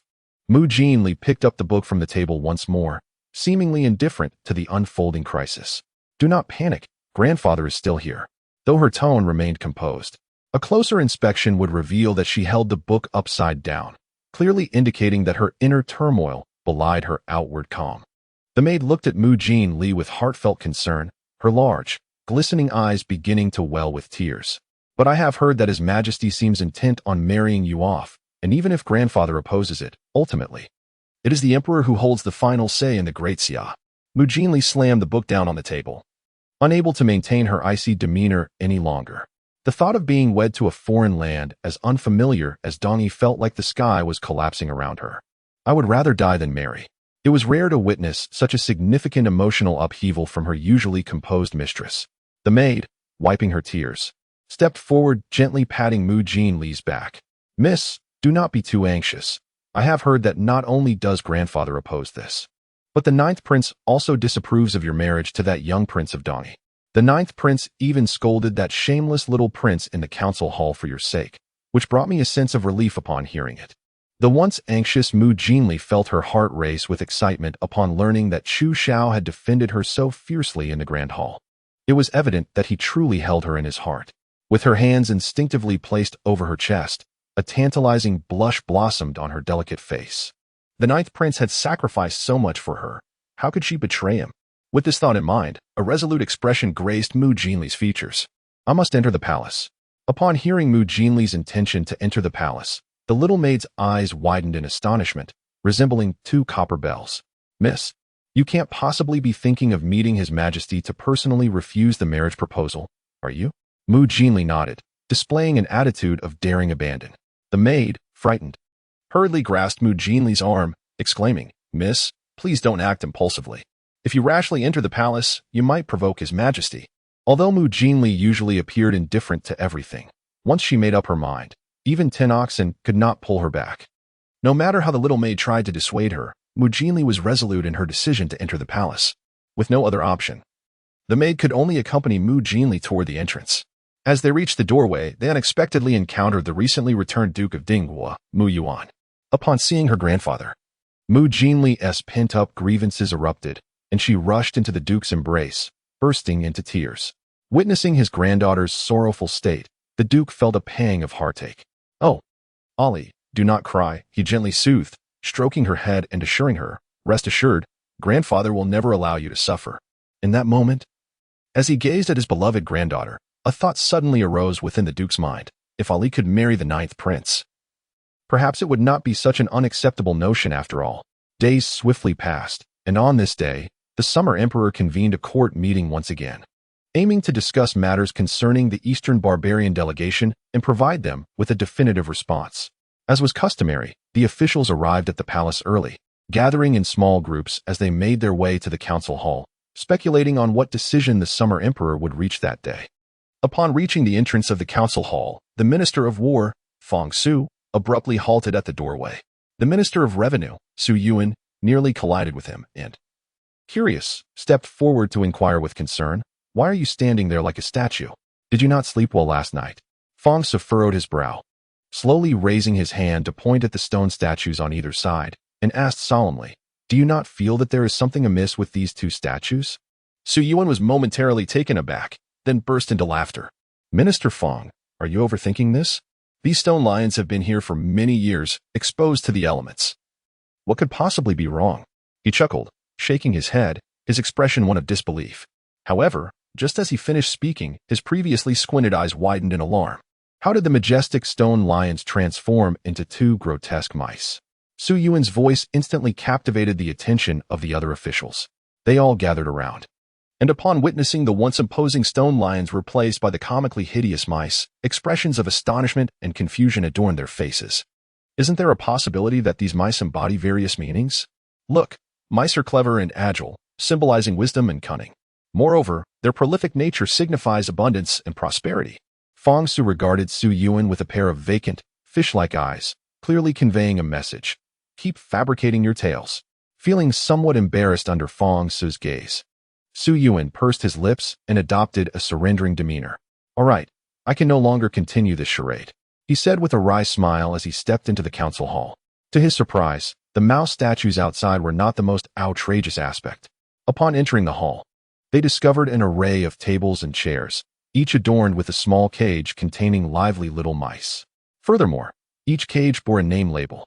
As they approached to examine closely, they realized, to their shock, that these were indeed the names of the officials present.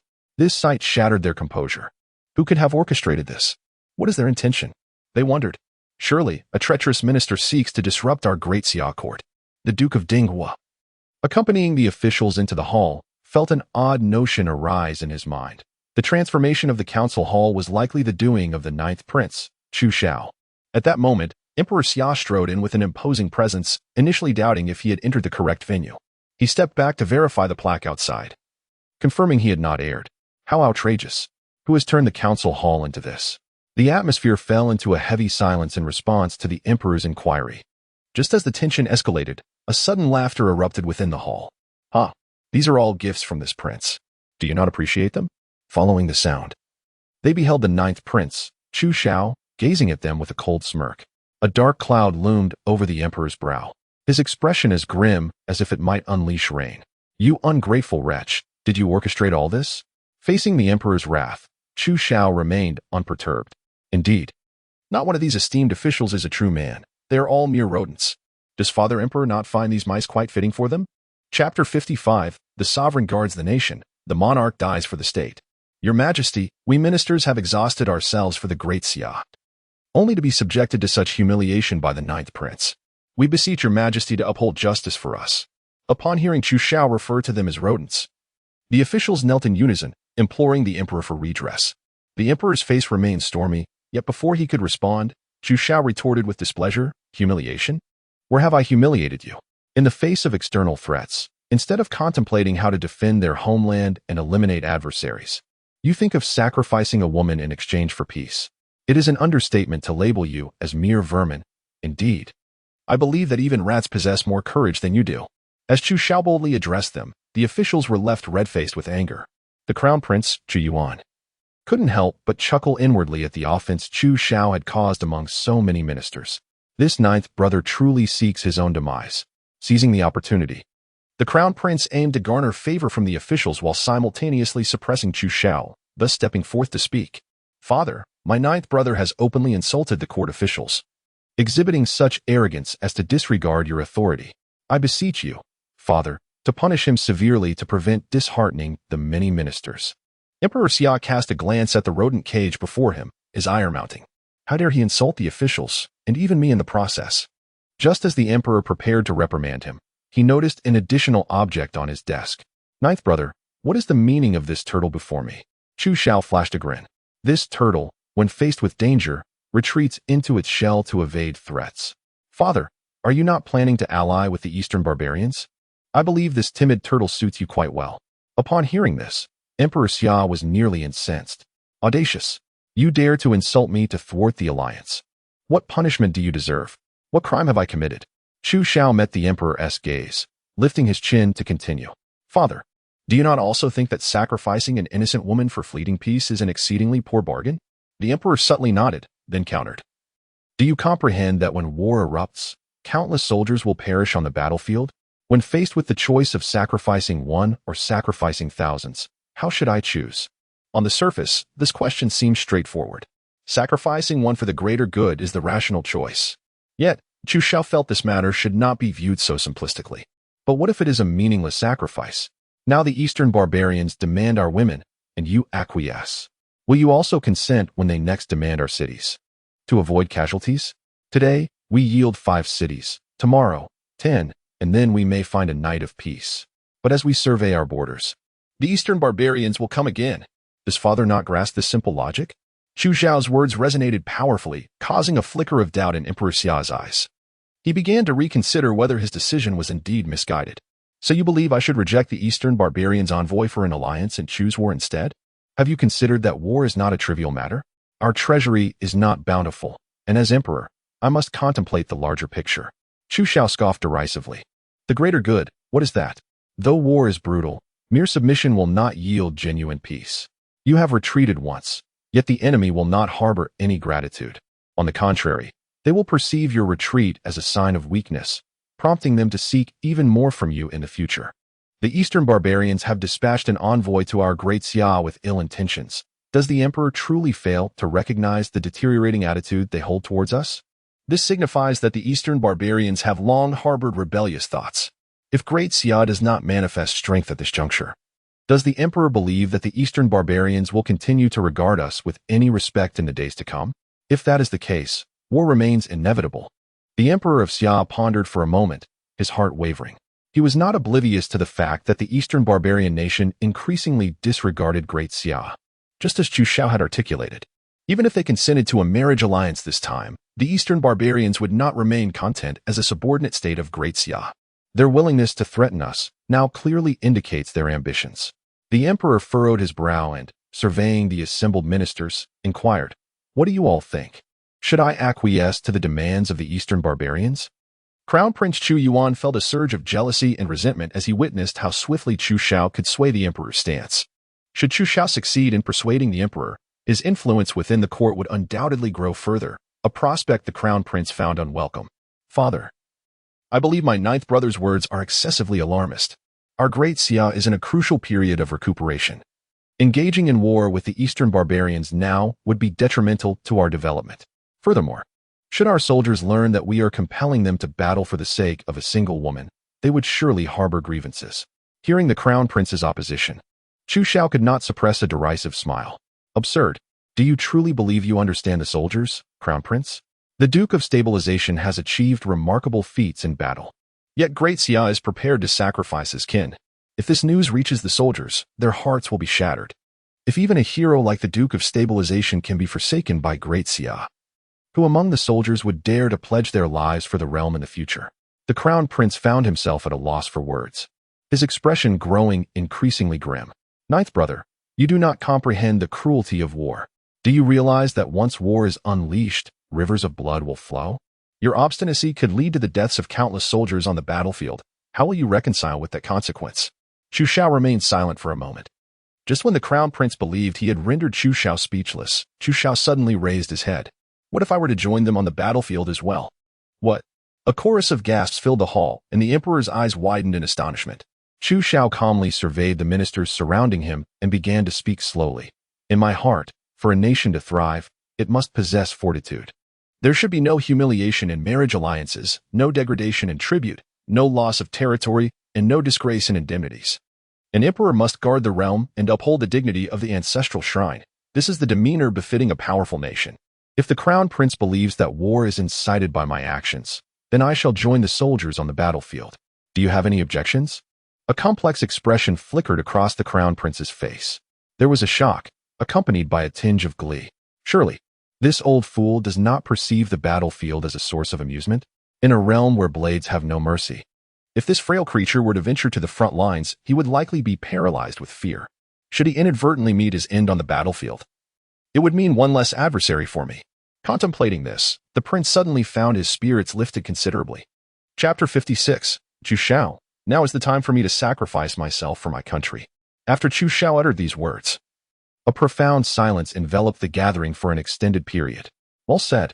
After a long while, Duke Dinghua, his face brimming with excitement, slapped his thigh and knelt before Emperor Xia to request battle. Your Majesty, I, an old minister, am willing to march alongside the ninth prince to confront the Eastern Yi. I shall ensure they comprehend the consequences of provoking Xia. Chu Xiao's declaration ignited a fervor among the majority of the military officials present, particularly the sentiment expressed in the line about the emperor safeguarding the nation and the ancestral temple enduring for millennia, which made them yearn to seize their swords and charge into battle at that very moment. Observing Duke Dinghua's eagerness to volunteer, Emperor Xia rubbed his temples in exasperation. You, old man, at your age, shouldn't you be enjoying your twilight years in peace? Why must you compete with the young ones? If you were to find yourself on the battlefield and were to twist your back or stumble, how embarrassing that would be. Cough, cough.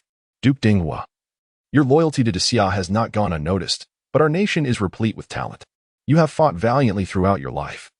It is time for you to enjoy the fruits of your labor. Such opportunities should be afforded to the youth. Duke Dinghua, displeased by the emperor's words, retorted, Your Majesty, are you implying that I am too old for this? Despite my years, I can still consume 3 bowls at every meal and wield a sword with ease. To prove his point, fearing the emperor might doubt his words, Duke Dinghua dramatically opened his garments to reveal his robust physique. Chu Xiao stared in astonishment at the seemingly gray-haired old man, who possessed such formidable muscles. A flock of crows flew overhead as the emperor, exasperated, waved his hand dismissively. Enough, enough. I believe you. Now put your clothes back on. This is utterly improper. Duke Dinghua, undeterred by the embarrassment, chuckled and donned his attire once more. Your Majesty, I am willing to sign a military pledge. Should I fail to defeat the Eastern Yi, I shall present my head. Upon hearing Duke Dinghua's willingness to formalize a military pledge, Emperor Xia found himself compelled to consider the old general's sentiments. If he were to resolutely decline Duke Dinghua's request, would it not leave the celebrated veteran disheartened? This Duke Dinghua was the pillar of Xia, and with his willingness to lead troops into battle, the emperor firmly believed in his ability to vanquish the Eastern Yi. The only concern for Emperor Xia was the state of Duke Dinghua's health. However, upon witnessing the duke's impressive musculature, the emperor began to think his worries may have been unfounded. Although younger than Duke Dinghua, Emperor Xia now felt that the duke could easily overpower him in a single blow. Very well, since Duke Dinghua possesses such confidence, it would be unreasonable for me to refuse. Upon hearing that the Emperor of Xia had consented to his command in the expedition, Duke Dinghua hastily knelt before the emperor, clasping his fists in salute, and vowed, I shall never betray your Majesty's trust. Those Eastern barbarians dare to provoke the Great Xia. I shall ensure they return from this venture empty-handed. With the selection of the commander now determined, Chu Xiao hesitated for a moment before stepping forward from the crowd. Father, I seek to enlist. The emperor's lips twitched, and he slammed his palm heavily on the table. Nonsense. Do you think the battlefield is a mere game? Withdraw. Chu Xiao, feeling somewhat aggrieved, pouted and protested, I am not being foolish. I am earnest. Do you not hear my command to withdraw? The battlefield is fraught with peril, and you have never faced such dangers. Your presence would only hinder us. Though the emperor appeared to disdain Chu Xiao deep within, he was genuinely concerned for his son's safety.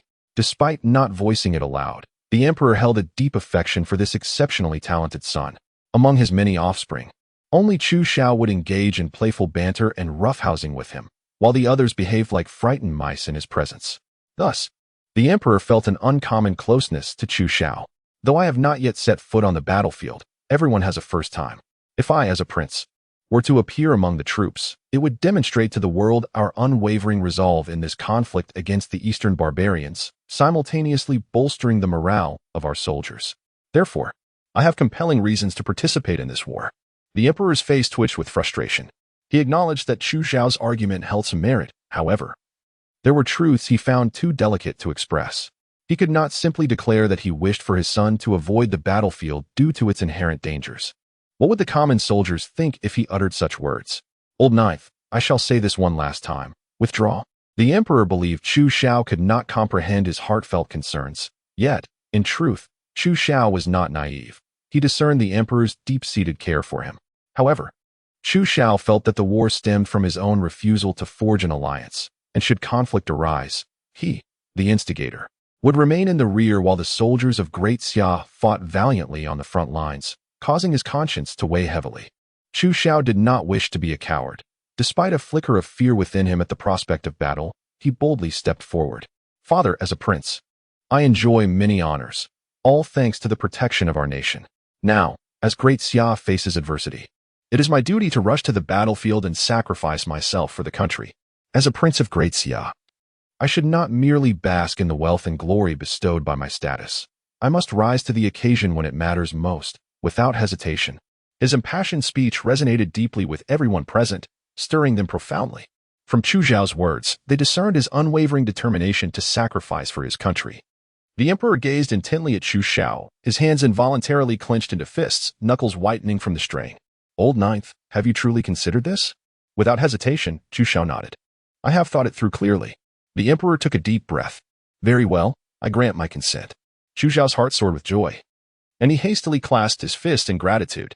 Emperor Xiao lightly tapped his fingers on the table, then cast his gaze downward towards the Minister of War, Feng Su. How many troops can be mobilized at present?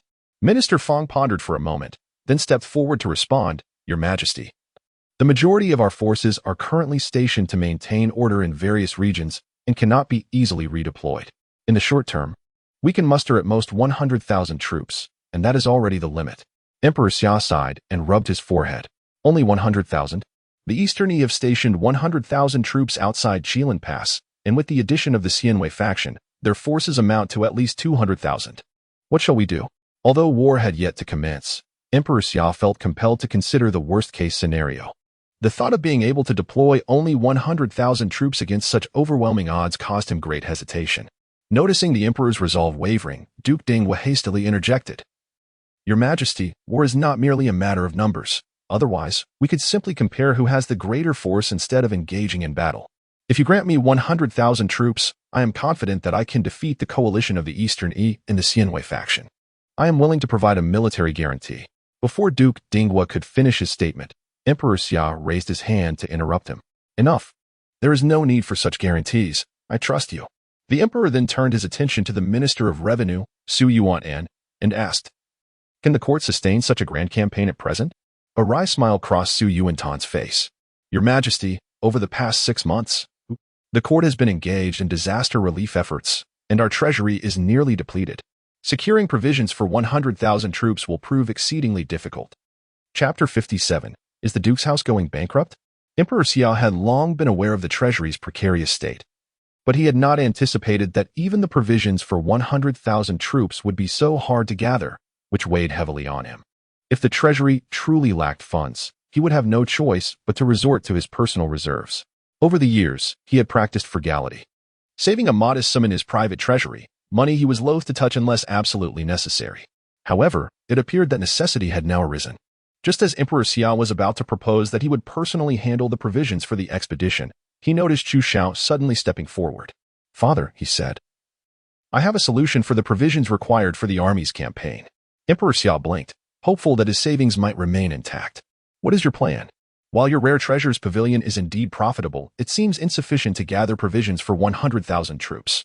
Chu Xiao nodded, acknowledging the truth in his father's words. I cannot provide the funds myself, but I believe we can solicit donations from the populace. A sudden burst of laughter erupted in the grand hall at Chu Xiao's words. The gathered officials turned to see a censor shaking his head in derision. Your Highness, your thinking is overly simplistic. Do you have any idea how much silver is needed to gather provisions for 100,000 troops? How many gullible fools do you think would be willing to contribute such sums? Furrowing his brow, Chu Xiao sensed that this individual was targeting him intentionally. Who is this person? Chu Xiao tilted his head and inquired of the second prince, Chu, who was looking down. Covering his mouth with his sleeve and replying in a hushed tone, the censor Qin Su, he is quite close to the crown prince. Ah.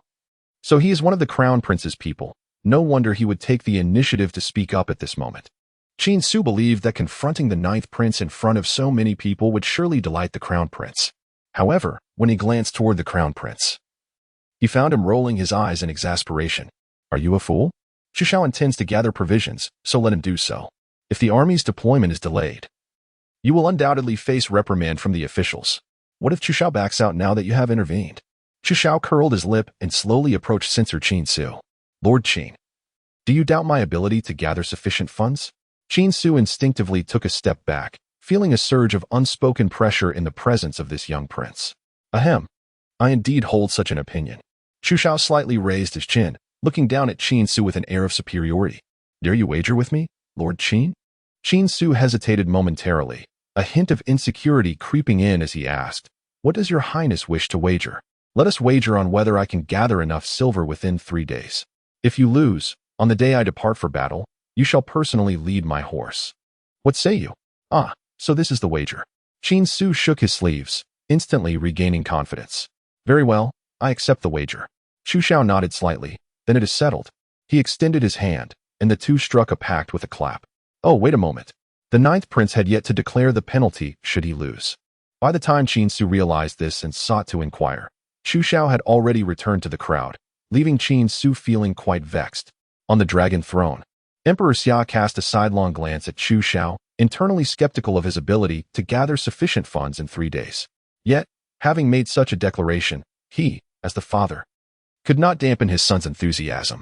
The emperor resolved silently that if Chu Xiao had not accomplished his task by the 3rd day, he would discreetly send someone disguised as a commoner to quietly donate funds from the royal treasury, thereby preserving Chu Xiao's dignity.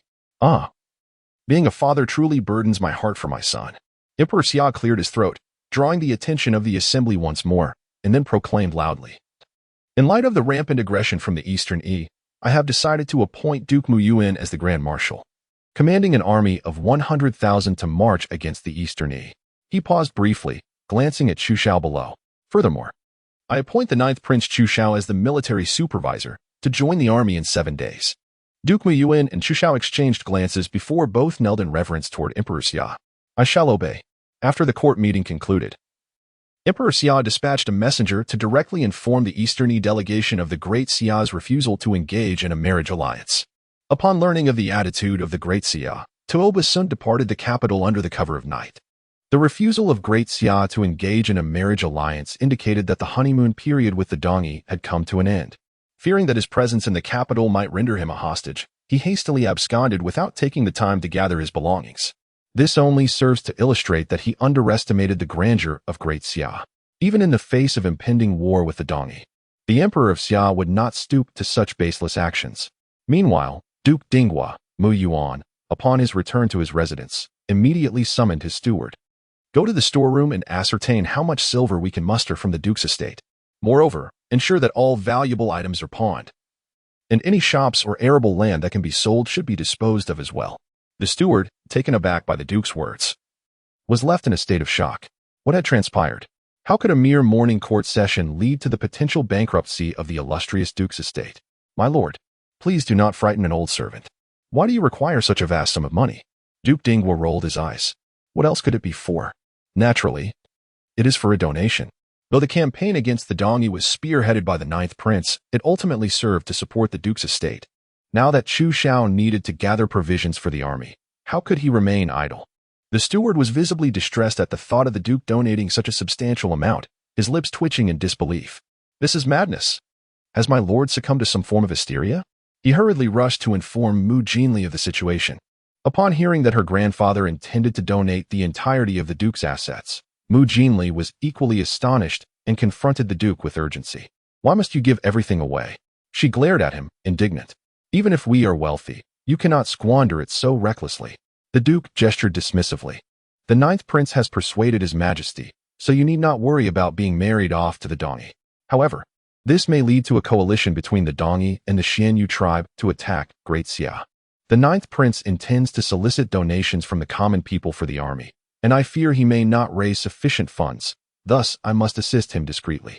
Upon hearing the Duke's explanation, Mu Jinli was filled with astonishment and gratitude. Understanding that the funds were intended for Chu Xiao, she felt no reluctance in supporting the cause. She glanced around the Duke's residence and thoughtfully remarked, "Our Duke's estate must hold considerable value, does it not?" Chapter 58. The jealous Duke. It is often said that girls are expressive. Yet Duke Dingwa never anticipated that Mu Jinli would consider selling the Duke's estate for Chu Xiao's sake.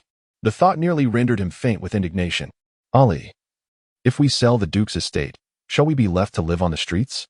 he exclaimed, his frustration palpable. Mu Jinli, undeterred, pouted defiantly and stated with conviction, "It is only right to assist the ninth prince." The Duke's brow twitched. It seemed as though the granddaughter he had raised with such care was slipping away from him. The Duke of Dingwa rubbed his forehead and promptly shifted the topic, saying, "Aling, in a few days, your grandfather will lead the troops into battle once more. This expedition's duration remains uncertain, so you must exercise utmost caution while home alone." Hearing that her grandfather, at such an advanced age, was returning to the battlefield, Mu Jinli's eyes immediately filled with concern. "Is it truly unavoidable?" she implored, her voice tinged with desperation. The Duke, observing his granddaughter's worried expression, chuckled heartily and gently ruffled her hair. "How can that be? His Majesty has issued the decree. If I were to decline, it would be tantamount to defying the royal order. Moreover, the Eastern have dared to target you. I must teach them a lesson." Mu Jinli grasped the Duke's somewhat aged hand tightly, her small face awash with sorrow. "I will behave at home. You must return safely." The Duke tenderly patted her hand and assured her with a kind smile, "Rest assured, grandfather will return victorious. By the way, the ninth prince will also accompany the troops. Our family owes him a tremendous favor. I wonder how we shall repay it in the future." As he spoke, the Duke felt a pang of bitterness, sensing that his granddaughter would inevitably be ensnared by Chu Xiao. This thought made him reconsider seeking Chu Xiao's assistance this time. Upon hearing that the ninth prince would also be heading to battle, Mu Jinli's complexion turned pale, her voice trembling uncontrollably. Why? The Duke sighed deeply. After all, he was the one who had initially rejected the marriage alliance. If he were to hide away in the rear, he would surely face criticism. Without a moment's hesitation, Mu Jinli turned and dashed toward the door. The Duke hurried after her, grabbing her arm. "What are you doing?" "I am going to the palace," Mu Jinli replied without looking back. The Duke, growing increasingly anxious, stamped his foot and exclaimed loudly, "This is outrageous. Do you intend for His Majesty to rescind his command?" Mu Jinli nodded. The Duke, feeling a sense of frustration, patted his thigh, knowing that his granddaughter would be distressed upon hearing this news. Initially, he had intended to keep it from her, but upon reflection, how could such matters remain concealed? He had resolved to be forthright. Little did he expect that Mu Jinli would react so fervently upon learning of the ninth prince's deployment, which stirred a hint of jealousy within him as her grandfather. He playfully poked her forehead, saying, "Enough. This is a matter of state. How can one change royal decrees at will? Besides, this is the ninth prince's own request. Would His Majesty compel him against his will?" Upon hearing that it was Chu Xiao's voluntary decision to go, Mu Jinli clutched her clothing tightly, her eyes reddening with sorrow. The battlefield was perilous. The ninth prince's actions were all to assist her in rejecting the marriage alliance. A wave of emotion surged within her, tears cascading down her cheeks. The Duke, witnessing this, felt a pang of heartache and gently wiped away her tears. "Dear Aling, do not cry. With grandfather here, the ninth prince will undoubtedly be safe." Mu Jinli feigned strength as she nodded, then immediately turned and dashed towards her room. Duke Dingwa was somewhat perplexed, unable to comprehend Mu Jinli's intentions. Before long, she returned, this time holding an exquisite wooden box. She approached Duke Dingwa, opened the box, and earnestly stated, "Sell all of these to raise funds for His Highness." Duke Dingwa's lips quivered slightly, and he felt an increasing pang of sorrow in his heart. "These jewels are your most cherished possessions. Are you truly willing to part with them entirely for the ninth prince?" Mu Jinli nodded, firmly reiterating, "Sell all of them." Duke Dingwa suppressed his grief and took the wooden box from her, assuring her, "Very well, grandfather knows what to do." Meanwhile, Chu Xiao commanded Yuting to gather all the notable merchants in the capital at byway residence. Upon learning that it was the 9th prince's invitation, none of the merchants dared to refuse. After all, no matter how grand their businesses, they remained common folk, and receiving an invitation from a prince was an unparalleled honor. Within half a day, all invited merchants had obediently arrived at byway residence. They waited for a considerable time, yet Chu Xiao's figure was still absent. However, they did not dare voice any complaints. After half an hour, Chu Xiao finally appeared at the entrance of byway residence, accompanied by Yuting. Upon hearing footsteps, the crowd hurriedly glanced towards the door, where they saw a youth clad in a moon-white brocade robe entering. When they discerned the dragon patterns embroidered on his attire, symbolizing nobility, all the merchants respectfully rose, adjusted their clothing, and collectively bowed towards the entrance, exclaiming, "We respectfully welcome your highness, the 9th prince. May your highness have eternal peace." Chu Xiao wore a beaming smile, walking leisurely to the forefront and taking his seat at the head of the table. "All right, everyone. Please be at ease. There is no need for formality. Let us sit and converse at our leisure." The merchants sat down with serious expressions, straightening their postures. Not daring to display any disrespect, Chu Xiao picked up a cup of hot tea from the table, gently blew on it, and then took a sip, the steam blurring his gaze. Setting the cup down, he slowly scanned the faces before him and began. "I am sure you are all curious as to why this prince has summoned you today." At his words, everyone straightened up, quietly awaiting the 9th prince's next statement. After a brief pause, a more solemn expression crossed his face. "You all must have heard that not long ago, Dongi dispatched an envoy to the capital. They have been exceedingly brazen, repeatedly provoking our Great Xia and even attempting to threaten us with force. Tell me, can our Great Xia simply endure such affronts?" Upon hearing this, the merchants began to murmur among themselves, vocally expressing their outrage. How dare these barbarians from Dongi be so audacious? It is utterly despicable. Indeed, this mere small nation dares to challenge the dignity of our Great Xia. They deserve to be punished. Our Great Xia is the celestial empire. Their defiance must be avenged. Chu Xiao slightly nodded, then gently tapped the table, and the previously lively gathering fell silent at once. "Each of your arguments holds merit. The Eastern have chosen their own demise, and my Great Xia shall not endure in silence. To be candid, His Majesty has already issued orders to quell the Eastern shortly. However, our national treasury is currently empty, and you all are the backbone of Great Xia. This prince hopes you will extend a helping hand to assist in vanquishing the disloyal." Chapter 59. The imperial merchant. Upon realizing that Chu Xiao sought their financial contributions, the merchants, who had previously been filled with righteous indignation, lowered their heads and fell silent. It is often said that merchants are driven by profit, and these individuals were no exception in their shrewdness. While there were loyal and patriotic souls among them, the majority were undoubtedly self-serving. Few were willing to engage in endeavors devoid of personal gain. Noticing the merchant's silence, Chu Xiao felt no surprise. What does this silence signify? Are you unwilling to grant this prince a modicum of respect? Perceiving a hint of displeasure in Chu Xiao's tone, the merchants wore expressions of discomfort. "Your Highness, it is not that we do not wish to assist. It is simply that business has become challenging, and we find ourselves financially constrained. Indeed, despite our substantial operations, profit margins are minimal, leaving us with good intentions but limited means." As they spoke, they furtively observed Chu Xiao. When they noticed his expression darkening, they understood that today, withholding their contributions was no longer an option. Seizing the moment before Chu Xiao's ire erupted, a clever merchant stepped forward. "Ahem, Your Highness, as a citizen of Great Xia, I naturally wish to contribute. I am willing to donate 100 taels to aid the court in its campaign against the Eastern. I shall contribute 50 taels. I too offer 80 taels." The crowd began to voice their willingness to contribute, yet this paltry sum fell far short of Chu Xiao's aspirations. Once all had spoken, Chu Xiao slowly raised his gaze. "I have seen your loyalty, and I must mention that the court shall not neglect any individual who contributes to Great Xia. The 3 individuals who contribute the most will be bestowed the title of Imperial Merchant, and their goods will henceforth be exclusive to the royal family." Upon hearing this, many merchants drew sharp breaths, understanding the immense advantages that would accompany the title of Imperial Merchant. Their wares would inherently possess a nobility that surpassed others, as they would be allowed to offer the same products used by the royal family, a privilege of the highest order.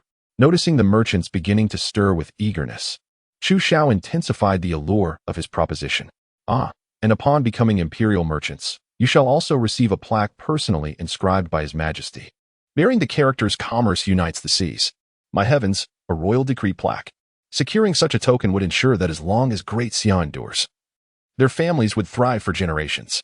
To speak candidly, even if their fortunes were to wane in the future, the mere presence of this plaque would provide their descendants with ample capital to stage a resurgence. The allure of becoming a royal merchant is enticing enough. Upon hearing that the imperial plaque could be obtained, a merchant promptly exclaimed, "I am willing to donate 5,000 taels." As soon as these words left his lips, a corpulent man rose to his feet. 5,000 taels is insignificant. I shall offer 10,000. Do not contest with me. 10,000 taels to gain prominence? A sharp voice echoed from a corner, drawing everyone's attention to a lean man who regarded them with disdain. He stood up and respectfully bowed to Prince Chu Xiao. "Your Highness, I am prepared to contribute 30,000 taels, and I hope you will graciously accept." Upon hearing the skinny merchant's pledge of 30,000 taels, the remaining merchants gritted their teeth in frustration. This competition was escalating fiercely. If this continued, it seemed that everyone would suffer significant losses today. At that moment, a clever merchant, noticing the smile forming at the corner of Prince Chu Xiao's mouth, discreetly urged his fellow merchants, "Gentlemen, there are only 3 spots available. Perhaps we should discuss this privately to avoid discord." Upon hearing this, the merchants nodded in agreement. With such a limited number of spots, if they contributed funds but did not secure a position among the top 3, it would indeed be a grave miscalculation. It would be wiser to finalize their candidates first, preventing any unnecessary expenditures. Prince Chu Xiao recognized the merchant's machinations, but chose not to intervene. "I almost forgot to mention something. To express gratitude for your generosity, the court will erect a monument outside the city. Regardless of the amount donated, your names will be inscribed there. However, the more you donate, the more prominent your name will be, and this event will be recorded in the county annals for posterity to admire." Such a proposition compelled the merchants to reconsider. Many who initially felt overshadowed by their peers had refrained from speaking, hoping to save some money.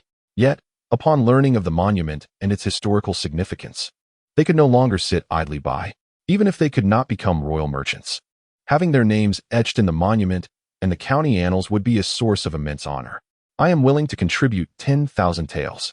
I shall offer 11,000 taels. My name must be inscribed ahead of yours." It is often said that business rivals are indeed adversaries. All are purveyors of cloth. And if one S name were placed behind another S, it would imply that their establishment lacked strength. Such an implication could adversely affect their future business, which was simply unacceptable. Thus, the merchants once again fervently raised their bids. Observing that his goal had been achieved, Prince Chu Xiao stood up and gently tapped the table. "Esteemed guests, I sincerely appreciate your contributions. Those who wish to donate may deliver their silver to the Ministry of Revenue before sunset tomorrow, where officials will duly record your names and the amounts contributed." With this directive given, Prince Chu Xiao departed with his entourage.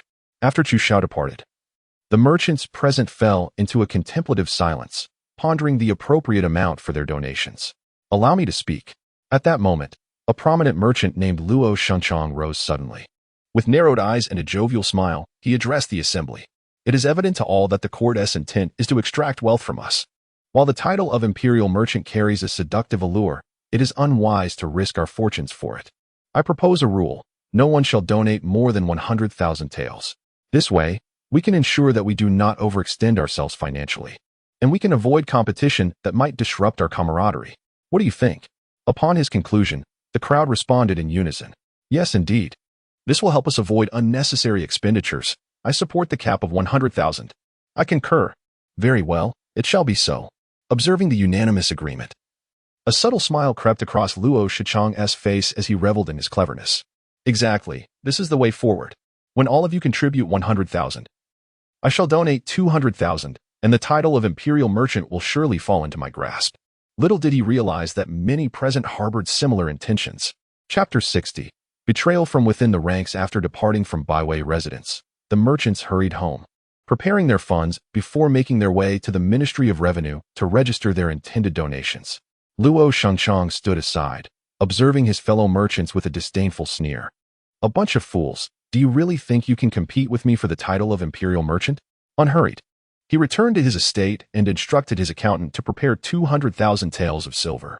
He then commanded his servants, "Lift these 2 chests carefully. If a single coin goes missing, I will ensure you pay dearly."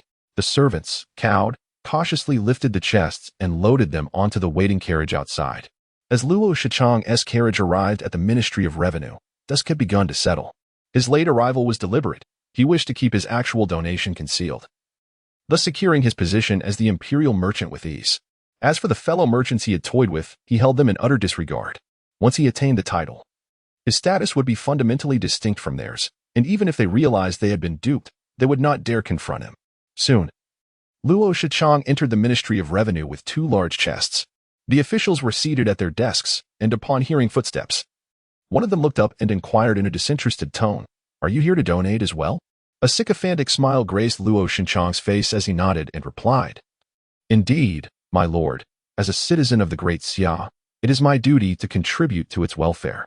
With that, he personally opened the chests, revealing an abundance of silver that instantly captivated the official's attention. With a wave of his hand, 2 clerks approached to meticulously count the silver within the chests. After confirming the amount, the clerk leaned close to the official's ear and whispered a few words. The official nodded and turned to Luo Shichang, inquiring, "A total of 200,000 taels, is that correct?" Luo Shichang hurriedly affirmed, "Indeed, it is 200,000 taels." The official then pushed the ledger towards Luo Shichang, his tone somewhat weary as he said, "If everything is in order, please come forward to sign." Luo Shichang diligently inscribed his name in the ledger and discreetly produced a silver ingot, slipping it into the hands of the Ministry of Revenue official. "Sir, could you enlighten me on how much others have donated? It would help me keep track." The official silently tucked the silver into his robe, his expression suddenly shifting as he glared at Luo Shichang. "Why are you asking so much? You will find out in due time. If there's nothing else, be quick to leave. I have matters to attend to." Luo Shichang's smile instantly froze on his face. "Damn it, you accept the silver faster than anyone else. Yet you want to divulge even this trivial detail, you corrupt official." Luo Shichang seethed internally, but was compelled to maintain a forced smile. Yes, I shall take my leave now." Once outside the ministry, he took a deep breath and spat towards the entrance. Bah, what nonsense. Just as he prepared to board his carriage, a large group surged out from the side, with one individual seizing Luo Shichang's wrist. Startled, he initially thought he was encountering kidnappers, but upon closer inspection, he recognized them as the fellow merchants he had seen earlier at Baiwei restaurant. "Luo brother, how much did you donate? Could you share with us?" Luo Shichang's heart sank, yet he maintained his composure. Ahem. Wasn't he had agreed that the maximum donation would be 100,000 taels? Therefore, I donated 100,000. What about you? The merchants exchanged awkward smiles, stammering, "Of course, we all donated 100,000 too, haha." Observing their guilty demeanor, an unsettling thought flashed through Luo Shichang's mind. He scrutinized the group and inquired with a hint of suspicion, "You bunch, haven't you secretly donated much more? How could that be? We agreed on 100,000, and not a single coin more." "Exactly. Our funds didn't come from the wind. Why donate excessively? Indeed, I find 100,000 too much. I only contributed 50,000. Any more would be too painful for me." Seeing their fervent assurances, Luo Shichang finally relaxed his anxious heart. It was better to donate less. This way, my ascension to becoming the royal merchant would be assured. Just as he entertained this thought, the aforementioned ministry official emerged holding a list, expressionless as he affixed it to the ministry's front door. Intrigued, Luo Shichang approached and asked, "Sir, what have you posted?" Without turning back, the official replied, "It's the donation ranking list. As per the 9th Prince's directive, our ministry will publicly disclose the donation amounts, so that everyone is informed." Upon hearing this, Luo Shichang's heart leapt to his throat. Upon the public revelation, Luo Shichang was engulfed in a cold sweat. Realizing that his clandestine donation of 200,000 taels could no longer remain a secret, he shuddered at the thought of the merchant's impending curses directed at him. With a guilty conscience, Luo raised his gaze towards the list posted at the Ministry of Revenue's entrance, and his entire being froze in disbelief. He had assumed he would claim the top spot, yet after a prolonged scrutiny, he confirmed, much to his dismay, that his name was absent. Wang Jincheng. Donation of 300,000 taels. Luo, with a contorted visage, scoured the crowd until he found the merchant named Wang Jincheng, and with clenched teeth, he demanded, "You scoundrel, did you not claim to have donated only 100,000 taels, not a penny more?" Wang, scratching his head awkwardly, soon located Luo's name on the list. Initially feeling a twinge of guilt, he straightened his posture. "How dare you accuse me? It was you who informed us that the maximum donation could only be 100,000 taels. Yet here you are, having donated 200,000 taels. Are we mere fools to you? Luo, feeling cornered, retracted his neck, realizing that he had no face left to argue. Simultaneously, the other merchants who beheld the list erupted into chaos. Old Lu, did you not state you donated merely 50,000 taels? Claiming you would feel pained if you donated more? Yet it states you contributed 150,000 taels. Old Chung, what do you have to say? You too claimed your wealth was not easily acquired, yet you turned around and donated 180,000 taels.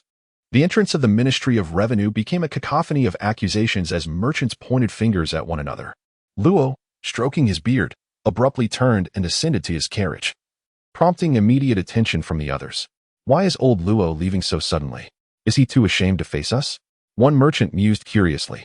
Wang Jincheng, deep in thought, fixated on Luo's carriage and suddenly stomped his foot. Oh no, that scoundrel is surely returning home to retrieve more silver. Chapter 61. The heavens have forsaken me. The following morning, as the sun began to rise, the area outside the ministry was already choked with an array of carriages. Old Luo, your carriage appears laden. How much have you prepared this time? Wang Jincheng scrutinized Luo's carriage with keen eyes, growing increasingly wary. He had invested significantly this time, and should he fail to outdo Luo, it would be a considerable loss. Luo cast an eye of disdain at Wang, wearing a confident smile of victory. Old Wang, your financial standing is well known to me. You cannot compete with me. I advise you to concede early. Wang, feeling indignant, stamped his foot in defiance. Do not be so smug. The position of royal merchant is mine to claim. As for you, old Luo, do not get overconfident, lest you find yourself empty-handed in the end. Just as the two exchanged heated words, the gates of the ministry creaked open slowly. The weary clerk, having kept vigil throughout the night, was nearly toppled by the surging crowd before he could fully comprehend the situation outside. Excuse me, what are you all trying to do? Are you so reckless as to cause a disturbance at the Ministry of Revenue? Luo Shengchong hurriedly approached and, bowing deeply, offered a conciliatory smile.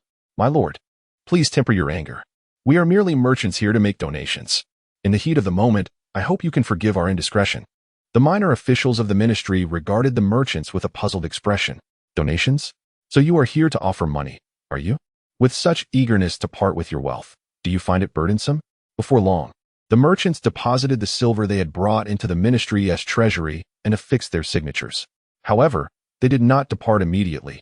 Instead, they lingered, inquiring about the contributions of others. Well, old Luo, you are quite affluent, aren't you? Without hesitation, you've donated 200,000 taels. Aren't you afraid of incurring losses? Upon hearing Wang Jincheng's remark, Luo Shengchong proudly lifted his chin.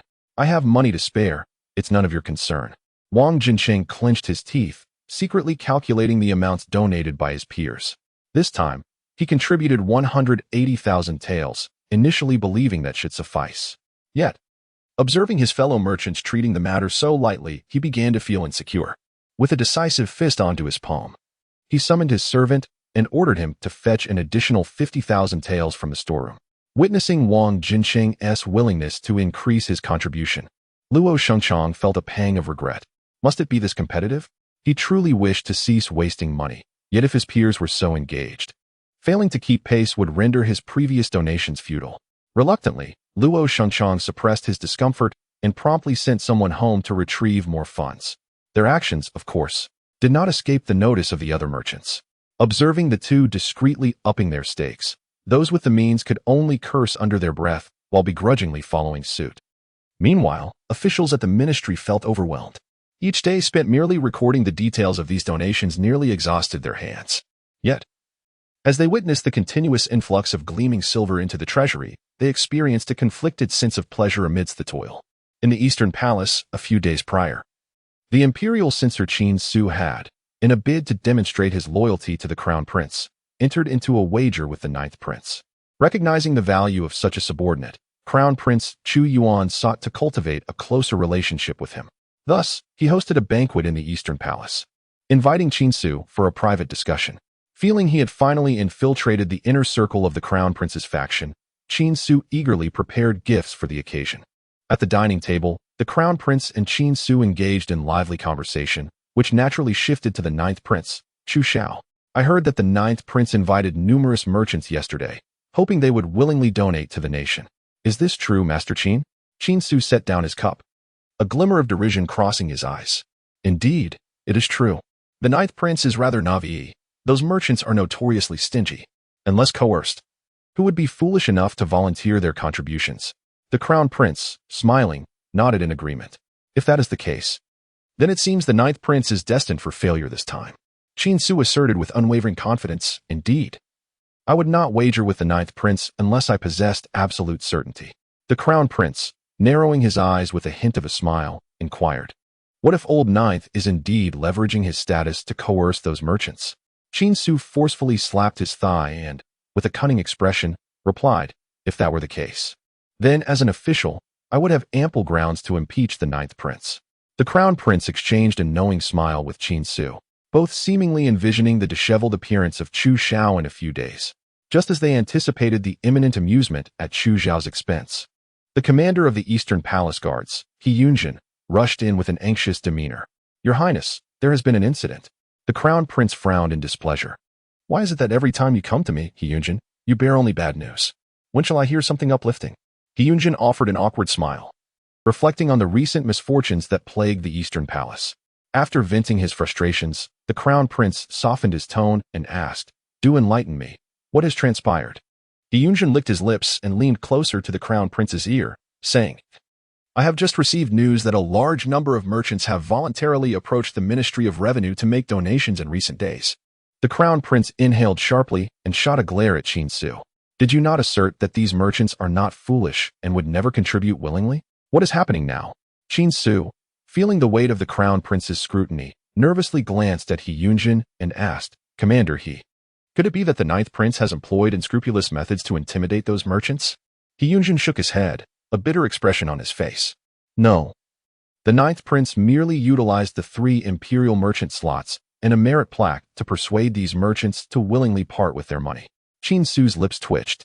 Are these merchants truly so easily manipulated? He gulped, desperately concocting excuses in his mind. I understand now, although the merchants were swayed by the ninth prince. They are not foolish. The amount they donate must be limited. Your Highness, there is no need to panic. The crown prince, Chu Yuan, scoffed lightly. I am not panicking. Yet it appears that Minister Qin's forehead is glistening with perspiration. Qin Su raised his sleeve to wipe the sweat from his brow. How could he remain calm? He did not wish to lose the wager with Chu Xiao. Otherwise, it would be utterly humiliating. Minister Qin, I fear you may be in for disappointment. The amounts these merchants are donating are increasingly generous. Upon hearing He Yunjin's disheartening words, Qin Su's eyes dimmed with despair. Is this some kind of deception? Surely, the merchant's wealth did not come from the wind. Commander He, are you certain you have not misheard? He Yunjin rolled his eyes. I witnessed these merchants delivering boxes of silver to the ministry, and I have heard that the warehouses are already overflowing. Seeing the seriousness in He Yunjin's demeanor, Qin Su's last shred of hope dissipated. He let out a lamenting cry. Heaven has forsaken me. Chapter 62, Departure. In the brief span of 3 days, Chu Xiao not only secured the military funds and provisions for an army of 100,000 for the Ministry of Revenue, but also amassed a considerable surplus. This has led to officials from the Ministry of Revenue displaying an extraordinary warmth towards Chu Xiao whenever they encounter him. With a slight maneuver, Chu Xiao has compelled these merchants to eagerly contribute a substantial sum of money, a talent that has garnered immense admiration from the officials, who privately refer to him as the god of wealth. Initially, many doubted Chu Xiao's ability to swiftly gather sufficient funds, including Duke Dinghua, who even contemplated selling his own assets to assist him. However, before Duke Dinghua could secure a buyer, Chu Xiao had already amassed the necessary provisions for the army's expedition, leaving the Duke feeling quite defeated. Once the funds were secured, there were no further obstacles to the army's deployment. On the day of departure, at the training grounds in the western part of the city, 100,000 troops stood in perfect alignment.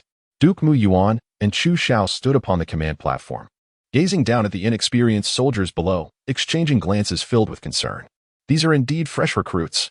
Duke Mu Yuan felt a twitch at the corner of his eye.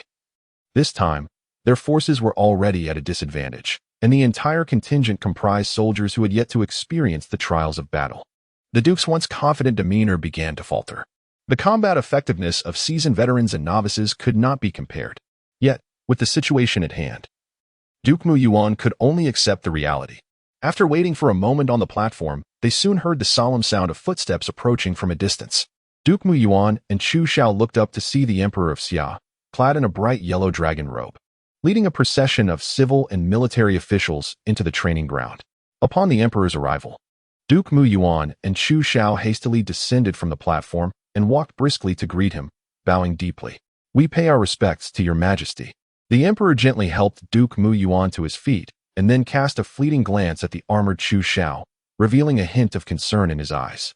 "This is your first time on the battlefield, and once at the front lines, you must heed Duke Mu Yuan's commands. Should you violate military discipline, I shall not spare you." Though the Emperor's heart was filled with care for Chu Xiao, his proud demeanor prevented him from expressing it openly. Chu Xiao shrugged and nodded in a perfunctory manner. Internally, he felt a surge of excitement at the prospect of his first battle. For what young man does not possess fervor? However, he was not naive, aware of the battlefield's perils and lacking any supernatural advantages. He resolved to maintain composure once the conflict began. The Emperor ascended the command platform alongside Duke Mu Yuan and Chu Xiao, his gaze sweeping over the assembled troops. "Soldiers, the journey ahead is fraught with danger. I hope you will defend the territory of our Great Xia and uphold our nation's prestige. Upon your triumphant return, I shall personally welcome you and reward your merits. Long live our Emperor," echoed the voices of the 100,000 soldiers as they knelt in unison, their fervent cries reverberating and ringing painfully in the ears. The Emperor turned to Duke Mu Yuan, gazing deeply into his eyes. "Old Duke, I entrust everything to you." Duke Mu Yuan clasped his hands firmly in salute, declaring, "This old minister shall exert every effort to fulfill your majesty's trust and safeguard the integrity of our Great Xia." The Emperor then turned his attention to Chu Xiao. Upon glimpsing the youthful visage of Chu Xiao, Emperor Xia opened his mouth, burdened with unspoken words he wished to share. Yet, ultimately, he could only muster a heartfelt admonition: "Take care and do not overexert yourself out there." Chu Xiao, sensing the concern emanating from Emperor Xia, offered a reassuring smile, replying, "Rest assured, Father, I shall not bring shame upon the royal family." The Emperor nodded solemnly, concealing the sorrow in his eyes, before descending from the platform. Observing this, Duke Ding would turn to face the army as the drums began to resound. Drawing his sword from his waist, he bellowed, "To battle." With this command, the troops commenced their march. Duke Dingwa mounted his steed, casting a respectful fist salute towards Emperor Xia and the assembled officials before gently urging his horse forward, leading the army out of the training grounds. At that moment, Chu Xiao, with a cheerful demeanor, called out, "Bring forth my war steed." In the crowd's rear, the censor Qin Su, feeling a mix of shame and indignation, bowed his head and approached Chu Xiao, leading the horse step by step. "Your Highness, please mount." The gaze of the civil and military officials, filled with mirth, made Qin Su wish for a chasm to swallow him whole. Had he known this would occur, he would have never dared to wager against Chu Xiao. Once Chu Xiao mounted his horse, Qin Su shielded his face with his sleeve, reluctantly leading the horse to follow the advancing army. It was not until they exited the western training grounds that Qin Su gritted his teeth and asked, "Your Highness, may I be excused?" Chu Xiao, with a jovial nod and a grand gesture, replied, "Very well, you may depart." Upon hearing this, Qin Su promptly relinquished the reins and dashed away. Outside the training grounds, the roads were lined with citizens who had spontaneously gathered to bid farewell. Amidst the bustling throng, Mu Jinli exerted considerable effort to reach the forefront of the crowd. Her eyes remained fixated on Duke Dinghua and Chu Xiao, her lovely face reflecting anxiety and tension. As the army passed her by, Mu Jinli, in a moment of impulsive determination, began to chase after them. She ran fervently, relentlessly pursuing the army's rear, even as exhaustion set in. Among the ranks, as if connected by an unseen bond, Chu Xiao, seated upon his steed, suddenly turned around and locked his gaze on Mu Jinli amidst the crowd. Upon noticing her pursuit, he tightened the reins and, under Duke Dinghua's puzzled gaze, reversed direction, galloping towards her. At that moment, Mu Jinli, deeply engrossed in her chase, abruptly heard the sound of approaching hooves. Gasping for breath, she lifted her gaze, encountering the familiar countenance of Chu Xiao before her. A glimmer of surprise flickered in her eyes, swiftly followed by an overwhelming sense of affection and reluctance. The two shared a silent exchange, the surrounding clamor fading into oblivion, leaving only their locked gazes within the vastness of the world. After what felt like an eternity, Mu Jinli summoned her courage, her tearful eyes fixed on Chu Xiao, her voice trembling as she implored, "You must return safely." Chu Xiao nodded, seemingly unaware of the audacity that stirred within him as he gently caressed Mu Jinli's delicate face. "Stay at home and wait for me. I promise I will return safely." In an instant, Mu Jinli's cheeks flushed a deep crimson.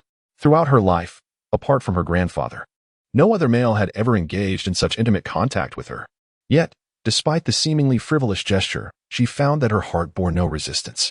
In the distance, Duke Dingwa noticed his granddaughter, yet he felt a pang of displeasure at the sight of her seemingly close relationship with Chu Xiao. "Your dear grandfather is also heading off to war, yet all I see in your eyes is that little rascal, Chu Xiao." With a touch of jealousy, Duke Dingwa pouted and called out to Chu Xiao, "What are you dawdling for? Hurry up." Seeing that the army had already made considerable progress, Chu Xiao understood that he could no longer delay. He cast one last lingering glance at Mu Jinli, then took the reins and turned to catch up with the troops. Mu Jinli watched as Chu Xiao and her grandfather departed, silently closing her eyes as she fervently prayed, "Heavenly Lord, please ensure that both my grandfather and His Highness return safely." Chapter 63. The desperate situation at Qilin Pass while the Imperial Army advanced toward the front lines. A fierce battle erupted within Qilin Pass, the closest point to the Eastern Yi Kingdom. After the Eastern Yi learned that the Great Xia had rejected their marriage proposal, they swiftly launched an attack on Qilin Pass, aiming to seize the stronghold before the Imperial reinforcements could arrive. Qilin Pass, fortified by its robust walls and previously aided by the Eastern Yi against foreign foes, had only a modest garrison, numbering just over 10,000 troops. However, with the Eastern Yi now turned adversaries, former allies had become foes, plunging Qilin Pass into dire straits. Outside the pass, the chilling winds howled, and the sounds of battle reverberated.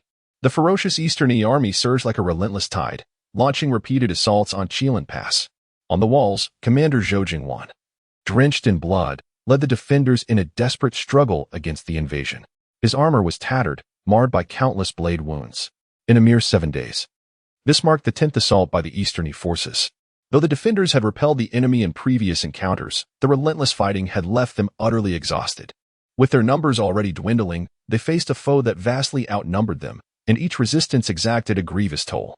Now, nearly every soldier within Qilin Pass bore injuries, and the garrison had shrunk from over 10,000 to fewer than 5,000. "Brothers, hold your ground. We must not retreat an inch," Zhou Jingwan gasped, gripping his spear tightly as he thrust it toward the Eastern Yi soldiers attempting to scale the walls.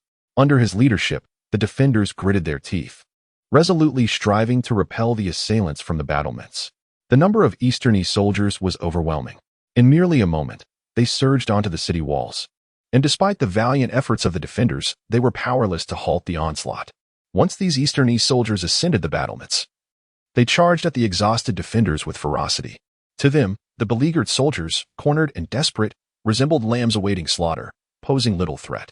On the battlements, a brutal Eastern Yi soldier wielded a long knife, engaging in a fierce struggle with a young defender. A piercing scream shattered the air as the young soldier, caught off guard, found his arm severed by the enemy's blade. The Eastern Yi soldier licked his lips, a mocking grin spreading across his face. The defenders at Qilin Pass had endured for so long, yet they were utterly spent, no match for their foes. Just as he prepared to decapitate the young soldier, Zhou Jingchuan lunged forward, thrusting his spear straight into the chest of the Eastern Yi soldier, pinning him against the city wall. "General, we cannot hold," cried the young soldier, despair flooding his heart as he gazed upon the ever-growing enemy ranks. No one is without fear of death, and this young soldier was no exception. When hope of victory faded, fear took root in his heart. Zhou Jingchuan yanked the spear from the wall, his eyes ablaze with determination as he glared at the young soldier. He did not reprimand him, but spoke with unwavering conviction. "Even if we cannot hold, we must fight. As long as I draw breath, I shall never concede. Qilin Pass is the first line of defense for the Great Xia against the Eastern Yi. Should it fall, countless innocent lives behind us will suffer. As the commander, it is my duty to protect Qilin Pass. Even if it means death, I shall never choose to surrender." Humbled by Zhou Jingchuan's words, the young soldier bowed his head in shame. He grasped a long knife from the ground with his remaining hand and, with a fierce cry, charged back into the fray. Zhou Jingchuan took a deep breath, a complex emotion flickering in his eyes. He was acutely aware that Qilin Pass was perilously close to collapse. Even a desperate fight might not repel the Eastern Yi army. Continuing to hold the line could very well lead to the demise of all defenders. Yet they were soldiers of the Great Xia, devoted to their country. This was their duty. Even knowing the abyss lay ahead, for the sake of the Great Xia, they could not retreat a single step. With renewed resolve, Zhou Jingchuan tightened his grip on the spear, swinging it fiercely as he roared, "Brothers, we shall fight to the death." The defenders of Qilan Pass, upon hearing his rallying cry, displayed expressions of unwavering resolve. "Fight to the death! Fight to the death! Fight to the death!" As they shouted, the defenders charged wildly into the ranks of the Eastern Yi army. Zhou Jinghuan led the charge, his spear dancing like a silver dragon, each thrust claiming the life of an Eastern Yi soldier. Though his body bore several grievous wounds, he fought on relentlessly. A relentless machine of slaughter, oblivious to the pain. Regrettably, the disparity in strength between both sides cannot be bridged merely by sheer courage. As an increasing number of Eastern Yi soldiers surged onto the battlements, facing their formidable assault, Zhou Jingchuan and the defending troops, undeterred by the specter of death, found themselves relentlessly pushed back. With the Eastern Yi army poised to seize the city walls, Zhou Jingchuan inhaled deeply, a wave of desolation washing over him. At this juncture, it seemed nearly impossible to hold the Qilan Pass. His only recourse was to take as many enemy lives as possible before his own demise. Just as Zhou Jinghuan steeled himself for battle, prepared to fight to the last breath, a sudden sound of footsteps echoed from behind him. Moments later, he heard a voice call out, "General Zhou, we have arrived." Turning around, he beheld a group of citizens from Qilan Pass, armed with sickles and hoes. Though their garments were tattered and they appeared somewhat disheveled, their eyes burned with an indomitable spirit. Witnessing this scene, Zhou Jingchuan felt a surge of emotion. He turned to his deputy, Lin Yu, and demanded, "Did I not instruct you to evacuate all the civilians? Is this how you carry out orders?" Lin Yu opened his mouth to explain, but before he could utter a word, one of the citizens spoke up. "General Zhou, do not blame General Lin. It was our decision to return. Qilan Pass is our home, and we are willing to share its fate." Upon hearing this, Zhou Jingchuan was struck profoundly. He gazed at these earnest citizens, a flicker of compassion crossing his eyes. "Do not be foolish. This is a battlefield, where lives are lost. You must leave. Qilan Pass is on the verge of capitulation," he implored, desperate to spare these innocents from the slaughter at the hands of the Eastern Yi soldiers. Yet, none of the citizens retreated. Instead, they positioned themselves resolutely behind Zhou Jingchuan, demonstrating their unwavering resolve through their actions. Tears welled in Zhou Jingchuan's eyes as he scanned the determined faces behind him, his voice trembling as he cautioned, "You must understand, should you remain, death is nearly certain." An elderly man, his hair already gray, flashed a broad smile, revealing his yellowed teeth, and boldly replied, "General Zhou, give the command. We are prepared to advance or retreat together." A surge of fervor coursed through Zhou Jingchuan. He took a deep breath, fixing his gaze upon the advancing Eastern Yi soldiers. "Very well. Today we shall fight side by side, and let these Eastern Yi brigands know that the soldiers and citizens of Qilan Pass are no cowards." Chapter 64. Rather die than become a criminal of the Great Xia. The citizens armed with sickles and hoes posed no real threat to the Eastern Yi soldiers. Untrained as they were, their involvement in this brutal conflict would only result in further casualties. However, their greater purpose lay not in slaying enemies, but in igniting the fighting spirit of the defenders. Observing the citizens' somewhat clumsy attacks, the resolve of Qilan Pass's defenders was rekindled. In the face of dire circumstances, morale had inevitably plummeted. Yet, witnessing the fearless resolve of the common folk ignited an unparalleled fighting spirit within the defending soldiers. If the civilians were prepared to fight to the death, what reason did the soldiers have to waver? When the fear of death dissipated, these defenders transformed into demons emerging from the depths of hell. Indifferent to their own injuries or mortality, their singular thought was, "Even in death, I shall take down as many as I can." One soldier, struck in the shoulder and unable to lift his arm, resorted to fiercely biting the throat of an enemy soldier. Another, having been felled by an adversary, clung tenaciously to the enemy's leg, refusing to let go despite the brutal kicks he endured. Sacrificing themselves, they created opportunities for their comrades to slay foes. This exchange of life for life bewildered the once mighty Eastern Yi army. Driven by the defenders' fearless resolve, they managed to force the Eastern Yi forces back once again. Outside the Qilan Pass, General Wusunlai of the Eastern Yi, growing impatient with his army's inability to seize the fortress, waved his hand decisively. At his command, soldiers began herding a group of ragged Daxia civilians onto the battlefield, their faces adorned with mocking smiles. Some kicked and whipped the civilians, compelling them to kneel beneath the gates of Qilan Pass. This scene was soon noticed by the soldiers atop the fortress. "Second sister, father, grandfather, The anguished cries echoed from the battlements, quickly intertwining with the sounds of sorrow. The defenders and the civilians swiftly recognized that those captured by the Eastern Yi were their own kin, sent out of the city just days prior. They glared in fury, gripping their weapons tightly, yearning to rush down and rescue their loved ones. Wusunlai had not originally intended to resort to such base tactics to capture Qilan Pass. However, the delay in today's battle had become intolerable. Should he fail to conquer the fortress, he would struggle to justify his failure to the Eastern Yi monarch. In pursuit of victory, Wusunlai abandoned his principles. He surmised that with Zhou Jingchuan's benevolence, the civilians within the city would have been preemptively evacuated to safety. Thus, he had discreetly dispatched a contingent to circumvent Qilan Pass, lying in wait along concealed pathways. Observing the defenders' assault had momentarily slowed, Wusunlai rode forward on horseback, positioning himself behind the captured civilians. Drawing a gleaming curved blade from his waist, its cold gleam reflected his unyielding visage. He pressed the blade to an elder's throat, eliciting a shudder of fear. The elder's clouded eyes dared not open, his face etched with terror and anxiety. Zhou Jingchuan, lay down your weapons and surrender. Wusunlai bellowed towards the fortress above. You surely do not wish for these innocent civilians to perish by my hand, do you? You must be acutely aware that persisting in stubborn resistance is a path to certain doom. It would be far wiser to surrender peacefully, and I assure you, I shall not harm a single one of you. Zhou Jingwan, witnessing Wusunlai's audacious threat against the lives of the populace, struck the wall with a fierce punch, his frustration boiling over.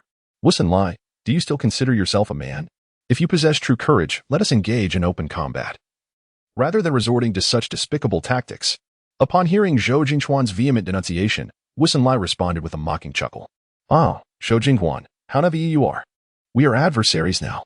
On the battlefield, one must employ every means necessary to secure victory. That is the duty of a commander. As for your accusation of my being despicable, it matters not, for my sole pursuit is triumph. Zhou Jingchuan, confronted with Wusunlai's shamelessness, felt his eyes blaze with fury. Surrender was out of the question, yet he could not bear the thought of innocents dying at Wusunlai's hands, gnawing at his conscience. General, I implore you, save my daughter. I can perish, but she is still so young. General Zhou, my father is still down there. The soldiers, while resolute in the face of the enemy, did not wish for their loved ones to be slaughtered. As the anguished pleas echoed behind him, Zhou Jingchuan trembled slightly, utterly at a loss for how to proceed. Observing Zhou Jingchuan's disarray, Wusunlai's expression shifted to one of triumph. Zhou Jingchuan, I shall count to 3. If you do not surrender by then, I will commence the slaughter. To emphasize his seriousness, Wusunlai raised his curved blade high and bellowed. 1, 2. Just as he was about to utter 3, an elderly man among the threatened suddenly rose and lunged at Wusunlai.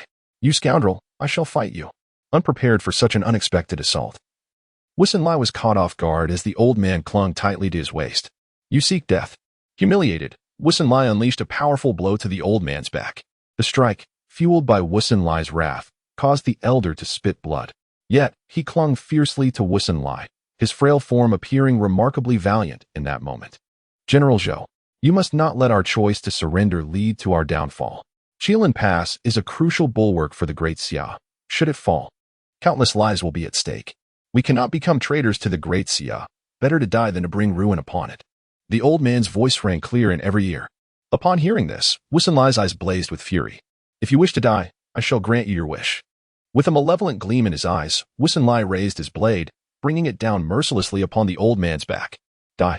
The blade struck, sending a spray of blood into the air. Yet even so, the elder's hands remained steadfastly clutched around Wusunlai's leg. Wusunlai forcefully kicked the old man's corpse aside and spat on the ground, exclaiming, Damn it. Chapter 65. The deterrent power of the Duke of the State upon witnessing the old man's brutal demise at the hands of Wusunlai. A young soldier on the city wall fell to his knees in anguish. Father. Zhou Jingchuan felt a profound sorrow in his heart as he beheld the despair of his subordinate. He clenched his fists tightly, his nails digging deep into his palms, as a fierce rage ignited in his eyes. Hearing the anguished wail from the ramparts, Wusunlai's eyes glinted with a hint of satisfaction. Zhou Jingchuan, I offer you one last chance. If you refuse to surrender, these innocent citizens will perish because of you. Are you truly so cold-hearted? Wusunlai's ruthlessness sent waves of anxiety through the soldiers on the wall. Many of them had family members captured by Wusunlai, and they could not bear the thought of seeing their loved ones meet a tragic end. Yet, Surrendering would mean betraying their fallen comrades. Zhou Jinghuan and his soldiers found themselves in a dire predicament. Seeing Zhou Jinghuan hesitate, Yu Sunlai couldn't help but sneer. He narrowed his eyes and scanned the captives before settling on a small girl, no more than 5 or 6 years old. Yu Sunlai approached her from behind and lifted her effortlessly. Her tiny legs flailed helplessly in the air, and upon catching sight of Yu Sunlai's menacing face, she burst into tears. "Mommy, I'm scared. Please save me." Among the kneeling captives, the girl's mother, upon witnessing her daughter in Yu Sunlai's grasp, was overcome with emotion and attempted to rush forward, only to be forcefully restrained by soldiers of Dongyi. Hearing the girl's heart-wrenching cries, Yu Sunlai felt no compassion. Instead, he erupted into laughter. Revealing a set of slightly yellowed teeth, he grinned at the girl, saying, "Little one, I grant you a chance to live. If you can reach the city gate, I shall spare your life." With that, Yu Sunlai set the girl down. Tear-filled eyes glanced back at her mother, brimming with fear and helplessness.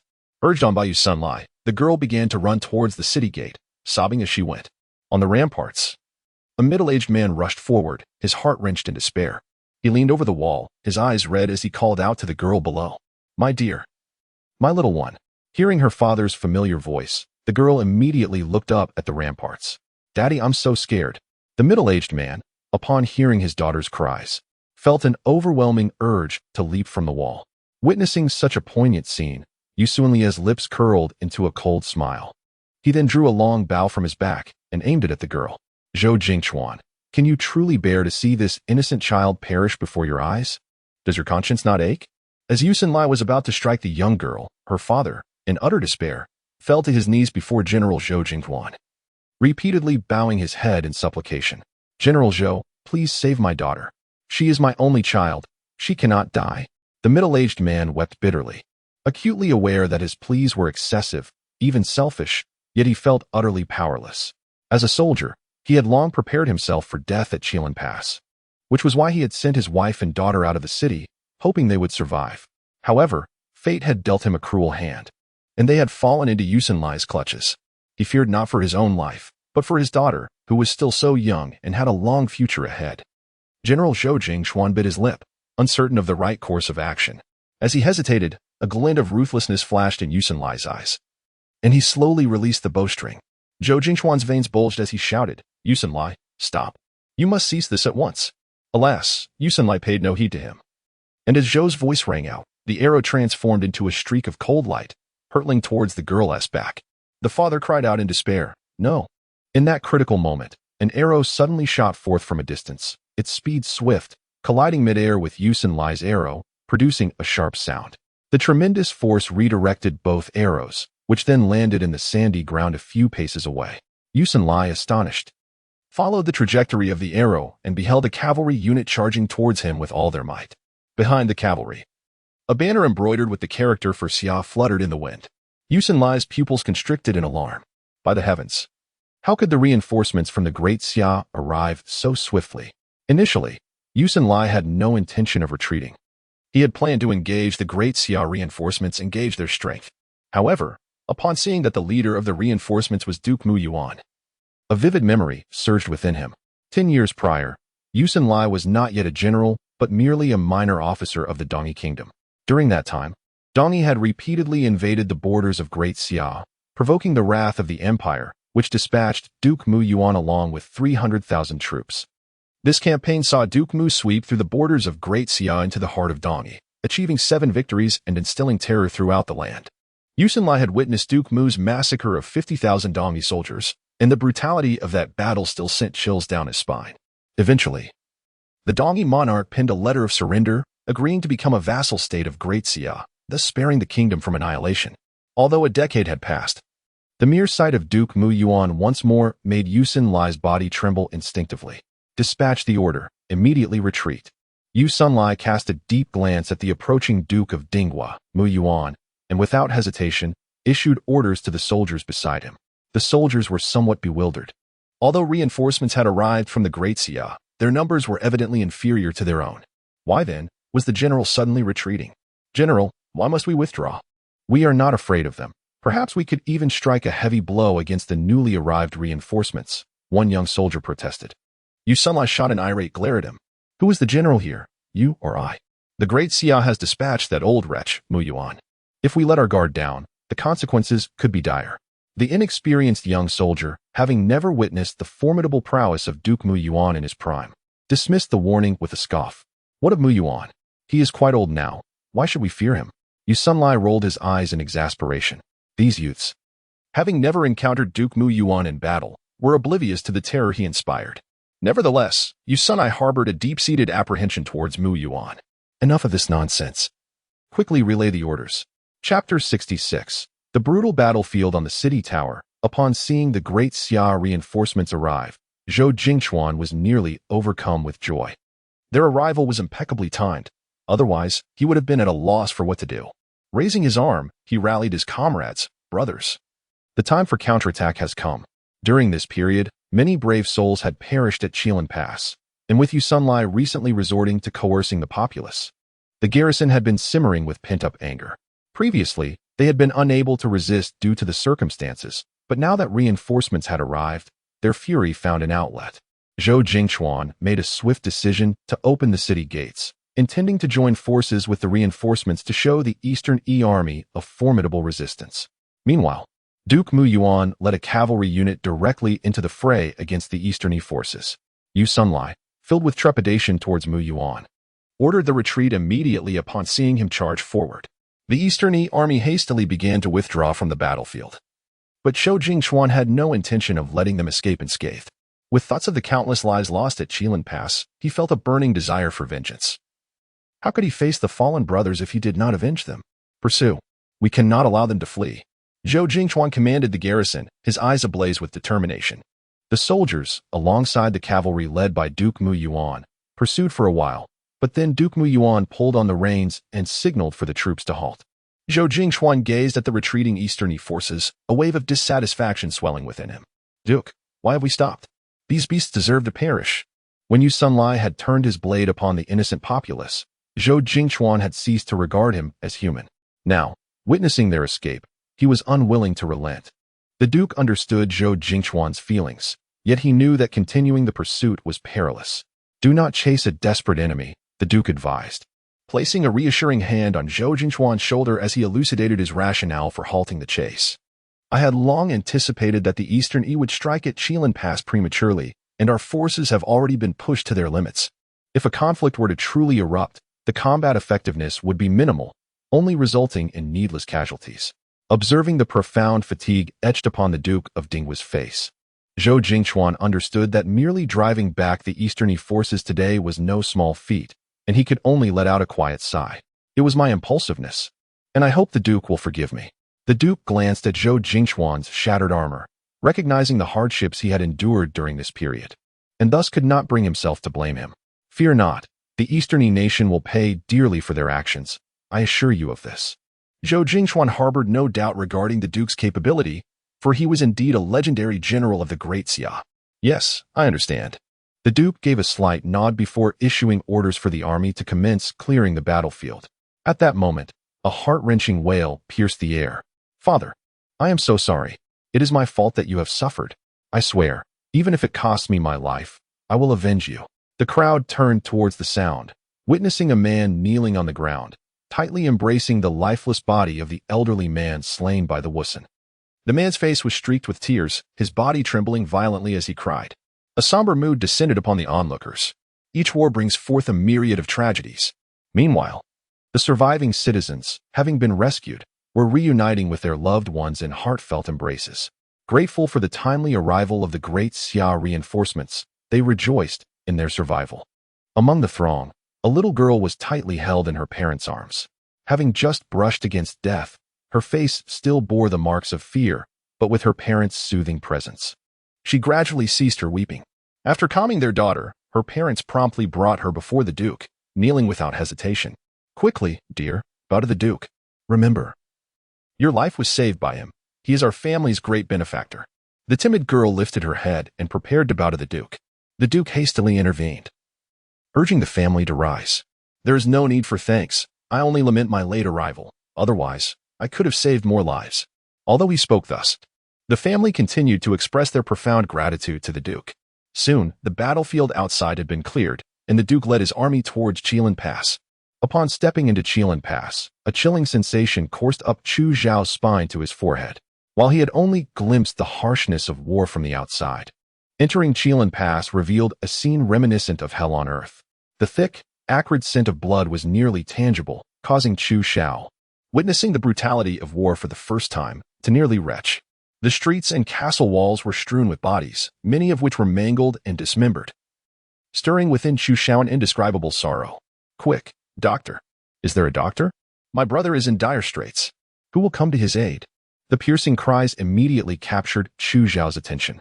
It was at this moment that he noticed the garrison at Qilin Pass, each soldier bearing severe injuries. Such wounds would incapacitate an ordinary person, yet these valiant defenders continued to engage the enemy, leaving one to wonder how they managed to endure until reinforcements arrived. The number of physicians in the city was already limited, and now, with so many casualties, they were utterly overwhelmed. As Chu Xiao prepared to assist, he overheard a heated exchange between Zhou Jingchuan and his deputy. "Someone quickly attend to General Zhou's wounds. His injuries are grave." Hearing the deputy Lin Yu's words, Zhou Jingchuan promptly rebuked him. "What nonsense are you spouting? The doctors are too busy. Let them tend to the other severely injured brothers first."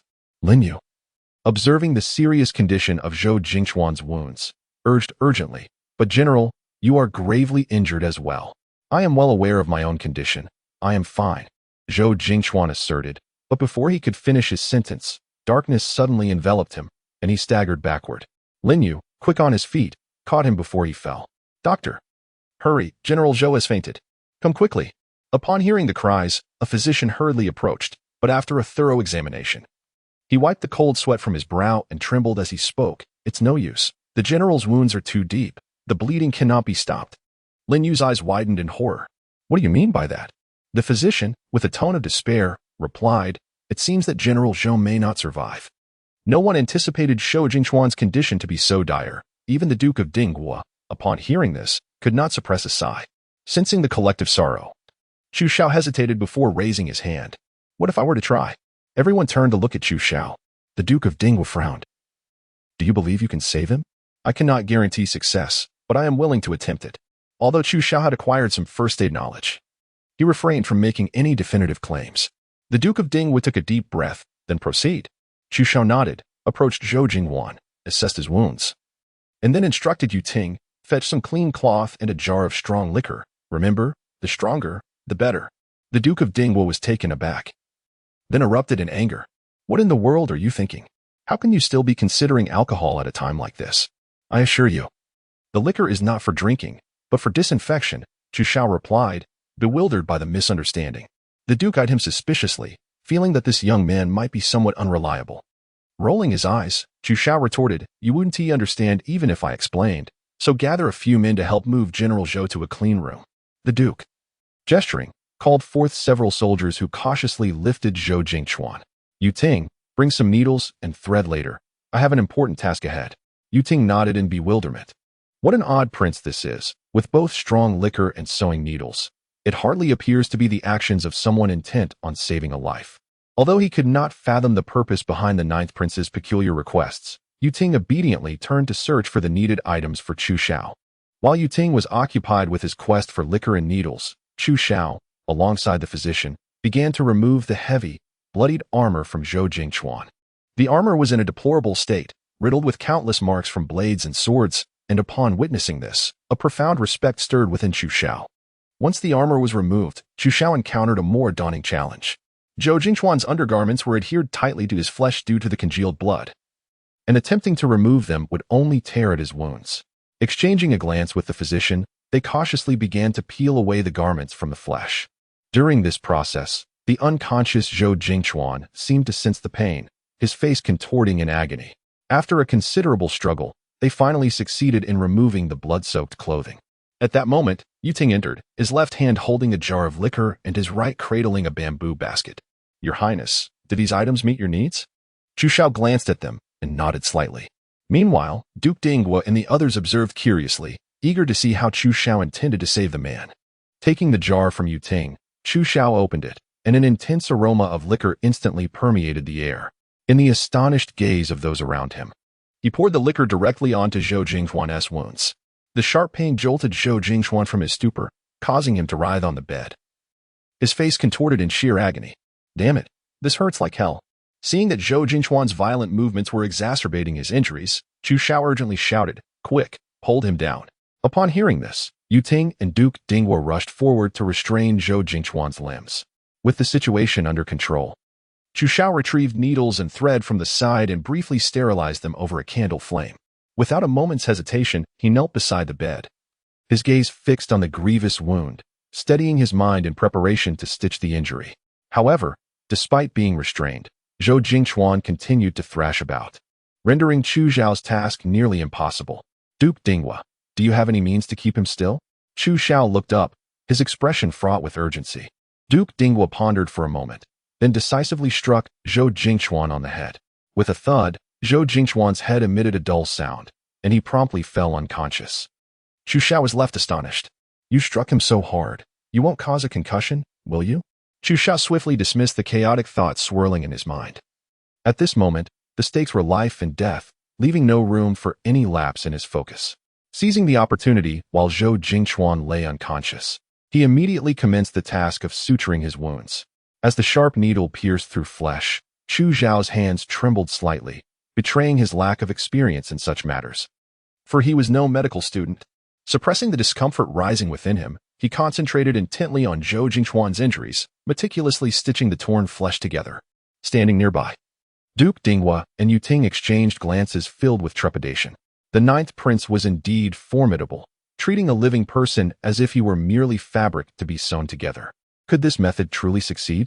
Duke Dinghua's lips twitched, and he quietly inquired of Yu Ting. Yu Ting, pressing his lips together, nodded vigorously in response. The prince always had his own rationale for his actions. Our only duty is to trust him unconditionally. The Yu Ting had accompanied Chu Xiao for a relatively short time. The bond they had forged had fostered a deep admiration for his new master.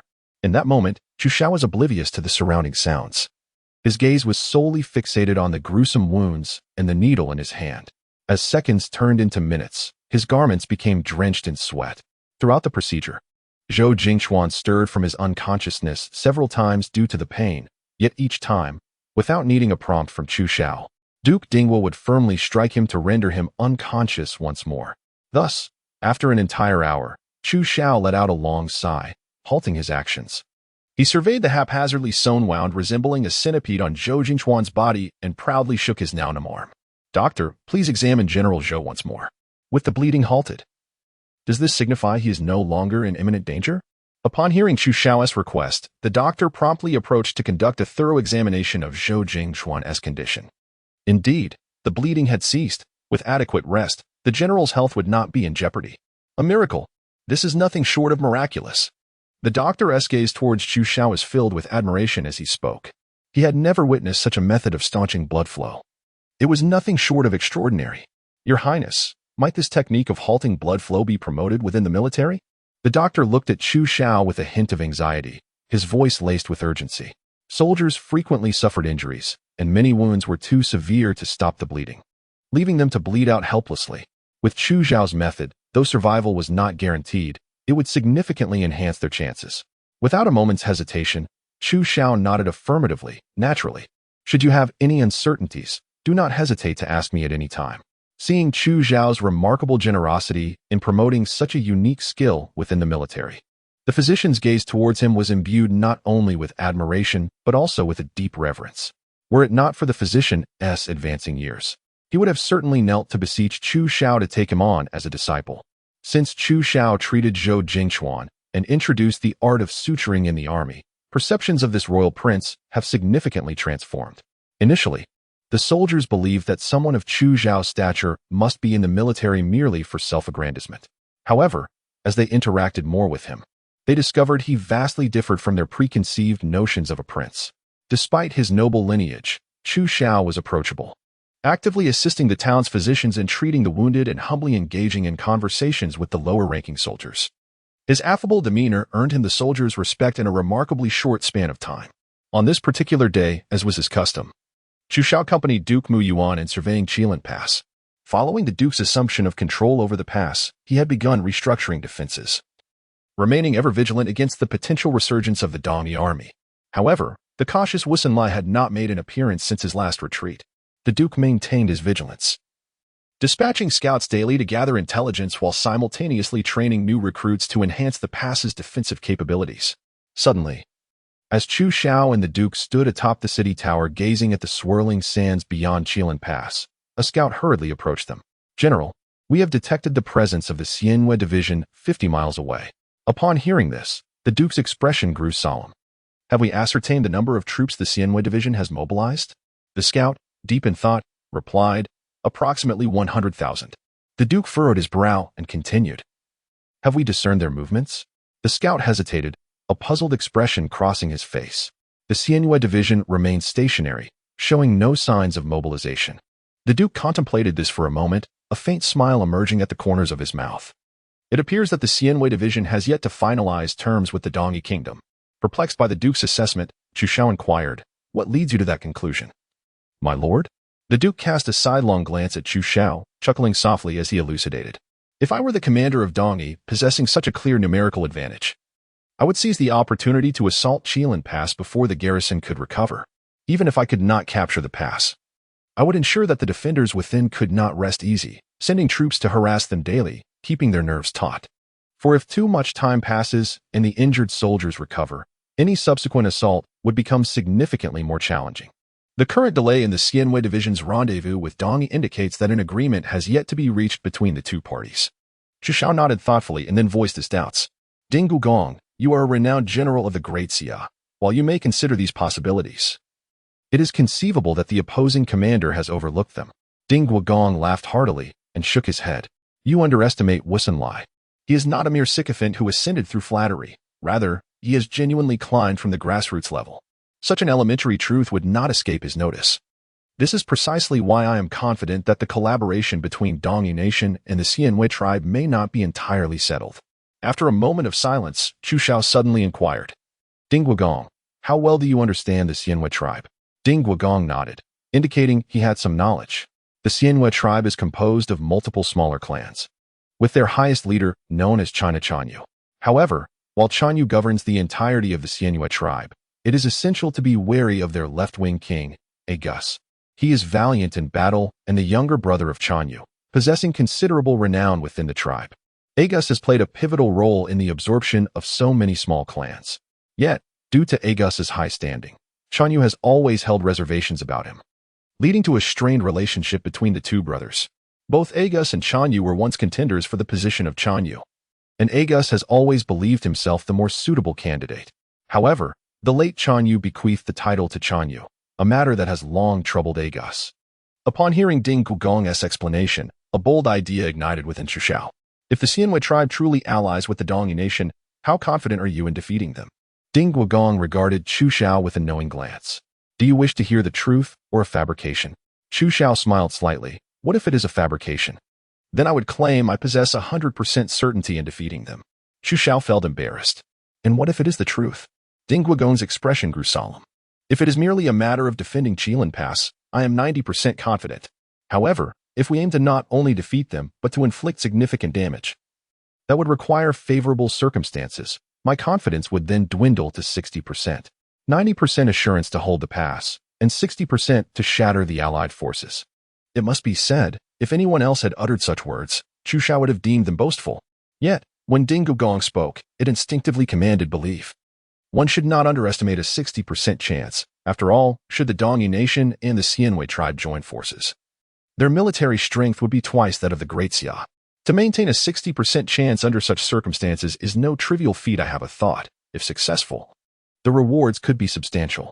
Would you care to hear it, Ding Gugong? Upon hearing Chu Xiao's words, Ding Gugong slightly inclined his head. "Please, share your thoughts. Since the Dongyi Nation and the Xianwei tribe have yet to reach an agreement, do we not have an opportunity to instigate a rebellion within the Xianwei tribe?" Ding Gugong was taken aback by Chu Xiao's audacious proposition. However, after a moment's contemplation, he shook his head decisively. "It is inconceivable. The China Chanyu harbors immense hostility towards the Great Xia. Over the years, the Xianwei tribe has frequently chosen to plunder the citizens of Great Xia, forging an unbreakable enmity between them." Chu Xiao narrowed his eyes slightly, pondering if the Chanyu could be someone other than China. The Duke of Dingwa gasped in astonishment. "You don't intend to instigate a civil strife within the Xianwei tribe, do you?" Chu Xiao flashed a broad, innocent smile, revealing his white teeth. The Duke of Dinghua considered whether this method might be viable. Although he found Chu Xiao's idea audacious, upon careful contemplation, he realized the plan was indeed feasible. While it posed certain dangers, the potential rewards were substantial if successful. It's a commendable idea, but the execution will be exceedingly challenging. Particularly, we need someone capable of persuading King Zwiguli. One misstep could result in perilous consequences. The dangers are self-evident. I must admit, there is currently no suitable candidate within the army. Chu Xiao pointed to himself, beaming as he inquired, Duke of Dinghua, what do you think of this prince? The Duke's lips twitched, and he erupted in anger. Have you lost your mind? What is your status? If something were to happen to you, the Emperor would have my skin. Chapter 69, the shameless Chanyu Chu Xiao is taken aback by the Duke of Dinghua's vehement reaction to his proposal to venture into the Xianwei tribe. Duke, you must understand, I am the most suitable candidate. To incite discord between Agus and the Chanyu, one must possess a sufficiently high status, otherwise, Agus would never dare to take the risk. The Duke acknowledged the validity of Chu Xiao's reasoning, yet his royal identity was far too sensitive. Should anything happen to Chu Xiao on the battlefield, not only would the Emperor not spare him, but even Mu Jinli would hold the Duke accountable. No. Regardless of your arguments, I cannot agree. Even if the Xianwei tribe joins forces with the Dongyi, I have my own methods to deal with them. Chu Xiao sighed in frustration, earnestly imploring, but if the plan succeeds, it not only increases our chances of victory but, more importantly, significantly reduces casualties. But you are a prince. And what of it? Chu Xiao replied with utmost seriousness. Do you believe I come to the battlefield merely for the sake of prestige? The Duke's tone softened somewhat. I know you are not that kind of person, but you must understand, should anything happen to you on the battlefield, the Emperor would surely be furious. I cannot bear that risk. But this is my own request, and I believe the risk is well worth taking. The Duke fell silent. The greater the risk, the greater the potential reward. Should discord truly be instigated within the Xianwei tribe, not only would Great Xia lose an enemy, but there would also be a significant possibility of winning the Xianwei tribe over to our side, thus drastically altering the dynamics on the battlefield. Yet, the reality remains that Chu Xiao's identity caused the Duke to hesitate. As the Duke of Dinghua remained silent, Chu Xiao licked his lips and continued. Even if we consider the worst-case scenario and the plan fails, my status ensures that I shall not be in any mortal danger. As a valuable hostage, the Xianwei clan would certainly not resort to taking my life, and you, Duke, would then have the opportunity to rescue me, would you not? The Duke offered a bittersweet smile. You are underestimating the complexity of the situation. Chu Xiao flashed a smile. Duke, time waits for no one. Once the Xianwei clan reaches an agreement with Dongyi, this once-in-a-lifetime opportunity will be lost. The Duke hesitated, pacing restlessly atop the city wall, his resolve wavering. What method do you intend to employ to meet Agus? Upon hearing the Duke's inquiry, Chu Xiao understood that he had succeeded in persuading him. What do you think of adopting the identity of a merchant? Although the Xianwei clan is at odds with the Great Xia, Great Xia merchants are still quite well regarded among them. The Duke inhaled deeply, fixing a serious gaze upon Chu Xiao. Are you certain you have thought this through? If anything goes awry, I cannot guarantee your safe return. Chu Xiao nodded without hesitation. I have considered it thoroughly. If I take a small risk that could lead to a significant victory for the Great Xia, I deem it worthwhile. Very well. I shall send 1,000 cavalry to covertly protect you. But to be frank, this does not ensure your safety. Chu Xiao waved his hand dismissively. It matters not. I am confident in my own capabilities. All right, I assure you, if you succeed, this battle will be credited to you as the primary contributor. Chu Xiao was indifferent to accolades. As a prince, he had no desire for the throne, and such accomplishments held little significance for him. His willingness to take risks stemmed from being moved by the unwavering resolve of the soldiers defending Qilin Pass. These soldiers, determined to guard the pass at all costs, inspired him, a prince of Great Xia, to take action rather than remain idle. Meanwhile, as Chu Xiao and the Duke reached an agreement to instigate discord within the Xianwei clan, within the main camp of the Xianwei clan, Dongyi had dispatched envoys to negotiate with Shanyu. The two parties had previously established a verbal agreement to jointly assault Great Xia. Yet, at the crucial moment, Shanyu suddenly reneged on the agreement. This was not due to fear of Great Xia, but rather because he perceived Dongyi's predicament and sought to extract further concessions. Zhan's sudden and exorbitant demands incited great anger among the Dongyi envoys. Yet without the support of the Xianwei clan, Dongyi lacked absolute confidence in overcoming Great Xia, compelling them to negotiate amicably with Zhan.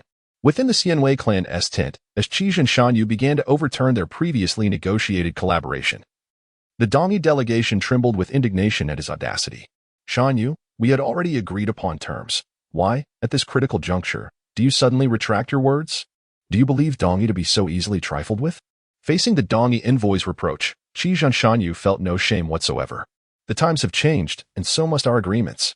This time, the formidable Duke Mu Yuan has mobilized from the Great Xia, a figure whose prowess is undoubtedly well known to you in the Eastern Kingdom, rendering our previous agreement null and void.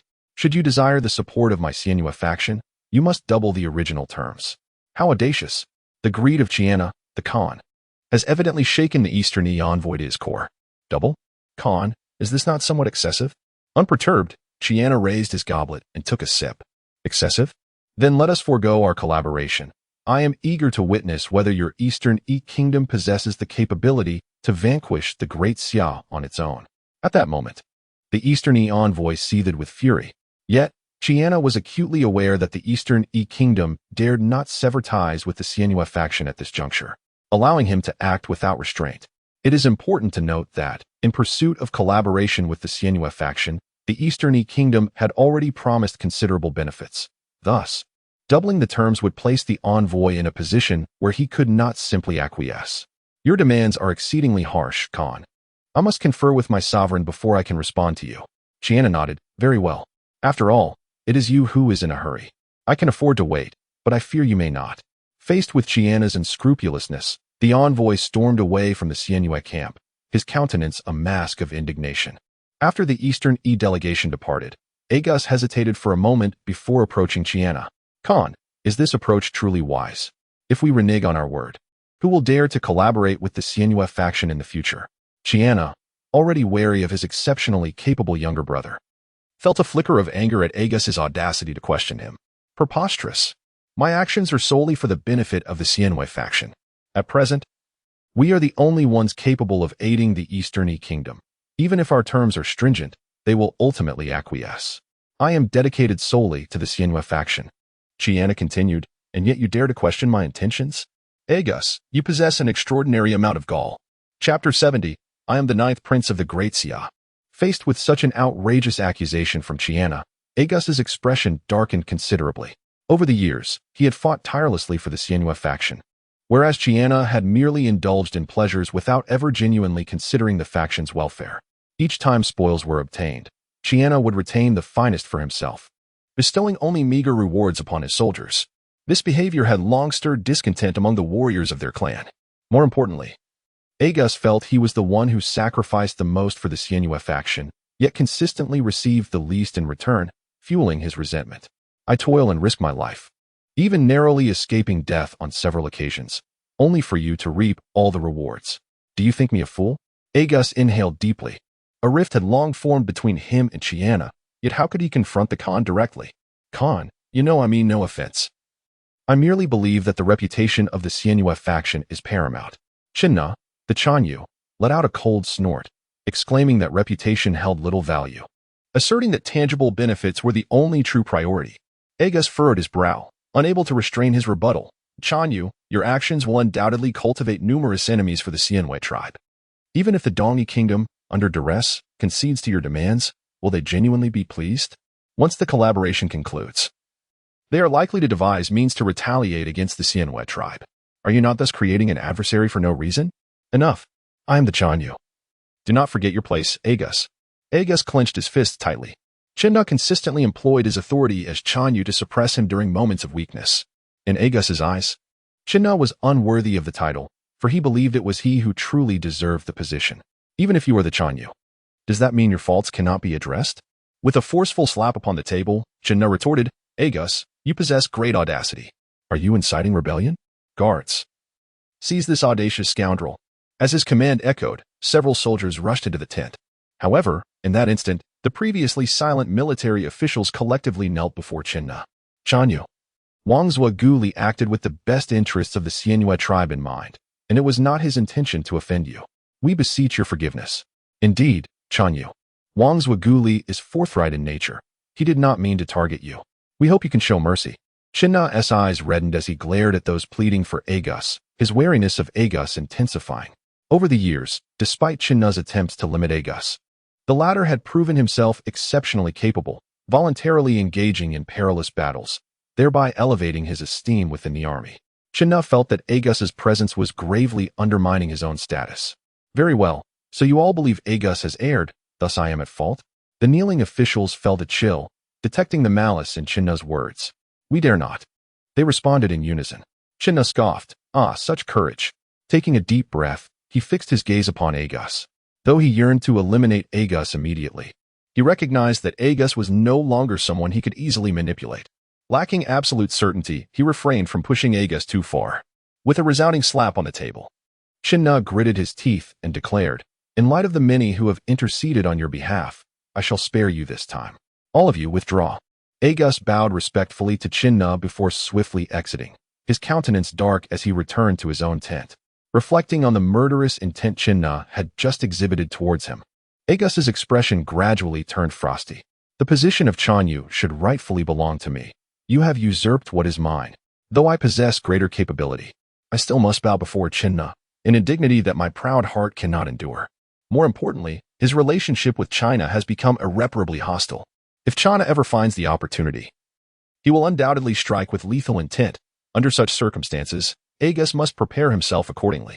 Although Agus looks down upon China, he is, after all, the chieftain, surrounded by numerous supporters, which is why Agus has been enduring the situation in silence.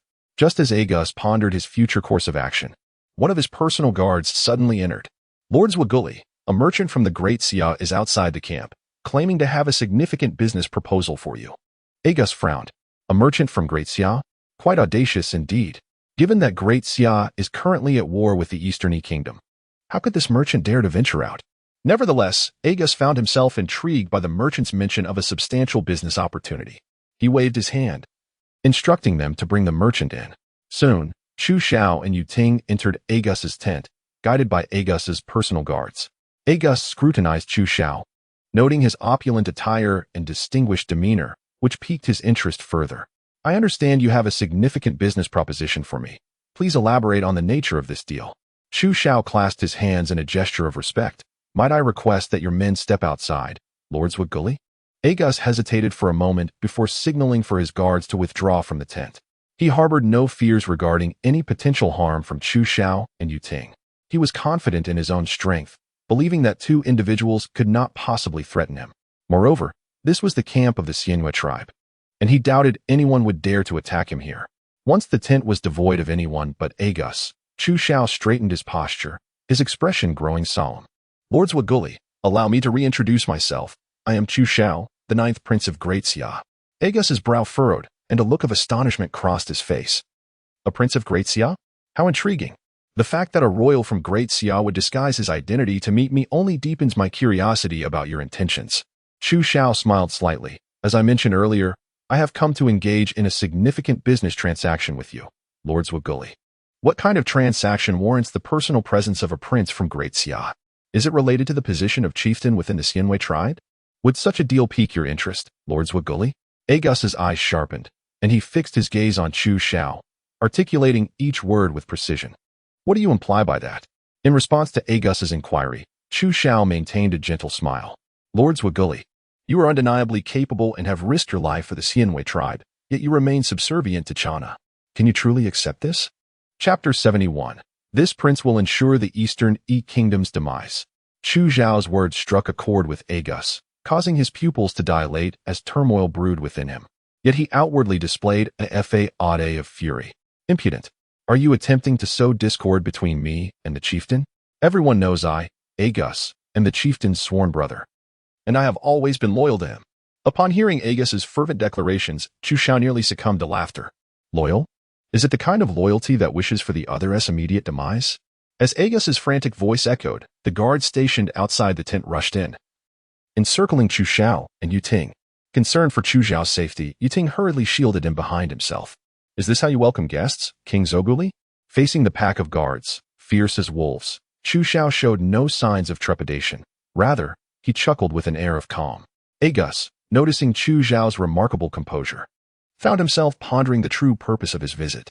Although he harbored discontent towards China, such matters should never be openly discussed, If word reached Chana's ears, it could spell disaster. After a moment of hesitation, Agus glanced at Chu Xiao and ultimately waved his hand to dismiss the guards. As they retreated, a heavy atmosphere enveloped the tent. After a brief silence, Agus resumed his seat and, with a serious tone, inquired, "Your Highness, what exactly did you mean by your earlier statement?" Observing Agus's continued probing, Chu Xiao shrugged and stepped forward, locking eyes with Agus. "King Zoguli need not be so wary. I have come to assist you in claiming the title of chieftain." In response to Chu Xiao's forthrightness, Agus inhaled deeply. Currently, the Great Xia is engaged in warfare with the Dongi Kingdom, and the involvement of my Xianhua tribe could sway the battlefield's outcome. Hence, your Highness has arrived to incite discord within my tribe, thereby alleviating pressure on the Great Xia's front lines. Is that correct? Before me, your Highness should abandon such trivial schemes. I am no mere child to be easily deceived. Hearing Agus's words, Chu Xiao erupted into laughter. Does King Zoguli overestimate the significance of the Xianhua tribe? The Great Xia boasts a formidable military and abundant resources, even if you ally with the Dongi Kingdom. What then? With the capabilities of Duke Dinghua, should he choose to fiercely defend the Qilin Pass? How confident does King Zoguli truly feel about breaching the Great Xia's formidable defenses? Both the Dongi Kingdom and your Xianhua tribe face severe shortages. If we can merely delay until winter, your coalition will inevitably collapse without a fight. Chu Xiao's remarks, though harsh, elicited no rebuttal from Agus. For both the Dongi Kingdom and the Xianhua tribe lacked the bountiful resources that the Great Xia possessed. Warfare, after all, is a battle of finances. The daily consumption of hundreds of thousands of troops amounts to astronomical figures, particularly in winter when supplies dwindle. The Xianhua tribe cannot afford such a drain. Noticing Agus's silence, Chu Xiao recognized that he had seized control of the conversation's rhythm. It was evident that King Zoguli was acutely aware of his precarious situation. Your exceptional abilities will undoubtedly invoke Chana's jealousy. Should you remain passive, your future may not bode well. Agus understood all too well that a resolution with Chana was no longer possible. A decisive confrontation was inevitable between them. Even if Agus now claims he will no longer contend with China, the latter has already deemed him unacceptable. The restraint exhibited by both parties stems from their mutual uncertainty of victory. However, should the Great Xia intervene, this delicate balance may very well be disrupted. With this thought in mind, Agus ceased to feign ignorance. "How can you assist me?" he inquired, his gaze intensely fixed on Chu Xiao. With a slight smile, Chu Xiao replied, "I have concealed 1,000 cavalry outside the Crescent Moon camp." Agus erupted into laughter, incredulous. "Are you jesting? There are 100,000 troops here. What can your 1,000 cavalry possibly achieve?" Chu Xiao rolled his eyes, retorting, "Surely you have a number of trusted allies within your ranks? Seize an opportunity, and I will have the 1,000 cavalry feign an attack on the camp. At that moment, you can withdraw all the soldiers surrounding China, making it quite feasible to eliminate him." Agus pondered this for a moment before nodding. If the plan were to unfold smoothly, the likelihood of dispatching China amidst the chaos was substantial. After years in the military, Agus had garnered the unwavering loyalty of many soldiers due to his illustrious accomplishments. Yet, China had his own diehard supporters. Should it be discovered that Agus was responsible for China's demise, those loyalists would undoubtedly turn against him. Furthermore, as China was a chieftain, Agus feared that such an act of insubordination might incite widespread outrage. Chu Xiao shook his head with a smile, lightly tapping his fingers on the table. "You, King of Zoguli, still lack understanding of human nature. In this world, all are driven by self-interest. While there will undoubtedly be those willing to sacrifice their lives for China, they will be few. If you can promise them a better life, how many do you think would be willing to fight for China?" Agus found himself swayed by Chu Xiao's words. The opportunity before him was one he could not afford to ignore, given the irreparable rift between himself and China. Nevertheless, he remained cautious about the Prince of Great Xia offering assistance. There is no such thing as a free lunch in this world. What, then, is your true objective? I cannot believe you are merely acting out of goodwill. Chu Xiao raised his gaze slightly. What? Does the king of Zoguli still suspect that this prince would bring you harm? If you were to meet misfortune, this prince would share the same fate. Do you truly believe my life is worth less than yours? Agus pressed his lips together, speaking with an air of trepidation. Even if you do not intend to harm me, you must have your own agenda. So, what do you seek from me? If we are to collaborate, transparency is essential. Otherwise, how can we work together if I am left in suspense? Chu Xiao nodded, acknowledging Agus's sentiment. It is quite simple. I require your cooperation with Great Xia to jointly vanquish the Eastern E. A mischievous smile spread across Agus's face. It seems you do not possess absolute confidence in securing victory against our coalition with the Eastern E, thus rendering your earlier proclamations mere bluster. Chu Xiao scoffed derisively. If the sole objective were merely to vanquish the Eastern E, then there would be no need for such elaborate measures. Hear me clearly. What I, the Crown Prince, aspire to achieve is the utter obliteration of the Eastern E. Thus, the Great Xia requires your assistance. Augustus inhaled sharply, taken aback by the audacity of the Great Xia. The Eastern E had merely provoked them, yet they contemplated the complete annihilation of their state. How terrifying. Chapter 72. The generosity of the ninth prince. Now that Augustus understood that the Great Xia sought his aid, his wariness towards Chu Xiao diminished considerably. What is it that I shall gain? He inquired. As this was a collaboration, Augustus naturally needed to secure benefits for himself. He could not labor for the Great Xia without recompense. Should the terms offered by the Great Xia prove sufficiently enticing? He considered that an alliance might not be so objectionable after all. While the Qi Na held animosity towards the Great Xia, Augustus possessed a broader perspective.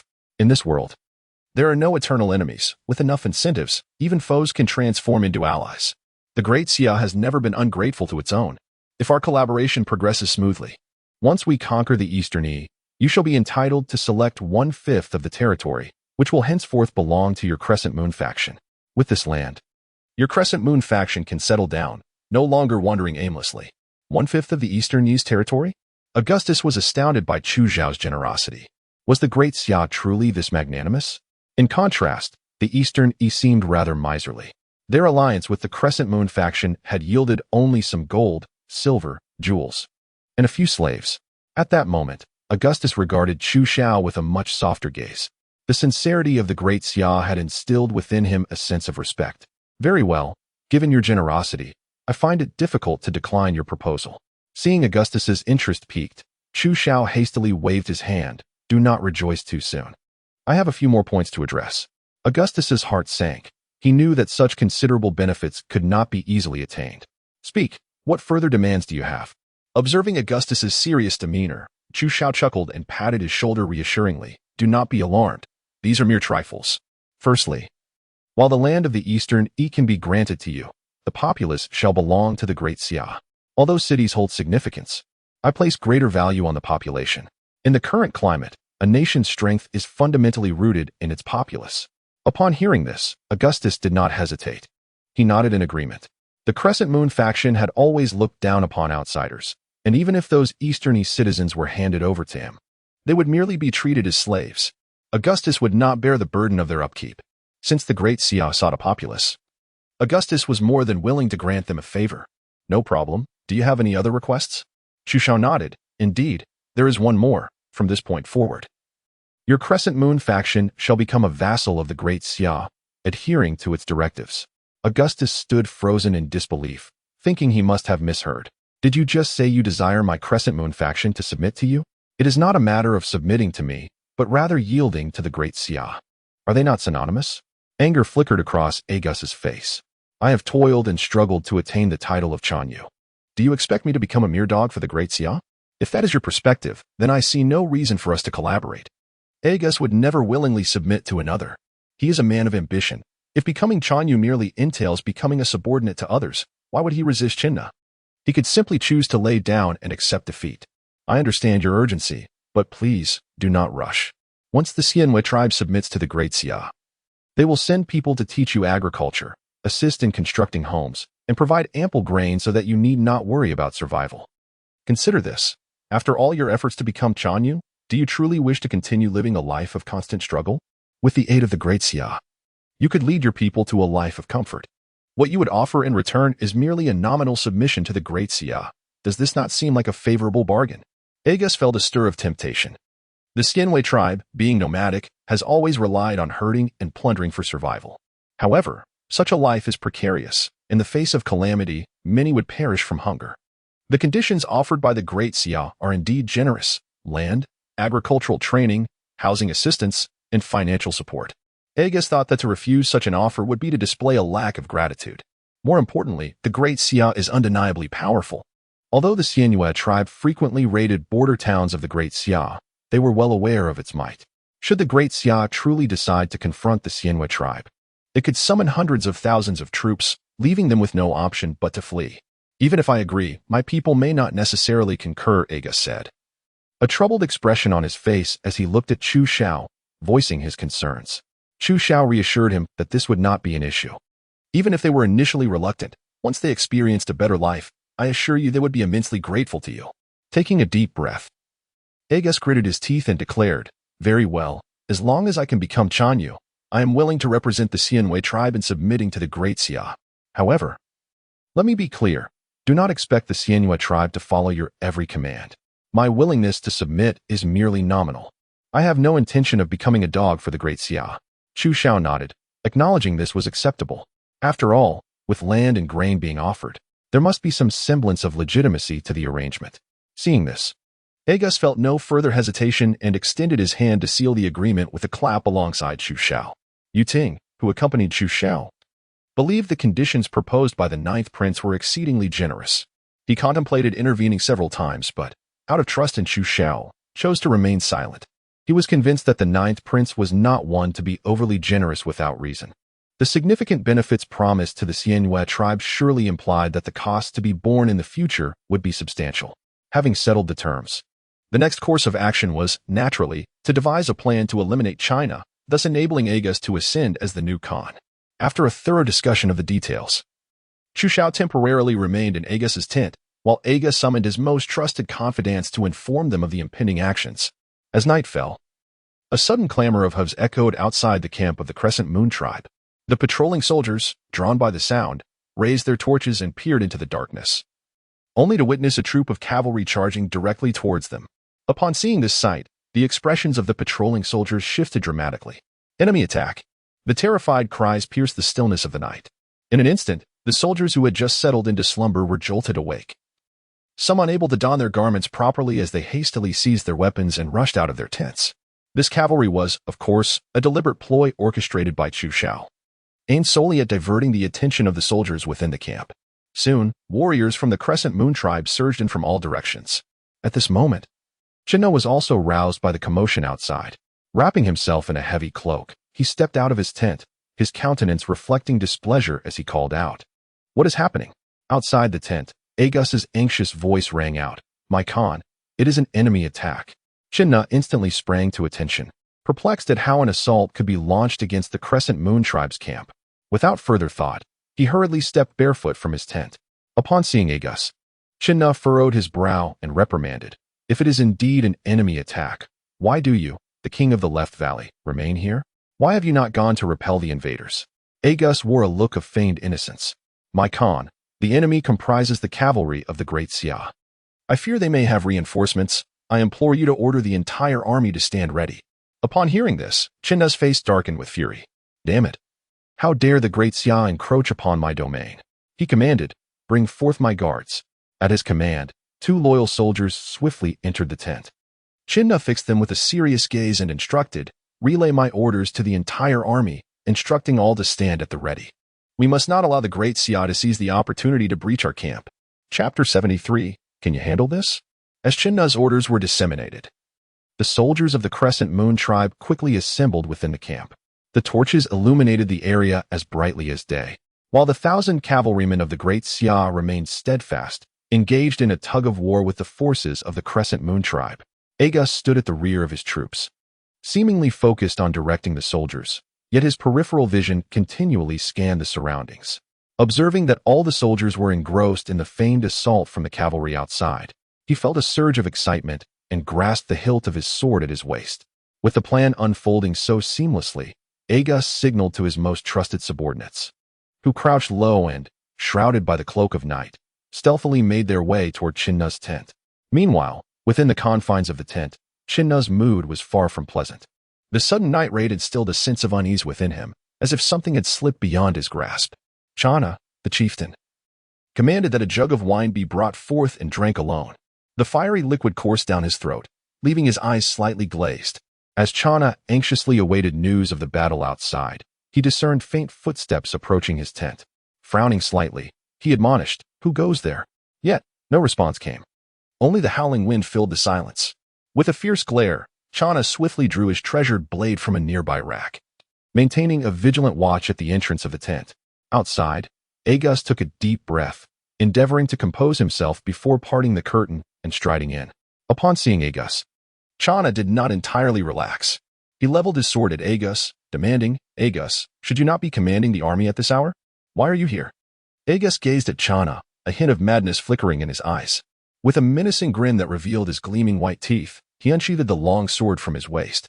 "It is, of course, to take your life." In that moment, Agus laid bare his ambitions and desires. He had long harbored discontent towards Chana, but previously lacked the confidence to assert himself.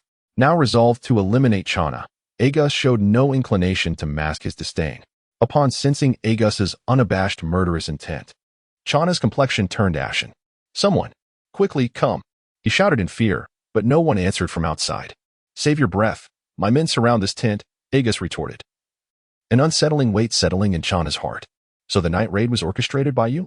Chana deduced, his voice trembling. Agus chuckled coldly. "Not quite. Those truly are the cavalry of the Great Xia." Chana instantly grasped the implication behind Agus's words, exclaiming in shock, "You have allied with the Great Xia? Agus, have you forgotten they are our archenemies? Do you wish to be branded a traitor to the Xin you tried?" Chana pressed. Agus dismissively curled his lip. "Do not attempt to morally bind me. Enemies can become allies if the interests are sufficient." Seeing that Agus remained unmoved by his words, Chana softened his tone, even pleading slightly. "I concede. If you desire to be chieftain, I shall abdicate in your favor, but you must not kill me. Should you take my life, it would be rebellion, and our kin would never forgive you." Upon hearing Chana's offer to yield the chieftaincy, a surge of rage ignited within Agus. "That title was rightfully mine. All my life, I have outshone you, yet that old fool only sees you. We are both his sons. Yet he bestowed all his favor upon you." In a desperate bid to capture his fleeting gaze, I followed the army into the fray at the tender age of 13. Enduring countless grievous wounds.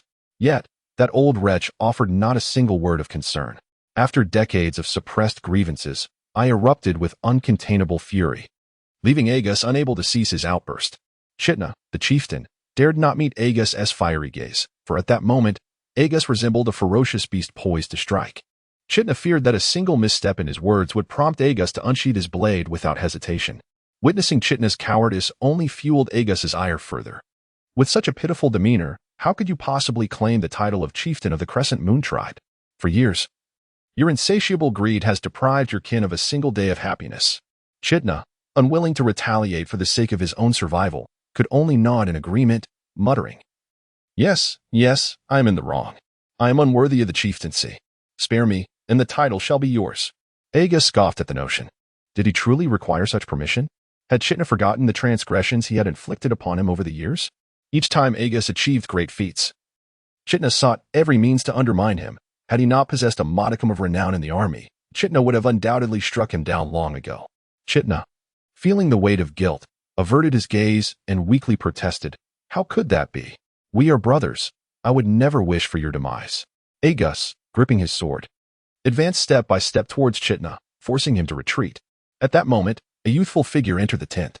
Upon seeing that Chitna was still alive, Chu Xiao scolded Agus. "Enough of this dilly-dallying. Are you capable or not? The army outside is returning imminently. If you squander more time, it will be your doom. If you lack the courage to strike, I shall do it for you." Agus, chastened by Chu Xiao's rebuke, wore a displeased expression. "No need. I shall handle this myself." A glint of frost illuminated Agus's eyes as he raised his sword, prepared to end Chitna's life. Realizing that Agus was indeed intent on killing him, Chitna fell to his knees and clutched Agus's leg. "Agus, do not be swayed by outsiders' provocations. We are brothers. If you slay me, you shall incur divine wrath." With a cold glance at Chitna, Agus plunged his sword through Chitna's chest, meeting his terrified gaze. Chitna opened his mouth to utter something, but a spurt of blood silenced him. Moments later, he collapsed lifelessly into a pool of crimson. In that instant, the immense burden that had weighed on Agus's heart was lifted, and he discarded his sword, succumbing to uncontrollable laughter. From this moment forth, I am the chieftain of the Crescent Moon tribe. After enduring for so many years for this position, he had finally achieved his ambition. Yet, a reminder pierced through his elation. Do not celebrate too soon, for outside awaits an army of tens of thousands. Only by subduing them shall true success be claimed. Suddenly, Agus was doused with a cold reality by Chu Xiao. His earlier excitement swiftly transformed into a calm resolve. He pouted and shot a discontented glare at Chu Xiao. You really know how to ruin the mood. Chapter 74. Are you helping me or harming me? Shortly thereafter, the clamor outside gradually subsided. After the departure of the Great Xia cavalry, several military leaders, having failed to locate Agus, proceeded to the tent of ChuXiao to report the situation. However, when they sought to meet ChuXiao, they were promptly intercepted by Agus's loyal subordinates stationed outside the tent. Why are you preventing us from seeing the Xiao? Who do you think you are? Get out of the way. In response to the leader's shouts, Agus's men stood their ground resolutely. They were all devoted followers of Agus and were well aware of his intentions for the day. Once they chose to join Agus in rebellion, they had effectively put their lives on the line and would not allow anyone to jeopardize Agus's plans. The standoff escalated, drawing the attention of others nearby. As soldiers rushed over and witnessed Agus's men refusing to let them meet ChuXiao, an unsettling feeling began to permeate the air. We must rush in. The Xiao may be in danger. Yes, charge in. I refuse to believe they dare harm us. It was unclear who initiated the rallying cry, but soon, the crowd was determined to break into the tent, disregarding all caution. Just as the situation teetered on the brink of chaos, the tent flap was suddenly thrown open, and Agus emerged with a stern expression. He surveyed the crowd before bellowing, "What is all this ruckus? Cease at once." Upon hearing Agus's voice, the crowd fell silent, momentarily taken aback, and gradually halted their actions. What are you all doing here at this late hour instead of resting?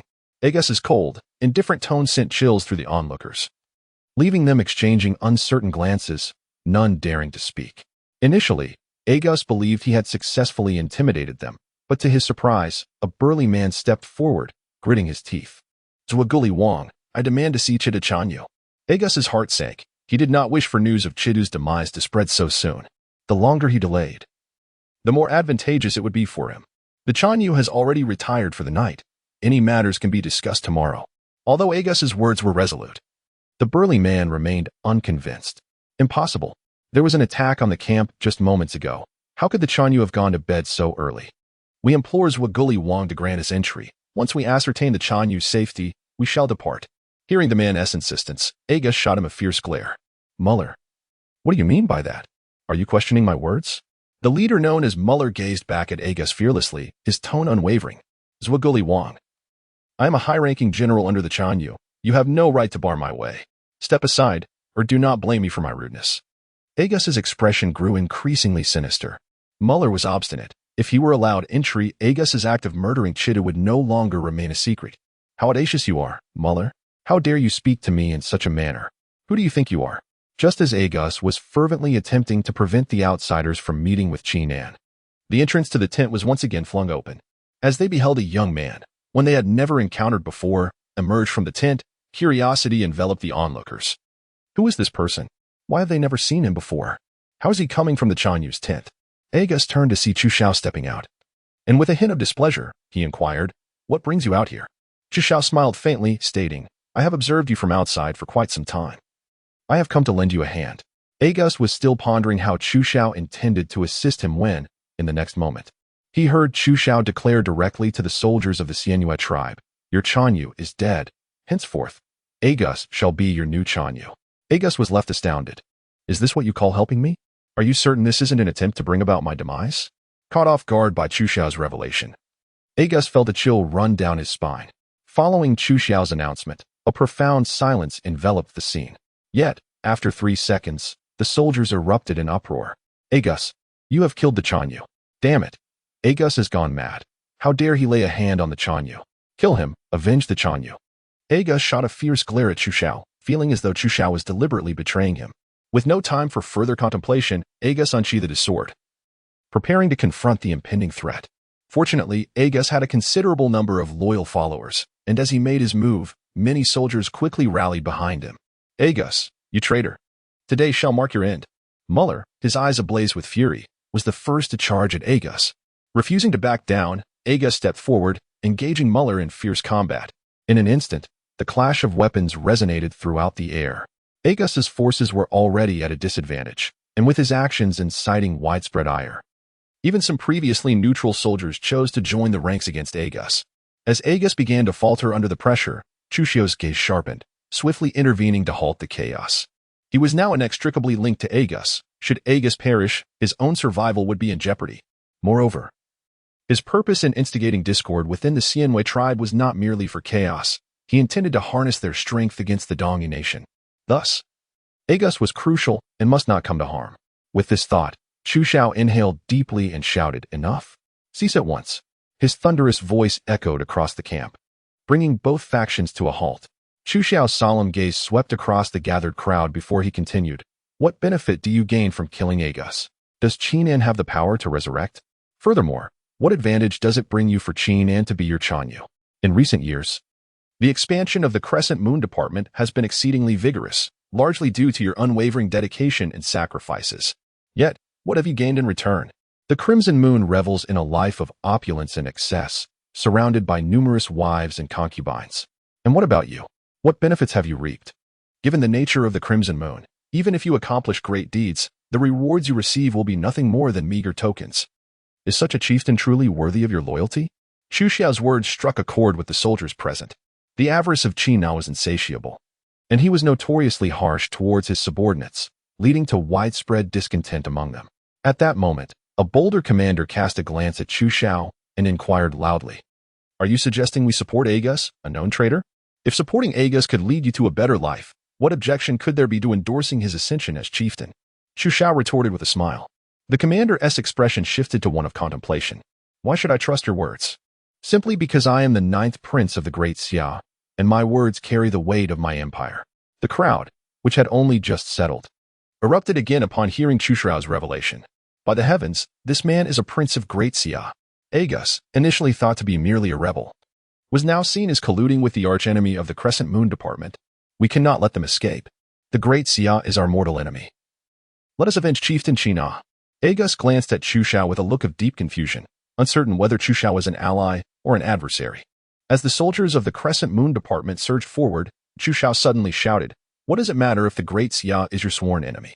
If they can help you build homes so you no longer wander in hardship, if they can provide you with food to quell your hunger, if they can teach you weaving and farming to alleviate your struggles for survival, why must you regard such a benefactor as an enemy?" Chu Xiao's impassioned plea silenced the once volatile soldiers once more. If the Great Xia could indeed fulfill such promises, then they had no reason to persist in enmity. For what the Great Xia offered was undeniably substantial. "Is what you say true? Would the Great Xia genuinely assist us in such ways?" Chu Xiao nodded. "As the esteemed prince of Great Xia, would I traverse here merely to jest with you?" Upon hearing Chu Xiao's definitive response, many soldiers began to lower their weapons. Although Agus's act of slaying Chieftain Qin was questionable, if it meant a better life for all, then what did it matter if Qin was no longer alive?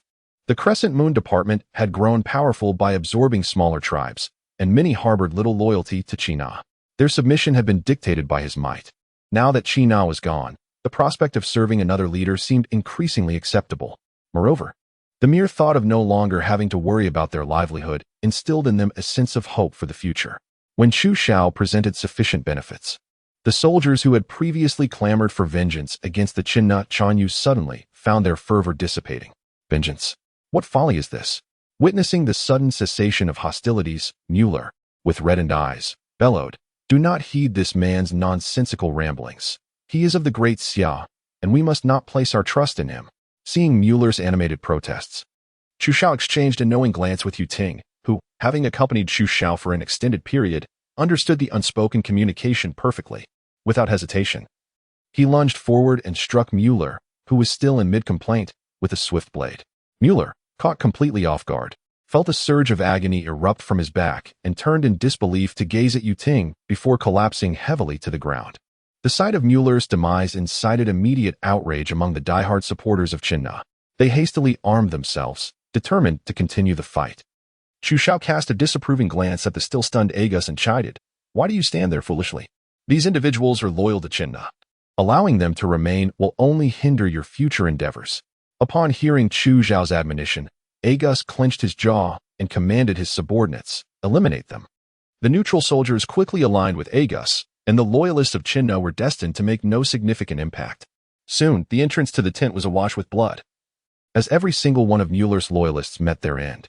Once the conflict was resolved, Agus surveyed the surrounding soldiers and declared, "From this moment forth, I am the Chanyu of the Xianwei tribe. If you submit to me, everything I promised you will be fulfilled. With Agus's assurance. The soldiers exchanged glances before collectively kneeling before him. We pay our respects to the Chanyu. The sight of the kneeling army sent a tremor of exhilaration through Agus. Is this the sensation of wielding power? It is truly exquisite. Do not revel too soon. At dawn, you shall lead the army to rendezvous with the Dongi, feigning cooperation, and await the opportune moment to assist Great Xia in annihilating the Dongi. Agus, now a Chanyu, felt a twinge of displeasure at Chu Xiao's commanding tone. How dare you address me, the Chanyu, in such a manner? Where's the respect? Noticing Agus's apparent discomfort, Chu Xiao let out a cold snort and mocked. What is this? Are you contemplating breaking our agreement now that you have become Chanyu? Do not forget. The soldiers support you because they believe you can lead them to a better life. If you fail to deliver, they will swiftly turn their blades against you. Without the backing of Great Xia, do you truly believe you can fulfill your recent promises? Aside from Great Xia, what other force could possibly assist you in this manner? Agus, infuriated by Chu Xiao's blatant threat, pointed a finger at him in indignation, only to retract it in frustration moments later. How exasperating. Originally, I believed that ascending to the position of a monarch would fill me with exuberance. Yet, I find myself feeling more constrained than ever before. Rest assured, as long as the Great Xia does not breach its promises, I shall honor my word. After uttering these sentiments, Agus departed with a face full of indignation. Observing Agus's retreating figure, Yuding approached Chu Xiao and quietly cautioned, Your Highness, this individual is untrustworthy. Fear not, he is an astute man who understands the essence of wise choices. Chu Xiao replied dismissively. Yuding pressed his lips together and, with a hint of confusion, inquired, Your Highness, have you not made excessive commitments to him? Not only have you allocated land to them, but you also intend to assist in constructing their homes and even provide them with provisions for the winter at no cost. Are you not concerned about nurturing a potential threat? Upon hearing this, Chu Xiao suddenly burst into laughter. Do you know why the Xianwei tribe has been adversaries of the Great Xia for so many years, yet the Great Xia has never managed to eliminate this internal menace? Yuding pondered for a moment before shaking his head in embarrassment. I am unaware, my subordinate. It is precisely because the Xianwei tribe lacks a permanent residence. Locating their whereabouts is akin to searching for a needle in a haystack. Once the Xianwei tribe establishes a fixed abode, they will pose no threat to the Great Xia. More importantly, once their survival is entirely dependent on the Great Xia, they would never dare to betray it. Otherwise, without the support of the Great Xia, their existence would soon become untenable. At that point, if Agus were to harbor ill intentions towards the Great Xia, I fear his kin would be the first to oppose him. Chapter 76, My friend, did you not anticipate this? In the Dongi camp, Wusunlai furrowed his brow as he scrutinized the map before him, his face a canvas of anger and helplessness. The promised alliance was wavering at a critical juncture, and the Xianwei tribe was truly overstepping their bounds. Wusunlai slammed his fist onto the table, causing the teacups to rattle violently. He had initially thought seizing Qilin Pass was a near certainty, yet unforeseen complications had arisen, leaving this esteemed general of Dongi feeling exasperated. The Duke of State, Mu Yuan, held a formidable reputation. Without absolute assurance, Wusunlai dared not act recklessly. The unexpected reversal by the Xianwei tribe further compounded his sense of helplessness. In recent days, due to Wusunlai's prolonged silence, many within Dongi had begun to call for his impeachment, even if the monarch trusted him, without tangible accomplishments. This general's tenure would likely come to an abrupt end. Just as Wusunlai was engulfed in anxiety, a series of hurried footsteps echoed from outside the tent. Soon after, a soldier knelt before Wusunlai, his face alight with uncontainable joy as he proclaimed, General, reinforcements from the Xianwei tribe have arrived. Initially skeptical, Wusunlai confirmed the news repeatedly before leaping to his feet, excitement igniting in his eyes. Quick, bring them in. No, I shall personally welcome them. To express his gratitude for the arrival of the Xianwei reinforcements, Wusunlai hastened to the entrance of the camp, warmly embracing Agus, the leader, with great enthusiasm. This joy was utterly unexpected, arriving with astonishing suddenness. The Crescent Moon tribe had evidently intended to extort a significant sum from the Eastern Kingdom, yet unexpectedly, they had chosen to extend their support. Although Wusunlai was oblivious to the events that had transpired behind the scenes, he remained unconcerned, as long as reinforcements arrived. That was sufficient. Ha ha ha. I knew the Crescent Moon tribe would surely become allies with us in the Eastern he exclaimed, beaming as he grasped Agus's hand, his tone imbued with a sense of relief and nonchalance. Agus chuckled lightly. There is no need for such formality. The Crescent Moon tribe has always valued its promises. Having pledged cooperation, we shall certainly not go back on our word. Upon hearing Agus's words, Yusinlai's smile faltered slightly. Why did this sound so jarring? Was it not the Crescent Moon tribe that had previously reneged on an agreement and sought to take advantage? Nevertheless, Yusinlai was astute enough to keep such divisive thoughts to himself. Ha ha ha. Indeed, General speaks wisely. However, may I have the honor of knowing your esteemed name? I am Agus. Yusinlai was momentarily taken aback, his smile broadening even further. Ah, it is you, the king of Zhuaguli. My apologies for the oversight. As Yusinlai escorted Agus and the troops of the Crescent Moon tribe into the camp, he warmly welcomed them. We are immensely grateful for the profound righteousness exhibited by China Dan, and we extend our heartfelt thanks. Once seated, Yusinlai expressed his sentiments to Agus. He instinctively believed that the support from the Crescent Moon tribe was a testament to Cheetah Dan's benevolence. However, to his surprise, a peculiar expression crossed Agus's face. If the general wishes to express gratitude, it should be directed towards me, not Cheetah Dan. Initially, Yusinlai was taken aback, but his expression soon shifted dramatically. Goodness, had Agus usurped the throne? Yusinlai was somewhat knowledgeable about the Crescent Moon tribe and understood the complexities between Agus and Cheetah. Agus's sudden ascension to the throne could not have been willingly bequeathed by Cheetah. Clearly, some undisclosed events had transpired. Yet, Yusinlai chose not to delve deeper. As long as the Crescent Moon tribe could assist the Eastern E, the identity of the Khan was of little consequence to him. It seems I have misspoken. The friendship of Khan Agus will be forever cherished by the Eastern E. Hearing Yusinlai refer to him as Khan, Agus felt a surge of accomplishment within. Ha ha ha, General is too kind. Let us return to the matter at hand. Yusinlai's smile immediately receded as he led Agus and the others to a massive map.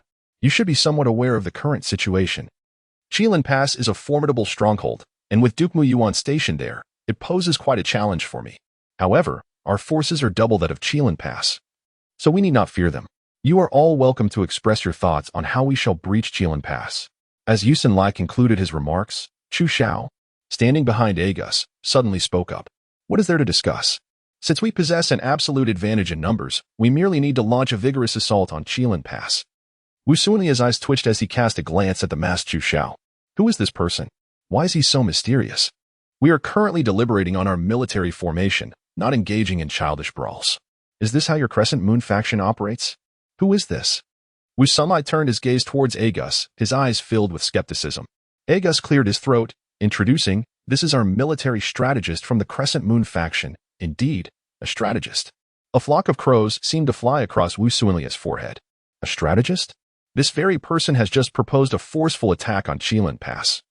And Wu Sunlai began to doubt the reliability of this strategist. Were it not for the pressing need for assistance from the Crescent Moon faction, he would have expelled this braggart from the tent long ago. You may not understand, but Duke Muyuan of the Ding was no ordinary figure. He is a renowned general of the Great Xia, and we must not be complacent. Regardless of his status as a general, at the end of the day, he is merely an old man. Are you afraid, General? Chu Xiao provocatively remarked while gazing at Wu Sunlai. Wu Sunlai was nearly amused to the point of exasperation. Afraid? What nonsense. I call this caution. Wu Sunlai took a deep breath and earnestly advised. This matter requires careful deliberation. Deliberation? What nonsense. If your Dongi kingdom dares not engage, then let our Crescent Moon faction take charge. Qilin Pass is but a trifling matter. It merely requires hands to conquer. Wu Sunlai felt utterly bewildered. Is this truly the manner in which your Crescent Moon faction conducts affairs? Agus, what is your perspective? Wu Sunlai, seeing that he could not sway Chu Xiao, placed his hopes on Agus, believing that Agus would not be so foolish. To his surprise, Agus waved his hand decisively, asserting, the strategist's thoughts align with mine. Since the Dongi dares not march, you shall witness our Crescent Moon faction seize Qilin Pass tomorrow. Agus declared with an air of dominance, his heart secretly brimming with delight. My friend, you cannot fathom that our Crescent Moon faction has long since become a pawn of the Great Xia.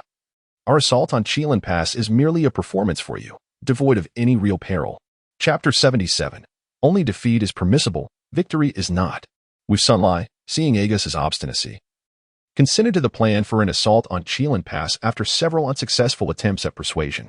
In Wu Suanlia's view, should the situation turn unfavorable, he could promptly cover the retreat of the Crescent Moon forces, thus minimizing casualties. A single failure would serve to illuminate the might of the Great Xia to aid us, which would be beneficial for future cooperation. Naturally, the convergence of the Crescent Moon forces with the Dongi Kingdom did not escape the notice of the scouts from the Great Xia. Upon learning of this alliance, Duke Mu Yuan of the Dingwa convened an urgent military meeting. Just before the meeting commenced, the tightly shut door was suddenly thrust open from the outside. Everyone turned in unison to see Shou Jingchuan, who was supposed to be recuperating, limping into the room. Duke Mu Yuan furrowed his brows and reprimanded. "Why are you here instead of properly tending to your injuries?" Zhou Jingchuan leaned against the chair and sat down abruptly, his expression grave as he turned to Duke Dingwa. "Commander, I have heard that the Xianhua faction has allied with the Dongi, and it seems war is imminent. How can I stand idly by while my brothers risk their lives in battle?" Upon hearing this, Duke Dingwa's eyes widened with fury, his hand striking the table forcefully. "What are you boasting about? In your current state, what can you do against the enemy but meet a futile end?" Zhou Jingwan struggled to rise, straightening his back defiantly. "Commander, do not underestimate me. As long as I draw breath, I can still fight valiantly on the battlefield." Duke Dingwa Mu Yuan observed the fierce determination in Zhou Jingchuan's eyes, realizing that persuasion would be futile, and he could only nod in reluctant agreement. It was well known that the Xianhua faction's 100,000 troops had formed an alliance with Dongi, and soon they would likely strike at Qilin Pass. "I have but one demand of you all. Once war erupts, you must prioritize your own survival, and you are permitted only to retreat, not to triumph." The assembly was taken aback, believing Duke Dingwa had misspoken due to anxiety. Zhou Jingchuan clenched his fist and cleared his throat, hastily offering clarification. "Ahem. What the commander means is that we are only allowed to win, not to lose." The others nodded in agreement, convinced by Zhou Jingchuan's interpretation. Yet, Duke Dingwa shot Zhou Jingchuan a meaningful glance and reiterated, "No, what I said is that you are only allowed to retreat, not to triumph. Should the enemy besiege the city, you will feign defeat and withdraw from Qilin Pass." The moment Duke Dingwa finished speaking, a profound silence enveloped the meeting hall. Each person's breath audible. Zhou Jingchuan, as if seeing Duke Dingwa for the first time, stared in disbelief. After a lengthy pause, he erupted like an enraged bull. "Why? Even if the enemy outnumbers us, we possess the fortifications of Qilin Pass, which we are fully capable of defending. Should we lose Qilin Pass? Reclaiming it will be no easy feat at this point." Zhou Jingchuan's gaze, now ablaze with fury, was fixed on Duke Dingwa. "If it is fear of danger that drives you, then let me command this battle. In any case, we must not falter in our defense of Qilin Pass."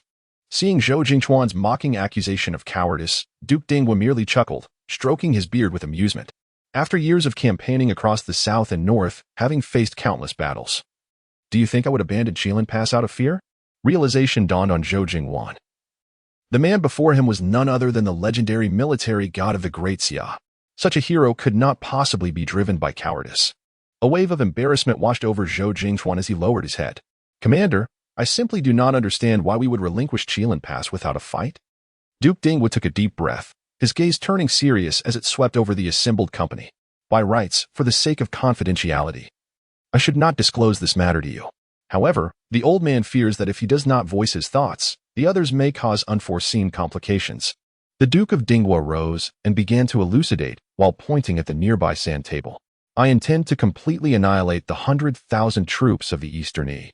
But the surrounding terrain of Qilin Pass is far too expansive. In such an environment, even if we manage to defeat the Eastern E forces, they would still possess ample space to retreat at any moment. Thus, I have decided to abandon Qilin Pass, aiming to instill in them the belief that the Great Xia is vulnerable, thereby luring them into a pursuit."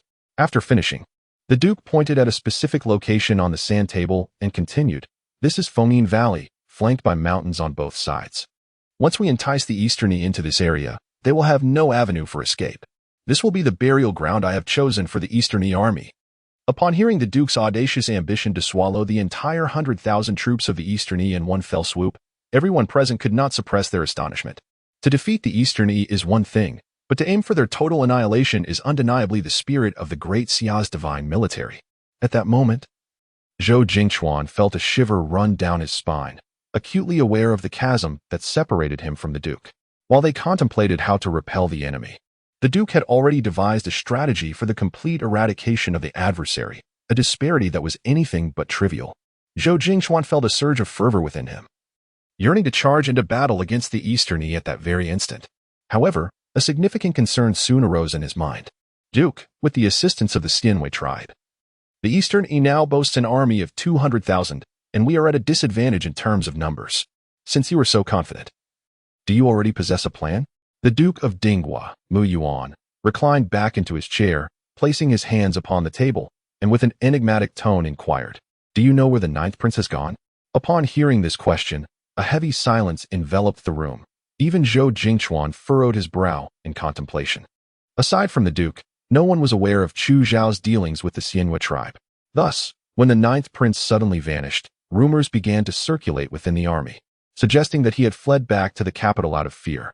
Initially, few believed such rumors, but as Chu Xiao's absence extended, an increasing number began to accept the notion that he had departed early due to the dangers of the battlefield. Zhou Jingchuan harbored a distinct affection for Chu Xiao, his savior. When the rumors first arose, he had dismissed them. Now, upon hearing the Duke's inquiry, he raised his head with a glint of insight in his eyes, asking, "Duke, does your question imply that His Highness the Ninth is the key to defeating the Eastern Yi?" Chapter 78. Listen Lai. I have become a jester. The Duke of Dinghua was taken aback by Zhou Jingchuan's swift reaction, as he had quickly discerned the crux of the matter. You are indeed correct. The Duke nodded slightly, stroking his beard as he continued, not long ago, His Highness learned of the discord between Chana, the chieftain of the Xianwei tribe, and the king of Zhugu, Agus, and thus took the initiative to visit the Xianwei tribe, intending to instigate their internal strife.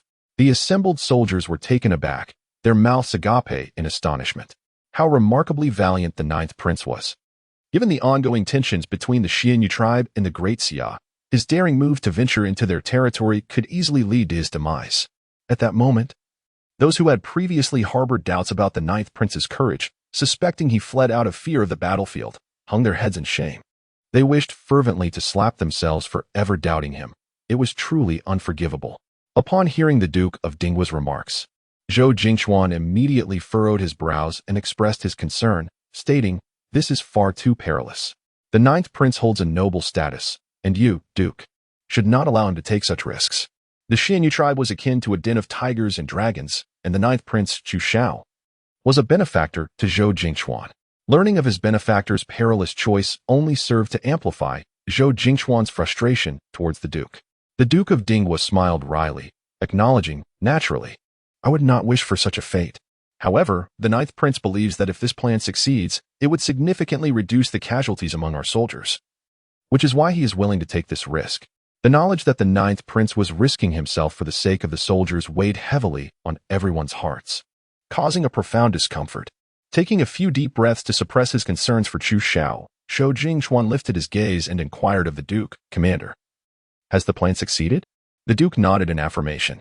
King Agus of the Zhugu tribe personally slew China Chanyu, and he has now assumed the role of the new Chanyu of the Xianyu tribe. Agus has also been persuaded by the ninth prince to ally with the Great Xia. Thus, although the war appeared to be a coalition between the Dongyi nation and the Xianyu tribe, in essence, the Xianyu tribe would serve as our reinforcements. It was astonishing how, just moments ago, everyone was filled with trepidation regarding the impending conflict, only to find that the enemy's allies had, in an instant, become their own. This was truly exhilarating. With the internal and external support of the Xianyu tribe, how could the Great Xia possibly face defeat? Within the War Council, the previously somber atmosphere transformed into one of elation, as if a heavy stone had been lifted from their chests, and confidence surged for the forthcoming battle. "We finally comprehend why you chose to abandon the Qilan Pass, Commander. With the Xianyu tribe as our inside ally, the Dongyi nation stands no chance of victory. In the upcoming battle, all that was required was to feign defeat. Should the Dongyi forces dare to pursue, their demise would be inevitable." Indeed, the ninth prince is exceptionally formidable, managing to win over the Xianyu tribe and turn the tide of the battlefield in an instant. As the jubilant atmosphere began to verge on reckless abandon, the Duke of Dinghua rapped the table, his tone grave, and reminded them, "The conditions of the battlefield are ever-changing.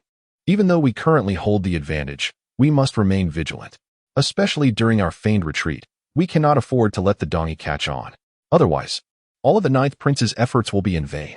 The assembly of officers felt a twinge of embarrassment, scratching their heads. Most of the commanders present were rugged individuals. They would fight fiercely without hesitation, but the prospect of acting was daunting. "Commander, I cannot act. What shall I do?" inquired a burly general, visibly troubled. The Duke of Dinghua rolled his eyes, exclaiming, "Must I instruct you on such matters? When encountering the soldiers of the Eastern E on the battlefield, you shall fight with all your might. However, if it is the soldiers of the Crescent Moon faction, then you must temper your strength. Once the opportune moment arises, I shall sound the drums for retreat. At that time, do not linger in battle." Acknowledging the Duke's foresight, everyone clasped their fists in salute and declared, "We shall obey your command." The following dawn, the coalition forces of the Crescent Moon and Eastern E appeared outside Chilan Pass. As the 200,000 troops stood in formation, they resembled a dark cloud looming ominously, instilling a profound sense of suffocation. On the city walls, the defenders of Chilan Pass were already on high alert. The Duke of Dinghua, observing the fierce coalition outside, commanded the soldiers in a booming voice, "Send word down the line. We must defend every inch of the city wall and allow not a single enemy to breach our defenses." His authoritative tone swiftly penetrated the ears of every soldier. Amid the coalition, Argus, mounted on his steed, exuded a vigorous spirit. As the main force of this battle, the Crescent Moon faction had assumed command under Argus. He glanced at the earnest-faced Wusun and raised his head with pride. "General, behold as our Crescent Moon faction conquers Chilan Pass for you." Wusun nodded dismissively, regarding Argus's unfounded confidence with scorn. If Chilan Pass were so easily taken, what had his prolonged efforts been worth? If the Crescent Moon faction effortlessly seized it, Wusun would feel reduced to a mere fool. "Your Majesty, do not underestimate the enemy. The Duke of Dinghua Mu Yuan is a seasoned warrior with vast combat experience, deserving of our utmost respect." Argus merely shrugged, fully aware of the Duke's formidable reputation. Were they adversaries, he would certainly not dare to attack recklessly. Yet, as allies with the Great Xia, Argus felt no fear. To maintain his audacious persona, he dismissively waved his hand, interrupting Wusun. "Strength is revealed only through battle." With that, Argus unsheathed his curved blade and shouted to his soldiers, "Brave warriors, charge with me." In an instant, the battle drums thundered, and the cries of war filled the air. The soldiers of the Crescent Moon, led by Argus, surged towards Chilan Pass. Those at the forefront swiftly erected ladders against the rain of arrows descending from the city walls. Observing the battlefield, Wusun could not shake the feeling that the archery of the Great Xia's defenders seemed peculiar today, with so many arrows raining down. How was it that so few Crescent Moon soldiers were injured? Was the combat prowess of the Great Xia waning? Or were the soldiers of the Crescent Moon so skilled that they could easily evade the projectiles? As Wusun watched, Argus's men, after a fierce struggle, finally ascended the city walls, leading to a brutal clash with the defenders of Great Xia. Witnessing the ferocity of the battle atop the walls, Wusun could not help but ponder deeply. The Crescent Moon division truly exemplifies camaraderie, willingly stepping forward as vanguards. Once the conflict concludes, it is imperative that he reports to the sovereign, advocating for the division to secure additional advantages. Otherwise, it would be a disservice to their relentless efforts. Chapter 79. The mysterious battlefield under the watchful gaze of Wusun. Soldiers of the Crescent Moon division surged onto the battlements like a swarm of locusts, engaging in close combat with the defending forces of the Great Xia. The clash of weapons ignited sparks, creating an exhilarating spectacle that stirred the blood. However, as the two sides met, they soon realized that neither was exerting any real force. Their eyes met, revealing a shared understanding devoid of animosity or bloodlust, merely an unspoken agreement. It was confirmed. They were comrades. Gradually, smiles crept onto their lips, and the nature of the battle began to shift. From a distance, the conflict on the battlements appeared fiercely intense, with both sides exchanging blows in a seemingly relentless struggle. The soldiers of the Crescent Moon division wielded their blades with vigor, while the commander of Chilan Pass brandished his spear with the grace of a dragon emerging from the sea, each movement brimming with power. In truth, however, little force was employed. The flashy maneuvers lacked lethality, all avoiding fatal strikes. Whenever a blow nearly landed, they adeptly restrained their strength, leaving outsiders oblivious to the ruse. Convinced that both sides were caught in a frenzy of bloodshed, some performers among them exhibited skills capable of deceiving the very heavens, while others faltered in their execution. A young defender, after a Crescent Moon soldier's swing, let out a dramatic cry and collapsed, clutching his chest. Observing the distance between his blade and the fallen soldier, at least a meter, caused the Crescent Moon warrior to twitch involuntarily. "Really, my friend, is your performance not a tad excessive?" Nearby, comrades rushed to the fallen defender, faces contorted with anguish, and charged toward the Crescent Moon soldiers, their expressions aflame with righteous fury. "Brother, your demise is tragic. Rest assured, we shall avenge you." This theatrical display prompted the Crescent Moon soldiers to roll their eyes in exasperation. They contemplated the most sorrowful moments of their lives, managing to maintain composure, though their shoulders trembled, and had they not clenched their jaws tightly, laughter would have erupted uncontrollably. The Duke of Dinghua, overseeing the skirmish, covered his face in disbelief at the defenders' exaggerated performances. "Blasted! Before the engagement, they all assured me of their acting prowess. Yet now, their charade is riddled with flaws. Had you Sunlight not been stationed below the battlements, too far to discern the truth, this farce would have been exposed long ago." As the battle progressed, the tide of victory began to tilt in favor of the Crescent Moon division, with the defenders of Qilin Pass steadily retreating, until the battlements were entirely claimed by the Crescent Moon forces. Upon witnessing this scene, Wusunlai, beneath the city tower, was rendered speechless with astonishment. Could it be that the Xianyue division was this formidable? In just a short hour, they had managed to breach the city walls. Was it truly possible that today they might seize Qilin Pass? Wusunlai began to reconsider whether he had overestimated the Duke of Dinghua.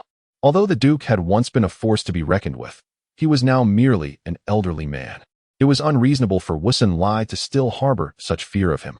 Unbeknownst to Wusunlai, in a concealed corner, several soldiers from the Xianyue division and the Daxia garrison were seated together, exhausted from their charade, disregarding their image as they relaxed and engaged in casual conversation. "Come on, guys, after such a long bout, you must be parched. Have a drink to soothe your throats." One of the garrison soldiers retrieved a water flask from his waist, took a generous swig, and then offered it to a nearby soldier from the Xianyue division. The soldier accepted it gratefully, taking hearty gulps from the flask. Once refreshed, he courteously produced a sizable piece of well-wrapped beef jerky from his chest, tearing off a few pieces and sharing them with the surrounding Daxia soldiers. "Do try some. My mother made this, and it tastes quite good." This amicable scene left the Duke of Dinghua feeling somewhat incredulous. He had fought in battles his entire life but had never encountered such absurdity as today, and yet he was powerless to voice any objections.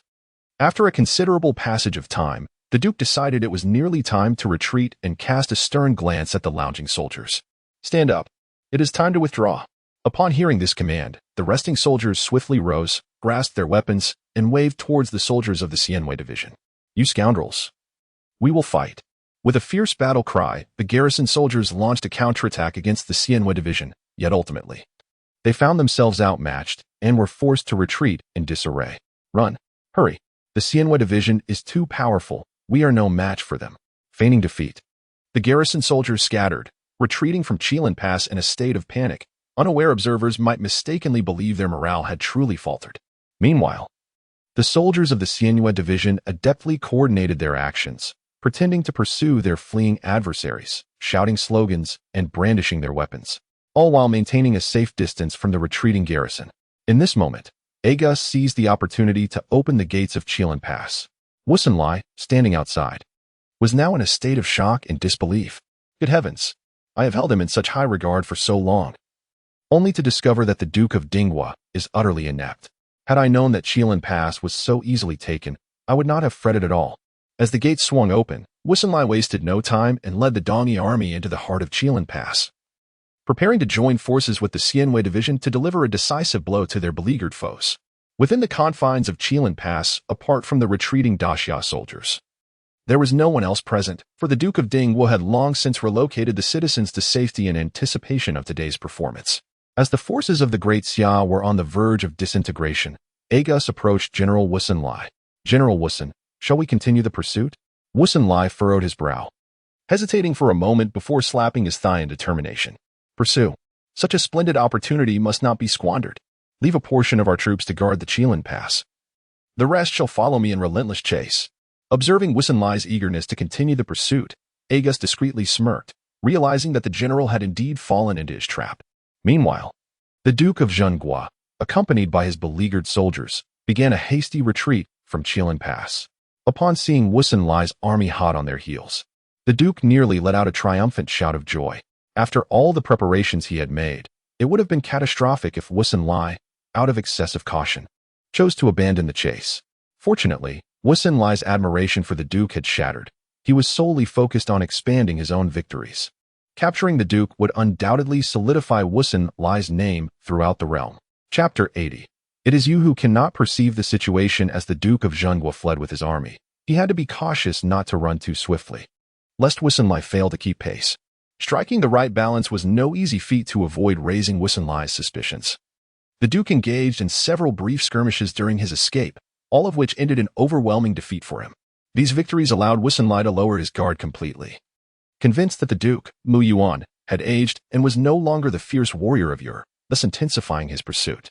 Thus, the Duke continued to lead Wusunlai's forces on a merry chase, luring them step by step into the carefully laid traps prepared for the Eastern Yi army.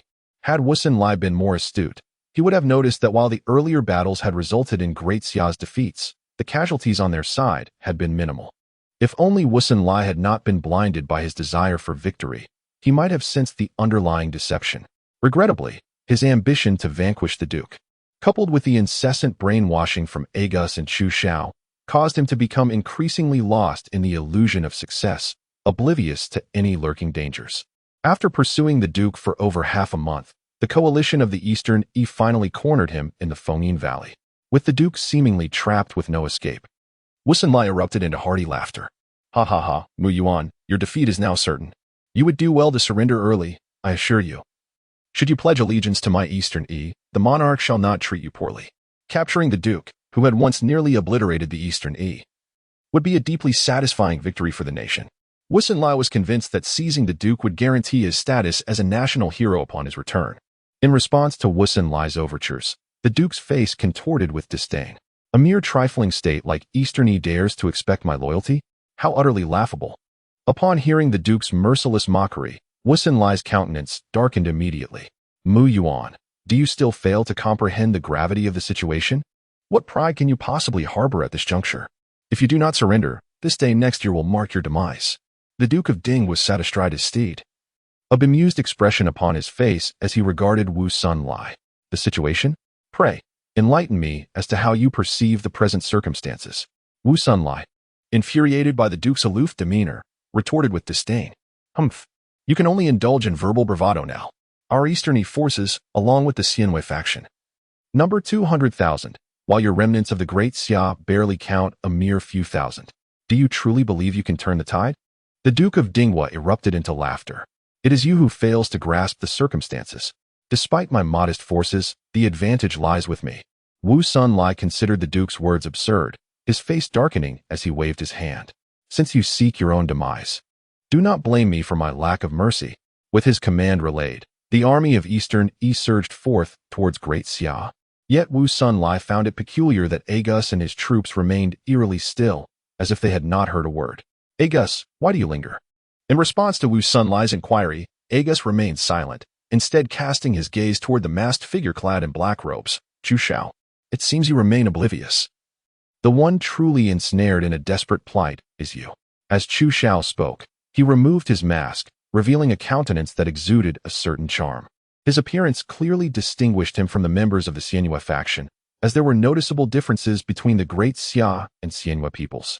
Upon beholding Chu Xiao's visage, Wusunlai's heart tightened with apprehension, a troubling suspicion dawning upon him, one he dared not entertain. What do you mean by that? Wusunlai stammered, his lips trembling as he questioned Chu Xiao, his face awash with anxiety. Chu Xiao chuckled softly, shaking his head. From the very beginning, the true ally of the Xianwei faction has not been you Eastern Yi, but rather, us of Great Xia. Wusunlai had already harbored a suspicion regarding this outcome. Yet the harsh reality was too daunting for him to confront. Now, Chu Xiao's words shattered the fragile hope within him. Impossible. Agus, have you forgotten the enmity between your Xianwei faction and Great Xia? How can you act in this manner, betraying the memories of those who perished in battle? Wusunlai's accusations caused Agus to lift his gaze slightly. I certainly have not forgotten, but your Eastern Yi are simply too petty, whereas Great Xia offers far too much. Wusunlai was nearly driven to the brink of fury, feeling as though blood might spill from his lips.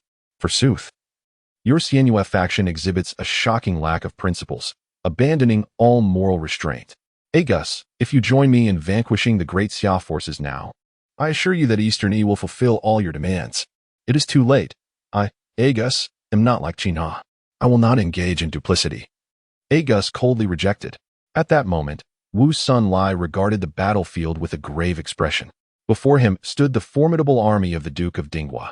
While his retreat had been severed by Agus, leaving him and his troops trapped like fish in a barrel, unable to escape.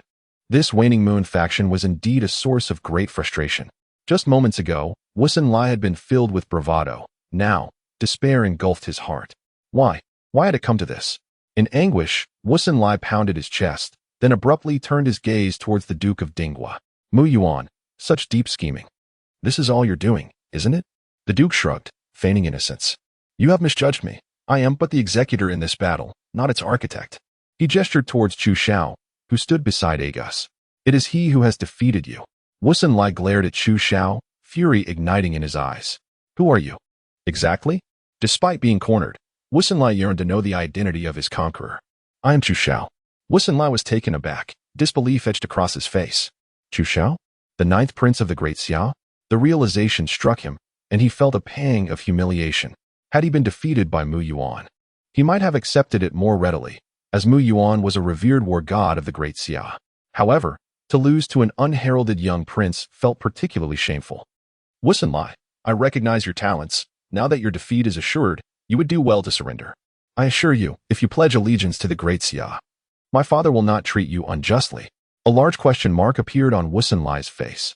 Wait, why does that sound so familiar? Chapter 81. The ruthless Emperor of Xia. Due to the delay in communication, Chu Xiao and the Duke of Dinghua had already cornered Wusunlai, while the Emperor of Xia, far away in the capital, was just receiving news of the breach at Qilin Pass. Your Majesty, urgent news. A grave situation has arisen. In the imperial study, the Emperor was diligently attending to state affairs when the anxious eunuch Chang Shun rushed in, interrupting the Emperor's thoughts. The Emperor, slightly annoyed, set aside the documents and looked up with irritation. What are you flustered about? Speak clearly. The sky is not falling. Upon seeing the Emperor's displeasure, Chang Shun swallowed nervously and stammered, Your Majesty, we have just received word from the secret guards that the front line has suffered a great defeat, and Qilin Pass is now occupied by the Dongi Kingdom. What? The Emperor rose abruptly, disbelief etched on his face as he fixed his gaze on Chang Shun. Why didn't you inform me sooner of such an important matter? Chang Shun, feeling wronged, bit his lip and thought. Didn't he say the sky is not falling and that I should convey matters slowly? However, such thoughts could only remain unvoiced, for Chang Shun lacked the courage to express them. I know my fault. I only just received the news and rushed to report it to your Majesty. The Emperor of the Great Xia felt a wave of panic. The Qilin Pass served as the primary bulwark against the Eastern Yi. Should Qilin Pass fall, the Eastern Yi nation could advance unchecked, which, while not an absolute catastrophe for the Great Xia, would undoubtedly pose a grave concern. More importantly, if the front lines suffered a significant defeat, could there be trouble for the ninth prince? The Emperor harbored deep concerns for this audacious and intelligent son. The secret guards had yet to ascertain the condition of the ninth prince. Was he injured? Chang Shun shook his head, explaining that the situation at the front was dire, and the intelligence gathered was scant, lacking any news regarding the ninth prince. However, with the Duke of Stability guarding him, it was presumed that His Highness was safe. A group of incompetents immediately send someone to ascertain the safety of the ninth prince. Furthermore, inquire of the Duke of Stability why no battle reports have been sent back. I demand to know everything occurring at the front. Chang Shun promptly bowed and accepted the command. Just as he was about to withdraw, he hesitated, raising his head to ask, Your Majesty, given the frontline defeat, should we consider replacing the generals, especially since the Duke of Stability is quite advanced in age? The Emperor furrowed his brow, contemplating for a moment before ultimately shaking his head. No, changing commanders at such a critical juncture is a grave taboo, likely to unsettle the troops. Chang Shun pressed on. Should we dispatch reinforcements to the front? The Emperor paced the imperial study with his hands clasped behind his back, ultimately refusing. Not at this time. Although the Duke is elderly, I have faith in him. His silence indicates that matters have not yet reached a dire state. For now, we shall wait in quiet anticipation. Realizing the Emperor's resolve, Chang Shun refrained from further comment. Ensure that news is sealed. This matter must not reach the Empress Dowager. Given her temperament, learning that the ninth prince may be in danger would surely cause her great distress. Chang Shun chuckled awkwardly, somewhat abashedly replying, Your Majesty, it may already be too late. The news of the frontline defeat has spread throughout the capital. Damn it, who has such a loose tongue? Allowing the news to escape so swiftly? The Emperor inhaled deeply, about to voice his thoughts, when suddenly a young eunuch rushed in, panic etched across his features. The eunuch fell to his knees before the Emperor, exclaiming, Your Majesty, it is bad. The emperor, exasperated, rubbed his temples. Is it not enough to bring me good news for once? Speak, what has transpired now? The young eunuch, head bowed and voice rapid, replied. The Empress Dowager has heard of the defeat at the front and fainted in her distress. The emperor's expression shifted dramatically. Quickly, summon the imperial physician. In Yongshou Palace. Under the physician's care, the Empress Dowager slowly opened her eyes. Once her awareness returned, she immediately sat upright, tears brimming in her eyes as she trembled, calling out. What has become of little Ninth? Seeing the Empress Dowager awake, the emperor hastened to her side, grasping her hand firmly. Empress Dowager, do you feel unwell at all? Upon encountering the Emperor of Xia, the noble concubine's face immediately contorted with sorrow as she grasped the emperor's sleeve, pleading earnestly, Your Majesty, I beseech you to send someone to bring back little Xiao. The battlefield is fraught with peril, and I cannot bear the thought of harm befalling him. Hearing her desperate entreaty, a flicker of compassion crossed the emperor's countenance, yet he ultimately responded with a tone tinged with rigidity. I regret to inform you that I cannot acquiesce to this request. The noble concubine was engulfed in despair. Why, Your Majesty? Little Xiao is your child. Do you truly care not for his safety? With the front lines in disarray, the continued presence of little Xiao in the military was exceedingly dangerous. Please, Your Majesty, allow him to return. The emperor reached out, firmly grasping the noble concubine's shoulders, unable to meet her grief-stricken gaze, diverting his head aside. The deteriorating situation at the front rendered it even more imperative that little Xiao remain there. Should I issue a decree to summon him back? The morale of the troops would disintegrate. Initially, I opposed his deployment to the battlefield, yet he insisted on going. Thus, regardless of the outcome, this was his choice to make. Clenching her jaw tightly, tears streamed down her cheeks. How can you be so heartless, Your Majesty? Little Xiao is still so young. He cannot afford to come to harm. The emperor inhaled deeply, resolutely rising to his feet. Enough. This matter is not open to negotiation. You must take care of yourself. I shall visit you again in due time. With that, he uttered no further words and turned to depart from the palace of eternal longevity. Witnessing the emperor's resolute retreat, the noble concubine felt as if all strength had drained from her, collapsing onto the bed in a fit of tears. Once outside the palace, the emperor raised his gaze to the heavens, striving to suppress the sorrow within. As an emperor, he must consider the greater good in all his actions. Though he held a deep affection for his son, Chu Xiao, he could not allow personal sentiment to jeopardize the stability of the realm. The moment he learned of the defeat on the front lines, he felt the urge to recall Chu Xiao, yet this impulse was swiftly quelled. Changshan. Upon hearing the emperor's voice, Changshan hastily bowed in response. At your service. Immediately arrange for 100 of the most elite shadow guards to proceed to the front lines at once. They must ensure the safety of the 9th prince. Also, convey a message to little Xiao. Tell him that the battlefield is perilous, and he must prioritize his survival above all else, even in defeat. As long as he returns alive, I shall never hold it against him. Chapter 82. Even in death, stand proudly. In the Valley of Wind and Song, an overwhelming atmosphere of impending doom enveloped all. The Eastern army found themselves besieged on two fronts, trapped in a dire predicament, surrounded by glimmering blades, with no retreat possible and advancing equally arduous. In light of this situation, General Wusunlai understood that his chances of survival were slim. His heart was heavy with anguish. As a general, he did not fear death. To perish on the battlefield was a soldier's honorable fate. However, the soldiers under his command should not have to meet their end in vain. The soldiers found themselves ensnared in a dire situation due to his reckless ambition. This was his fault, and he could never absolve himself of it. Upon hearing Chu Xiao's proposal to surrender, Wusunlai burst into laughter. I, Wusunlai, am deeply favored by the emperor. How could I be a coward fearing for my life? If you seek my life, you must first prove your capability. Wusunlia's refusal did not surprise Chu Xiao. His attempt to persuade the enemy to surrender was merely a tactic to undermine the morale of the Eastern army. Frankly, even if Wusunlai were to surrender out of fear, Chu Xiao would never spare him. This was not born of cruelty, but rather from the blood of innocent citizens of the Great Xia that stained Wusunlia's hands. In the theater of war, loyalties are often tested, and killing occurs without a clear right or wrong. Yet, Wusunlia's slaughter of innocent civilians was something Chu Xiao could never forgive. Since you seek death so fervently, allow me to grant your wish, Chu Xiao declared. As his words fell, a sudden tempest arose, swirling yellow sand that obscured the vision of all present. Chu Xiao raised his right hand high and forcefully gestured towards the Eastern troops. Kill. With his command, Agus, who stood beside him, charged forward without hesitation. With Agus leading the charge, the other soldiers of the Crescent Moon faction followed suit, roaring in fervor. The Duke of Stabilization, witnessing the unfolding chaos, unsheathed his sword and bellowed a booming order, "Loose arrows." In an instant, numerous archers emerged from the valleys on either side, drawing their bows with arrows glinting ominously. The arrows flew like raindrops, darkening the sky as they rained down upon the easterny forces. Wu Sunlai, seeing an endless stream of arrows approaching, felt his vision redden with rage. In this critical moment, he bellowed, "Quick, form ranks."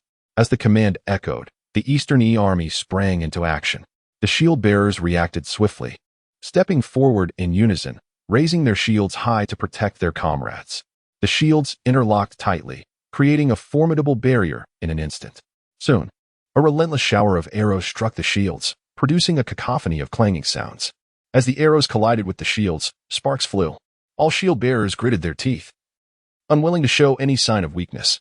However, faced with an unending barrage of arrows, their defenses soon faltered. Several arrows found their way through the gaps, piercing the soldiers who held the shields, transforming them into living pincushions. As the first shield-bearer fell, a second quickly followed. And soon more and more soldiers lay exposed beneath the hail of arrows. Wu Sunlai watched in horror as his comrades cried out in agony, one after another collapsing into pools of blood, his heart feeling as though it were being cleaved by a blade. As the arrows of the Great Xia ran out, Wu Sunlai had not yet had the chance to breathe a sigh of relief when the cavalry of the Crescent Moon, led by Agus, charged forth to confront the Eastern E army. "Kill!" Agus bellowed, his voice resounding like thunder, as he surged straight towards Wu Sunlai. Having resolved to ally with the Great Xia, Agus was determined to display his fervor, with aspirations of reaping greater rewards from this alliance. He was resolute in showcasing his prowess. He thought to himself that if he could subdue Wu Sunlai, it would surely be a momentous achievement, one that would compel Chu Xiao to acknowledge his efforts. Wu Sunlai, witnessing Agus's advance, felt a surge of fury rise within him. Just moments ago, they had been allies. Yet now they were poised to clash swords. In comparison to the Great Xia, Wu Sunlai harbored a deeper animosity towards the treacherous Crescent Moon. "Come at me." Wu Sunlai was undaunted. Rather than retreating in the face of Agus's assault, he clenched his teeth and charged forward. The Eastern E army had recently endured a torrential downpour of arrows, and many of the soldiers remained ensnared in panic. However, when Wu Sunlai spearheaded the counterattack, the troops quickly regained their composure. "Arm yourselves, everyone, and do not falter. Even if today is destined for death, we Eastern E shall die standing." Upon hearing Wu Sunlai's roar, the soldiers' initial fear dissipated like mist.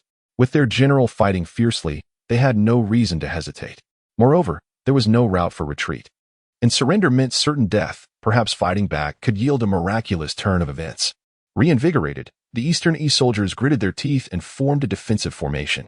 In the face of the oncoming cavalry, a squad of pikemen stepped forward, aiming their spear tips at the Crescent Moon's riders, while the remaining shield-bearers closely followed, providing cover for their comrades. The leading cavalry of the Crescent Moon charged with unrelenting momentum, crashing into the Eastern Yi's defensive line. The pikemen tightened their grips on their weapons, and as the cavalry approached, they thrust their spears, piercing the riders' bodies and sending them crashing to the ground.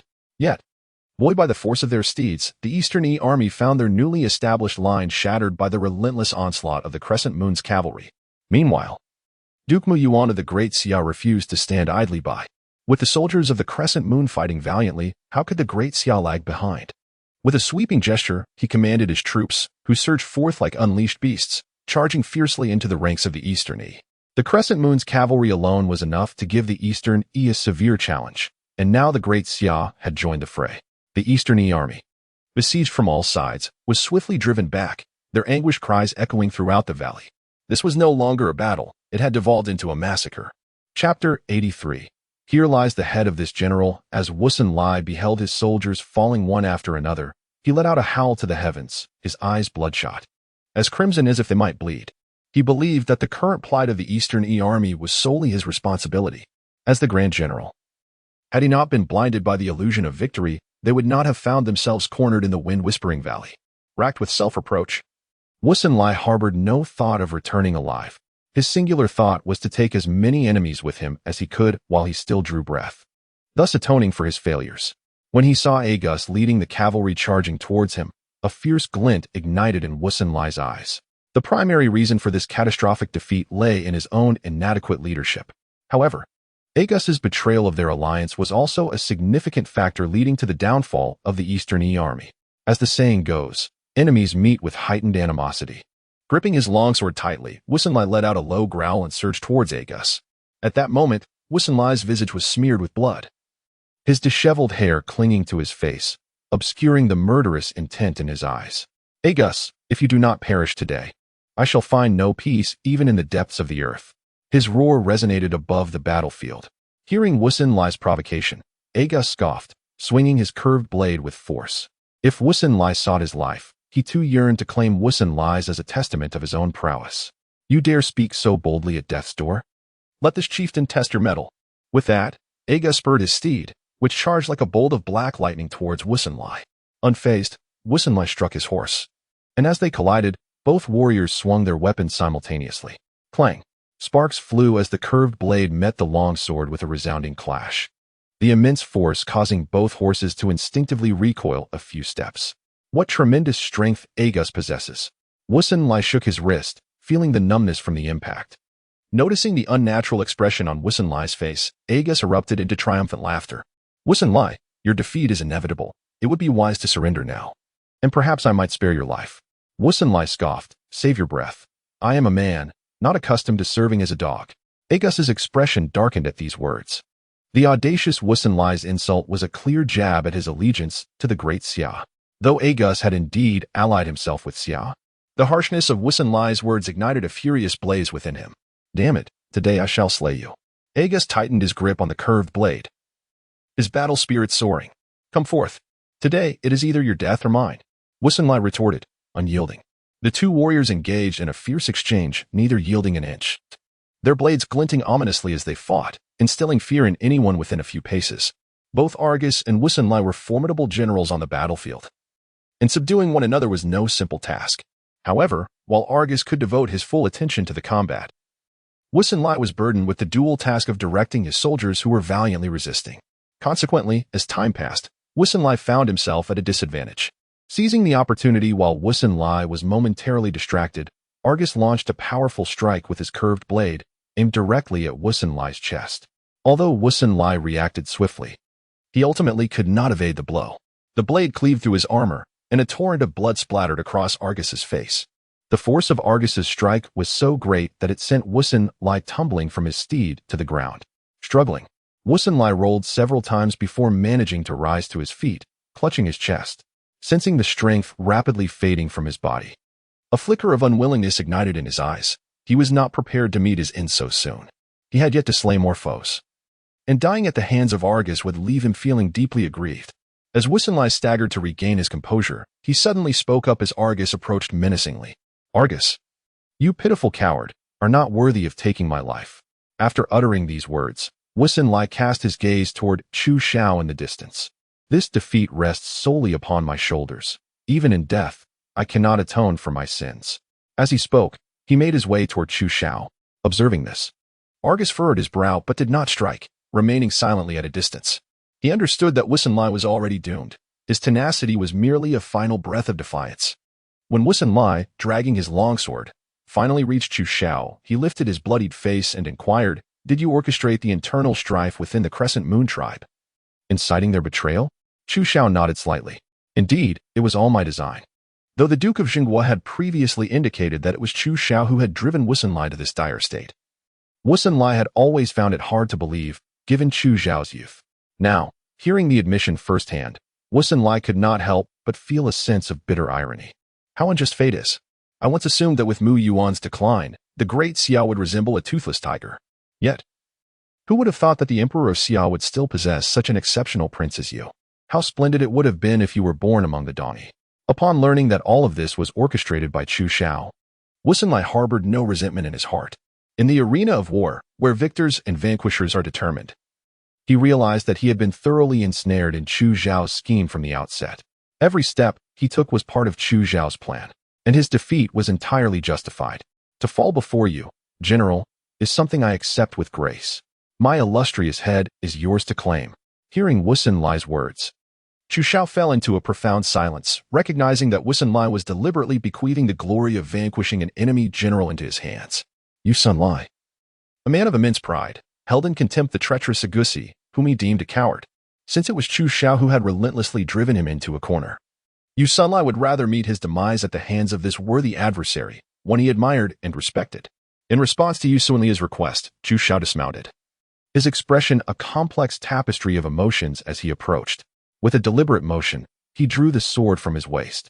Observing this, Wusunlai allowed a faint smile to grace his lips, closing his eyes and extending his arms in a gesture of utmost nonchalance.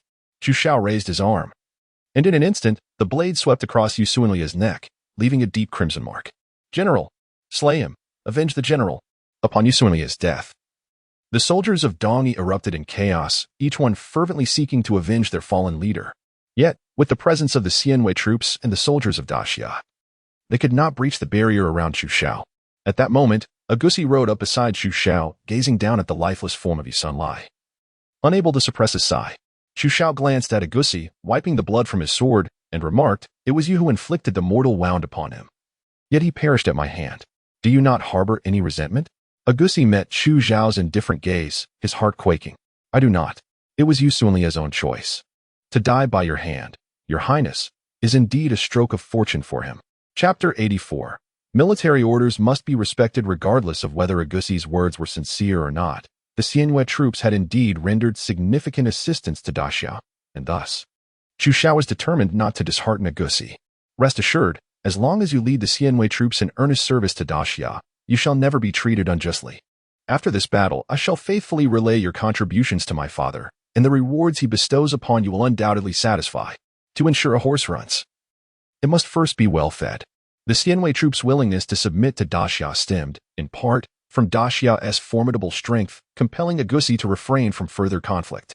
On the other hand, it was the binding of mutual interests, aligning with Daxia promised sustenance, and Agusi, being a man of wisdom, understood the prudent choice. Of course, such a relationship was not entirely stable, which is why Chu Xiao felt the need to offer Agusi some measure of reassurance, hence his promises. As anticipated, upon hearing Chu Xiao's words, Agusi visibly relaxed. His fervent efforts were aimed at demonstrating the worth of himself and the Xianwei troops, and gaining Chu Xiao's acknowledgement was a source of deep satisfaction for him. "Your Highness, with Wusunlai now deceased, should we not conclude this battle? Perhaps we can persuade the Dongyi soldiers to surrender." Agusi surveyed the battlefield, his eyes reflecting a tinge of sorrow. The Xianwei troops had indeed suffered considerable losses. To breach the Dongyi formation, their cavalry had endured at least a 30% attrition rate. Thus, Agusi hoped to swiftly end the conflict, preserving the strength of the Xianwei troops. However, Chu Xiao shook his head at that moment. "It is impossible. Today's battle cannot cease unless one side is completely annihilated." Witnessing Chu Xiao's unwavering conviction, Agus was taken aback, struggling to comprehend the meaning behind Chu Xiao's words. Chu Xiao gestured with his eyes towards the Easterny soldiers, who continued to resist tenaciously, and began to elucidate his thoughts to Agus. The nature of a general reflects upon the spirit of his troops. With the death of Wusunlai, the Easterny soldiers exhibited not fear or trepidation, but rather an unyielding resolve to fight, seemingly mirroring Wusunlai's own mindset of not seeking survival. Following Chu Xiao's gaze, Agus observed that these Eastern warriors were indeed determined to meet their fate. Aware of their impending doom, none faltered. After Wusunlai's demise, they fought with a ferocity that entailed exchanging lives for lives. "I have underestimated the Eastern. Such exceptional soldiers are truly rare. Typically, when a military unit suffers over 30% casualties, morale begins to wane. Should losses exceed 50%, the majority would likely lose their will to fight, with desertions not uncommon.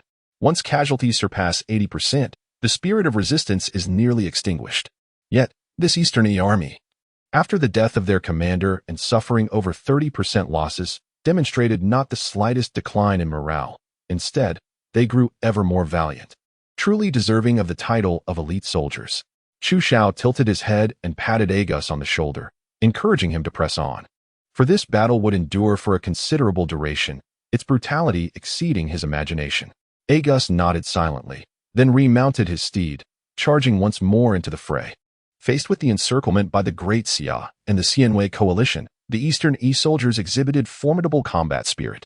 At this juncture, both sides had wholly abandoned any semblance of strategy, relying solely on instinct in their fierce clashes. The battlefield resembled a colossal meat grinder, relentlessly consuming the vibrant lives of both factions. Soon, the ground was littered with a mountain of corpses, the flowing blood staining the earth a dark crimson, the acrid scent thickening into a palpable presence. This battle raged from dawn until midnight, when the moon hung high, shrouding the battlefield in darkness. The last soldier of the Eastern E finally succumbed to the ground, a look of unwillingness etched upon his face. In that moment, the world seemed to fall silent. The soldiers of Great Xia and the Xianyue, who had fought throughout the day, appeared somewhat dazed. In the heat of battle, they had entirely forgotten their weariness, their prolonged combat rendering them somewhat numb. Now that the fighting had ceased, each remained momentarily lost in thought. A total of 100,000 Eastern E soldiers had perished on this day. The severity of the slaughter was such that even the seasoned General Dingwa could not help but be taken aback.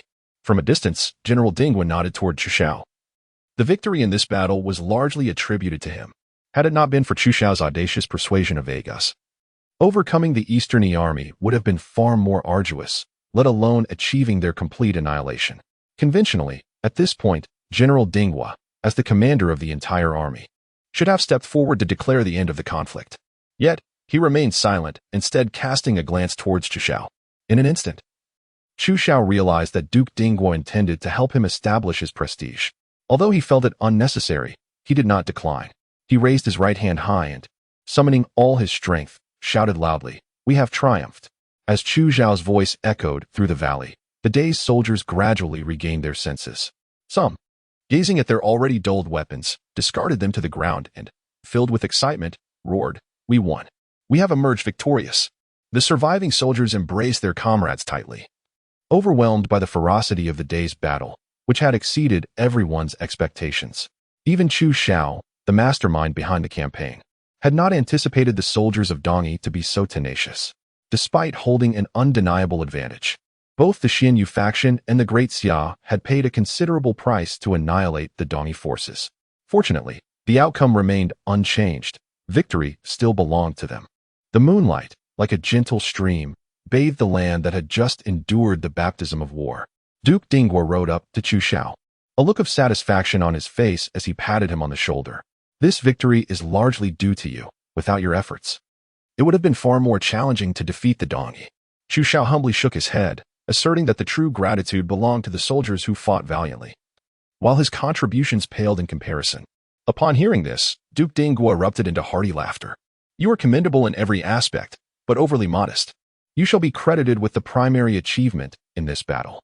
I will personally draft a report to send back to the capital, detailing your merits to His Majesty, and then we can await our triumphant return." Chu Xiao licked his parched lips and gently shook his head. Just as he was about to speak, he suddenly covered his mouth and, with a violent heave, began to vomit.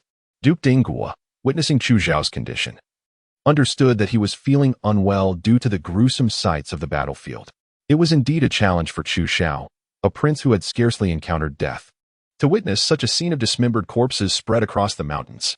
That he had managed to hold it together until now was quite impressive. Once Chu Xiao felt he had emptied his stomach completely, he wiped his mouth and looked towards Duke Dingwa. "Duke, how can we allow the Dongyi to so brazenly humiliate our Great Xia and simply return? We cannot permit others to slumber peacefully while we lie beside them. The Dongyi live in close proximity to us, harbored ambitions, and if we do not eliminate them swiftly, they will inevitably become a grave threat to our Great Xia." Duke Dingwa wore a look of disbelief. "You can't be seriously considering a counteroffensive against Dongyi, can you? Have you lost your senses? His Majesty's instructions were merely to repel the Dongyi. Do not act on your own accord." Even for Duke Dingwa, who had witnessed many trials, Chu Xiao's words struck him with surprise. Chu Xiao chuckled nonchalantly. "Duke, have you ever heard the saying? When one is in the field, military orders are not to be disregarded. As Chapter 85 unfolds, those who offend our Great Xia shall be punished, regardless of distance." Duke Dingwa realized that he had never truly understood Chu Xiao. "What has provoked such a remarkable transformation in you? It is said that this ninth prince is timid and cowardly, yet over the past few months, he appears to have undergone a complete metamorphosis." Chu Xiao's gaze momentarily faltered. Anyone who has interacted with him would undoubtedly recognize the shift in his demeanor. However, it is impossible for Chu Xiao to feign the timid disposition of his former self. Ahem, let us focus on the matters concerning the Dongyi kingdom. Duke Dingwa, could you refrain from digressing? Duke Dingwa retracted his scrutinizing gaze, furrowing his brow as he sighed. I cannot acquiesce to this proposal. Commanding troops is an exceedingly sensitive matter. Without an imperial decree, one must not act rashly. Chu Xiao was not surprised by Duke Dingwa's refusal. After all, their statuses are vastly different. As a general, Duke Dingwa's every action is scrutinized by ministers and Emperor Xia. A moment's carelessness could jeopardize his reputation. However, Chu Xiao's position as a prince grants him a certain degree of immunity, as long as he does not rebel. He is virtually free from peril, which emboldens him to act with audacity. Very well, since Duke Dingwa declines, let it be so, Chu Xiao said nonchalantly, waving his hand. This left Duke Dingwa somewhat perplexed. Something feels amiss. Based on his understanding of the ninth prince, he is not the type to easily concede. Your Highness, do tell me honestly, what do you intend to do now that I have refused you? Chu Xiao lifted his head, his seemingly innocent eyes blinking. What else can I do? While I am a prince of high standing, you, Duke Dingwa, are the commander of the army. If you do not consent, I cannot mobilize the troops. Though he spoke thus, Duke Dingwa sensed that the situation was not so straightforward. As anticipated, Chu Xiao paused before continuing. Although I cannot command the armies of Daxia, the Xianhua faction has yet to receive formal recognition from Daxia. Thus they are not technically subjects of Daxia. Duke Dingwa could not help but roll his eyes. He knew that the ninth prince must have a backup plan. Are you not being reckless? Do you truly believe you can place your full trust in Agusi? Moreover, do you think you can conquer Dongyi with just the Xianhua faction? That is a gross underestimation of Dongyi. After spending time with Chu Xiao, Duke Dingwa had grown fond of the ninth prince's imaginative thinking. Moreover, given that Chu Xiao is closely associated with his beloved granddaughter, it is possible they could become family in the future. Thus, Duke Dingwa would not simply stand by and watch Chu Xiao face danger. Do you think that because I nearly annihilated Dongyi 10 years ago, it is weak? Chu Xiao shook his head. I am not so foolish. Should Dongyi be driven to desperation, they could swiftly assemble an army of over 100,000. Coupled with the fervor of defending their homeland, it would be far from easy to extinguish Dongyi.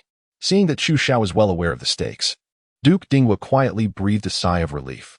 He feared that the young prince, in his youthful exuberance, might act too impulsively. Since you are aware, why then are you so determined to attack Dongyi? As the conversation unfolded, Duke Dingwa regarded Chu Xiao with an odd expression. Surely, you do not harbor such a deep-seated animosity towards Dongyi due to your feelings for Ali? Is this what they call a righteous fury for a cherished one? A flock of crows seemed to flutter across Chu Xiao's forehead as he shot a glare at the Duke, irritated. What do you take me for? My desire to confront Dongyi is not driven by personal vendetta. While I may not possess extraordinary abilities, I would never recklessly gamble with the lives of my soldiers. Observing the earnestness in Chu Xiao's demeanor, Duke Dingwa pressed his lips together, then led Chu Xiao aside. Come, I shall grant you a chance to persuade me. Speak truthfully, why are you so adamant about annihilating Dongyi? Chu Xiao clenched his fists, his aura shifting to one of grave seriousness. Duke, you must be aware that the villages surrounding our Great Xia frequently fall victim to marauding bandits, and there have been numerous instances of entire villages being slaughtered. Duke Muyuan nodded, acknowledging that he had indeed heard of such occurrences, and not merely once. With this understanding, Chu Xiao continued, I have perused the official documents. Following the emergence of these bandits, the government attempted to organize a search for their whereabouts. However, despite exhaustive efforts, even combing through the nearby mountains, no trace of these bandits could be found. They appear with alarming frequency, yet the authorities remain utterly incapable of locating them. Duke, could these truly be mere bandits? Duke Dingwa fell silent. It was evident that where there are living beings, there must be traces left behind. Moreover, with so many bandits, the absence of any evidence was suspicious to any discerning observer. Noticing the Duke's silence, Chu Xiao displayed a sardonic smile. Strangely enough, Dongyi resides adjacent to us. And while these bandits remain elusive, they exclusively pillage the villages of our Great Xia. What reasoning could possibly justify this? A sheen of cold sweat appeared on the Duke's brow as he began to grasp the source of Chu Xiao's ire. With gritted teeth, Chu Xiao forcefully shook his sleeve. Let me be frank. These so-called bandits are not bandits at all, but rather Dongyi people in disguise. If I can see through this ruse, how can the esteemed court be so blind to it? His voice thundered, reverberating in the Duke's mind. Ashamed, the Duke lowered his gaze, muttering an explanation. In the past, Dongyi was a vassal state of our Great Xia and played a significant role. For the greater good, the court had no choice but to turn a blind eye. The greater good? Chu Xiao scoffed. What constitutes the greater good? Are not the lives of the afflicted Xia people part of that greater good? As he spoke, he seemed to realize his emotions had become too intense, and he moderated his tone slightly. Very well, if we were to consider the greater good before. Now that Dong Yi has openly severed ties with our Great Xia, how much longer must we tolerate their transgressions? The innocent lives lost must have someone to seek justice for them. The prince adheres to a singular principle. Those who harm the citizens of the Great Xia shall face retribution, regardless of their distance. With this declaration, Chu Xiao rendered the Duke of Ding was speechless. After a prolonged silence, the Duke finally inquired, "So, you have made your decision regarding this matter? Even if I oppose it, you intend to bring trouble to the Eastern Yi with the Xianhua troops?" Chu Xiao nodded affirmatively. Indeed, after this battle, the Eastern Yi will undoubtedly fall into chaos. It is the opportune moment to strike, and I shall not relinquish this chance. The Duke of Dinghua, Mu Yuan, tightly closed his eyes. When he reopened them, a subtle resolve flickered within his gaze. Remember, the decision to attack the Eastern Yi is mine alone. This matter does not concern you. Chapter 86. The strategy of luring the tiger from its mountain. The Duke's words were laden with ambiguity. On the surface, one might misconstrue his intent as an attempt to claim credit. However, Chu Xiao understood that the Duke's actions were motivated by his desire to protect him. Without the Emperor's decree, the unilateral mobilization of the army to assault another nation was no trivial matter. Such an action would not only arouse the Emperor's suspicion but would also invite relentless censure from the court censors, who would undoubtedly launch a fervent impeachment. While Chu Xiao, being a prince, may not face death, he would certainly incur punishment. Hence, the Duke claimed this decision as his own to shoulder the burden of responsibility. Chu Xiao was taken aback. He had not anticipated that the Duke would go to such lengths for his protection. This matter is my own, and your willingness to support me is already a tremendous aid. I am not one to shy away from responsibility. I have no aspirations to vie for the throne. So whatever punishment Father may impose, I shall accept. However, you are different. You have devoted your life to the Great Xia, and to carry such a stigma at the end is something that weighs heavily on my conscience. Seeing Chu Xiao reject his goodwill, the Duke felt no anger. Rather, he found Chu Xiao increasingly agreeable. This young man possesses both capability and responsibility. If Ali could indeed forge a bond with him, it would be a fortunate match. Yet, the Duke was acutely aware of the sensitivity of his own position. Any close association with a prince could easily render him a target of scorn, a concern that had long occupied his thoughts. Do not take this too to heart, young man. My actions are not solely for your benefit. I am the commander of the army. Regardless of whose idea this is, as long as I consent, I cannot escape accountability. Besides, my years are few. If I can achieve the downfall of a nation at this age, it would be a legacy worth remembering.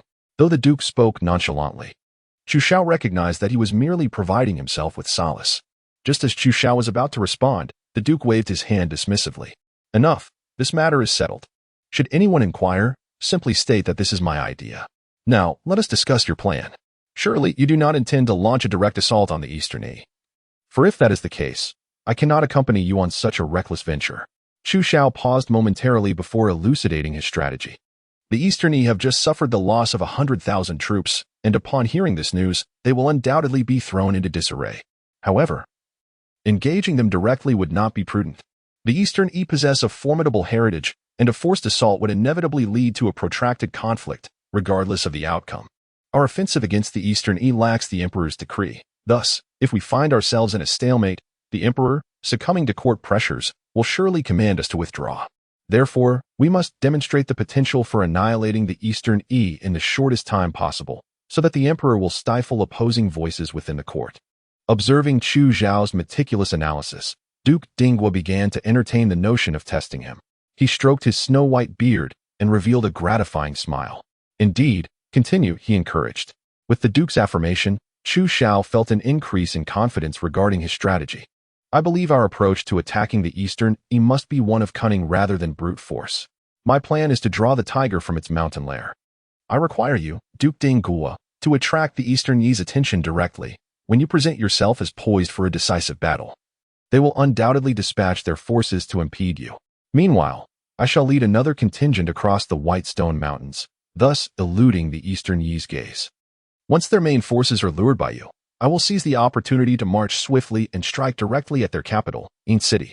Even if their primary army attempts to retreat to support Yin City, you will be more than capable of holding them at bay. If I can capture Yin City, the larger scheme will be secured. After hearing Chu Xiao's comprehensive plan, Duke Dinggua narrowed his eyes, mentally simulating the entire battlefield. Not wishing to interrupt, Chu Xiao stood quietly nearby, awaiting the Duke's decision. The Duke's fingers lightly tapped against his thigh, a habitual gesture signifying deep contemplation. After a significant pause, he suddenly ceased his motion and fixed a sharp gaze upon Chu Xiao. Overall, it sounds feasible, but there are several issues to address. First, the White Stone Mountains stretch for 1,000 miles. Assuming you indeed possess the capability to lead an army across, the extensive distance poses a challenge for your logistical support. When it comes time to assaulting city, how will your forces be supplied? Chu Xiao had anticipated this concern and promptly articulated his thoughts. I have calculated that if we maintain a rapid march, crossing the White Stone Mountains will take approximately 30 to 40 days. I shall carry provisions sufficient for 30 days. And once we have traversed the mountains, I will lead my troops directly against Inu Prefecture.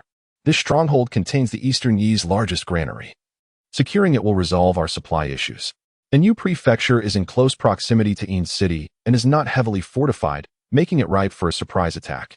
From there, I shall use Inu Prefecture as a base to launch a full-scale assault on Yin City.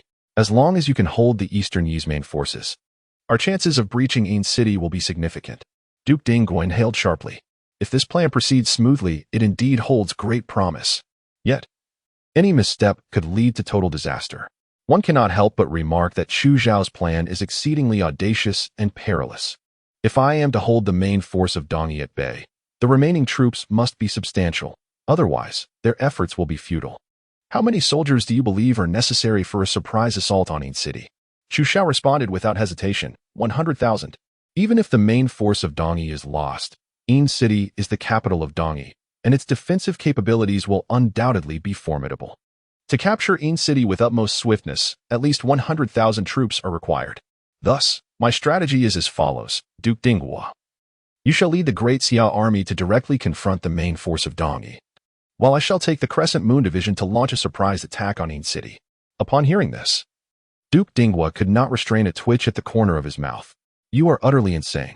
The Crescent Moon Division cannot be fully trusted. Your close association with them could lead to your demise should they harbor ulterior motives. Chu Xiao smiled and shook his head, fully aware of this risk.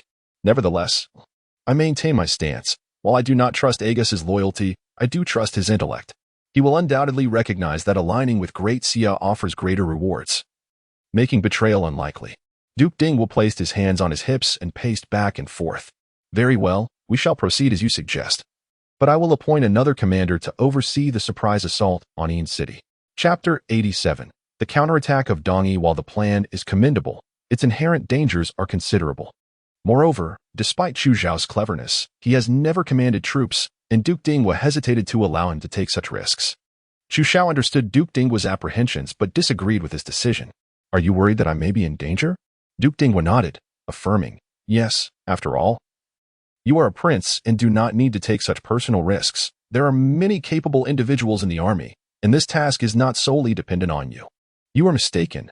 This is indeed a task only I can undertake, Chu Xiao stated earnestly as he gazed at Duke Dinggua. Duke Dinggua furrowed his brow, inquiring about the meaning of his words. Agus is an exceedingly proud individual. Do you think anyone else can command him? If disputes arise, it would only heighten the danger. After hearing Chu Xiao's words, Duke Dinggua fell into a deep contemplation. After a while, he lifted his gaze to meet Chu Xiao's. You have no experience in leading troops into battle. How can I possibly feel at ease? Chu Xiao had already considered this aspect.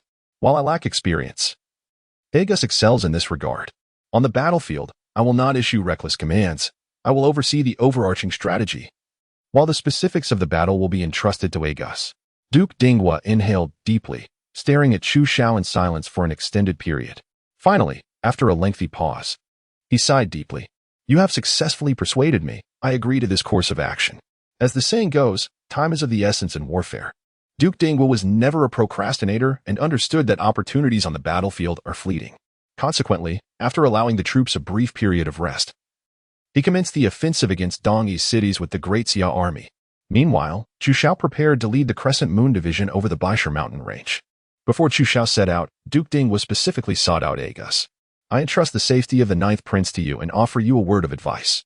Regardless of your inner thoughts, should any misfortune befall the 9th Prince, I shall not concern myself with the reasons, the blame will undoubtedly fall upon you. I assure you. At that time, both you and the Xianwei faction shall face certain demise, and even if you were to flee to the ends of the earth, I would not let you escape.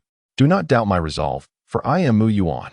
As the Duke of the State spoke, an overwhelming aura suddenly emanated from him, akin to a towering mountain that instilled great discomfort in Agus.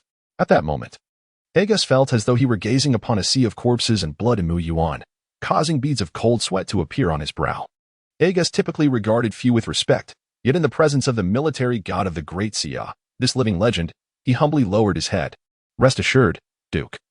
As long as I, Agus, draw breath, the prince shall remain unharmed. Though the Duke could not fully trust Agus's words, his assurance provided a modicum of comfort. Upon Agus's return to the army, Chu Xiao slowly turned his head and cast a glance, but did not pose any inquiries. Seeing that the troops were assembled, Chu Xiao, mounted upon his steed, waved his hand and commanded, "Let us depart."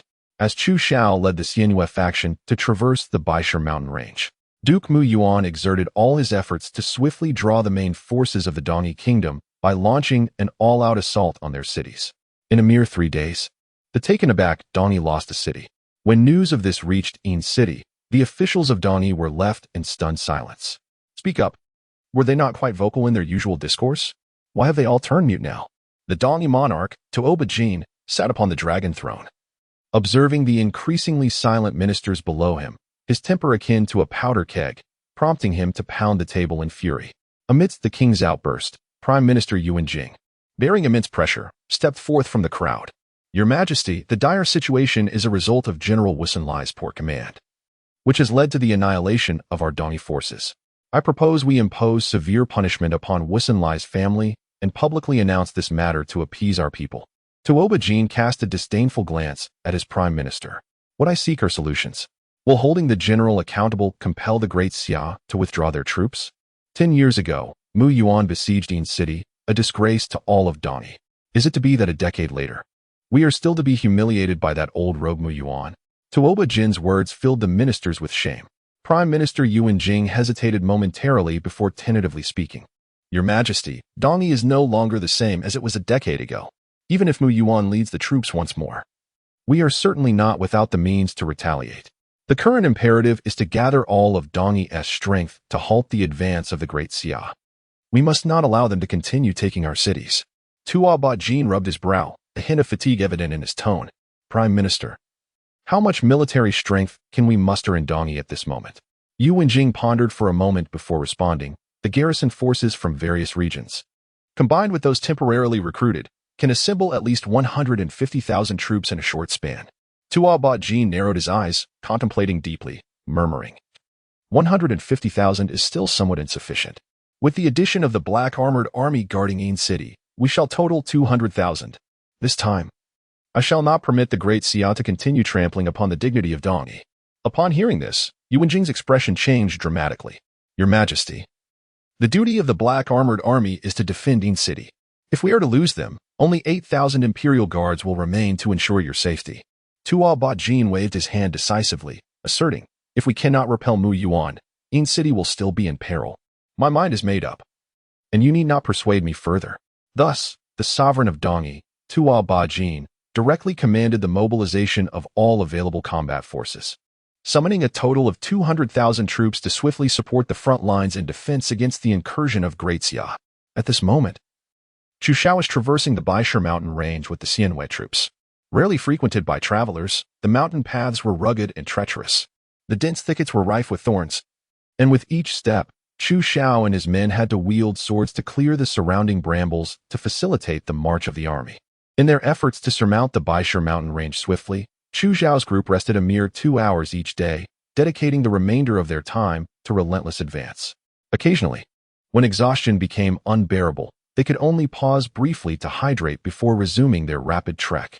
Chapter 88. The ambush at Anyo Manor. After an entire month of navigating the Baisha mountain range, when the last soldier finally emerged from the mountains, a faint yet joyous cheer erupted among the crowd. Many collapsed onto the ground, their weary faces coated in dust. No one had anticipated the arduous nature of crossing the Baisha mountain range. The hardships endured over the month were simply indescribable. The thorns within the mountains were perilous, and a moment's carelessness could result in severe lacerations. Yet, this was not the most daunting challenge. The temperature fluctuated drastically day and night, and especially at night. When temperatures plummeted, the troops could only huddle closely together for warmth. Rainy weather only exacerbated their suffering. It is worth noting that at this juncture, Chu Xiao's lips were cracked and peeling, his complexion darkened and soiled. Witnessing his current state, it was hard to believe he had once been a pampered prince. Were it not for those intimately acquainted with him, they would hardly recognize the ninth prince standing before them in this disheveled condition. After drinking a few sips of water, Agus felt a renewed vigor. Sitting on the ground, he gazed at the resolute face of Chu Xiao and could not help but feel a surge of admiration. During these days traversing the majestic Baishur mountain range, even the soldiers under his command lamented their plight, with many contemplating surrender. Yet, Prince Xiao remained steadfast throughout, never uttering a word of complaint. In many parts of the mountains, it was impossible to traverse on horseback, thus Chu Xiao often relied solely on his own 2 feet. Despite suffering from numerous blisters that caused excruciating pain with each step, he bore it silently, enduring alongside his comrades. His unwavering determination garnered the respect of all within the Xianyue division. Initially, the soldiers regarded this noble prince with a degree of disdain, presuming that someone of his high status could not endure hardship. However, over the course of the month, not only did Chu Xiao persevere, but he also took it upon himself to tend to their wounds when they were injured during their arduous journey, frequently encouraging them to persist. Gradually, Chu Xiao established his authority among the troops of the Xianyue division. Chu Xiao glanced at the exhausted soldiers of the Xianyue division, now seated, and with a soft chuckle, he issued a command: the entire army shall rest for a day. Everyone should recuperate their strength. At dawn tomorrow, we will launch a surprise assault on Anyo Manor. Our provisions have long been depleted, and if we wish to avoid hunger, we must exert ourselves to capture Anyo Manor decisively, ensuring a hearty meal awaits us. Upon hearing Chu Xiao's words, cheers erupted among the soldiers. To them, attacking Anyo Manor was a trivial matter. What truly mattered was the fact that they had not rested properly for an entire month. Following Chu Xiao's directive, they immediately dragged their weary bodies to erect simple tents, collapsing into slumber almost instantaneously. Soon, the camp resonated with the sound of snoring. The following day, as usual, Anyo Manor opened its gates at the designated hour, with citizens gradually entering and exiting. The sounds of street vendors began to fill the air. The guards at the gate were well accustomed to this daily routine, with several lounging lazily against the city wall, their eyes half closed as they observed the bustling populace. Among them, a middle-aged guard struggled to keep his eyelids from drooping, occasionally stifling yawns. Just then, this guard perceived an unusual sound, prompting his nearly closed eyes to snap open.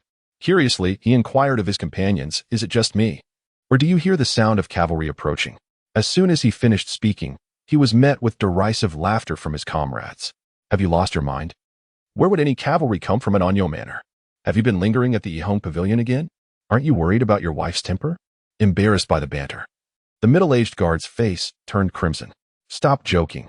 If that reaches my wife's ears, I fear I shall be sleeping on the streets tonight." Amidst their jesting, the others gradually began to hear the unmistakable sound of hoofbeats. "Hey, it seems there truly are the sounds of cavalry. It is quite uncanny, as I have not heard of any great army passing through our Anyo prefecture." Initially, the guards paid little mind, for no one anticipated that the enemy would launch a surprise attack by traversing the vast mountain range to assault our Anyo prefecture. They presumed it was merely their own troops passing by. However, it soon became apparent that something was amiss. As the sound of hoofbeats drew nearer, a contingent of cavalry wielding curved sabers came into view. Upon witnessing this scene, everyone at the city gate was momentarily stunned. The enemy's sudden appearance left them in a state of shock.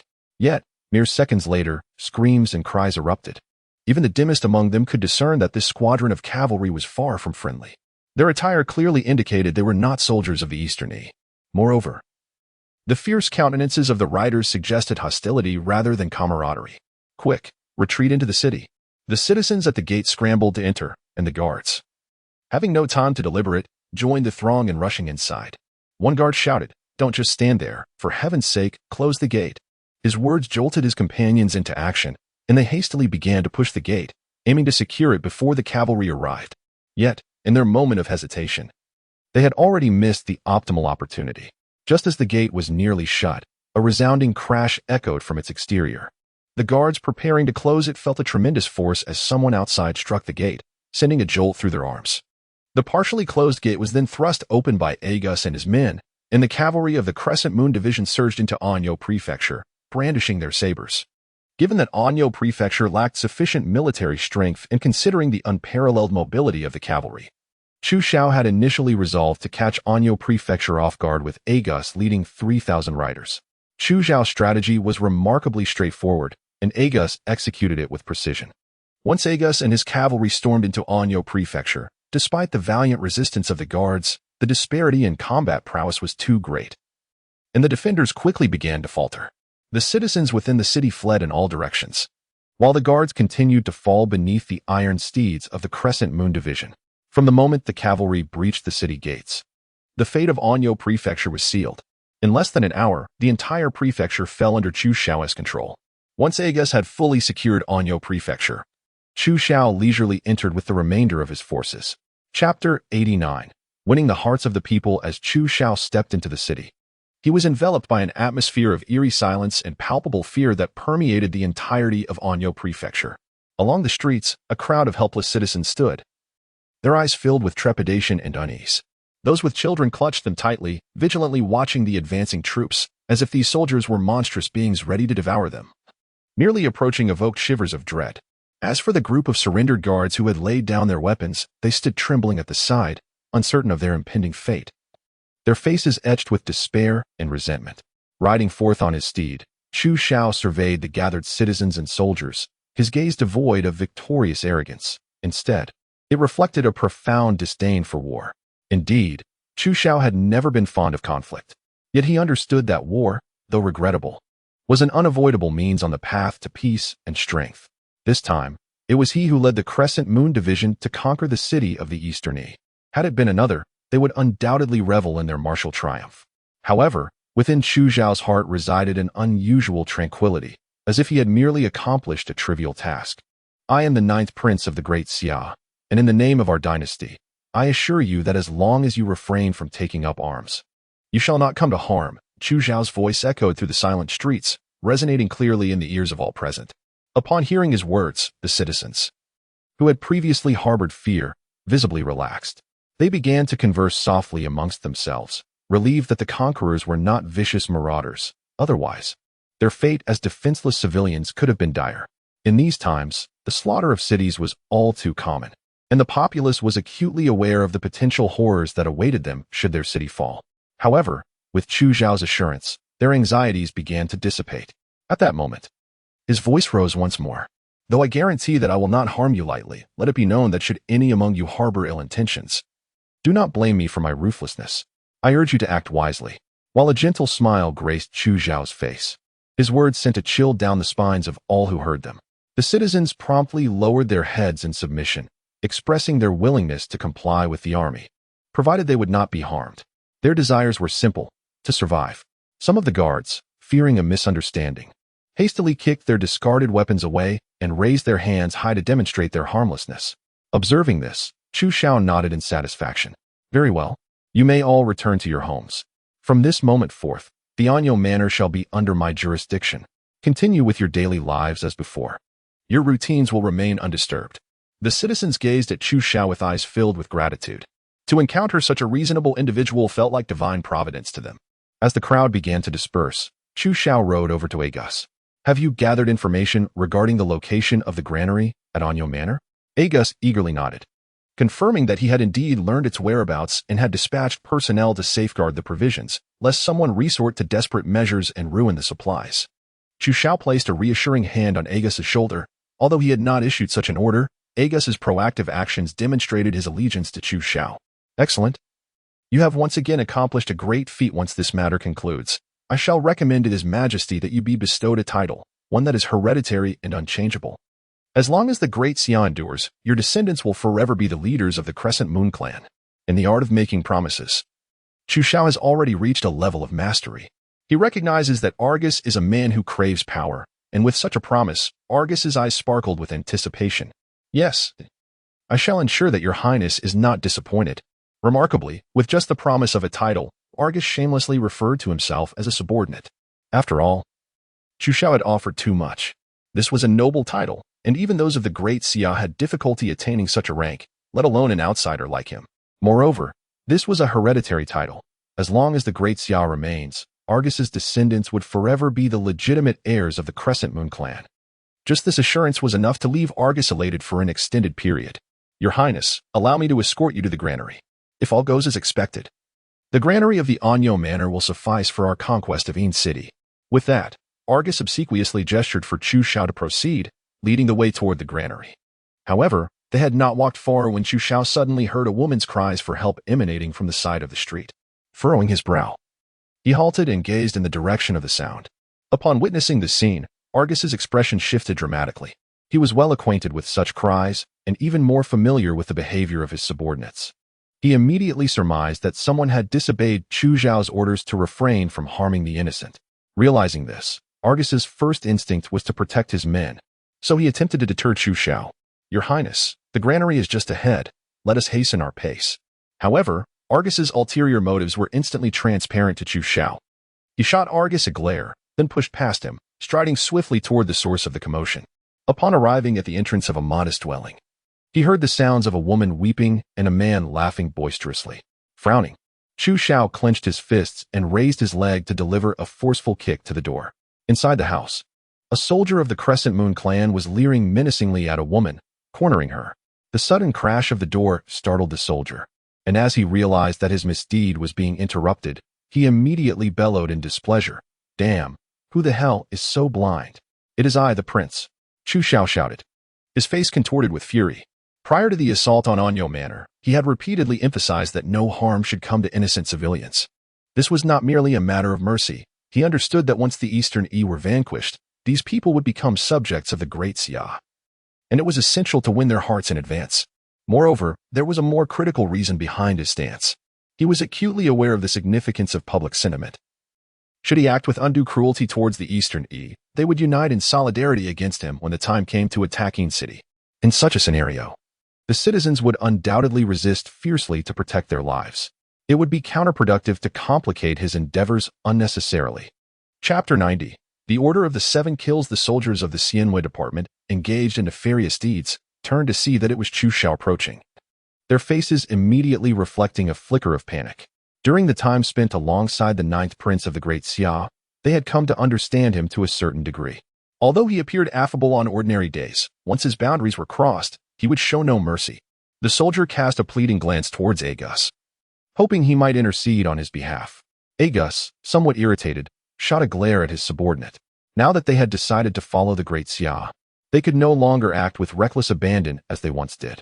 Nevertheless, as a leader of his kin, Agus felt a twinge of responsibility. Despite his anger, he could not stand idly by and witness the punishment of his soldier. After all, how could he command respect as a chieftain if he allowed such injustices to unfold? Clearing his throat, Agus addressed Chu Xiao in a conciliatory tone. Your Highness, though this individual has erred, fortunately, the consequences are not dire. It appears the lady was merely frightened and suffered no real harm. Perhaps it would suffice for that scoundrel to apologize, or if necessary, provide some form of compensation.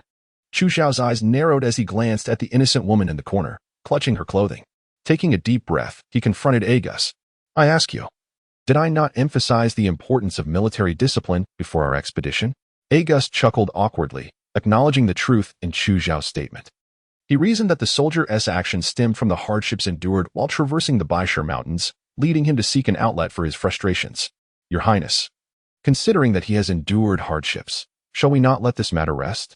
With a light laugh, Chu Xiao responded, Ah, a clever excuse for one who has neither merit nor achievement. Today, he has erred, and you suggest we dismiss it with such a phrase? If, in a few days, another were to falter, would they be afforded the same leniency? Should I then lead an army while military discipline is treated as mere decor? Agus found himself chastised before the gathered crowd, his expression darkening. What course of action does your Highness propose? Chu Xiao replied coldly. Naturally, we shall adhere to the rules. I ask you, what ought to be done with those who violate military discipline? Agus was well aware of the repercussions for such violations, yet he remained silent. Chu Xiao disregarded Agus and turned to Yuting. You shall inform him of what I conveyed before our departure. Sensing the oppressive atmosphere, Yuting cautiously glanced at the scowling Agus, hesitating to counsel the ninth prince, fearing that if Agus lost his temper, he would be unable to protect him. Just as Yuting contemplated his next move, Chu Xiao's icy voice pierced through the air. What? Now you two choose to disregard my words. Yu Ting felt a shiver run down his spine and quickly responded, I would not dare, Your Highness. Then relay to Agus what I instructed before we set forth. With a gulp, Yu Ting earnestly proclaimed, those who defy military orders shall be executed. Those who flee the battlefield shall be executed. Those who plunder the common folk shall be executed. Those who divulge military secrets shall be executed. Those who falsely claim military achievements shall be executed. Those who delay our strategic advantage shall be executed. Those who spread rumors to mislead the people shall be executed. This is the decree of the 7 kills set forth by Your Highness. Any who transgress shall face execution without mercy. After Yu Ting spoke, Chu Xiao turned his gaze once more to Agus. Now, I demand that you inform this prince which clause of the 7 kills this individual has violated?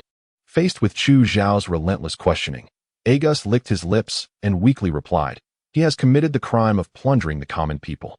Chu Xiao pointed a finger at Agus, his tone growing increasingly grave.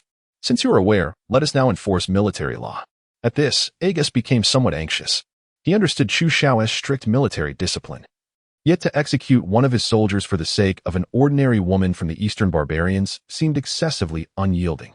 After all, the soldiers of the Crescent Moon Division had endured the arduous journey across the Baishir Mountains alongside Chu Xiao, suffering greatly along the way. Moreover, they had just captured Anyo Prefecture. Even without rewards, immediate punishment seemed unwarranted. Was it not merely a momentary lapse in conduct following the siege? Furthermore, no significant harm had been inflicted. Chu Xiao's actions were incomprehensible to Agus.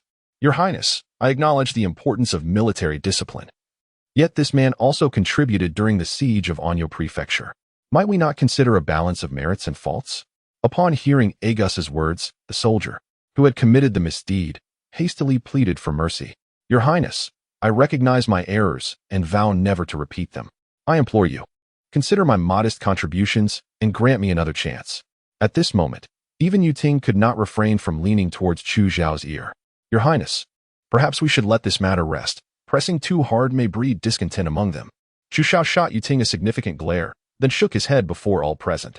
In this princess realm, merit is merit, and fault is fault. There is no notion of balancing the two. If you have earned merit, you shall be rewarded. Yet, if you have erred, do not even think to use your accomplishments to atone for your mistakes. With that, Chu Xiao turned his attention to the soldier. Your contributions in the siege of Anyo Prefecture shall not be forgotten, and once you are dealt with according to military law, I will ensure your rewards are bestowed upon your family. Hearing this, the soldier panicked, for it was clear that Chu Xiao had no intention of sparing him. Ninth Prince, do you not think you are being excessive?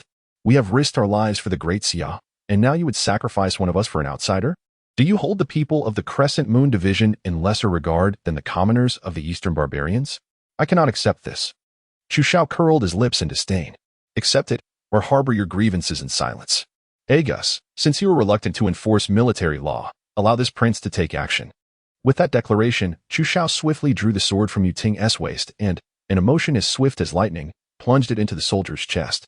The soldier had not anticipated that Chu Xiao would act so precipitously, leaving him no chance to react. Agus attempted to intervene as Chu Xiao struck. But he was a moment too late, forced to watch helplessly as his soldier collapsed into a pool of blood, eyes filled with regret.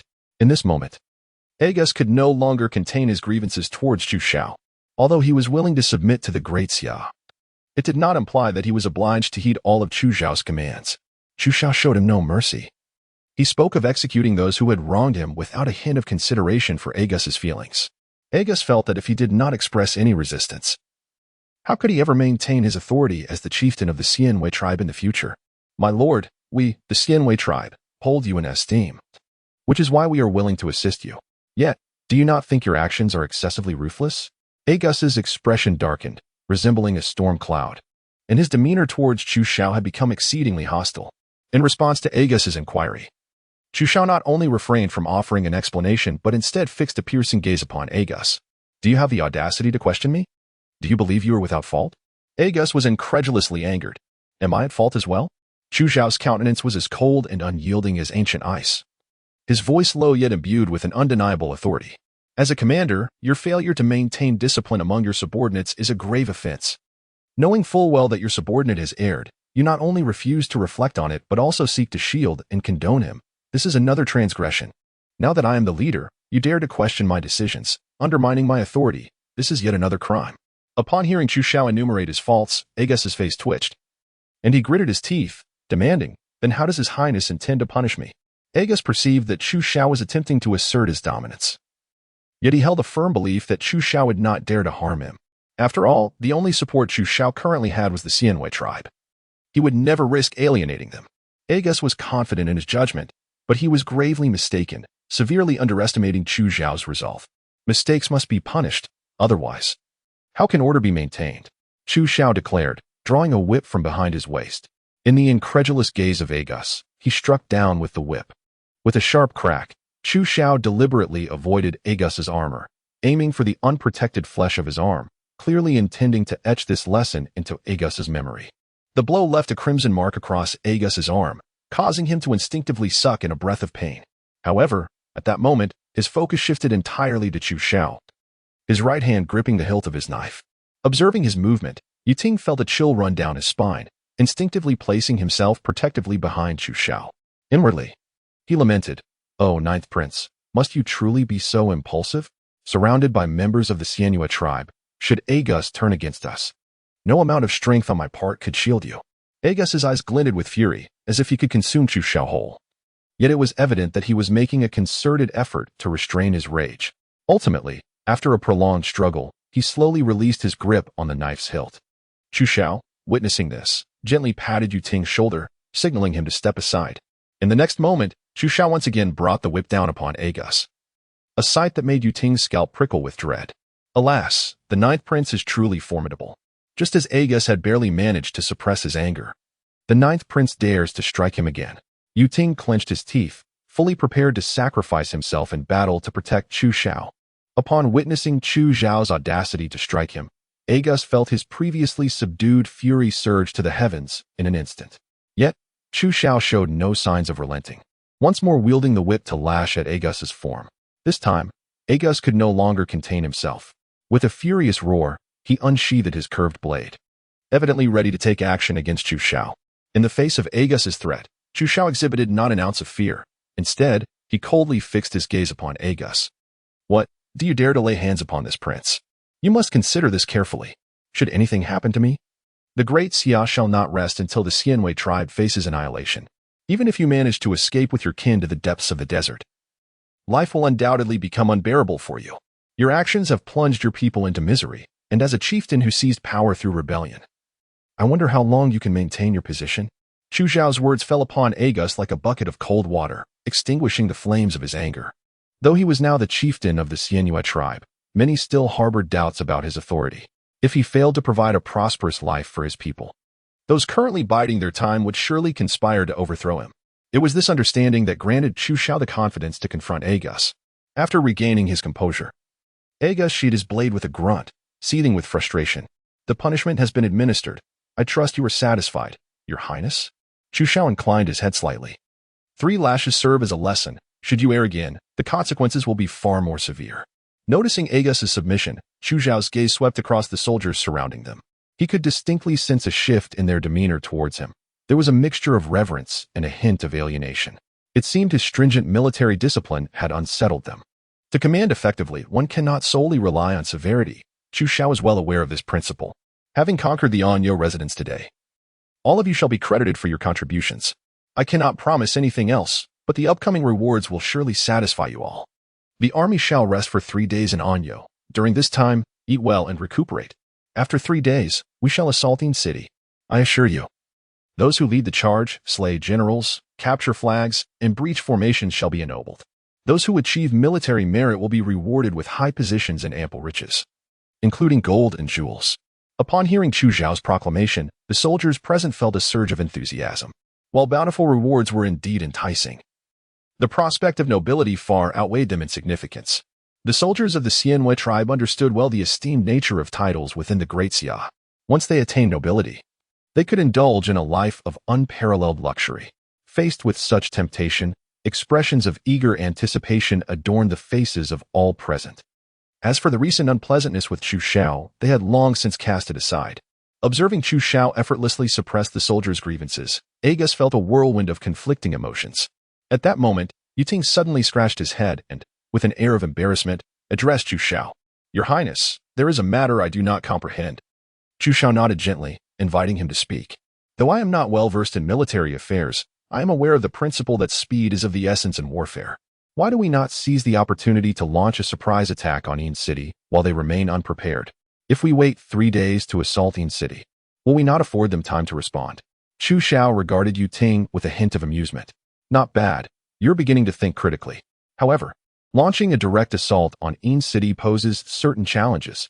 Even a surprise attack would undoubtedly require a significant sacrifice. Though the forces in Yin City may be few, we must not forget that there reside hundreds of thousands of Dongyi citizens. When their homeland is threatened, these people will fight fiercely to defend their families and country. The reason for delaying our attack on Yin City for 3 days is twofold. First, to allow our soldiers ample time to rest and recuperate. More importantly, there is a matter I need you to attend to in these 3 days. Chapter 92. Dongyi. The sky is falling as night enveloped the land. The Dongyi monarch, Tuoba Jin, had just settled onto his bed. The recent invasion of Dongyi by the Great Xia had left him utterly fatigued from the relentless demands of governance. He had hoped to retire early tonight, but just as he closed his eyes, the tranquility of the palace was abruptly shattered by the sound of hurried footsteps outside his chamber. Your Majesty! Your Majesty! Recognizing the panicked voice of his personal eunuch, Tuoba Jin rubbed his eyes, fighting against fatigue as he rose from his bed. Come in. As he spoke, the chief eunuch burst through the door with a resounding bang, immediately kneeling before Tuoba Jin with a thud. Seeing the eunuch in such a state, Tuoba Jin's heart sank to the depths of despair. What has happened? Why are you in such a flurry?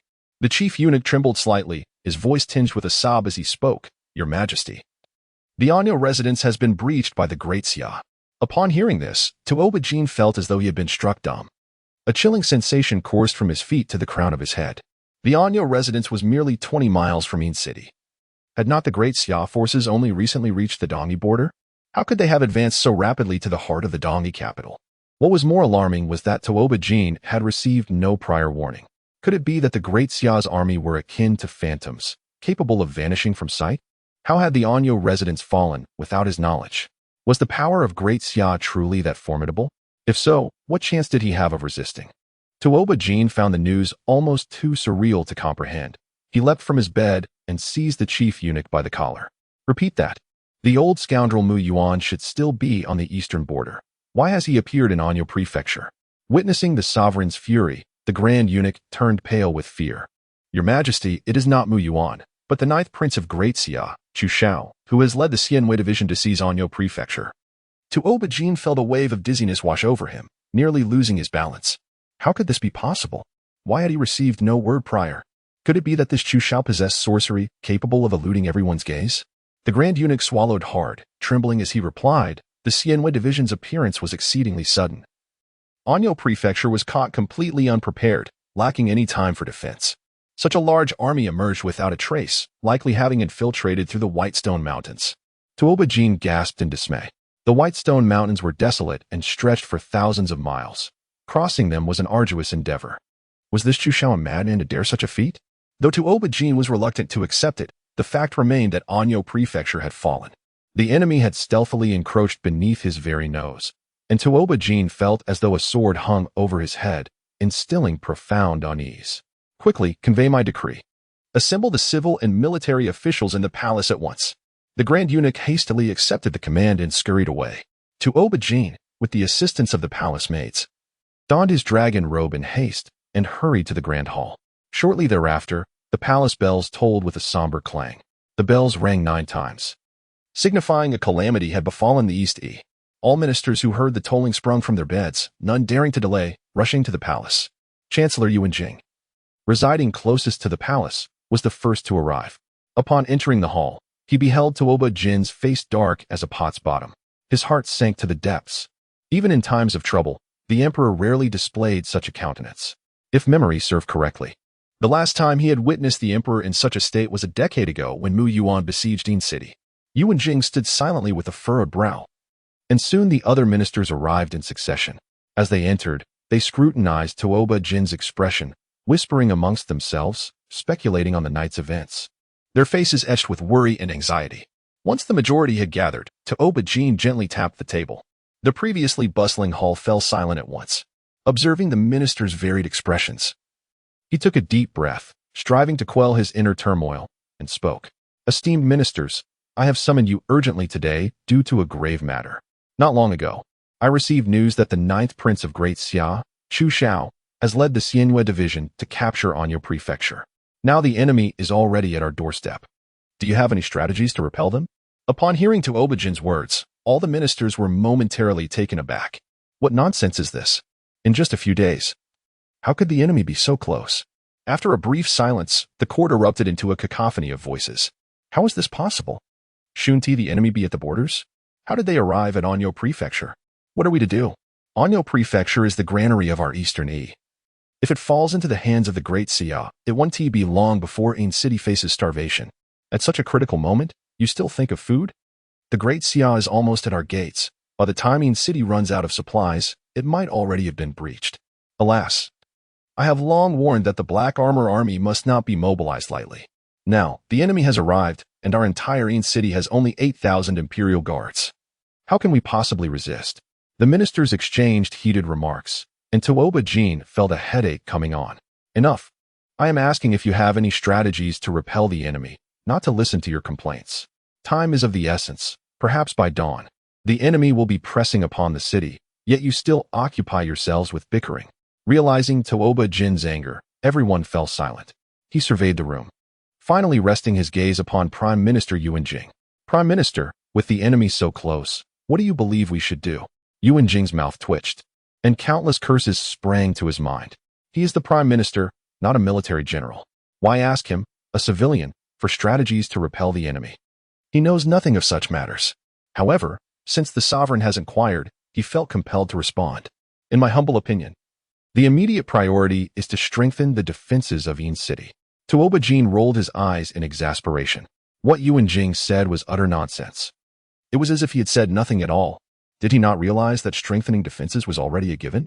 The question was, where would the reinforcements come from?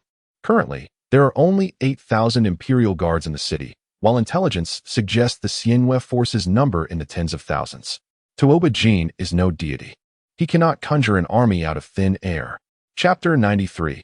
The Strategy of the Heart. Tuobajin shot a displeased glance at Yuanjing, then asked sarcastically, Then, Prime Minister, please enlighten me on how to reinforce our defenses. Where shall these reinforcements come from? Yuanjing forced a smile, wiping the cold sweat from his brow. We could recruit civilians from within the city. In the face of a life-and-death crisis, the court can organize the citizens to assist the Imperial Guards in defending the city. If we unite our efforts, it will not be so easy for the enemy to breach Ain City. The more Yuanjing spoke, the more uncertain he became. Although he lacked military knowledge, he understood that the gap between civilians and trained soldiers was vast. Even if the citizens were willing to assist the Imperial Guards, their effectiveness against the fierce Xianhua army would be limited. The most they could do would be to sacrifice their lives to delay the enemy's conquest of Ain City. Relying on these civilians to repel the enemy was nothing short of a pipe dream. Tuobajin pressed his temples firmly, trying to quell the mounting frustration. He realized that inquiring Yuanjing had been a grave mistake. It seemed that Yuanjing was even less knowledgeable about military affairs than he was. Asking him would yield no useful strategies. Thus, Tuobajin shifted his gaze to an elderly general within the crowd. General Xiao, please enlighten us. What should the court do to vanquish the enemy forces? General Xiao offered a faint smile tinged with bitterness. Your Majesty, you may be overestimating this old minister. Out there, tens of thousands of enemy soldiers loom, while we possess merely 8,000 Imperial Guards in Ain City. To hold out for even a few days would be miraculous. The notion of defeating them seems but a fanciful dream. Your Majesty, the disparity in strength between us and the enemy is vast, and it cannot be bridged solely by tactics. Our only recourse now is to delay the fall of Ain City. If the main army can return in time, there may still be hope. However, I must speak candidly. This is exceedingly difficult. Tuobajin sighed heavily. He was acutely aware that Ain City had reached a critical juncture. Yet, surrendering Ain City was not an option. As the capital of Dongyi, its fall would spell the end for the entire realm. According to the old general, to delay until the main army's return, they would need to withstand the enemy for at least a month. Do you truly believe we can achieve that? Zhao Yong offered a sheepish smile before quietly responding. It is within human capability. Tuobajin discerned a hint of anxiety in Zhao Yong's tone. It seemed even this seasoned general had little faith in the city's ability to hold its ground. What could be done? just as Tuo Bajin descended into contemplation. A panicked imperial guard rushed in. Upon seeing the alarmed expression on the guard's face, Tuo Bajin felt a knot of dread. It was evident that something unfortunate had transpired. As expected, the guard's words confirmed his fears.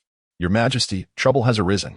A cavalry unit has just appeared outside the city and has begun to unleash a volley of arrows towards the city walls." Tuo Bajin sprang to his feet, his face pale with terror. "The enemy is already preparing to assault the city?" The guard awkwardly shook his head. "Not quite.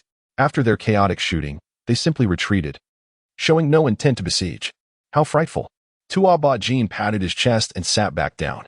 "Next time, be sure to convey the situation clearly at once to avoid giving me a fright. Since the enemy does not intend to attack, why the uproar?" He chastised the approaching guard with displeasure. The guard, looking aggrieved, replied, "Your Majesty, although the enemy did not assault the city, I discovered that the arrows shot into the city bore messages attached to them." Tuo Bajin immediately sensed something amiss and inquired urgently, "What messages? Present them to me at once." The guard quickly retrieved an arrow from behind him, holding it aloft with both hands. At that moment, everyone observed that a small note was affixed to the arrowhead, and curiosity swept through the crowd as they speculated about the contents of the note. Tuo Bajin nodded to the eunuch beside him, who promptly hurried to the imperial guards and respectfully received the arrow, delivering it to Tuo Bajin. With a swift motion, Tuo Bajin detached the note from the arrow, opened it, and cast a fleeting glance. That mere glance instantly transformed Tuo Bajin's expression. "Quickly, destroy all the notes. They must not be allowed to circulate." Witnessing Tuo Bajin's agitation, the civil and military officials grew increasingly curious about the contents of the note that had left the emperor so visibly shaken. The guards, trembling slightly, replied, "Your Majesty, it may already be too late. Countless arrows have struck the city, and many have seen the contents of the note. Even if we destroy it now, it would be futile." Tuo Bajin sank despondently into his chair, a sinking feeling washing over him. He sensed that his reign as the sovereign of Dongyi was likely nearing its end. What exactly does the note say? Prime Minister Yuan Jing, unable to contain his curiosity, inquired, leaning forward. Initially reluctant to disclose the note's contents, Tuo Bajin realized that concealment was no longer possible, and thus he relinquished the note to the eunuch, instructing him to deliver it to Yuan Jing for the officials to peruse. Yuan Jing reverently accepted the note from the eunuch, scrutinizing it closely, and soon raised an eyebrow in surprise. It was, astonishingly, a letter of capitulation.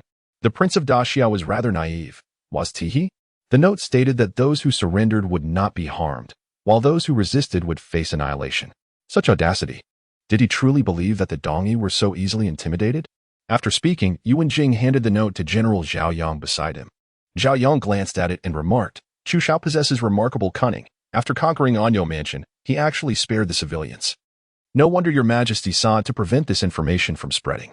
If the people of Yinqing learned that they would be unharmed even if the city fell, many might lose the will to resist. This is a strategy aimed at the heart." Tuo Bajin, his face darkening, nodded in acknowledgement of Zhao Yang's words. His initial intent to destroy all the notes stemmed from the worry that the populace would be swayed by its contents, potentially fracturing their unity with the court. Furthermore, the note explicitly promised that any Dongyi officials who aided Daxia in capturing Yinqing would be rewarded with high positions and riches. As he spoke, he cast a dangerous glance at all the ministers present. "Gentlemen, you would not betray Dongyi, would you?" Upon hearing Tuo Bajin's words, all the ministers fervently shook their heads. "How could this be? We are Dongyi by birth and will become its spirits in death. For Daxia to attempt to turn us against our own is sheer folly. Indeed, our loyalty to the court and to your Majesty is as steadfast as the sun and moon. There is absolutely no chance of disloyalty." Each minister spoke with utmost sincerity. Yet Tuo Bajin could not fully trust their reassurances.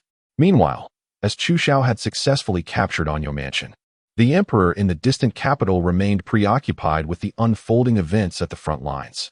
Since learning that Qilin Pass had been occupied by the Eastern Yi, Emperor Xia found himself plagued by sleepless nights.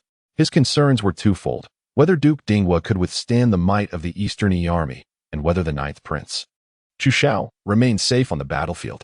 At the city gates, a bustling crowd filled the streets, vendors vociferously hawking their wares, while children frolicked nearby, their laughter ringing through the air.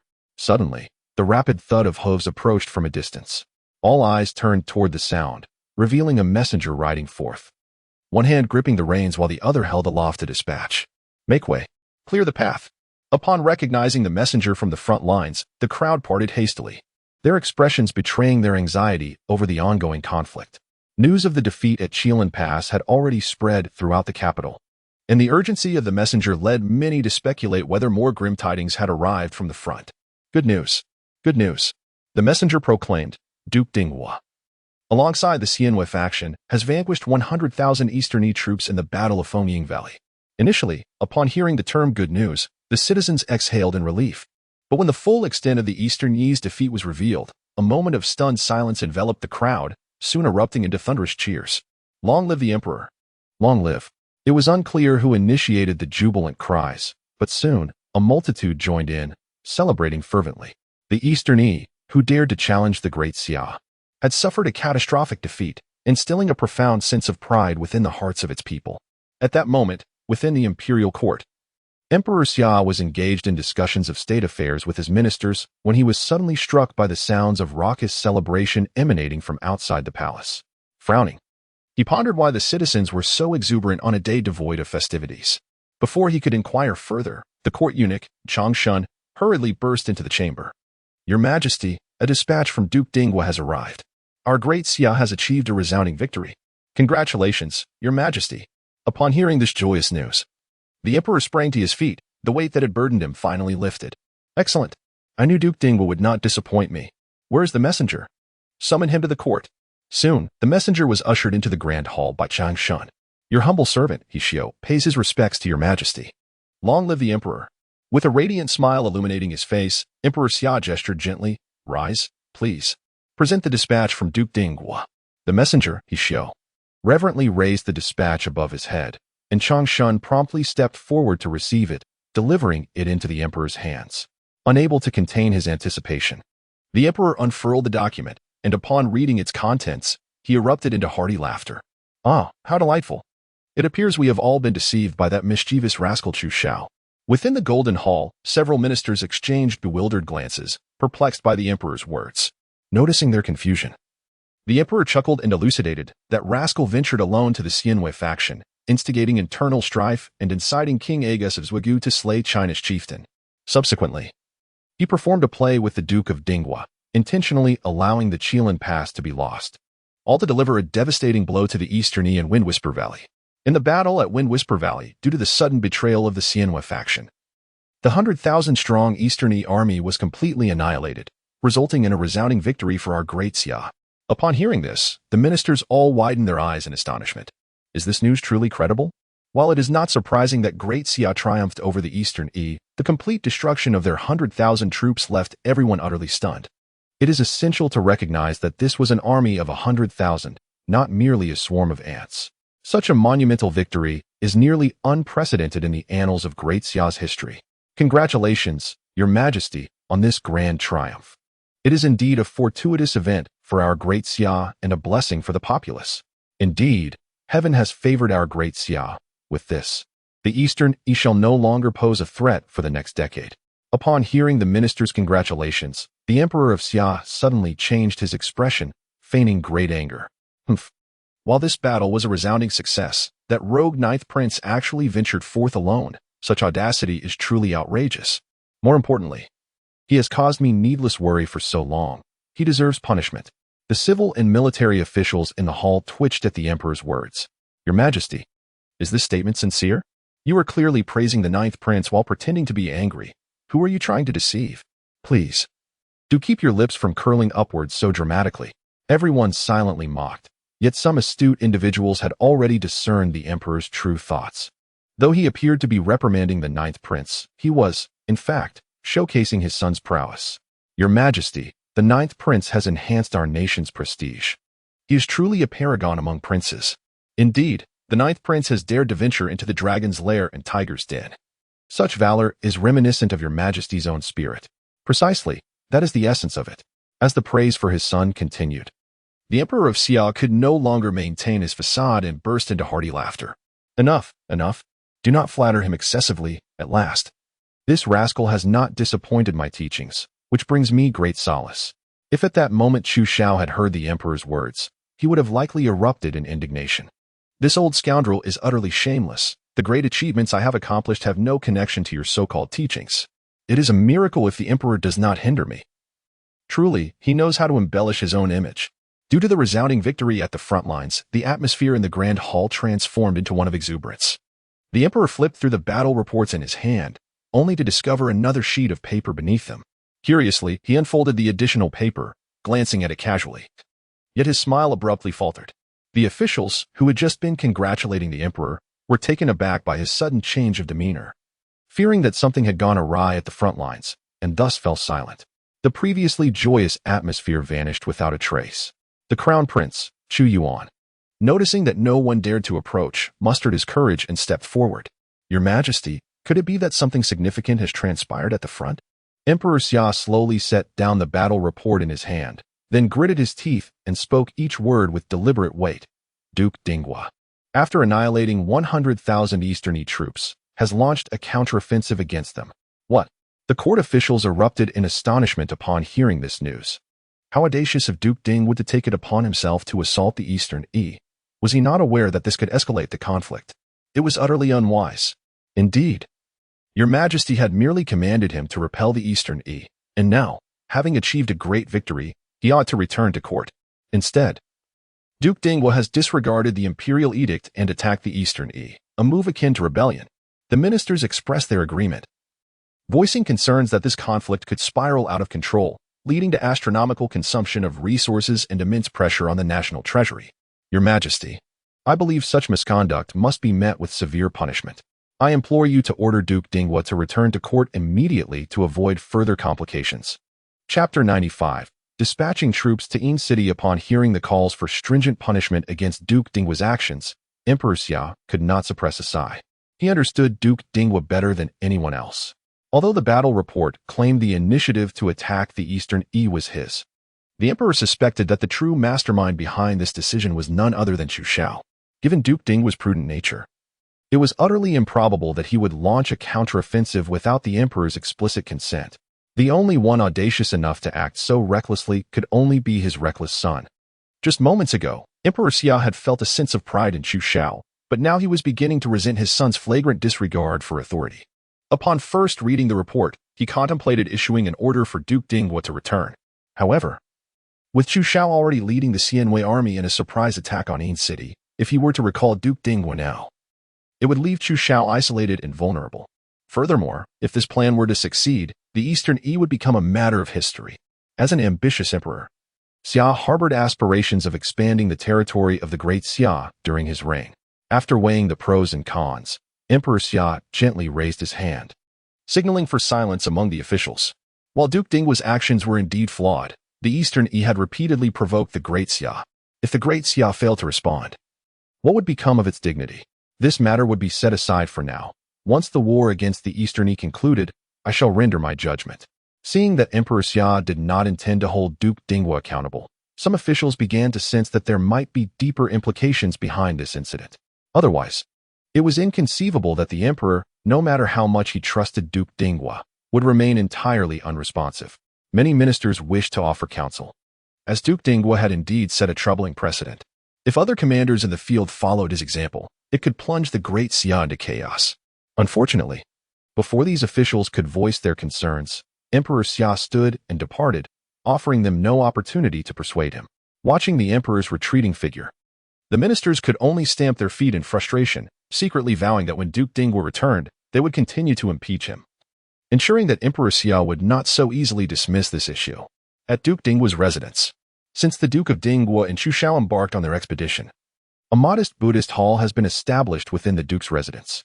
Every day, Mu Jinli partakes in vegetarian meals and kneels before the statue of Buddha, fervently praying for the safe return of the Duke and Chu Xiao. Recently, she learned that Chilan Pass had fallen into the hands of the Eastern E, which heightened her anxiety, causing her to visibly lose weight. Today, as she continued her daily devotions in the hall, faintly in the distance, she heard sounds of jubilation. Initially, she intended to ignore it, but at that moment, the door of the hall swung open, and her devoted maid, Yuchan, rushed in, her face brimming with excitement. Miss, joyous news. Your daily prayers and offerings have truly borne fruit. A message has just arrived from the front. Father has annihilated 100,000 Eastern E troops in battle. and the entire capital is celebrating. Upon hearing this news, Mujinli instinctively tightened her grip on the prayer beads. The force was so great that the string snapped with a sharp sound, scattering the smooth beads across the floor, producing a clear chime. Is it true? Mujinli hastily stood up, grasping Yuchan's hand, fearing that she might be trapped in a dream. Yuchan nodded vigorously, bouncing with joy. It's absolutely true. The news has spread far and wide. You can finally rest easy now. With tears brimming in her eyes, Mujinli bit her lip, the tension in her heart finally beginning to ease. During this turbulent time, she had not enjoyed a single night of restful sleep each time she closed her eyes. Visions of her grandfather and Chu Xiao, bloodied and battered, haunted her. But now, hearing such uplifting news, a radiant smile blossomed on her usually serene face. What about the 9th prince? Is there any news of him? Yuchan hesitated for a moment, then smiled and nodded. Yes, indeed. This time, the 9th prince has gained great renown. Everyone is praising his prowess. Upon hearing this, Mujinli's brow furrowed deeply. What exactly transpired? She urged. Yuchan bit her lip and replied softly.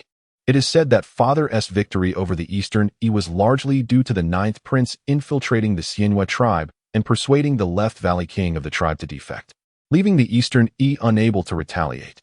Mujinli had expected to feel elated upon hearing of Chu Xiao's significant contribution, yet her expression grew troubled. This reckless fool. He promised me he wouldn't take unnecessary risks. How could he dare engage in such perilous actions? Will they be returning soon? Mujinli longed to see her grandfather and the 9th prince. Only upon their safe return would her anxious heart find true solace. Yuchan shook her head. It is said that father has already launched a counteroffensive against the Eastern E. This war may not conclude swiftly.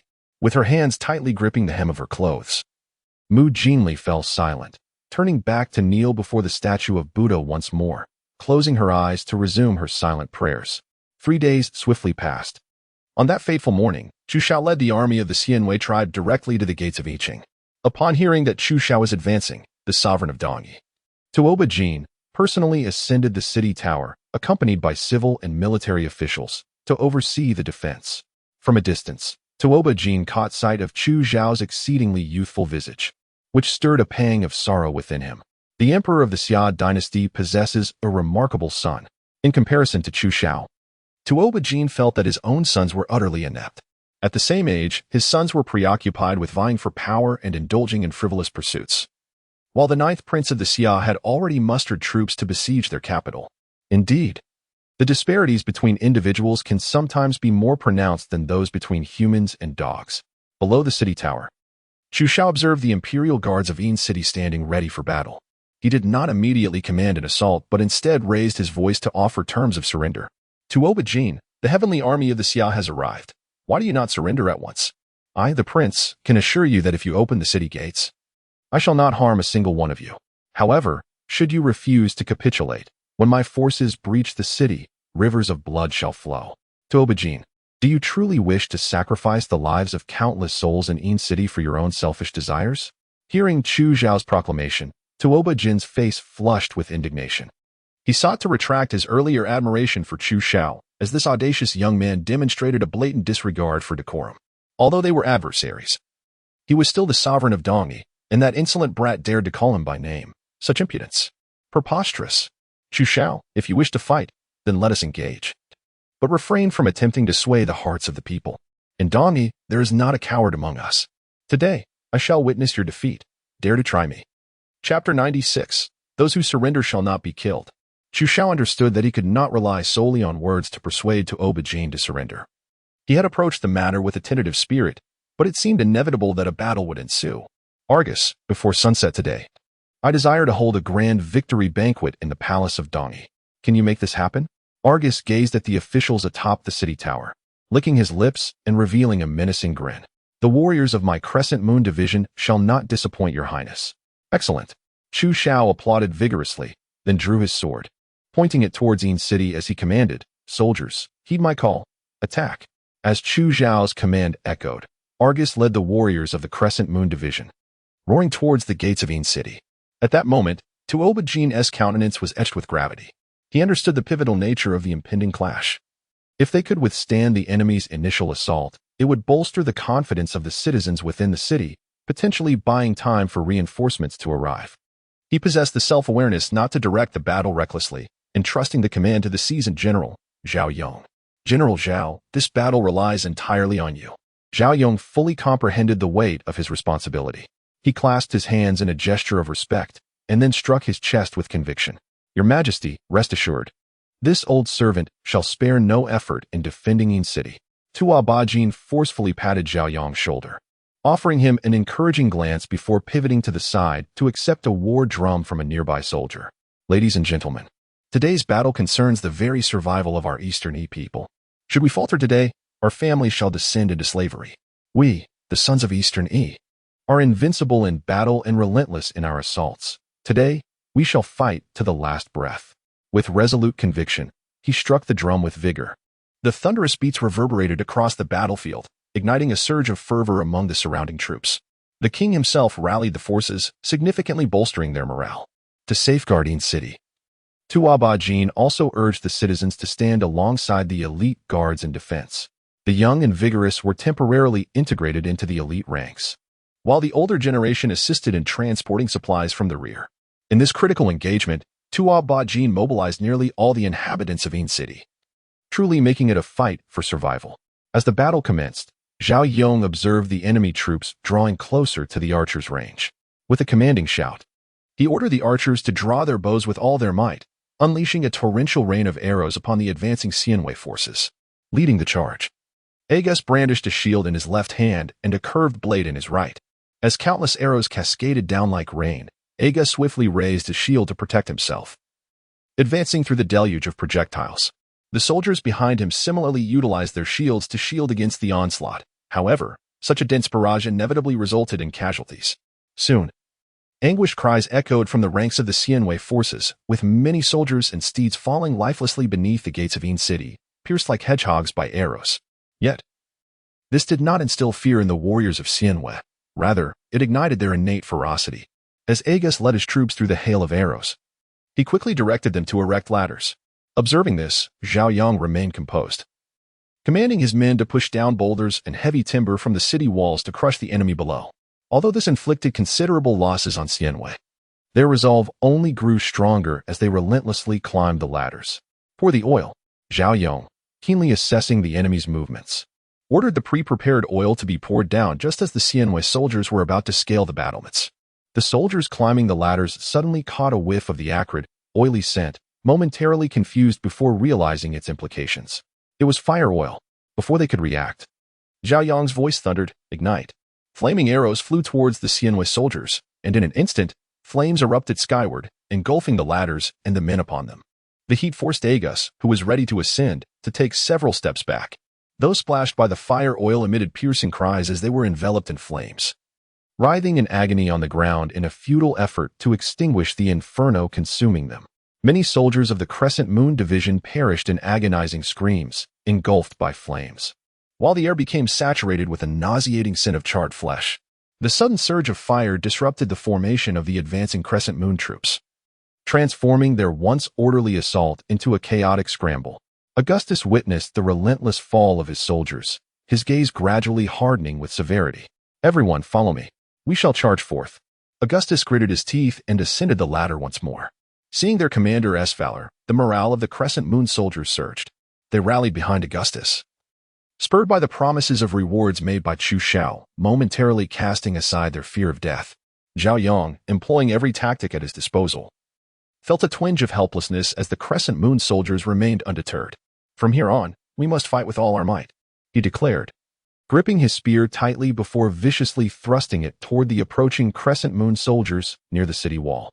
The fastest of the Crescent Moon soldiers, lost in the fantasy of being the first to reach the battlements, suddenly felt a cold flash pierce through his chest, shattering his reverie. So close, just one final step. The soldier cast a reluctant glance at the battlements within reach before his body uncontrollably plummeted down the ladder. Having dispatched one enemy, Zhao Yong had no time to catch his breath. He swiftly withdrew his spear and continued to strike downward. Although the defenders on the battlements exerted every effort, the relentless tide of the Crescent Moon forces eventually swarmed over the walls. As the number of foes atop the battlements increased, the imperial guards of Yin City found themselves embroiled in a grueling battle. The Eastern Yi monarch, Tuoba Jin, observed the enemy's advance but continued to beat the war drum. His hands blistered yet undeterred by pain as he fervently rallied his troops. "We must not retreat an inch." Tuoba Jin's voice, strained from exertion, resonated with fervor among the battling guards. Having breached the battlements, Augustus noted the Eastern E soldiers still valiantly resisting. He suddenly recalled Chu Xiao's admonitions before their departure. With a decisive stroke, Augustus forced back the Eastern E guards before proclaiming, "Your defeat is inevitable. Why sacrifice yourselves in vain? The ninth prince has decreed that those who surrender shall not be harmed." As Augustus's words echoed, the soldiers of the Crescent Moon Division chorused in unison, "Those who surrender shall not be harmed." Tuoba Jin's eyes widened in alarm. His instincts warned him that the very scenario he dreaded was about to unfold. Chapter 97. Eastern E Chancellor. I yearned for progress 3 days prior. A letter advocating for surrender had planted a seed of doubt in the hearts of all. It conveyed that surrender would ensure safety. Had it merely been empty rhetoric, few would have believed it. Yet, over the course of 3 days, detailed accounts of Anyofu had spread throughout In City. It is now widely acknowledged that following Chu Xiao's conquest of Anyo Mansion, those citizens and guards who chose not to resist continue to live well, unharmed, unoppressed, and without loss of life. With this undeniable truth in existence, the contents of the surrender letter have gained the belief of the majority. If there were hope for defending In City, perhaps there would be less contemplation. However, as more enemy troops ascend the battlements, the collapse of the Imperial Guards appears to be a foregone conclusion. Given this circumstance, why continue to resist? At this moment, many minds began to shift, particularly among the common folk. Upon witnessing the enemy gaining the upper hand, a voice echoed persistently in their minds, "Surrender." After all, surrender merely means exchanging one ruler for another, without significantly disrupting their existing lives. Yet, should they refuse to yield, their fate may well be death in battle, or worse, the sacrifice of their loved ones. Once this notion takes root, it spirals uncontrollably, with Agus repeatedly proclaiming that surrenderers would not be harmed. The morale of the Eastern E troops visibly waned. Cold sweat dripped from Tuoba Jin's brow. If the people's hearts faltered, leading the troops would become increasingly difficult. No. Please do not be swayed by the enemy's deceitful words. Once we surrender, our lives will rest in their hands. Only by repelling the enemy can we secure a future for the Eastern E. Yet, despite Tuoba Jin's fervent cries, few responded. For most commoners, as long as they and their families remained unharmed, a change of rulers held little difference. However, for the nobility of the Eastern E, the situation was entirely different. Even if surrender ensured their survival, their lives would not remain as comfortable as they once were. Thus, only the elite of Eastern E stood with Tuoba Jin. Yet, their influence on the battlefield was negligible. The true fighters were the lower-ranked soldiers and common folk of Eastern E. Let us cease fighting and surrender. Yes, there is no hope left. The enemy outnumbers us overwhelmingly. Enough. As long as we can survive, I have no desire to continue fighting. Who wishes for death when life is still an option? Those expressing such sentiments cast their weapons to the ground, voluntarily exiting the battlefield. With a pioneer leading the way, more and more were swayed. Initially hesitant individuals, upon witnessing their comrades surrender, gritted their teeth and relinquished their arms. Agus, observing this scene, felt an even deeper fear of Chu Xiao. Previously, he had questioned Chu Xiao's decision, deeming the act of sending a surrender letter to In City superfluous. Yet now, reality had delivered a harsh rebuke. Though Agus was confident he could capture In City even without their surrender, the casualties would have been significantly higher. But now, with merely a slight exertion of influence, Chu Xiao had tilted the scales of victory in their favor. As Zhao Yang, who was still commanding the battle, observed that most of the soldiers had lost their fighting spirit, he let out a self-deprecating laugh, then approached Tuoba Jin with a sense of guilt. "Your Majesty, we have lost." Tuoba Jin clutched the drumstick tightly in his hand, taking a deep breath before letting his arms fall helplessly. The sound of the war drums ceased abruptly, and the battlefield fell into an immediate silence. Tuoba Jin tightly closed his eyes, filled with deep remorse at that moment. If he had not provoked the Great Xia, then the Dongyi would not have found themselves in such dire straits. Unfortunately, there is no remedy for regret in this world. The defeat at In City came too swiftly. So swiftly that Tuoba Jin felt as if he were trapped in a dream. Noticing that Tuoba Jin seemed lost in his failure, Zhao Yang surveyed the battlefield, where a loyal group of soldiers still clung to the hope of battle. "Your Majesty, you must escape at once. If you can find a way out of In City, there remains a glimmer of hope for Dongyi. I shall delay them with the others. It is the only thing I can do." The defeat of Dongyi seemed inevitable. Yet they were not entirely devoid of troops. As long as Tuoba survived, there remained a possibility of turning the tide. Though reluctant to be branded a coward, Tuoba was even less inclined to die or become a prisoner of the Great Xia. Moreover, he was unwilling to surrender to them without a fight. General Zhao, I will avenge you. Tuoba fervently grasped Zhao Yong's hands, his eyes brimming with tears. Zhao Yong gritted his teeth, reclaiming his spear. Take care, Your Majesty.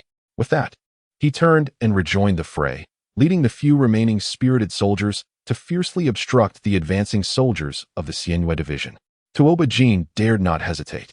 He swiftly descended the castle tower, lacking the time to gather the wealth accumulated in the palace, and fled with several of his sons and his most cherished concubines through another city gate. The ministers, witnessing their sovereign's preparations for escape, hurriedly followed suit. Prime Minister Yuan Jing, observing Tuoba readying the carriages, felt a flicker of an unusual thought cross his mind. If he escaped with Tuoba now, he might survive, but he would certainly not retain his current lofty position. Accustomed to a life of privilege, Yuan Jing had developed a morbid obsession with power and wealth. What if he surrendered the monarch to the Great Xia? That would surely be a significant accomplishment, would it not? If it were indeed a grand achievement. Securing a title for himself in the Great Xia would not be difficult, would it? Although it could not compare to the days when he commanded respect in Dongyi, it was certainly preferable to fleeing alongside the sovereign. With this thought, Yuan Jing suddenly felt the world around him expand. He was fully aware that such an act would bring him infamy, perhaps even scorn from the former loyalists of Dongyi. But what did that matter? As long as he thrived, what did it matter if he faced a few whispered curses? Having come to this realization, Yuan Jing exchanged a knowing glance with his sons and servants. At first, they were puzzled by what Yuan Jing intended to convey. However, in the next moment, Yuan Jing charged directly at Tuoba pressing a dagger against his neck. No one anticipated that Yuan Jing would commit such a reckless act. And by the time everyone reacted, he had already subdued Tuoba. Yuan Jing, have you lost your mind? Are you attempting to rebel? Feeling the chill against his neck, Tuoba felt a wave of numbness wash over him. Chapter 98.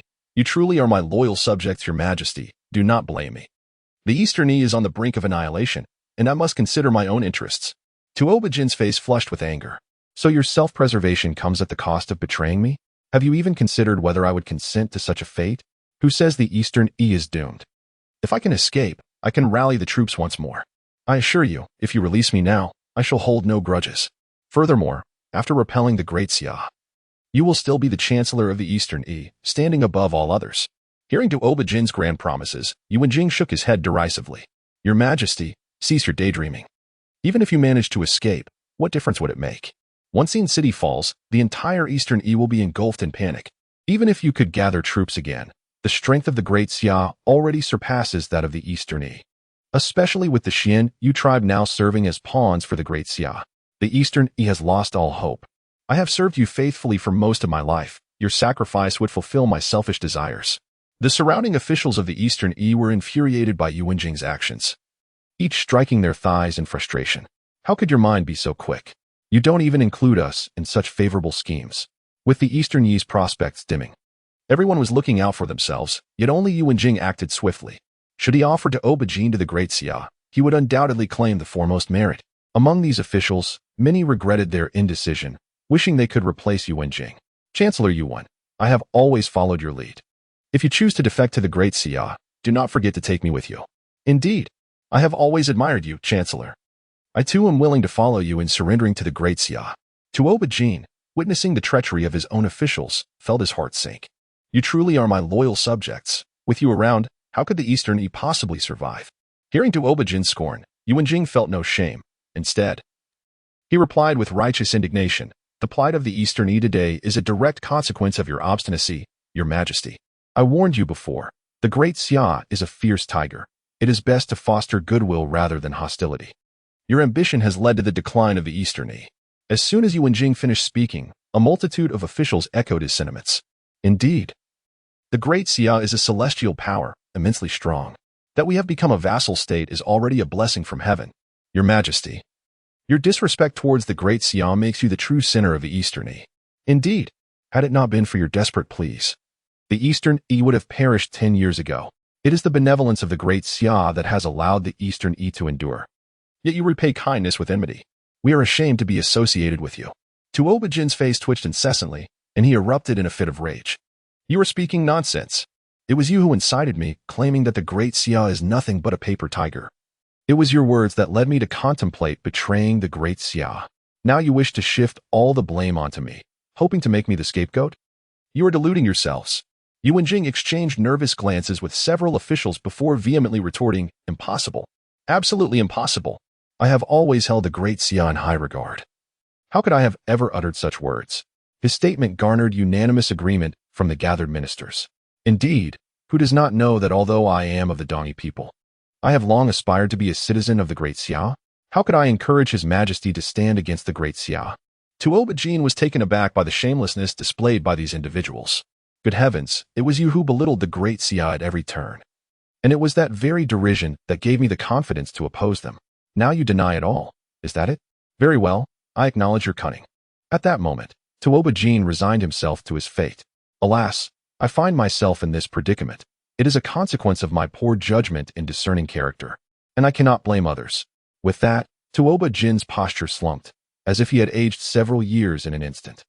Yu Wenjing observed this, and a glimmer of ruthlessness flickered in his eyes. Gentlemen, do not accuse me of neglecting your interests. If you wish to align yourselves with the Great Xia, you must present a tangible pledge of loyalty. Besides Tuoba Jin, any members of the royal family you offer to the Great Xia would also count as a significant contribution. Yu Wenjing's words sparked a realization among the ministers who had already harbored thoughts of rebellion, prompting them to thump their thighs in excitement. Indeed, there are still many in the Dongi royal family. These are our merits, and we cannot allow them to escape. Witnessing this eagerness to capture the entire Dongi royal family, some loyal officials could no longer hold their tongues. Yu Wenjing, how can you be so ruthless? Even if you intend to surrender to the Great Xia, must you annihilate the Dongi royal family entirely? After all, they were once our sovereigns. Allowing a few princes to depart would preserve the bloodline of the Dongi, showcasing a final shred of loyalty. Yu Wenjing merely scoffed at this. I am indifferent to the matter. With Tuoba Jin in my grasp, my share of the credit is assured. Whether or not to spare the royal offspring is a question you ought to pose to others. Upon hearing this, the ministers preparing to defect shouted in outrage. Nonsense. If we spare them, what becomes of our accomplishments? Indeed, without tangible merits, even if we ally with the Great Xia, we shall not be entrusted with significant roles. What would be the purpose of such an alliance? After expressing their sentiments, these defectors hastily set out to capture Tuoba Jin's consorts, princes, and princesses. Shortly thereafter, the gates of Yinqing swung open, revealing Chu Xiao on horseback. Squinting at the Dongi officials emerging slowly from within, Yu Wenjing, leading the bound Tuoba Jin, walked at the forefront. As they approached Chu Xiao, the troops stationed behind him drew their bows in unison. With a graceful gesture, Chu Xiao signaled for them to lower their bows, allowing the officials from Dongi to approach him. Yu Wenjing halted 50 paces away from Chu Xiao, adjusted his attire, and respectfully knelt before him. Yu Wenjing, present myself alongside the 100 officials of Dongi to pay homage to your highness, the 9th prince. Mounted on his steed, Chu Xiao regarded the kneeling officials with an air of calmness. He then waved his hand gently, his tone warm as he addressed them. Please rise. Yu Wenjing, if my memory serves me right, you are the Prime Minister of Dongi, are you not? Suddenly, Yu Wenjing stiffened, humility reflecting on his face as he replied, Your Highness. While it is true that I hold the title of Prime Minister, I have long held great admiration for the Great Xia. Upon learning that you have arrived with celestial troops, my heart swells with joy, and I am fully prepared to serve Great Xia. Indeed, well spoken, Chu Xiao acknowledged, recognizing Yu Wenjing's attempt to pledge his loyalty. Very well, Yu Wenjing, I shall remember you. Chapter 99, The Surrender of Dongi. Believing he had garnered Chu Xiao's favor, Yu Wenjing radiated a sycophantic smile. Your Highness, this individual is the sovereign of Dongi, Tuoba Jin, whom I have specifically brought to you. Upon hearing Yu Wenjing's boast, Chu Xiao nodded slightly. Excellent. Your capture of a prisoner is commendable. I will duly report to my father and ensure you are rewarded accordingly. As Yu Wenjing basked in the limelight, the other surrendered officials from Dongi began to chime in. Your Highness, this is the Princess of Dongi, whom I have captured. And this is the Crown Prince of Dongi, a gift for Great Xia. I too have captured one. This is the young Prince Tuoba Sun. Upon hearing a familiar name, Chu Xiao raised an eyebrow and glanced towards Tuoba Sun. At that moment, Tuoba Sun kept his head bowed, too intimidated to meet Chu Xiao's gaze. Tuoba Sun, an old acquaintance. Do you remember me? Called upon, Taoba soon reluctantly lifted his head, fear evident on his face as he managed a strained smile. Your Highness, Ninth Prince, did you ever envision that our next encounter would unfold in such a manner? Understanding the tension between them, Taoba's son, fearful of incurring Chu Xiao's wrath, adopted a particularly submissive demeanor. Ninth Prince, I was foolish in the past, and now I find myself your captive. I implore you not to make things difficult for me. Noticing the absence of the arrogance that once characterized Taoba's son, Chu Xiao chuckled softly, shaking his head. I must admit, I preferred the rebellious spirit you once possessed. Rest assured, I am not a cruel individual. Despite our misunderstandings, I will not intentionally create hardships for you. With this promise from Chu Xiao, Taoba soon visibly relaxed. Your wisdom and valor are unparalleled, Ninth Prince. I am in awe. A playful smile danced on Chu Xiao's lips. Do not be too eager to flatter, for while I may not target you, the Duke of State may have other intentions. Upon recalling the various provocations he had hurled at Duke Dingwu in the Grand Court of the Great Xia Dynasty, Taoba soon found himself trembling uncontrollably. He knelt before Chu Xiao, desperately pleading, Your Highness, I acknowledge my mistakes and humbly request your assistance. Chu Xiao, with an air of indifference, shook his head, responding, The grievances between you and Duke Dingwu are matters in which this prince shall not intervene. Furthermore, now that you are a prisoner, you must recognize your true status. I take great displeasure in your self-reference as this prince. Taoba's son quivered, hastily correcting himself. Indeed, I am grateful for your guidance. I shall remember it well. Chu Xiao, disinterested in further discourse with Taoba's son, turned his attention to the Eastern King, Taoba Jin, standing nearby. Yu Ting, release him. After all, he is a monarch in his own right and deserves a semblance of dignity. Yu Ting complied promptly, advancing to untie the ropes binding Taoba Jin. The latter stretched his stiffened arms, inhaling deeply, and lowered his proud head in a complex expression towards Chu Xiao. Thank you, Your Highness.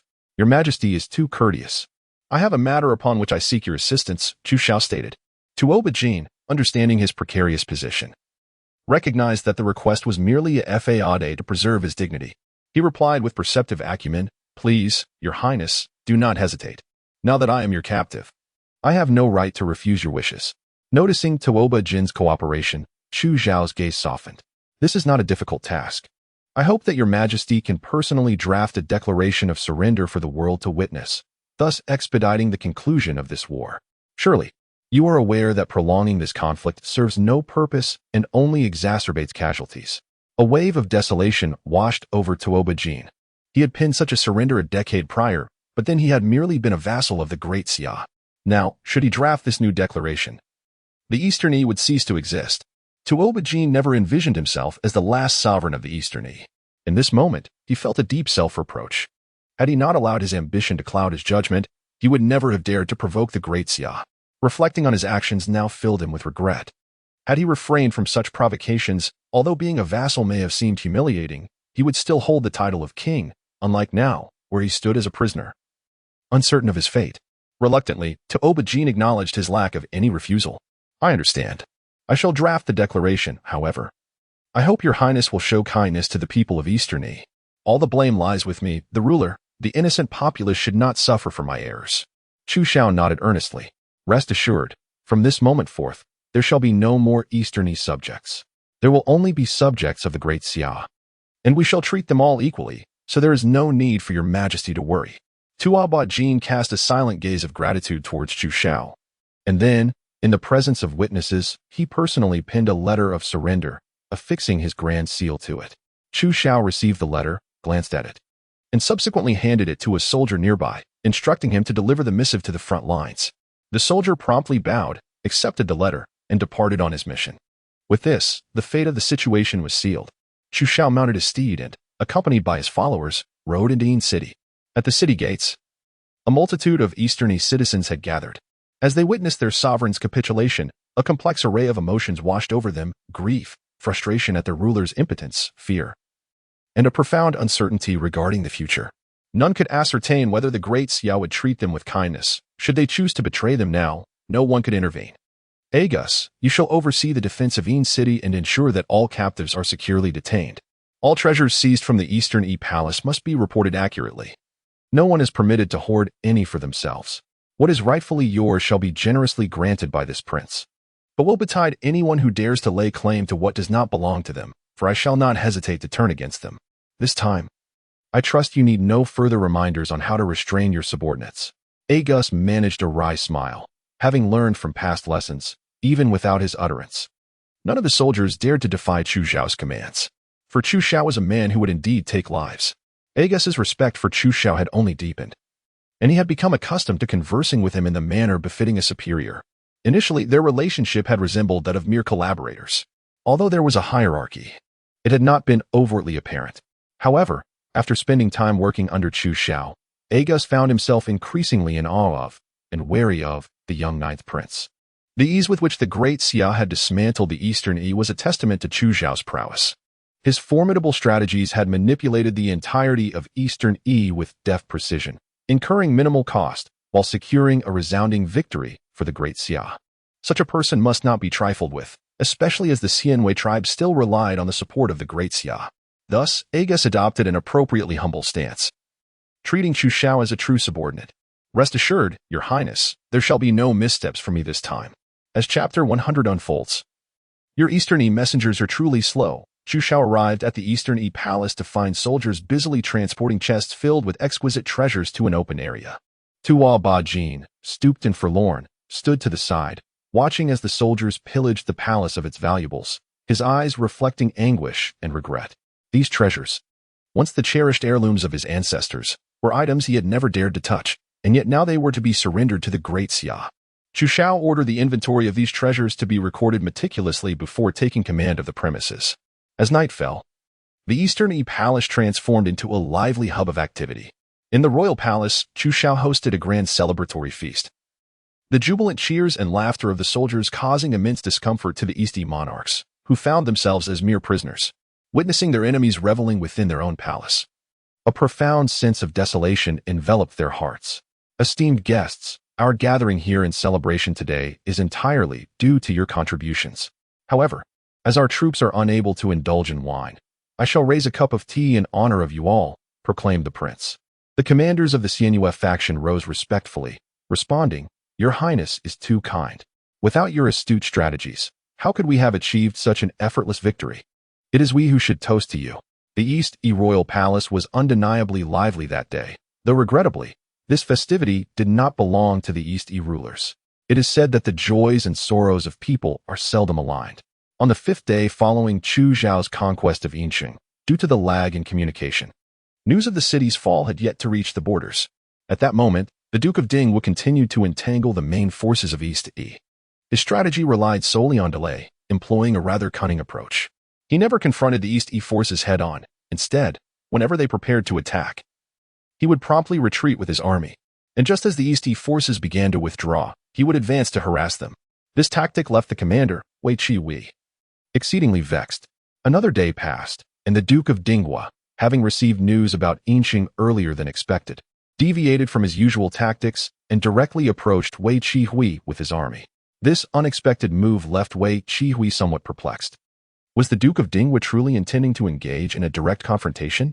Hastily, Wei Qi assumed a defensive stance, ready to engage in a life-and-death struggle.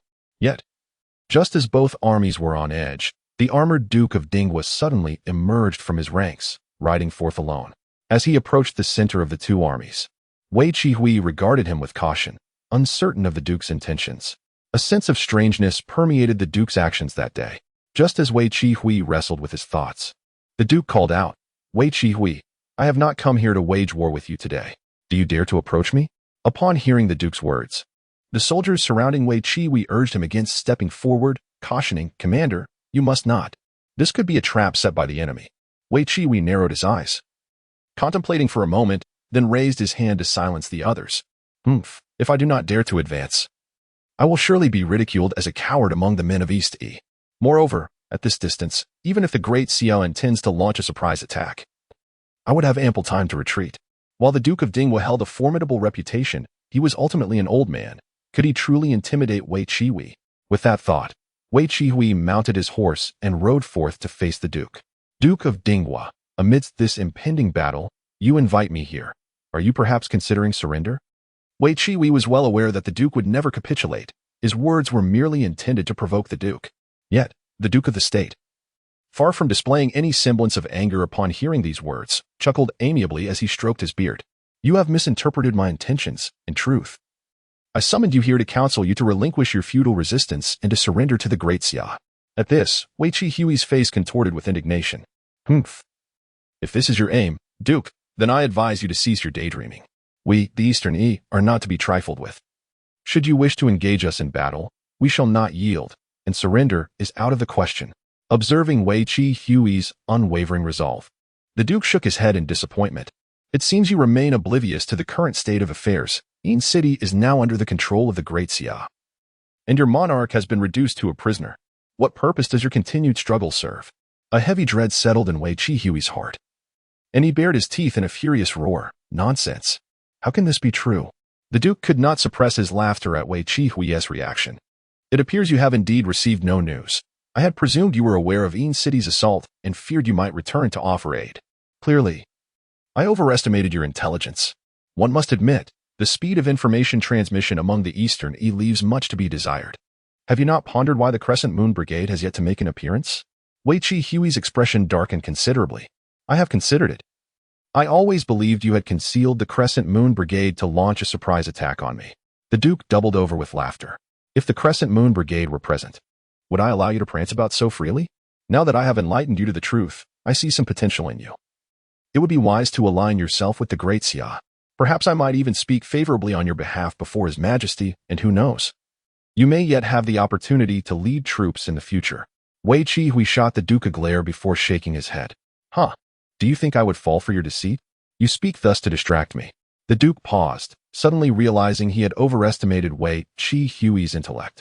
Believe it or not, I offer this counsel out of goodwill. Should you remain obstinate, it will only lead to the needless sacrifice of your soldiers' lives. No sooner had the Duke finished speaking than a messenger from the Eastern Yi army appeared on the horizon, his eyes narrowing as he quickly deduced the situation. Oh, here comes the evidence that may sway your belief. Following the Duke's gaze, Wei Chi Hui hesitated for a moment before firmly grasping the reins and galloping towards the messenger. Upon reaching him, before the messenger could speak, Wei Chi Hui demanded, I ask you, what is the current status of Yin City?